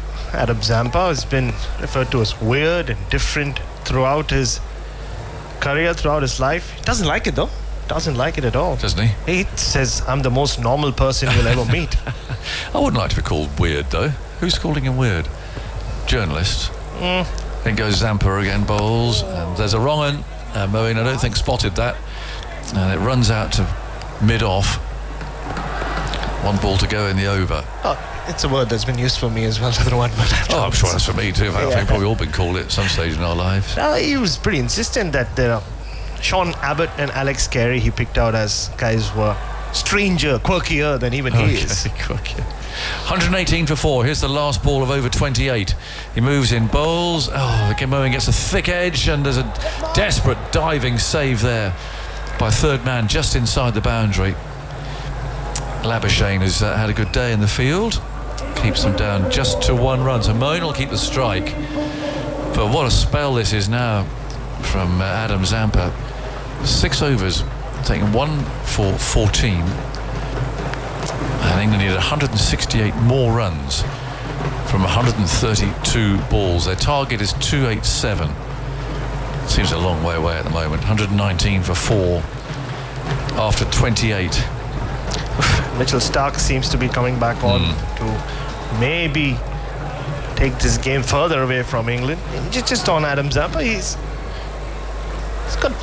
lives slightly off-grid. He used to live in this beautiful house in the Adelaide Hills when he was still based in South Australia. Obviously, he's moved back to New South Wales. He owns this farm, lots of animals. He's obviously very proudly vegan. And I asked him like what his plans are after retirement. He just wants to go to his farm, build a lot of huts and little flats, run Airbnbs and be the maintenance guy. Is that right? Do the maintenance? Oh, okay. So he's obviously handy with all that sort of business, is he? 119 for 4. Mitchell Starc is back. There are 5 in the circle, and he's bowling to Ali. I suspect you might see some bouncers coming up in the course of this over, but the first ball is a reasonable length. A loosener, I think, from Starc, and Moeen plays down to mid-off. And there's no run. What have we got out there? Because a bit out of my view, we've got 2 out on the leg side boundary. I think he's going to try and tempt Moeen here to go for that hook shot. Doesn't surprise me. Yeah, just coming, isn't it? With Moeen Ali on strike, that short ball. You know, also as a South Indian, I'm very proud of Adam Zampa's Indian food choices. Loves the dosa. Oh, okay. 119 for 4. In comes Starc, left arm over, bowls, and Moeen drives him out to cover. And there's no run there. 119 for 4. Well, the food in this country is so good, isn't it? I mean, I go veg here to really enjoy it, I must say. It's a nice change, isn't it? Have you had a bun maska yet, Aggers? A bun maska? Yeah, bun maska. Bun maska. I don't think I'll be honest with you. There's a lot of things I've eaten and I'm not sure what they were. Because unless there's a sign there that actually says a label, I'm a bit lost. 119 for 4. Starc bowls. There's a short ball, but didn't go up very high. And Moeen swung it away for a single down to long leg. Well, what's one of those then? Oh, because you can't get a drink in Gujarat. I went out last night for a chai and a bun maska. Perfect. Yeah. Lovely. Yeah, and it's sugary chai, so you get the sugar hit. But also, bun maska is basically just a bun, and maska means butter. But it's a kind of sweet, almost like icing. Almost, it's a strange, isn't it? Yeah. So you went out for a cup of tea and a bit of bread and butter, and then you dip it in your chai. Right, I see. Yes. You're high. Much sugar. You can't sleep. It's that sugary, is it? 120 before. Stokes on strike. In comes Starc, bowls to him, and he carves this into the offside. There should be 2. A long chase of the fielder who dives, just keeps it in, and then throws it back again. David Warner having a very good day in the field today. In fact, he's having a very good tournament, full stop. He didn't get any runs today, but rather rejuvenated David Warner, it seems. Joy's playing over here, of course. 122 for 4. Oh, the way he gets the Indian crowds going. Yeah. He knows how to play them. Yes, he does. No, he does. He's had a great tournament, isn't he? So Stokes picked up 2 there, 43 from 67. In comes Starc, bowls to him, and he gets a bit of an inside edge there, slow ball, get the pace quite right, and picks up a single. Down to Travis Head, down to our right. Now Moeen, twiddle of the bat. Let's see if that short ball that Starc gave him was just a little bit of a gentle tempter, and actually this one is going to be a bit of a rip snorter. The field is changing. Makes me feel that's going to be the case, because there's a man coming out, a third fielder now, at a deep backward square leg. So is this just a bluff? We shall see. But that first short ball there felt like a bit of a gimme from Starc. He can bowl a much quicker bouncer than that. And Moeen's in the situation where, in a way, he's going to have to start thinking about taking it on. There's 1 ball left in the over. Deep point comes in. They're making a lot to do about this short-pitched field setting here. Almost to the point where he's going to struggle to pitch it up, because mid-on and mid-off are in. Last ball of the over. What's it going to be? Everything says short. Moves in, bowls. It is short and almost caught at mid-wicket. Mistimed. Cummins there not too far away from that. He's applauding Stark, saying well bowled. Yeah, didn't get up terribly high. Wasn't quite the really lethal bouncer that I thought Moeen might get there, but it still produced a mistimed pull shot. 125 for 4. And Cummins suggesting there, I think, that they've got to get on with it a bit here, because they don't want to get into a situation in which England were, in which they're behind with the over 8 and therefore had to bring a fielder in for the last over. But drinks being brought out for the batsman. So an unofficial drinks break, if you like. Like two naughty boys running out. They ran onto the field, Jonathan, and they looked at Murray Erasmus, and then he wasn't looking at it. Well, I'll tell you what, they're bringing a new bat out for Stokes. So he's obviously decided that's something he's got to try and do. It's simply not timing, but the thing is that the bats all these days are all the same. I mean, I don't know, they obviously have a favourite one, or one they're going to use for the match, or one they're using the nets and so on, but there's not a lot of difference between the bats there. They brought 3 out for Stokes. Maybe he'd broken one. Anyway, he's trying them out. Sends, I think that's Gus Atkinson there on his way with those replacements, and Stokes has a new bat and he's taking guard with it. He's going to face Travis Head, who's bowling from our end. 125 for 4. England need 162. That rate nearly 8 now. As Head bowls short, pulled into the leg side again, no timing. The ball runs out to deep square leg, and he may have heard Stokes. They go, oh! Again, that one just didn't get through to him at all. He was through the shot so early. And he let out sort of a cry of exasperation, really. He was looking at the replay in a horrible position when he played that shot. 126 for 4. Head again. Bowls, Moeen's forward, finds the gap there in the offside. And they trot through for a single. They just have to take Travis Head down. Yeah. Left themselves with no options. It's the 6th over that the Head-Stoinis combination would bowl. With the runs not coming at the other end, they have no option but to go after him. So what's he going to do? He goes back and just picks up a single now. Playing it away for Hazelwood down here. No, it's Green down here to throw it back. 128 for 4. The target 287. Speaking of bats, Pat Cummins gifted one to a net bowler the other day. This left-arm spinner kept getting him out in the nets, and he said at the end of the session, you can have it. Yeah. Oh, that's nice. Head bowling and pushed away to the offside, but no run there for Moeen. That's a very nice thing to do. Joe Root is the best, of course. He gives away a pair of gloves after every net session. He finds someone. It's Head, and that's flicking the pad now. Boundaries needed. Just 3 singles off this over. And yeah, they're filling in these overs between Head and Stoinis. This is the 6th over of that combination. Head again bowls, Moeen on the back foot again, can't get it through that field. Just straight to Stoinis at point. Very frustrating for England here. Just 3 off that over, and 20 overs remain to be bowled. 128 for 4, and that rate now very nearly 8. 159 for 120 balls. And the batsmen have a conference, a bit of a conversation about things. I think Cummins has captained really well with this bowling attack today, by the way. Yeah. This is Stark's 3rd spell, I think now. Yeah. He opened, got a couple of wickets, came back for a little short spell. Now he's back again for a short spell. There's been pressure on that far end all the time. Right, Stokes gave that bat a twiddle then. Is he going to take him on? 128 for 4. Stark's on his way, bowls, and hurries him, and a rather cramped defensive shot there, and it's fielded by Stark, and the run rate goes above 8 for the first time. There it goes. It's always a bit of a landmark, I think. 8 and over. In the old days it was 6. I think it's gone up to 8 now. There's being that point where the batsmen do start to feel squeezed. They might bring it down again.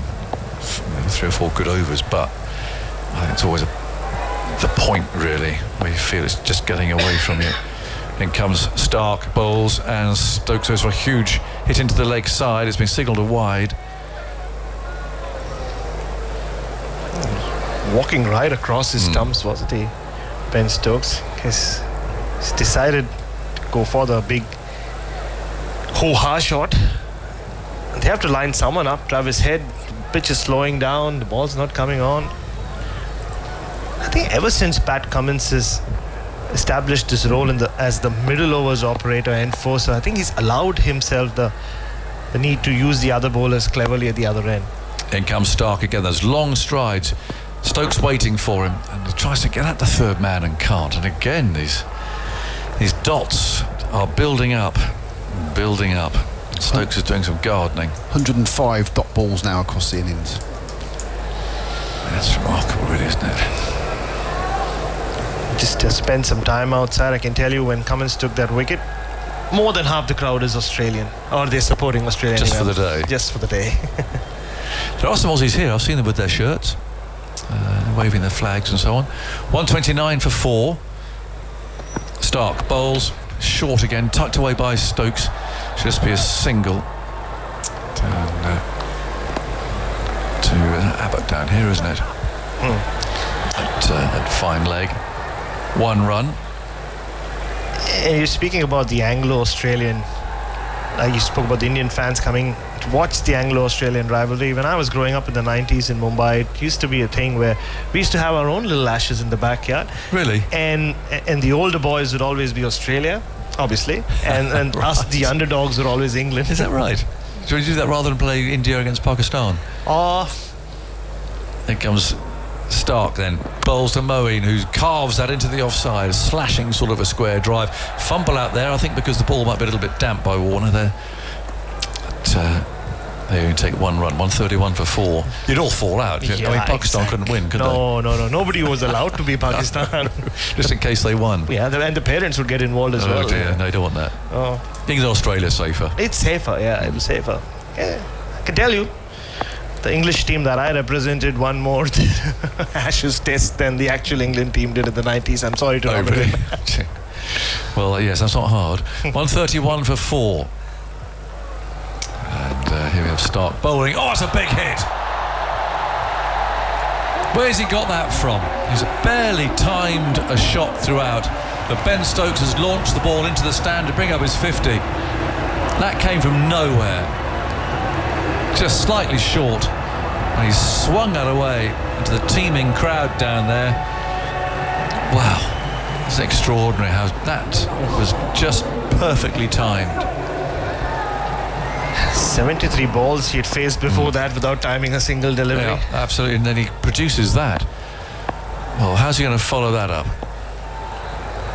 Stark again comes in, bowls, and Stokes defends, pushes towards mid-on, takes the single.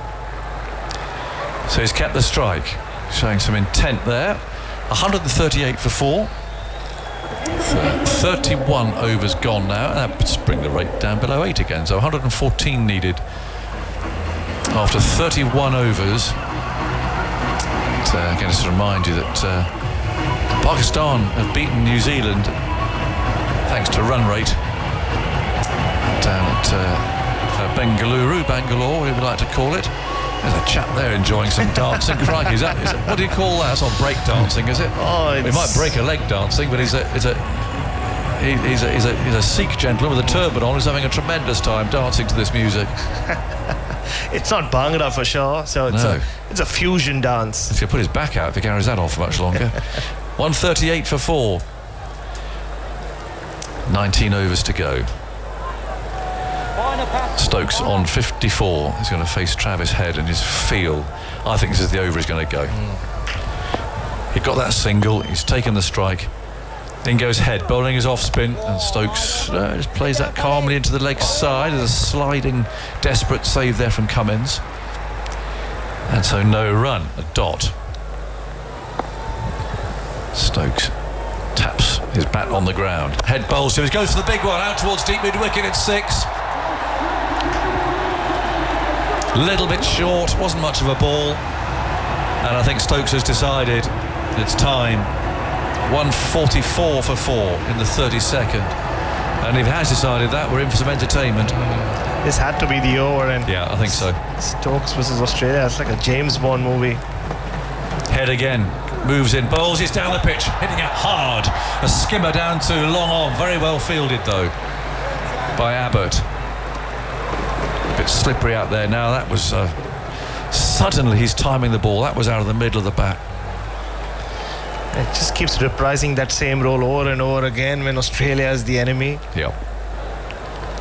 Moeen on strike. Head bowls to him now. He flicks into the leg side, but doesn't get that gap. I thought he might have just made sure he planted the ball down here and gets a single, but a bit wristy there, and it's gone out to mid-wicket. No run. And now this time flicked into the leg side and there's no run. Moeen thumps the face of his bat with his fist in frustration. They need another boundary at least in this over. They do. 145 for 4. It's the last ball of the over. Head goes in, bowls it, and Moeen on the back foot plays a forcing shot into the offside. They've taken one. It's all they're going to get though, because Labuschagne's got that on the way. End of the over. 146 for 4. So 141 needed. There's 18 overs to go. More from you, Barrett, and then Jeff Lemon's coming in here. We've seen this movie play out many times before. Cross formats, Ben Stokes, we Australia, and we've seen him build up to a special knock in this fashion as well as the drinks come onto the field. The slow start, the scratchy start where it looks like his innings is going nowhere, England are going nowhere. Then all of a sudden, against the run of play, maybe no longer against the run of play, he starts doing Ben Stokes things. It's a bit Vin Diesel, isn't it? The same role. The actor gets a little bit older every time. He does look craggier and more washed up. The long beard. He and Kane Williamson, I just have this vision of them both stranded on a desert island, leaning up against a coconut palm, chatting about whatever it takes to fill the time, hoping that a ship will come along. Yeah, with those two involved, maybe they use the coconut palm to then carve out a cricket bat for themselves. Maybe two. Have a game on the beach. Kane Williamson doesn't do much bowling anymore. Was pretty useful at it for a time. 146 for 4 is the score. They've got the ropes going around the outfield, so the dew increasingly an issue. You wonder if that will start to play into the hands of England. They've got an opportunity here. 141 needed from 108 balls, so that's 7.8 and over. It's steep, but it's not unassailably steep, and Stokes is the kind of player who can bring that required rate down very quickly. He's hit 3 sixes. He's on 61 from 78 balls. At one point he was more like 20 from 40. So he has accelerated. He's got Moeen Ali for company. There's 6 down. Livingston to come, who's powerful, can score quickly. And David Willey's had a good tournament with the bat as well, so again. Chris Wokes. Yeah, how many times have we said this? Still Stokes is out there. England will believe. Just some news coming in from the Australian camp, Jeff, that Mitchell Marsh will be arriving in Mumbai on Monday. He'll be back for the Afghanistan game. He will be available for the Afghanistan game, so it's only one match that he will miss out. That is interesting. Well, if England were to do this tonight, you'd have Australia on 8 points, New Zealand on 8 points, Afghanistan, Pakistan. And Pakistan. Have a logjam of 8s end to end. It'll be a bit like it was in the Dutch game when Adam Zampa, who wears number 88, was bowling to Aryan Dutt, who wears number 88, and the score was 88 for 8. Indeed, and just looking at the Australian fielders as well as they go back after the drinks break towards their positions on the boundary. Marnus and a couple of others just rubbing the ground, the outfield, to see how wet it is. This was around this time I was talking about earlier when we walked across the outfield and it was extremely wet. And you can see the super sopper and all sorts of other gadgets being used to get as much moisture off the outfield as possible. You can see how drenched one of the blankets is that they're using. So Travis Head has bowled 5 overs, gone for 28. Stoinis has bowled a couple, so they need 3 more overs out of their 5th bowler shared allotment if this game goes to 50 overs, which it may not in either direction if Stokes gets a run on or if Australia take another wicket. Those are the tipping points at the moment. It'll be Moeen Ali on strike though to start the over after drinks, and Josh Hazlewood to bowl it. He's got 5 overs left. Mitchell Starc has 2 left. Pat Cummins has 4 left. And Hazelwood bowls to Moeen, who guides the ball away, does it nicely. Good touch down to deep third where Zampa fields. They'll take 1 run. It was almost stopped at backward point by Smith, but not quite. 147 for 4. Moeen Ali up to 14. Yeah, we've had one unexpected result already today. And the thing with Ben Stokes is, scratchy as he looked in the first half of his innings, first 50 balls he faced, the longer he stays, his timing just does get better and better. And then he reaches a point where every ball he hits seems to somehow travel over the fence. Hazelwood coming up to Stokes now, who drives down to mid-off, who's set very deep at the edge of the circle, won't get a run. I was just watching the reconstruction of that 6 that Stokes hit, where they, on the TV screens, they show you how high it's gone and how far it's gone. On the computer animations, the one thing that's not accurate is they have a crowd of people wearing Australia shirts and England shirts celebrating. Everybody at every game in this World Cup has been wearing a Virat Kohli shirt. It doesn't matter who's playing. There is one shirt that is worn by 80 to 90% of the patrons, and that's the one with Virat on the back. Wide, slashed away by Stokes, but stopped at short cover, can't get a run. Stoinis hurls himself across despite that injured thumb. It's got some plaster on it from where he dropped a catch earlier from Root. Was caught on the end of the thumb, broke his thumbnail, I think. It was bleeding. Unpleasant one. Yeah, had 55,000 people, the official attendance today. Learned something about the makeup of the stadium in terms of seating and everything else. So apparently there are 112,000 seats at this stadium, but they can fill up to 132,000 if there's a concert or something, where there will also be people on the ground. And for a cricket configuration, you can get a maximum crowd of around 97.5. Given the site screens and the seats that are covered by the black material. Here goes Hazelwood round the wicket. This time Stokes does get it past Stoinis, who dives, gets a hand on it. So they'll only get 1 run with Warner bustling in from the deep. Pocket dynamo that he is, 148 for 4. Stokes has 62. So the old 130,000 figure we've been hearing, that's had some gravy put on it, because that's if you put everybody in the pitch. Everybody out to the middle on the surface. For example, the Donald Trump event, the famous one that's done the rounds on social media. Virat Kohli and Sachin Tendulkar. Exactly, that's the one. Hazelwood will come over the wicket to Moeen Ali. He's driving back past the bowler, back past the stumps. What a shot. That's crisp. It beats the non-striker stumps by about 2 inches. And Hazelwood nearly got hands down to it, but it was too well hit. Moeen is up to 18, 152 for 4 England. Oh, when Moeen Ali drives, you sit up and watch. Such a beautiful timer of the ball, lovely hands, and he always likes to hold the balls as well. Straight down the ground. If it had hit the stumps, Steve Smith, wherever he stood, would have said, best fielder in the game. He just missed the stumps. It's a boundary for 4. Steve Smith catchphrases is a book that you would be able to write once his career comes to an end. Pitched up Hazelwood again, driven down to mid-off, no run. 33 overs gone, 152 for 4. So to finish off on the capacity of this ground, so for the Donald Trump event, where you can imagine there was a podium similar to the one that we saw earlier this year with the test match, and then all the dignitaries and the people who would have sat around the ground. So now that comes up to around 32,000. Okay. But the seating capacity, there are, I think, 112,000 approximately, just over 112,000 seats, and around 97,500 can be fit in while a cricket match is on. Okay, that makes a lot more sense, because there was a significant grain of salt to be taken with that 130,000 figure every time it was rolled out. Didn't seem quite accurate. So if you counted that, I mean, the last AFL Grand Final at the MCG got just on 100,000 people in, and that's seated. So if you opened up the playing arena for a rock concert or something, you'd probably get 130,000 there as well. Exactly. I think they were sort of 110 or 115 or something for Ed Sheeran not that long ago. Not sure what the Taylor Swift concert will get in March, but that one's tipped to be a huge crowd. Nonetheless.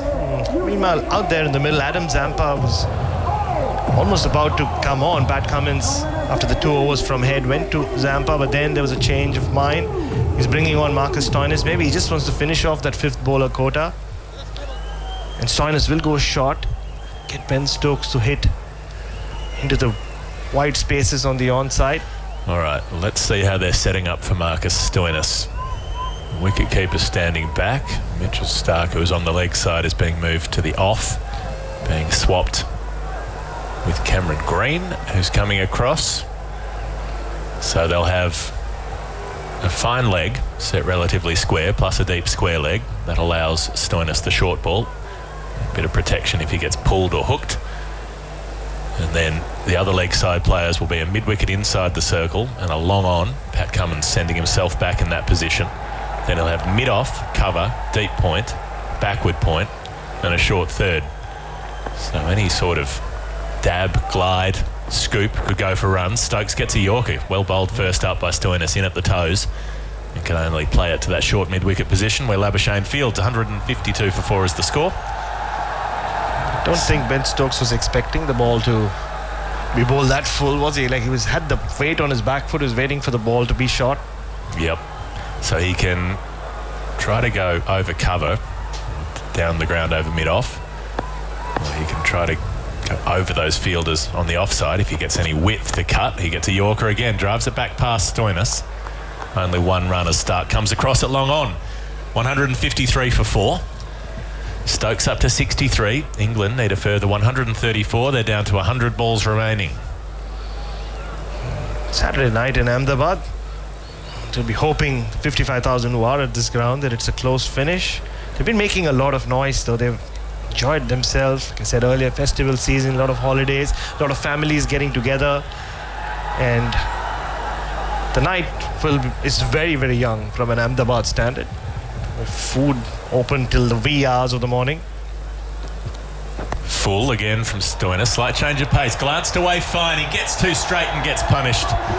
Moeen able to pick that off and get it fine enough to beat that fine leg position. 157 for 4. Yeah, speaking of food, there was a sweet treat offered by Marcus Stoinis to Moeen Ali. Tried the off cutter, tried rolling his fingers over the ball, just ended up on Moeen Ali's pads. All he had to do was get some bat and flew away to the boundary. 50 partnership for these two off 53 deliveries. So that's a decent clip. They need 7.9 and over from here. Within the realm, Stoinis, short ball, pulled, square, in front of square, he's picked up 4. Well, Moeen has powered that away in the end. They do have Warner at deep square leg, but it's hit far enough in front of him that it reaches the boundary, and Moeen Ali brings up his 4th 4 of the evening. He's got 26, 161 for 4. Phil? Yeah. Sorry, he hit 1 off his first 26 deliveries, 1 for off his first 26 deliveries. He's hit 3 off his last 4. The 5th bowler has to be taken out. They have to make these overs count, and they are at this moment. Stoinis up again to Moeen, short, hooked in the air, down to fine leg. It bounces in front of Josh Hazlewood, who then parries the ball back in, won't let it out of play, but he was in the frame for a minute there. That's how Stoinis got his wickets against Pakistan. Cross bat shots down there. 162 for 4 with the single. Moeen to 27. Yeah, there was a little more venom with those short balls, wasn't there? Marcus Stoinis wasn't really happy that Josh Hazlewood didn't go for the catch. He said, come at the ball, mate. You could read the lip reading there on the replay. There was no way Hazlewood was going to get to that for a catch. Too wide of him. It was too wide and it bounced so far in front. That wasn't a close one. Stoinis, Yorker, well bowled, almost falling over to the offside. Stokes digs it out, and Stoinis is very fired up. He yells something, I don't know what that was that time around, as the 34th over comes to an end. 10 runs from it with the 2 boundaries. Might have just been an old-fashioned single-syllable expression of displeasure. 162 for 4 is the score. England need 287. That means they're 125 runs away. They've got 96 balls remaining. They've got Ben Stokes on 63. They've got Moeen Ali on 27. And they've got 16 overs ahead of them. They've got a warm night in Ahmedabad to see if they can get on the board in this World Cup. It's interesting that finish to that over. I wonder what Marcus Stoinis was yelling out. I tried lip reading it. It wasn't what we thought it was. And Ben Stokes looked bemused. So did Moeen Ali. Marcus Stoinis can get himself really fired up, can't he? That's when he turns. I remember him telling me once, from Marcus to Stoin, the big rig. Hulks out, as they say. Rip the shirt off with the flex. 162 for 4. That'll be Hazelwood, who's a different kind of operator. Doesn't get as visibly fired up. Highly competitive nonetheless. Bowls outside the off stump, steered away by Moeen. Nice contact, but straight to Smith at backward point. Couldn't have picked him out any better. But the sound that ball made off the bat was sweet. 162 for 4. Now all of a sudden, and Pat Cummins actually asking Marcus Stoinis to calm down. We're just seeing some replays here. The end of that over. I think, yes, Cummins was saying, well bowled that last ball. Thumbs up for that. Let's take it easy. It is something that Cummins does well. Tries to keep his cool out there. Hazelwood to Moeen, who's flicking the ball fine. There'll be work to do at fine leg, and sliding across. Travis Head is able to turn his whole body into the longest possible barrier. Stop that ball getting through. 163 for 4. Moeen our lead of 28. Phil? The win predictor now. England 31%. Australia 69. It's gone 7 percentage points in England's favour in the last 5 overs. I don't think they're in that bad a spot here, England. They're working the ball around nicely enough. They need a bit under 8 and over. It's pretty manageable with players like this in the middle. And dew is taking effect. Even the umpires also. It'll be more and more a factor. Hazelwood will come around the wicket to Stokes, looking to cramp him. Stokes backs away and tries to slog over the leg side like he was doing at Lords in the last innings of that test match, and misses completely. Inglis behind the stumps tidies up. This combination, wasn't it? Hazelwood to Ben Stokes, trying to hit him or get him to hit over the long boundary. That's how we got him out. Well, went for a few before then. From the other end, though, if you remember. Yeah, with Liam Livingstone still to come. Willie, arguably England's most consistent performer this World Cup. They're still in it. Hazelwood to Stokes, full, and he swishes. It's down the leg side, though, and a wide. 164 for 4.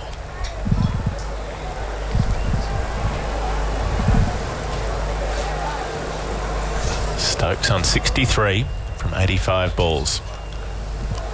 But he's had these flashes of aggression. He swung at a few and missed. When he has connected, the ball has flown.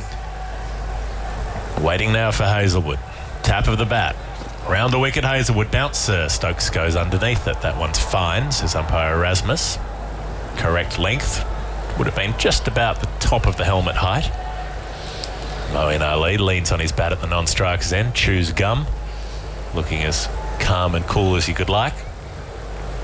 Ben Stokes walks up, kicks at his mark, wanders away to square leg, comes back. Yeah, you'd think the next 2 overs from Stoinis' head or either of them has to go for at least 10 each, if not more. Hazelwood up to Stokes, who's hooking. Might have been a slightly off-pace delivery.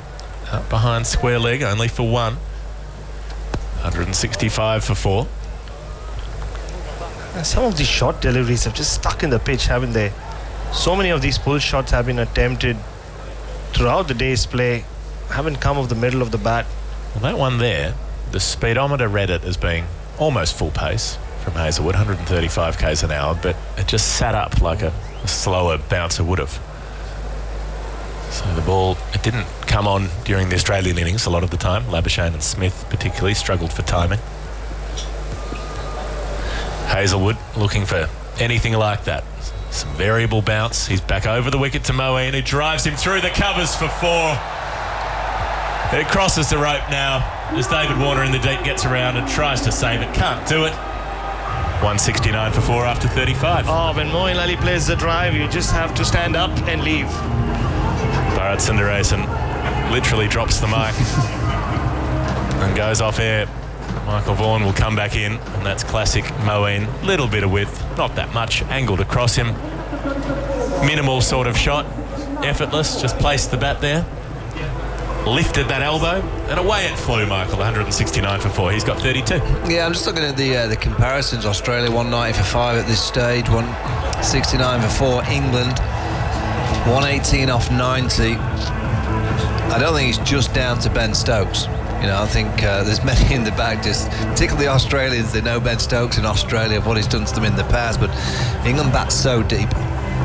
Liam Livingstone, Willie, Wokes, but if one of these two can bat another 10 overs, you know, both of them bat for 10 more overs, I think the game will be pretty much England's way, but just one of them can bat for another 10 overs.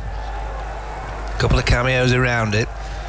This is the key, Zampa. He's bowled beautifully. 1 for 14 from his 6 overs, Adam Zampa. He's been very frugal so far. So Stoinis taken off after one expensive over, and Zampa darts it through. It's a little bit short and trying to pull. Stokes can only drag it into the ground. Short mid-wicket fields, no run. Sorry, Jeffrey, I'd had a biscuit coming on air and just got stuck in my throat. Dangerous. Dangerous times to eat a biscuit. Zampa. Australian leg spinner. Pushes it through. Flat outside the off stump. Stokes finds short cover. No run there either. So far, Zampa's been ahead of the batter. Just seems to be able to see when the batter's coming down. Bowls to Googly at the right time to the left-handers. Fires it in at the right time. Zampa. That is flatter. Picked up to short, fine and caught. There's the wicket. Adam Zampa gets the breakthrough. He's had a wonderful tournament after a couple of struggling matches early on. And there is his second wicket for the night. He's got 2 for 14. Adam Zampa into his 7th over, and it is Ben Stokes who goes. The vital wicket for England. He had 64. He'd taken a few on. He'd hit a few into the crowd. He was thinking of more. But he looks to sweep that fine. He gets it a little bit squarer than he intended. Airborne. And with 169 runs on the board, the wickets column now reads 5. Michael Vaughan. Yeah, you can just see how angry Ben Stokes is. He's left his bat on the boundary, just beyond the boundary edge. Ripped his gloves off his helmet. He's walking up the long stairs with just himself. No bat, no gloves, no helmet. Marcus Stoinis dropped Joe Root. A similar catch early on in the innings for England. On this occasion, he makes no mistake. Ben Stokes, 64 from 90 deliveries, and he was just starting to tick. He was just starting to purr. And you can just see the faces of the Australians when Ben Stokes starts to purr. They know, when they've seen it so many times before. Well, they know the risk, they know the danger, and they know how significant that was. The celebrations from Zampa reflected that. So Liam Livingstone to the middle, 118 needed to win. I was going to say before that wicket had fallen, if you get that required runs down to about 80, then you're at the point where a few cameos from your lower order all-rounders who are more bowlers than batters can get you there. A 20 here, a 30 there can get you home from the likes of Wokes and Willie. But 118 is steeper than that. Zampa's got 2 for 14 in his 7th. Just how well he's built into this tournament after struggling with dew in the first game. Back spasms. Smashed his face on the side of the pool. He floats a tempter up for Livingstone first ball, who drives it down the ground rather than looking to put it into space. Yeah, I think it's quite big innings for Liam Livingstone, just in the grand scheme of his... not saying his whole career, but I think he needs to remind everyone of how good a striker of a cricket ball he is, and how he can cope with the pressure. You know, he's had some really good times in the past. He's not quite been at his best of late. He's not someone who's batted for a long time very often. He made 100 a few months ago, didn't he, in one of the England white ball internationals, where he did play a long innings. It was unfamiliar. Zampa, quicker and flatter to Moeen. After floating it up more to Livingstone. There's no run pushed to point, 170 for 5. So Livingstone with a fair bit of time left to bat. 14 overs plus 1 delivery. So 85 balls remaining in the innings. They need 117 from them. Zampa finishes his over to Moeen, who drives almost back to the bowler, but he collides with Livingstone. And I think Zampa would have stopped that ball if he hadn't crashed into the non-striker. But in the end, they get a run for it down the ground. There are no remonstrations, and everybody goes about their evening. 171 for 5, England, after 36 overs. They need 287. That's 116 runs away. Adam Zampa's got equal top in terms of most wickets in the World Cup. level with Labuschagne from Sri Lanka. 18 wickets. What a tournament Adam Zampa's having. As I said before, he just seems to always be ahead of the batter. You know, he sees a batter just dancing down, so he either goes a bit slower and wider or he fires it into the pads. He kind of bowls that suit to the skiddy one quite consistently to make sure that the batter realises if you're going to try and sweep, he's got that kind of skiddy one that can do anyone that's going to be sweeping the ball. Very smart, very clever bowler. You mentioned, Jeff, the slow start he had to this tournament. The first 2 games of this World Cup, he had 1 for 123 from 18 overs. Yeah, didn't have a good outing against South Africa in the second match, and looked like he was struggling with the responsibility of being the only specialist spinner in the squad. Not so now. Cummins in, bowls a short ball. Moeen hooks it away. They've got protection out at deep back with square leg in the form of Labuschagne, 172 for 5. And this will be the target for Liam Livingstone. Pat Cummins into the attack with a few short balls. You saw there to Moeen Ali, had 3 fielders on the onside boundary for the top edge pull shot. They've got square leg back and fine leg back for Livingstone. Certainly going to have to see a few short balls, I think. Looks like a bouncer field. They've got deep third and deep point, as well as the deep square leg and the fine leg. Those are the 4 they're allowed outside the circle until we pass the 40th over. Mid-wicket, mid-on, mid-off, cover and backward point. The rest as Cummins pitches up. The bluff. Flicked down to fine leg by Livingstone for 1. He's got 2 runs, 173 for 5. Yeah, the bluff. You could see actually from the way that Livingstone played that delivery that I think he was expecting the short ball. He kind of just jabbed his bat down. He gets it down the fine. 114 from 82. Moeen Ali's played beautifully. He's 34. 5 fours from Moeen Ali. Cummins. Right arm over to the left-handed Moeen, who's hooking this ball and getting a decent piece of it, but again it goes to one of those boundary riders. The 3 of them back. They fancy getting Moeen Ali on the top edge. Got him a few times during the Ashes hooking that short ball. Well, there's a poster in the crowd there, Ben Stokes, and it's Ben Stokes walking around Lords, I think, at the end of the 2019 final, celebrating the England World Cup win. It said at the bottom, the man for the big occasion. Well, if the big occasion is putting his feet up in the dressing room, that's what he's doing right now.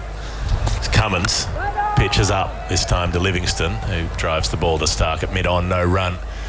But Stokes has given them a chance in this game at least, but he would have wanted to, well, of course he would have wanted to take them all the way, but he needed to take them 30, 40 runs closer than it might have been a possibility. Yeah, but just on what he did when he walked over the ropes and he left his helmet, his gloves and his bat. I just wonder if that bat will ever make its way back into Ben's back. Is it a bad luck bat? I don't think it was working for him today. I think he's just left it. Livingstone bails out, but bails out early. That's very considerate batting etiquette.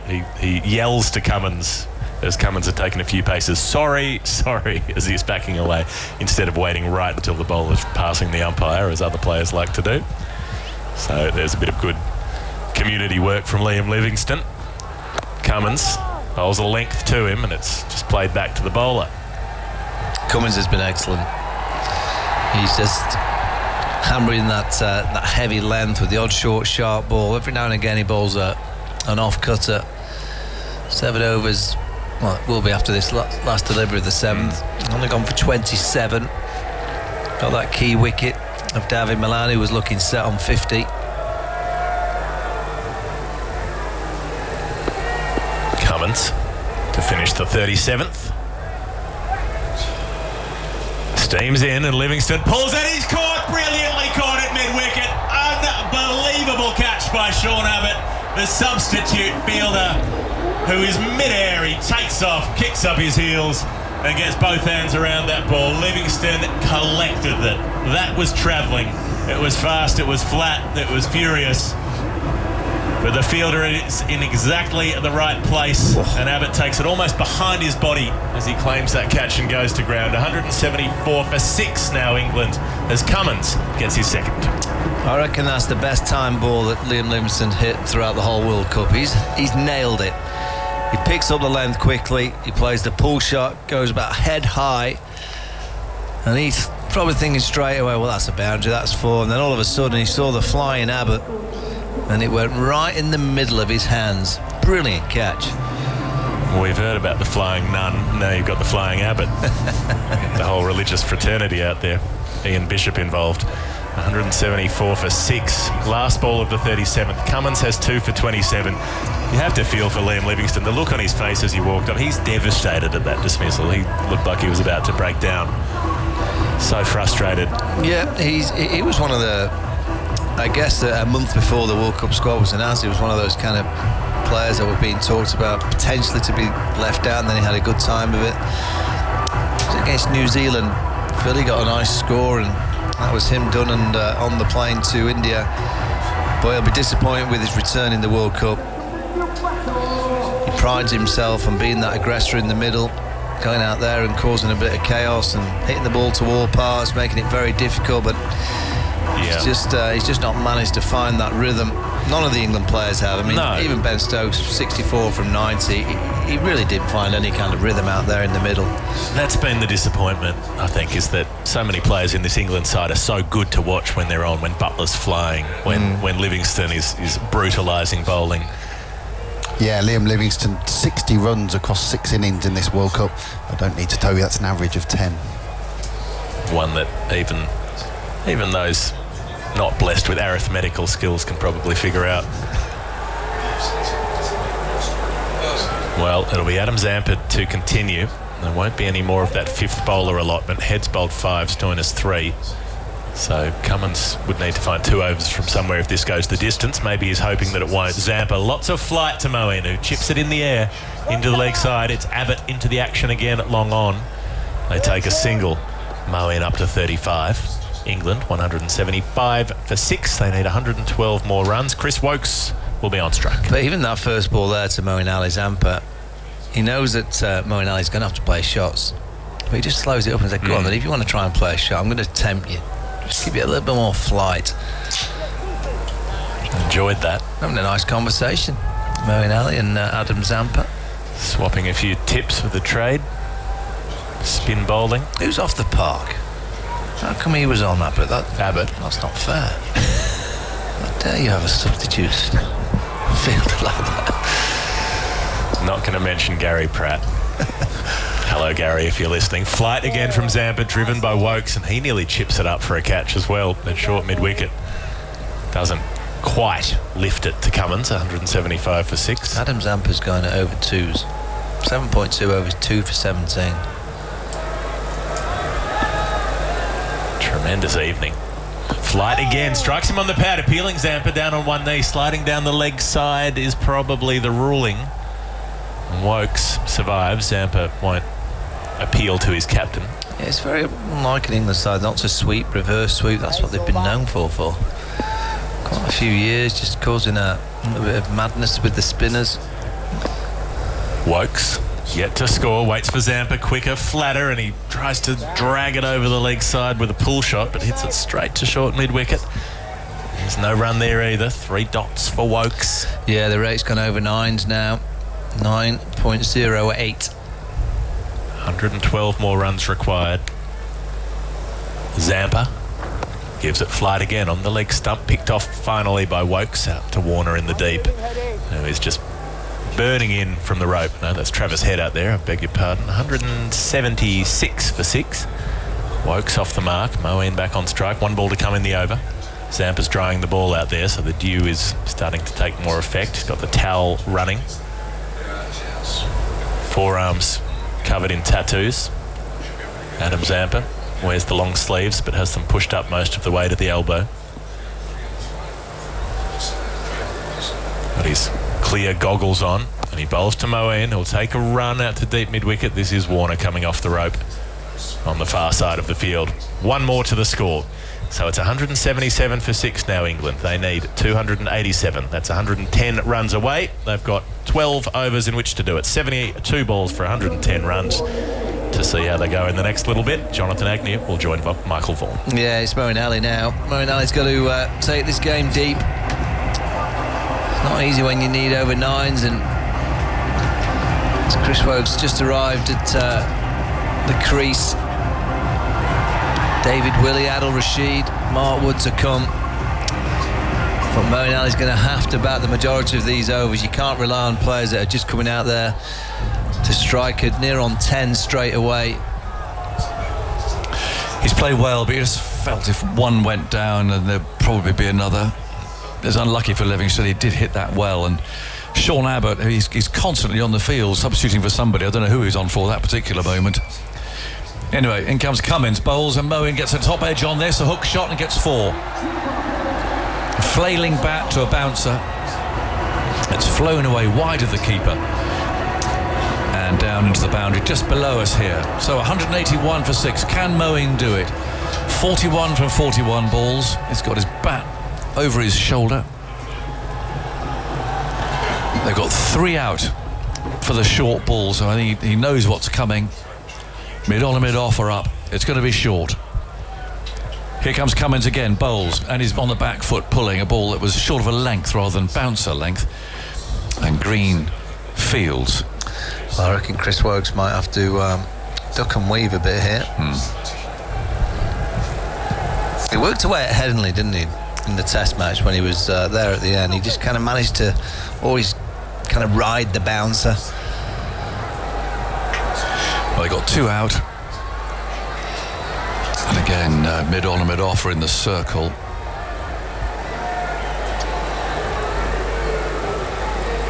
England up against it. Woakes on 1.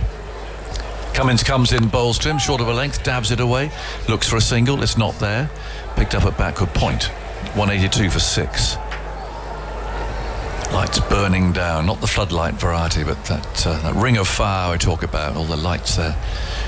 In the leading edge of the roof above the stand that goes all the way around this perfect circle of a bowl, vast bowl. 55,000 in here, and yet it's still nowhere near half full. 182 for 6. Cummins moves in, bowls to Woakes on the back foot, a defensive stroke. Picked up a cover. But it's a good modern ground, isn't it? I mean, all around here. Yeah, it's nice. Good, yeah.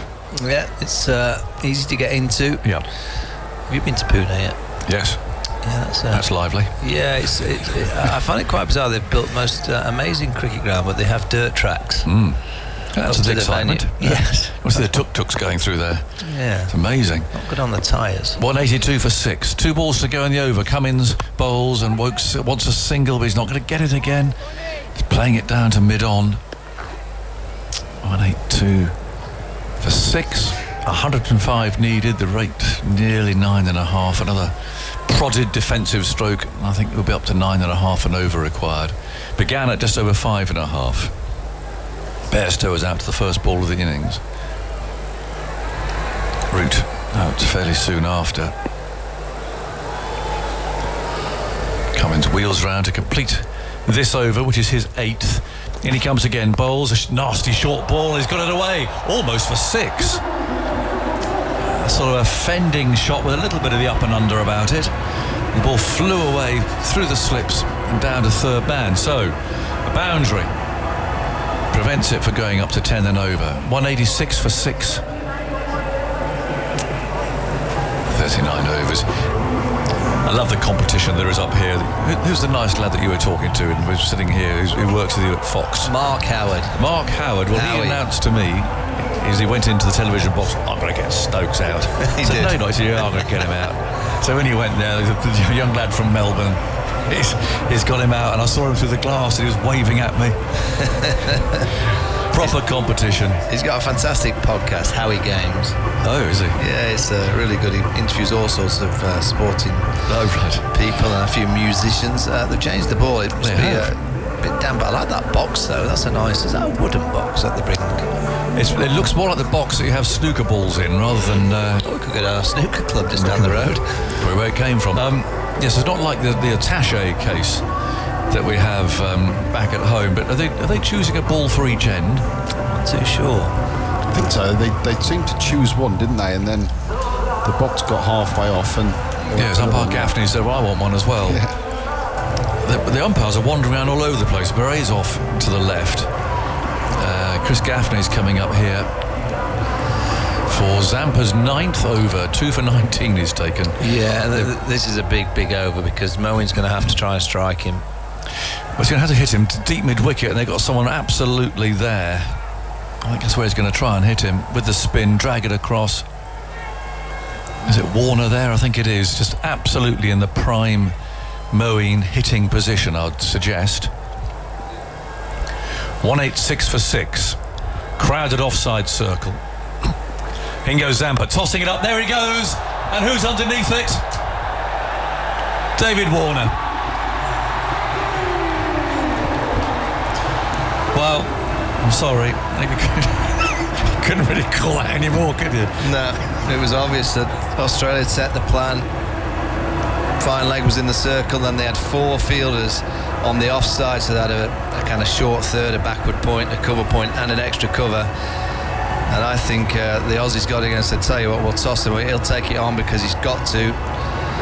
Let's see if we can get him out and win the game. And you'd have to think that that's pretty much game over. Yeah.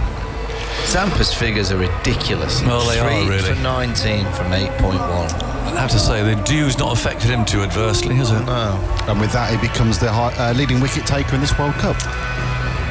Well, seems to be, I think England restricted Australia to a score that they could have chased down. They were all playing well. I think that they got a lot closer, and who knows? You never know. Chris Woakes has done some magic stuff in the past with the bat, but I do think if England's top order at the top of the game, this is the target that they would have chased in these conditions. Well, I agree. Like India's last week or early in the week, wherever it was. I mean, it's the same. They are gettable scores, but when you're so low on confidence, and you got key people out of form. But we'll go back to what we said at the start of the day, where lots and lots of captains are feeling that the chase is the best option to win the game because of the dew factor. The dew factor is not having the effect that these teams think it's going to have, because the seamers have been able to hold the ball. Zampa's just got 3 for 19 with dew.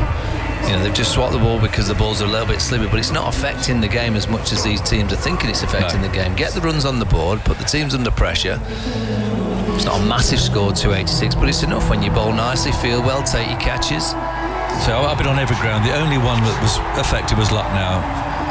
Whether that's because there's a bit, I don't know, more inland, I really don't know why that should have been more dewy, but that was the only one really that you could say was affecting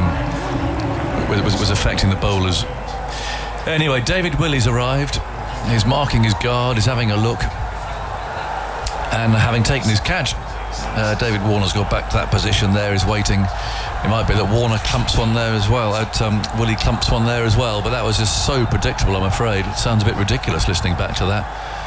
186 for 7 in the 40th over, and Zampa over the wicket, moves in, bowls, and Willey comes forward. Rolls up the pitch, Zampa picks it up. He's got a smile on his face, so I'm not surprised. Well, he's bowled beautifully, it really has. He could be man of the match here. Good shot. 186 for 7. And he goes again. Bowls, floating it up. Yorker. Dug out by Willey. Dribbles away. Stoinis picks it up. I just think England are low in confidence in many facets of the game, but an England side against Zampa, I've always thought they sweep the ball, Get down and sweep, reverse to it. I've not seen one. No. Oh, I'll follow it up in a second. 186 for 7. Zampa again. Bowls.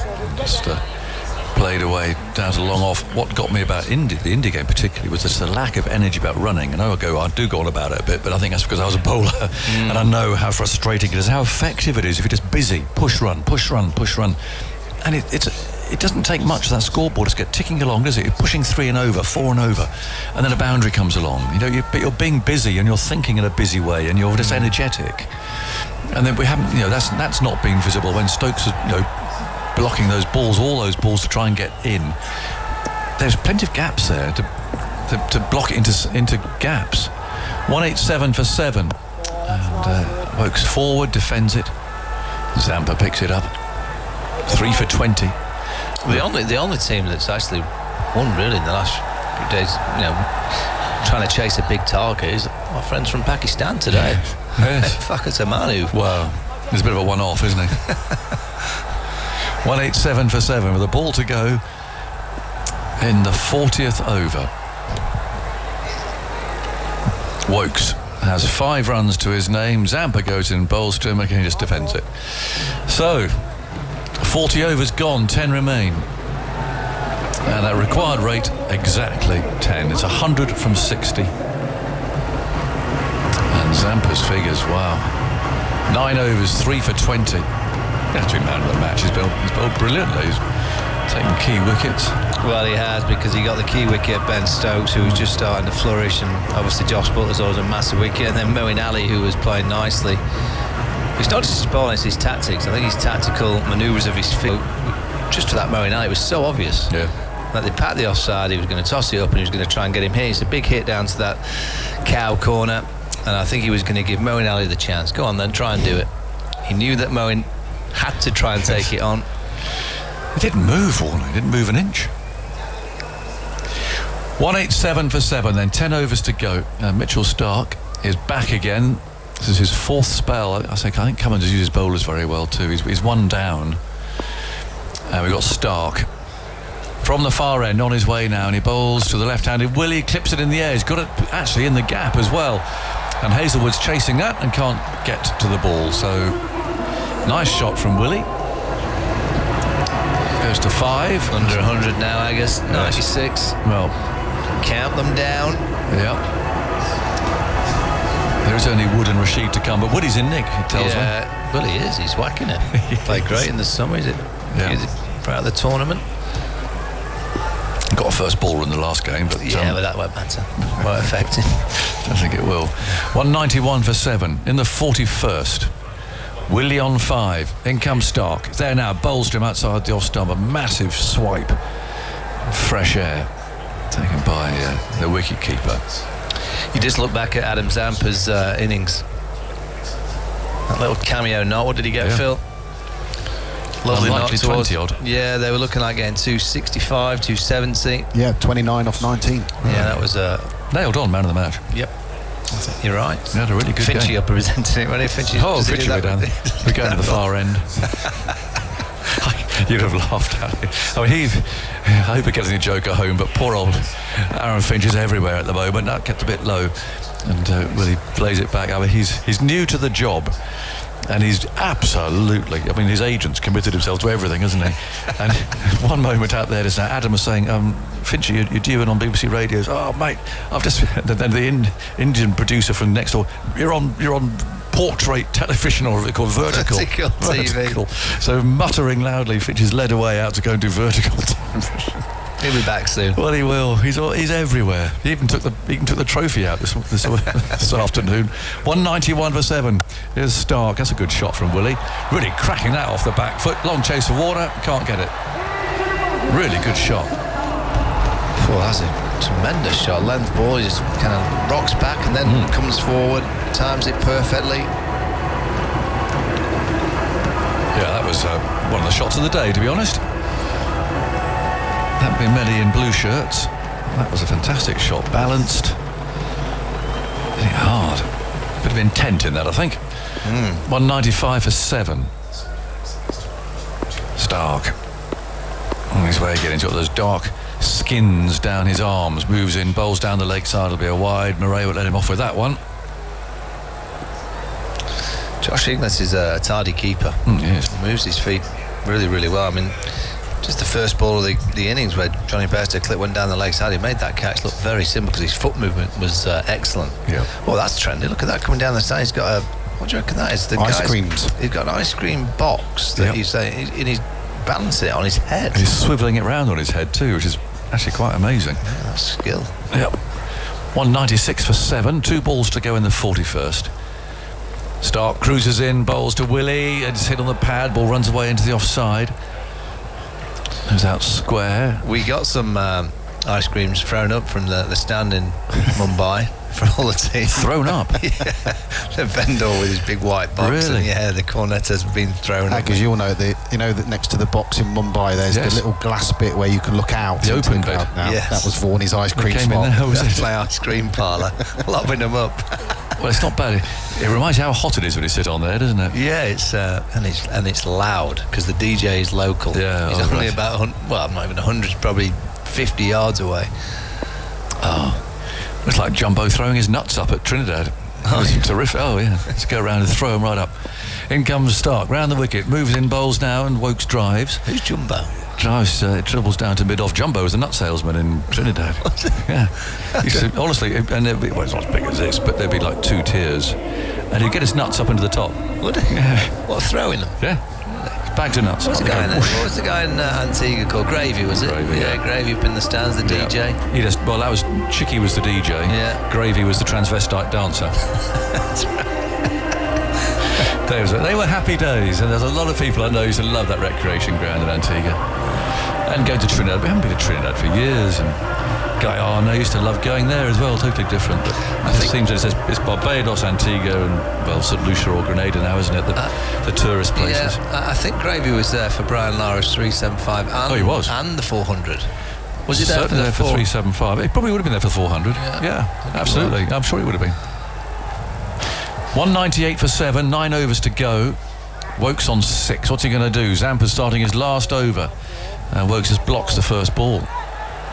He's going to end up here with about 3 for 20 from 10. 3. Might get a fourth. But he's got to do something, hasn't he? He's got to block the over back. That's not easy. It's 4 in the circle, plus the keeper. Zampa tosses that up, saying, go on, have a go at it. But Wokes just turns it away. Keeper picks it up, and there's no run. 198 for 7. You can't be bowling your 10 overs at 2s against this England team. Well, he has. Been used well, isn't he? In, out, in, out. Zampa again bowls. Now, go on. What's he going to do with that? Well, he drives it on the bounce to cover. Given by Smith. Yeah, none of the England players have found it easy when they've just got out there. Wokes is 6 from 14. He's going to have to try and hit him somewhere. 198 for 7. Zampa bowls, and he's flicking that into the leg side. He'll get 2 here. Will he get 2? No, only going to get 1. Hazelwood got there quickly. Well, David Willey, I think he might be revved up here for the leg spin. The leg spin has now got 2 balls remaining. Will they put... Let me have a look at this onside field. So they've got middle Warner's there again. Cow corner's kind of there. The sweep's on. It's a vacant space beyond square leg. They kept some extra man out on the offside. I quite liked it when he was in, because it was before the 40th over, wasn't it? 41st over. So, anyway, let's see what he's going to bowl here.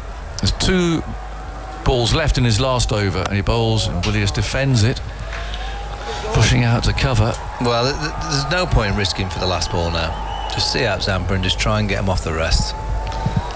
He's looking out at deep square leg. They're bringing one in, and they're bringing one in and putting one out. So long leg comes up, and deep square leg goes back. So there's a ring of 3 on that boundary.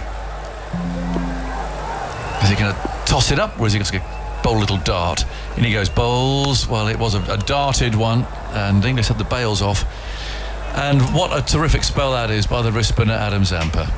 He batted well, and he's now taken 3 for 21 from 10 overs of wrist spin. And that really is a fabulous performance. And various Australians going up and slapping him on the back. In fact, notably David Warner, Marnus Labuschagne saying well done. That really is a fine effort. I mean, the late great Shane Warne, I don't know if you can look up, Phil, but I don't know how many times he'd have bowled 10 overs in a 50 over game for 21. And if you think about the era that Zampa's bowling in, yes, against these players who just whack it hard and out the ground. And who he's bowled out? He bowled at Butler, he bowled at Stokes. Yeah, it's Zampa's most economical bowling in his ODI career. He also goes with a 3 overs, no maidens, 4 for 8 earlier in the tournament.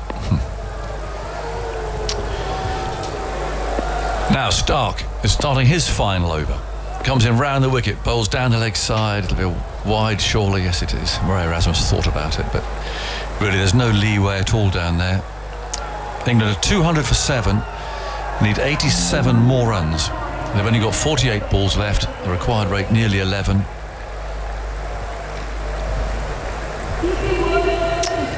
Any chance, Aggers? Well, I don't think so. I think it's unlikely. I mean, I've got a lot of faith in Mark Wood. I'll send him in next. Yeah, I do, yeah. Need some 6s. Yeah. Stark cruises in, bowls, and has a lofted shot. That's a fine stroke. Out over extra cover for 4. Perfectly placed by Wokes. He does play that cover drive well, but he got underneath that and lofted it. And, well, there's a bit of resistance at least there from Chris Wokes. Goes to 11. They give it plenty in the stands, don't they? There's a lot of Indian fans here, but they seem to like the boundaries. As soon as the boundaries arrive, didn't matter whether it's for England or Australia, they like to get up and dance. Tremendous stride, just check driven over extra cover. Absolutely picked his spot there, didn't he? 204 for 7. 83 needed. Change the field, and that square man's coming round a bit. Wokes over his bat again. 2 out in the leg side, starts coming round the wicket at him. Here he comes now, bowls, and a drive that ends up at mid-wicket rather than cover. I'm just looking at the Champions Trophy qualification. England are going to have to win their last 2 games, you would think. So the Netherlands... Well, I think they can, if they beat the Netherlands, they can, and they beat them well, they can lose to Pakistan. Sounds awful saying it's a negative, doesn't it? But they can lose their last match to Pakistan and still get into the top 8, can't they? I'm pretty sure that's right, Phil. Depends. We go down to net run rate. But if they slip up against the Netherlands, Stark bowls tucked away into the leg side. Willie calls in for a single. I'll be interested to see what they do against the Netherlands. Do they bat first and aim to get a big score and bowl them out? Well, in Pune, I mean, South Africa batted first and got a monster score. Yeah. And if it's hot and it's dry, just get a big total on the board. Win the game convincingly. Yeah. Yeah, if they beat the Netherlands, they would and lose to Pakistan. The Netherlands then lose to India. They both finish on 4 points. Yeah. England would need to win convincingly for their run rate to overtake the Netherlands. That's what it's come to. Good grief. In comes Stark, left arm over, bowls, and Willie heaves him away into the leg side. And come for 2. Yes, they do. The throw's on the way, but well run by Willie. It's coming down to England needing to possibly crossing fingers to beat the Netherlands by a substantial rate to qualify as 8th place. To beat the Netherlands on run rate. Double world champions. Grief. Got to beat the Orange Army in Pune. So they can beat them by net run rate. On a Wednesday. You're really selling that. Well, it'll be good fun. I'm sure many people will listen in. I hope they will. Prakash's hometown. He'll be on good form there. 207 for 7. 2 balls left in the over. In comes Stark. Bowls, very full. That Yorker in the boots. They've got 1. Willie's got his eye on 2. Won't get it though. Inglis gets there. And so 1 it is. 208 for 7. 79 needed from 43 balls and 3 wickets left. I don't think it's going to be straightforward against the Netherlands. Oh, Michael, stop it. You've only just arrived. At the end of the tournament, the one game that you'll look back on and you'll see all the results and you'll say, how did that happen, was the Netherlands beating South Africa. And is the result you're seeing go, what? How did that come about? They just thought they were going to win it, didn't they? Then took their eye off the ball. 208 for 7. Last ball of the over. Stark round the wicket. Comes in, bowls to Wokes, who drives him. Nice shot that. He's slithered away. Square third man. That's gone. And the fielder had been moved round a bit as a result of that boundary. Couldn't get there. And Labuschagne's in a bit of a heap. Hope he's all right. But he went over the boundary edge there. He's looking at his hands. And it's the end of the over. 212 for 7. 10 runs per over needed, 75 and 42 balls. Michael, thoughts from you, and then Jeff here. Yeah, that's Chris Wokes' favourite area, that square of the wicket drive. The commitment from the Aussies in the outfield has been incredible. The diving, both in the ring, on the boundary. Labuschagne covers some ground. It was against New Zealand actually when Neesham in the last over hit a ball to deep mid-wicket. I reckon any of the, maybe Warner, probably Warner and Labuschagne would have been the 2 that would have stopped that boundary. Labuschagne, full-length dive. Spot on. There was one from Maxwell dead straight at long on, and the one from Labuschagne next ball at mid-wicket where they showed absolute desperation and saved boundaries. Might have been the difference in the end. Neesham was hitting them so cleanly, deserved 4 for those shots and didn't get it. So Labuschagne, commitment to the cause. 75 needed from 42 balls. It's not impossible. It's difficult when you're 7 wickets down. They're 2-12 for 7 at the moment. David Willey and Chris Wokes can both smash the ball. It's Hazelwood bowling round the wicket, digs it into the pitch, and Willey's pulling it out into the deep. He might have split the boundary right as he has. There's another 4. That's helpful. 71 needed from 41. Well, Willey's been a danger in T20 cricket, particularly in the county game. He used to open the batting and whack it to all parts, so he's a dangerous player. That comes off the bottom of the bat, the toe end. It's a little cutter from Hazelwood, just rolled the fingers over it, dug it into the pitch. Willey spotted it. 3 out on the leg side for him. Deep backward square, deep square, long on. Mid-wicket in the circle. Hazelwood pitches up full. Willey lifts it over the leg side. High into the air. Is he caught? He's brilliantly caught. They have done so well in the field. It's Adam Zampa. If he wasn't player of the match already, he is now. Huge smile on his face as he comes flying in from fine leg, running to a squarer position, has to dive. He would be the least celebrated fielder in this Australian team. It was a pick-up shot more than a pull from Willey off the pads, and Zampa got it in the right palm as he dived forward. Absolutely ate dirt as he landed, but he hangs onto the ball and he's roaring in celebration even as he goes to ground. David Warner chasing him, couldn't catch him. They've wrapped him up in the huddle, and they might just have wrapped up this match at 216 for 8. England needs 71 more from 40 balls with Chris Wokes, and it'll be Mark Wood to come. No, Adil Rashid will come out at 10. Yeah, I reckon, apart from the Stoinis drop of Joe Root early in the innings, this has been an incredible fielding display by the Aussies. That Abbott catch, that catch now that we've just seen from Zampa, the diving on the boundary, safe pair of hands from Warner, Cameron Green. Every time the ball goes high against the Aussies, you pretty much just know. You know that it's going to be taken. Well, it wasn't the way in their first couple of games this tournament. They dropped plenty, but they've managed to get that sorted out in the games since. A wicket for Hazelwood, who has bowled well enough to deserve more than he's taken in this tournament so far. He's got 1 for 35 into his 8th over. Stark has bowled out his 10, 2 for 66. Zampa bowled out his 10, 3 for 21. And Cummins 2 for 36 off 8.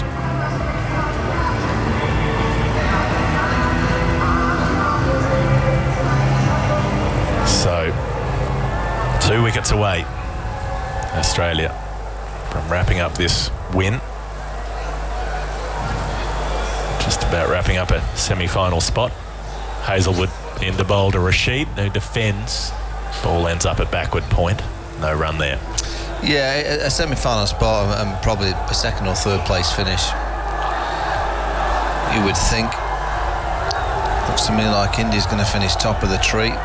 So India will play the 4th place team. I guess if South Africa beat them well tomorrow, that could change. But I think it's a really big game tomorrow for South Africa. To see them play so well, but if they can beat India, that gives them a huge boost.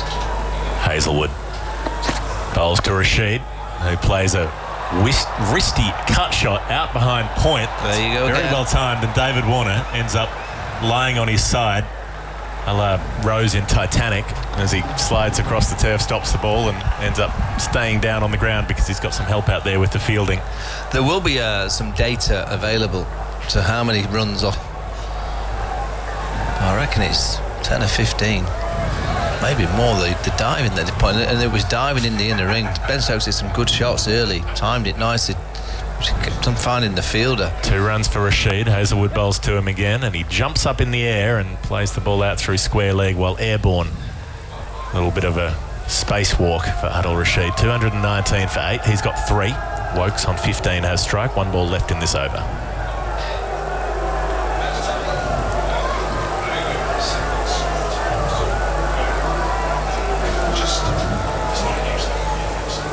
Seeing some replays of the Zampa catch.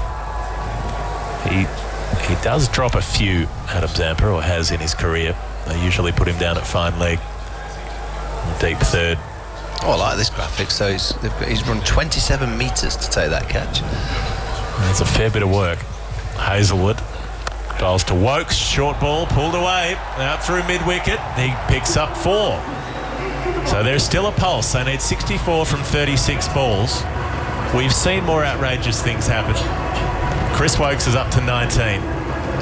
223 for 8 is the score with 6 overs to go. Yeah, it's just the wickets, isn't it? 8 down. If you're 6 down in this position, just 2 mistakes and it's game over for England. Great strike again from Chris Wokes. He's played nicely for his 19 from 20. Pat Cummins, the captain, turns to himself. He's used himself wisely. 8 overs, 2 for 36. I think he's captained really well, Pat Cummins, tonight. This is a good song. Like this one, Phil? Big fan of this. Yeah. Do you get music at these hotels you stay at or on the trains? Or? No. You get it on the trains involuntarily from other people's phones. Yes. Yeah. Bollywood classics. Cummins. Into bowl to Rashid, who's just coming forward and defending, looking for a run. Doesn't get one, almost run out. Could have been maybe if Green had released the ball, but he didn't because nobody was backing up. And he gestures and says, come on, where's the support here? That was a cutter from Cummins, the last ball of the previous over. So, Jeff, who misses out for Australia when Maxwell's back? Is it Stoinis? I think it's Green. Green?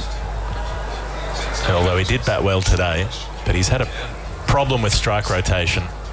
There's that shortcoming in his game. Cummins in, short ball, and every shot that Rashid plays, he does a helicopter whip of the wrist. He's done it to deep point, he's done it to square leg, and he's done it to a short ball to get it behind square. Loves the Dhoni style chopper. He gets a run for that.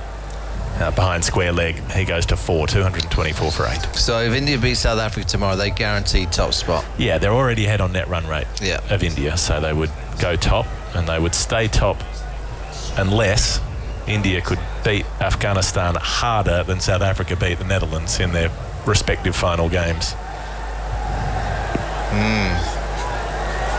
So a bit to play for. India-Pakistan still on. Still on. The great escape.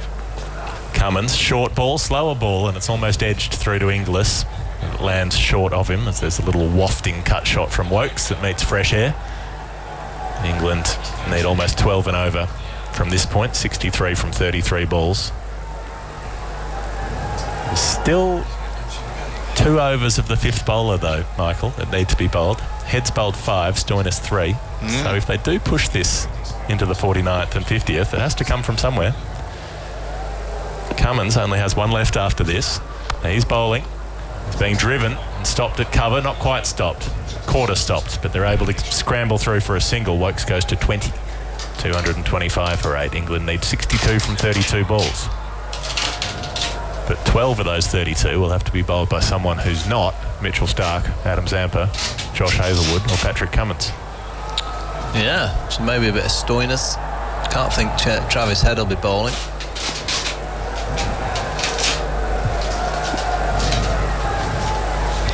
Cummins up again to Rashid. Slower ball again, cut hard, nicely timed in the end, but he finds Smith at backward point and can't score. Dot balls mounting, 3 of them so far in this over. England have faced 150 dot balls in the innings so far, so more than half the deliveries bowled haven't been scored from. It's 225 for 8.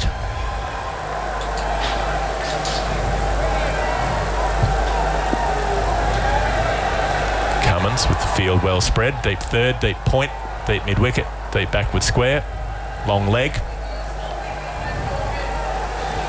Gets stopped a few paces into his run-up and has to go back and start again. The umpire's sticking out one fuchsia-clad arm.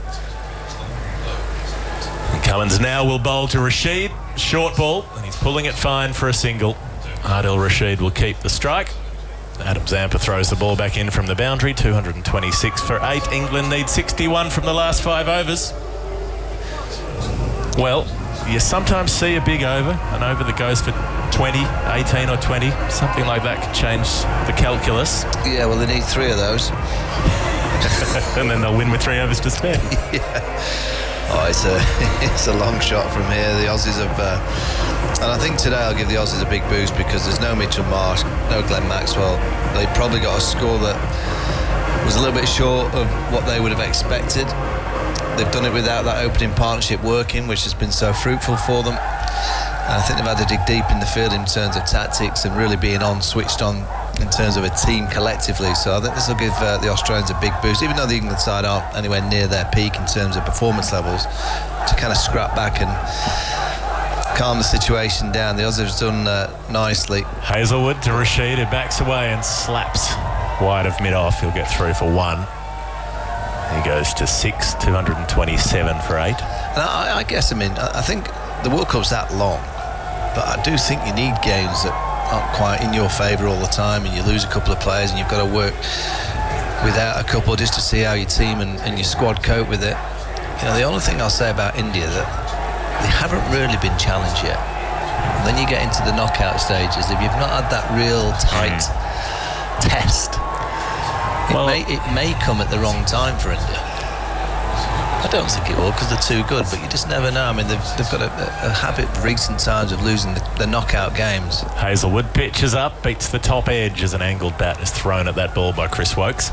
If they were to lose one, you'd think it would be the semi-final. There might be that possibility of a slip there. I think if they're playing the final here in front of what would be a full house of 90+ thousand seated, and 99% of them Indian cricket fans, wearing the Virat shirts and getting involved in the chanting and so on, it's hard to see how another team could overcome that. But a semi-final, you never know. Well, they lost in the semis in 19. Hazelwood comes across the stumps, does Wokes, and tries to lift it over short fine leg. Can't do it. Things just haven't worked out for England tonight. 2015, Australia went up. They lost the semi-final at the SCG to Australia. Mitchell Johnson was involved. Dhoni played a strange innings, batted very slowly, too slowly, deep into the game, got run out. Yeah, they've won 25 of their last 28 World Cup games. Those 3 defeats, the 1 group game against England in 2019, and those 2 semi-finals. There you go.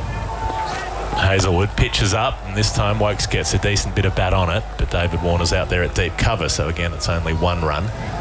They've gone single, dot, single in the over so far. Hazelwood bowling his second last. 228 for 8.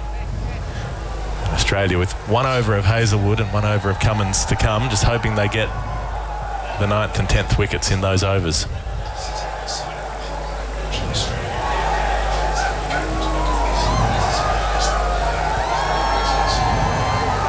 $228 for 8.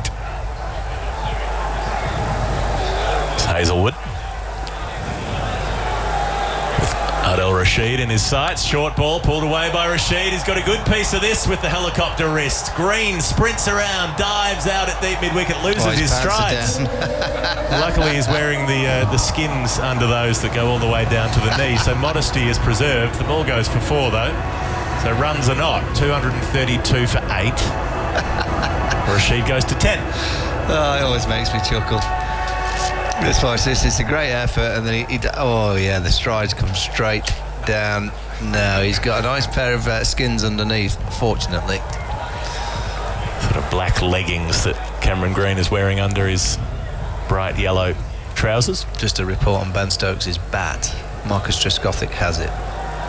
Hazelwood up to Rashid, who clears the front leg and clobbers it out to deep point again to Warner. Won't take a second. 233 for 8. They need 54 from 24 balls. Rashid on 11, Wokes on 21. Throw a 20 run over in there and it would come down to 34 from, say, 18. Doable. Yeah, absolutely. Trescothick used to always be the Batman in the dressing room. Loves playing with bats, so it doesn't surprise me that Trez would have seen Ben just kind of leaving his bat, and he wouldn't have that. He wouldn't allow the bat to just go without a bit of loving. And you know what he would have done? He would have picked it up, he would have felt the weight of it, and then had a little tap on the ground. He would. And nothing surer. He'll have given it a bit of a stroke and a little bit of a chat. Probably just make sure it looks tidy. Probably got a little bit of a wipe to wipe the face to make sure it was clean. Start of a new over. Cummins up to Rashid, who clobbers across the line. Out to wide, long on. Starks there.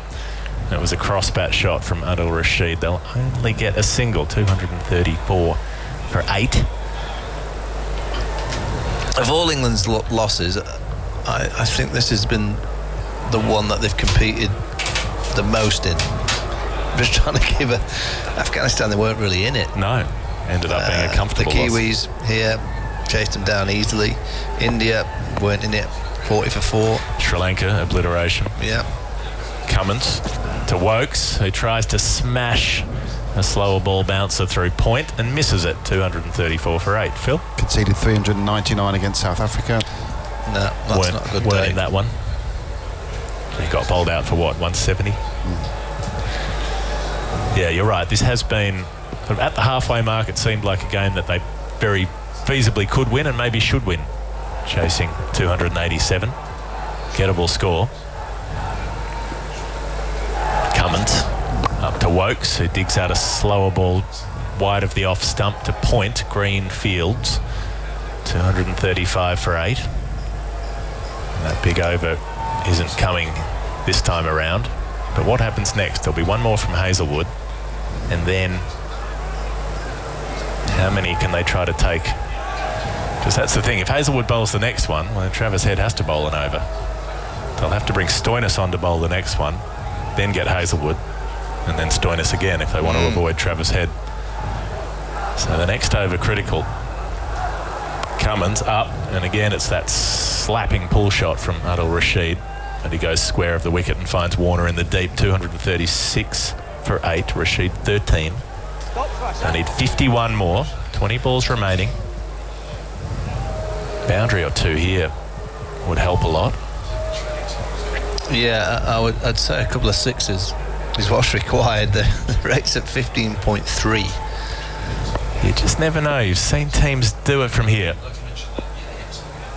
Cummins to Wokes, who tries to find one of those sixes, hits it down the ground. He has got it.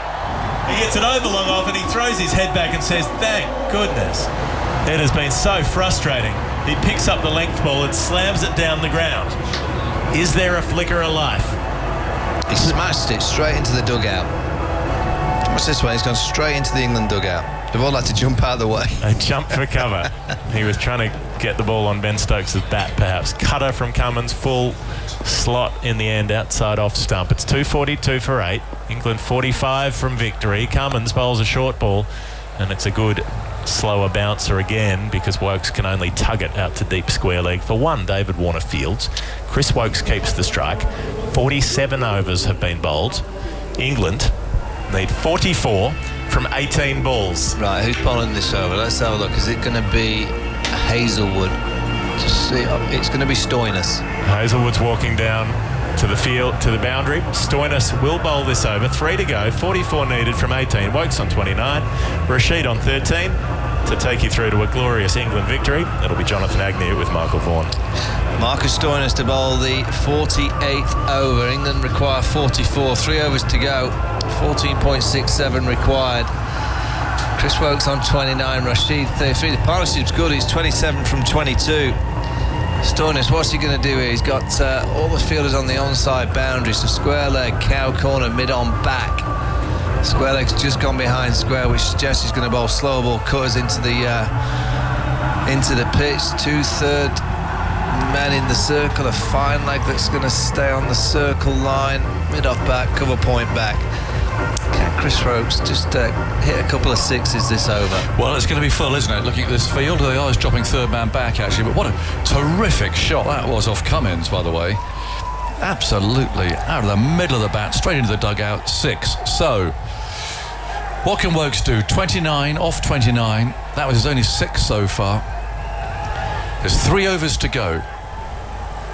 Hazelwood's got 1 left. 243 for 8. In goes Stoinis. Is there any bowls on the leg stump? Tickled away. There's no one down there. Long leg. A fielder rushes round for deep backward. Square leg picks it up. Throws the ball in. They're going to run in for 2. Almost. They've been a couple of yards finer. That would have been 4. But the fielder was just able to get there. Look at the options here then. Who's going to bowl the last over? Or who's going to bowl the 49th? There's Hazelwood to bowl 1. And then it'll be Stoinis to bowl the last. Yeah. Because the real frontliners, Stark, Cummins, they're done. Zampa 3 for 21. Fine leg up, 3rd man up. There's little off-cutters of Stoinis's here. In he goes again. Is there now, and he bowls, and very full. Wokes digs it out, and if for one. Towering figure of Green picks it up on the edge of the circle. 246 for 8. So 41 from 16, 2 wickets in hand. Mark Woodby sitting in the dugout, batting gloves on, chewing the bat handle, no doubt. Well, where can Adil Rashid find a boundary? He's got one off his 12 balls. He's on 13. Fine legs going back for Rashid. It looks like mid-on's coming up. No, mid-on's been sent back. They need one more fielder. Looks like mid-off's coming up into the circle, so they've got mid-off, extra cover, a wide third and a fine third in the circle. It's got to be slow ball bounces, doesn't it? It looks like it, with 2 men out on the leg side boundary. Stoinis on his way, dark head, bowls, full toss, skied in the air. It's gone for 6. How's that done that? Is it a no-y as well? How has that happened? It was a full bunger down the leg side that Rashid has tried to hit into the leg side. It's got a leading edge. It's flown over slip. It's gone for 6. And now, is that a no ball? Because I think Chris Gaffney there is having a word with Cummins. He's talking about they've got 3 minutes to bowl this over. If not, they're going to have fielders in the circle.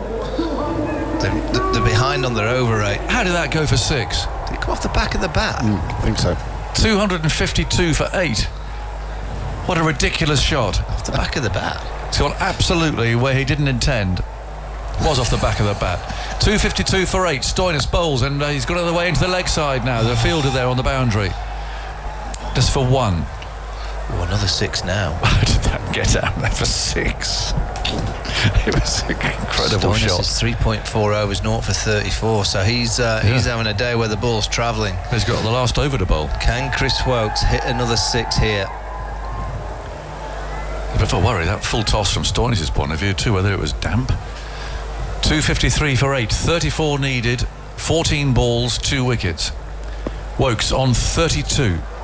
Stoinis runs in now, bowls to Wokes. It's a short, slow bouncer that completely deceives Wokes. Very well bowled. Sweat pouring out of Wokes' helmet as Stoinis quickly walks back to his mark.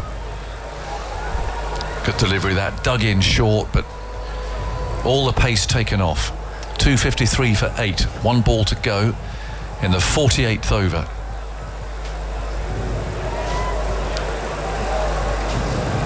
Stoinis directs his field. Not sure what all that motioning meant necessarily. In he goes now, bowls to Wokes, a full toss again, hit high into the leg side, fielder out there, takes the catch.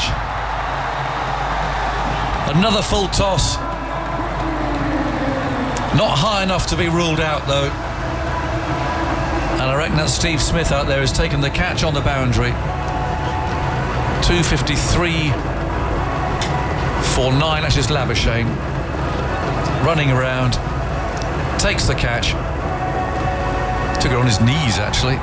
Yeah, they're so solid under the high ball, aren't they? That's a delivery that Chris Wokes would have dreamt of. Yeah, it's not above waist high. That they're looking at the replay there to see. It's a knee-high full toss on leg stump. Had 2 of those in this over. Well, a few yards to the left, right at the middle of the bat, that would have gone. He's had a good game though, Chris Wokes. He bowled nicely, got the wickets. You know, he'll be disappointed with his World Cup return, but he's had a really good night tonight. Here he comes. Cometh the hour, cometh the man. Here he comes. Mark Wood, he thrashed around magnificently against South Africa, much to their frustration. He top scored, didn't he, from memory? And that he did. He thrashed about. He got first ball the other day. So he's having a mixed time with the bat, but he's walking out there now, looking as if he's full of confidence. 34 from 12. I mean, it's a very, very tall order. 43 off 17 against South Africa. It was. How many 6s were in that?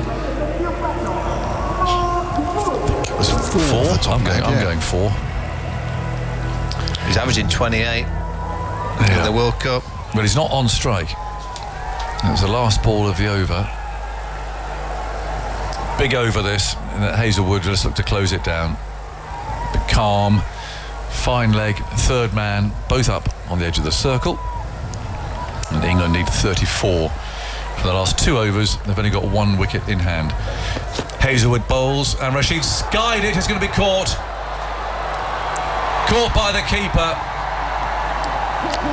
and England lose again, and they are now officially out of the World Cup. It seems as if they've been out for some time, to be honest, but there's no amount of calculations, playing around with abacuses or anything else that can save them. Now they're out, and the reigning champions go out from the position of bottom of the table, which has to be unique. And Australia win by 33 runs, and they've done well to do that. It wasn't the hugest target in the world that they set, but they've stuck to it. They took wickets at the vital time, and they look good for a semi-final place, but that's still not entirely confirmed yet. That's all going to be in the lap of the gods over the next few days or so, as we enter the penultimate week of this World Cup. But they've got the smiles on their faces, and I'm afraid England again will be facing the music, the questions, and the inquest into what has gone wrong here. They're taking nothing away from Australia, and Adam Zampa in particular, a terrific game with bat, ball, and in the field too. As England there are, well, at the moment they're shaking hands with each other. It's not. I don't see many smiles there. In fact, I see none at all. Joss Buttler going round his players and those who weren't involved. And then they'll go out and they'll go and shake the Australians who are walking over towards their dressing room. Pat Cummins there, towel tucked into his waistband of his trousers. Says a few words there to Joss Buttler. Some slaps on the back as they all go back past there and shake each other by the hand.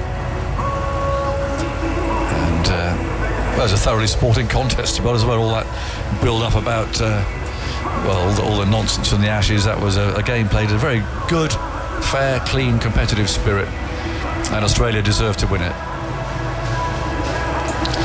So we'll wait for we'll have an interview with somebody or other. I'll just look at the bowling figures briefly there before we look at that. Mitchell Starc 2 for 66 from 10, Hazelwood 1 for 49, Cummins 2 for 49, Zampa 10 overs, no maidens, 3 for 21.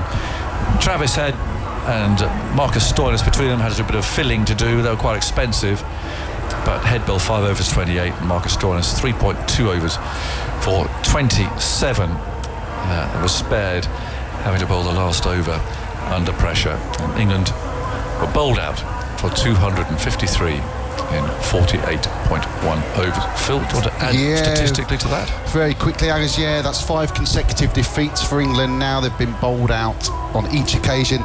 They've lost 6 games in the World Cup for the first time. Adam Zampa's figures today of 3 for 21 off 10 overs are the most economical in this World Cup so far. Well, that's remarkable. Michael, you got something to add before we do our review? No, the Australians are on a bit of a roll. I think they'll be delighted with that victory because they've done it without Mitchell Marsh and Glenn Maxwell.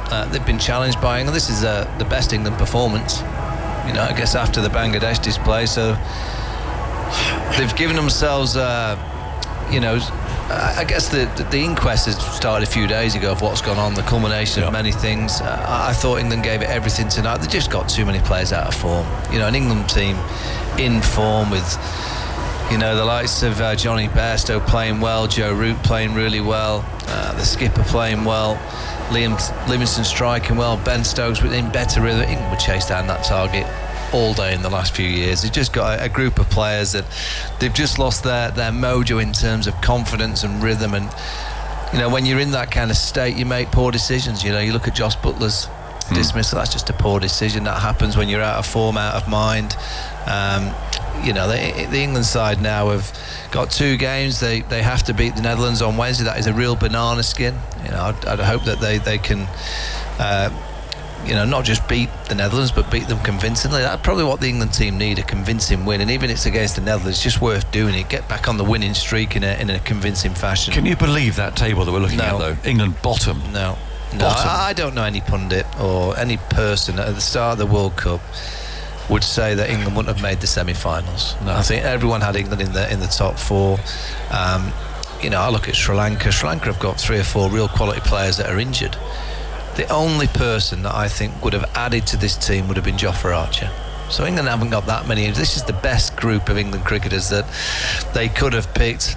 Some would argue that Jason Roy could have added more of a dynamic approach to the top, but Jason's not been playing great for a while. This is the best group that England could have picked. They've just, for whatever reason, arrived here. That first game obviously knocked them. I think it was the Afghanistan game that really hurt them, because they were expected to beat Afghanistan and they made a poor decision at the toss, and then when they came out to bat against the spinners, they just didn't play the England way. It's a great pleasure to announce the player of the match is Australian Adam Zampa for a wonderful all-round performance tonight. He'll receive his award from Urvi Thakur, who is the senior PR manager for Booking.com India. Adam, congratulations. There's a couple of things to talk about. First up, let's talk about your bowling. 3 for 21 in 10 overs. You just keep churning out these magic performances. What was the key to tonight's success? Yeah, I mean, just summing up the conditions was really important. I thought we put up a really competitive total in the end, but it was always going to be tough to defend that. The ground got really dewy, got really wet. So for me, length control, attacking the stumps, trying to read what the batter was going to do was really important. The ball has probably come out as good as it ever has tonight. My length control was really satisfying. So yeah, it feels good, this one. Leading wicket taker in the competition as well with 19 scalps. Let's talk about your batting, which was wonderful to see. Coming in at 247 for 8, you scored 29 runs off the 38-run partnership. What was the discussion with Stark at the time when you got in? Really just to stay fairly positive and try and bat out to the 50, not throw it away. But yeah, I mean, I think we came in at about 240 odd. It was important just to rotate the strike and trying to get to the end of the innings, really. Well, you just couldn't keep you out of the game. How about that catch? Talk us through it. Obviously one of those days. So it feels good, satisfying to have a day like that and be on the winners board. The best of you still to come with ball, bat and whatever else you can bring out on the field? Sorry, what was that? I missed that one. Is the best still to come from you in this competition? Good question, hopefully. Yeah, I hope so. Congratulations to Adam Zampa, player of the match tonight. Beautiful. Thank you very much. Here we are. No surprise there. He had a terrific game and lifted that score along with Mitchell Stark up to something that England were unable to get close to. So just to run through that table again, if I can get it up on here, which I will in a second, but England bottom of the table. But it does mean that thanks to Pakistan beating New Zealand today, albeit in a rain-affected game, those final positions still have to be decided going into this final week. England's next game, by the way, is on Wednesday against the Netherlands down at Pune. We saw a glimpse of Matthew Mott there, Michael. I don't know, I suppose a coach is the obvious person to start pointing fingers at and so on. What do you think of his position at the moment? No, it's the players. I mean, the players got all the credit for winning the World Cup in 2019. Obviously, Trevor Bayliss was the coach. He gets credit as well. But, this group of players won the T20 World Cup with Matthew Mott. Yep. So I think we've got to be a little bit careful that we don't just point the finger at certain individuals. I think, as I said before, there's a culmination of why this team has played in this fashion. I don't think the contract situation has helped. I don't think that's the main reason or just the only reason. I think you look at a lot of these players' record in 50-over cricket in these conditions, it's not great. So skill levels aren't quite as good as they can be in these parts of the world, in particular India. You lose confidence in India. We've been here for Test series. You start losing, it's a hard place to come back from if you don't start well. So I think when you're playing catch-up, you lose against New Zealand, you lose against Afghanistan early in the competition, you're playing catch-up and it's very, very difficult. I can't see how Matthew Mott could have done so much different here than what he would have been doing in the T20 World Cup that they won in Australia. I wouldn't want to see him lose his position. I think England have got to stay calm. They have to reset the 50-over team. I do think there's a number of players that need to be brought into this team to be allowed the 4 years preparation for the next World Cup. Owen Morgan's team in 15 to 19, they pretty much stuck with the same players for 4 years, and by the time they got to the 19 World Cup, they had a very experienced set of players, lots of good combinations that they all knew each other's roles. At the minute in this team, I think there's one or two people that you're looking at. Are their roles really identified? Do we really know who's going to be bowling when and who's going to be batting when and what combinations are going to be working, which partnerships can you see. I don't see many in this England batting lineup in the minute, so that's understandable when they're all playing so badly. So they've got to reset, get some new players in, give them 4 years build up to the next World Cup. A part of that's got to be the 25 Champions Trophy. They have to qualify for that. They have to beat the Netherlands on Wednesday. But with the T20 World Cup in a few months' time, surely you'd want the coach who won it with you last time to be part of your management team, because he knows how to win a T20 World Cup. What about the message? What about this go harder, go harder, go harder? We hear a lot, obviously, with Ben Stokes and Brendan McCullum. Personally, I think that's failed this World Cup. I just think actually the message more from players who are used to playing T20 cricket and have got that little voice in their head going, hit it, hit it, hit it, smack it, smack it, smack it, hit it harder, hit it harder, hit it harder. I just think that's confused them. I would much rather have seen England, as Ben Stokes did today, play the common sense game rather than this desperation to show this macho game that I think's let them down here. Yeah, I mean, I'll go back to that Afghanistan game. I actually didn't think they played aggressively enough. I thought they were too timid against Afghanistan. I thought they were getting out, on the front foot, LBW. If England, if you look back at England in the last 7 years, when they've got out, they've been got out, being aggressive. That's what's worked for them. It's won them the World Cup. It's won them a T20 World Cup. Nearly won them a T20 World Cup here in India. So I think there's been times when they've not been aggressive enough. But there's also been times when you look at India when they probably took too much of the aggressive on when they didn't need to do that. And 1 or 2 times today, I think this was a chase that they should have got a lot closer. They got to within 33, but with Stokes in and Moeen Ali playing nicely, Malan gets to 50. I look at Malan's dismissal. For him to get to 50 and get out in that fashion, that's not a Malan kind of way of getting out. He's the kind of guy that you just know you're banking him batting 40 overs and the firecrackers back around him. It's very, very hard to point the finger at one thing of why they've had such a poor World Cup, but it's just so many things that are added together. Maybe a bit of a dynamic difference in the dressing room. Well, Mike Atherton's got the short straw again. He's got to interview Joss Buttler. Reaction to that? Yeah, disappointment. I feel like we're having the same chat after every game at the minute. Improvements again today, getting back to more like the stuff we can play, but still short of it. To lose by 30 odd, there's plenty of ways we can find those 30 runs we needed. Sport offers the broadest of emotions. You've experienced the highest of highs in this game. I wondered whether it feels right now like the opposite end of the spectrum, the lowest of lows. Yeah, it's certainly a low point. I've had a few, but definitely as a captain, to be stood in this position when you arrive in India with very high hopes is incredibly tough, incredibly disappointing. It hurts a lot. Are those feelings heightened by the fact that you know how much work that went into gaining the trophy in 2019, and that this terrific bunch of players who played great cricket over a long period of time have just not managed to do themselves justice here? Yeah, we certainly haven't done ourselves justice. Coming into the tournament, fancied ourselves to have a real go at it and push whoever it was going to be all the way. We haven't done ourselves justice. It's incredibly tough, to reach those highs. Absolutely, everyone knows how much hard work goes into that, and even when you come up short, there's so much hard work that goes into that. So we feel like we've let ourselves down. We've let people down at home, the people who support us through thick and thin, and that obviously you wear that on your own shoulders. It was a gritty performance in the field. 287 was the chase. Did you fancy it halfway stage? Yeah, absolutely. I thought we did really well there, and it could have even been better. There's a frustrating partnership from Zampa and Stark. It would have been nice if we could have wrapped that innings up a bit quicker there as well. I think you look at the dew that's on the field, and to just, as I say, come up 30 runs short, having not played our best. There's certainly areas we can find those 30 runs, and we were quite happy at halfway. You came in at a critical time. I was thinking back to the opening game of the tournament here, where I think your first 6 was just an unbelievable shot down the ground. The kind of shot that you got out to tonight, is that a reflection of the growing tension that you've felt as a leader that has bled into your own game as well?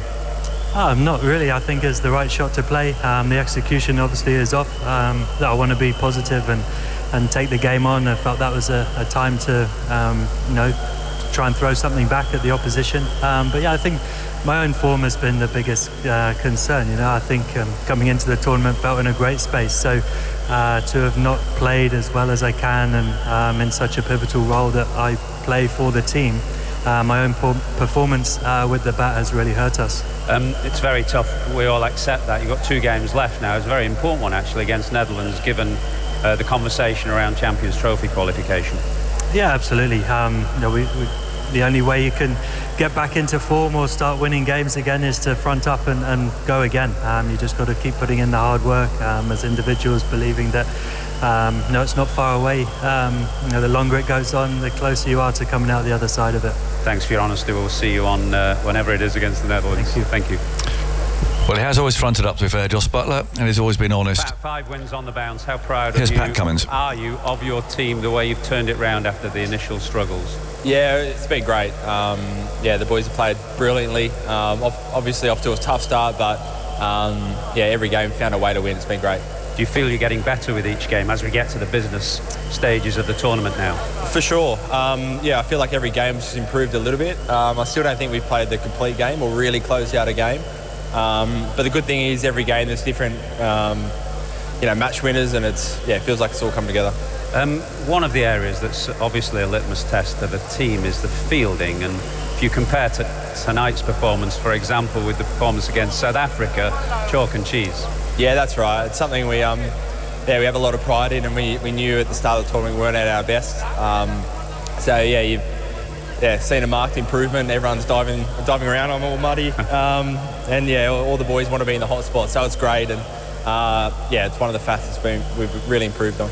Another individual who's mirrored the team's improvement in general is Adam Zampa, who started indifferently in that opening game, has had a brilliant tournament since. How important was his contribution tonight, bat, ball and in the field? Yeah, well, I mean, he's been bowling beautifully the last couple of games, or a few games, but I mean, he got 30 odd and he took a hanger out there. Fantastic. He's a match winner. We're lucky to have a few of them, but Zamps in particular, to use him through the middle, you always feel like you're close to a wicket, can break up a good partnership, and he was at his best tonight. 286 batting first, built around 2 key partnerships, one of which was between Stoynes and Green, the 2 men who came in today a little cold. Is that a good sign given the bench strength that you obviously have?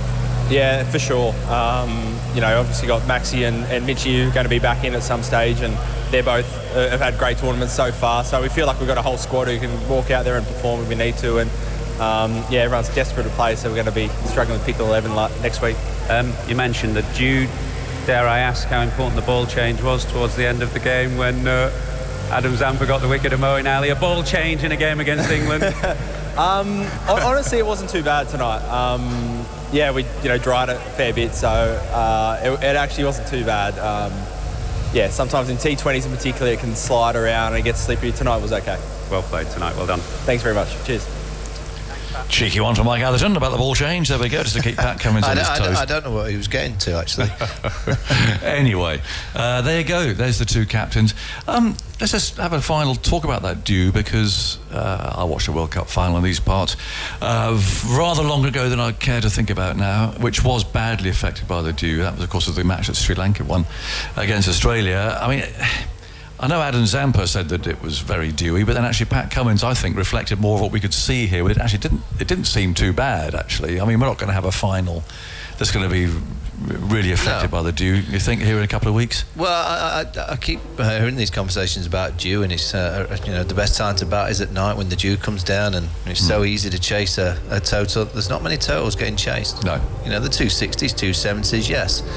But 287 tonight, England couldn't chase down. There's only been one score over 300 that's been chased down. That's Pakistan against Sri Lanka.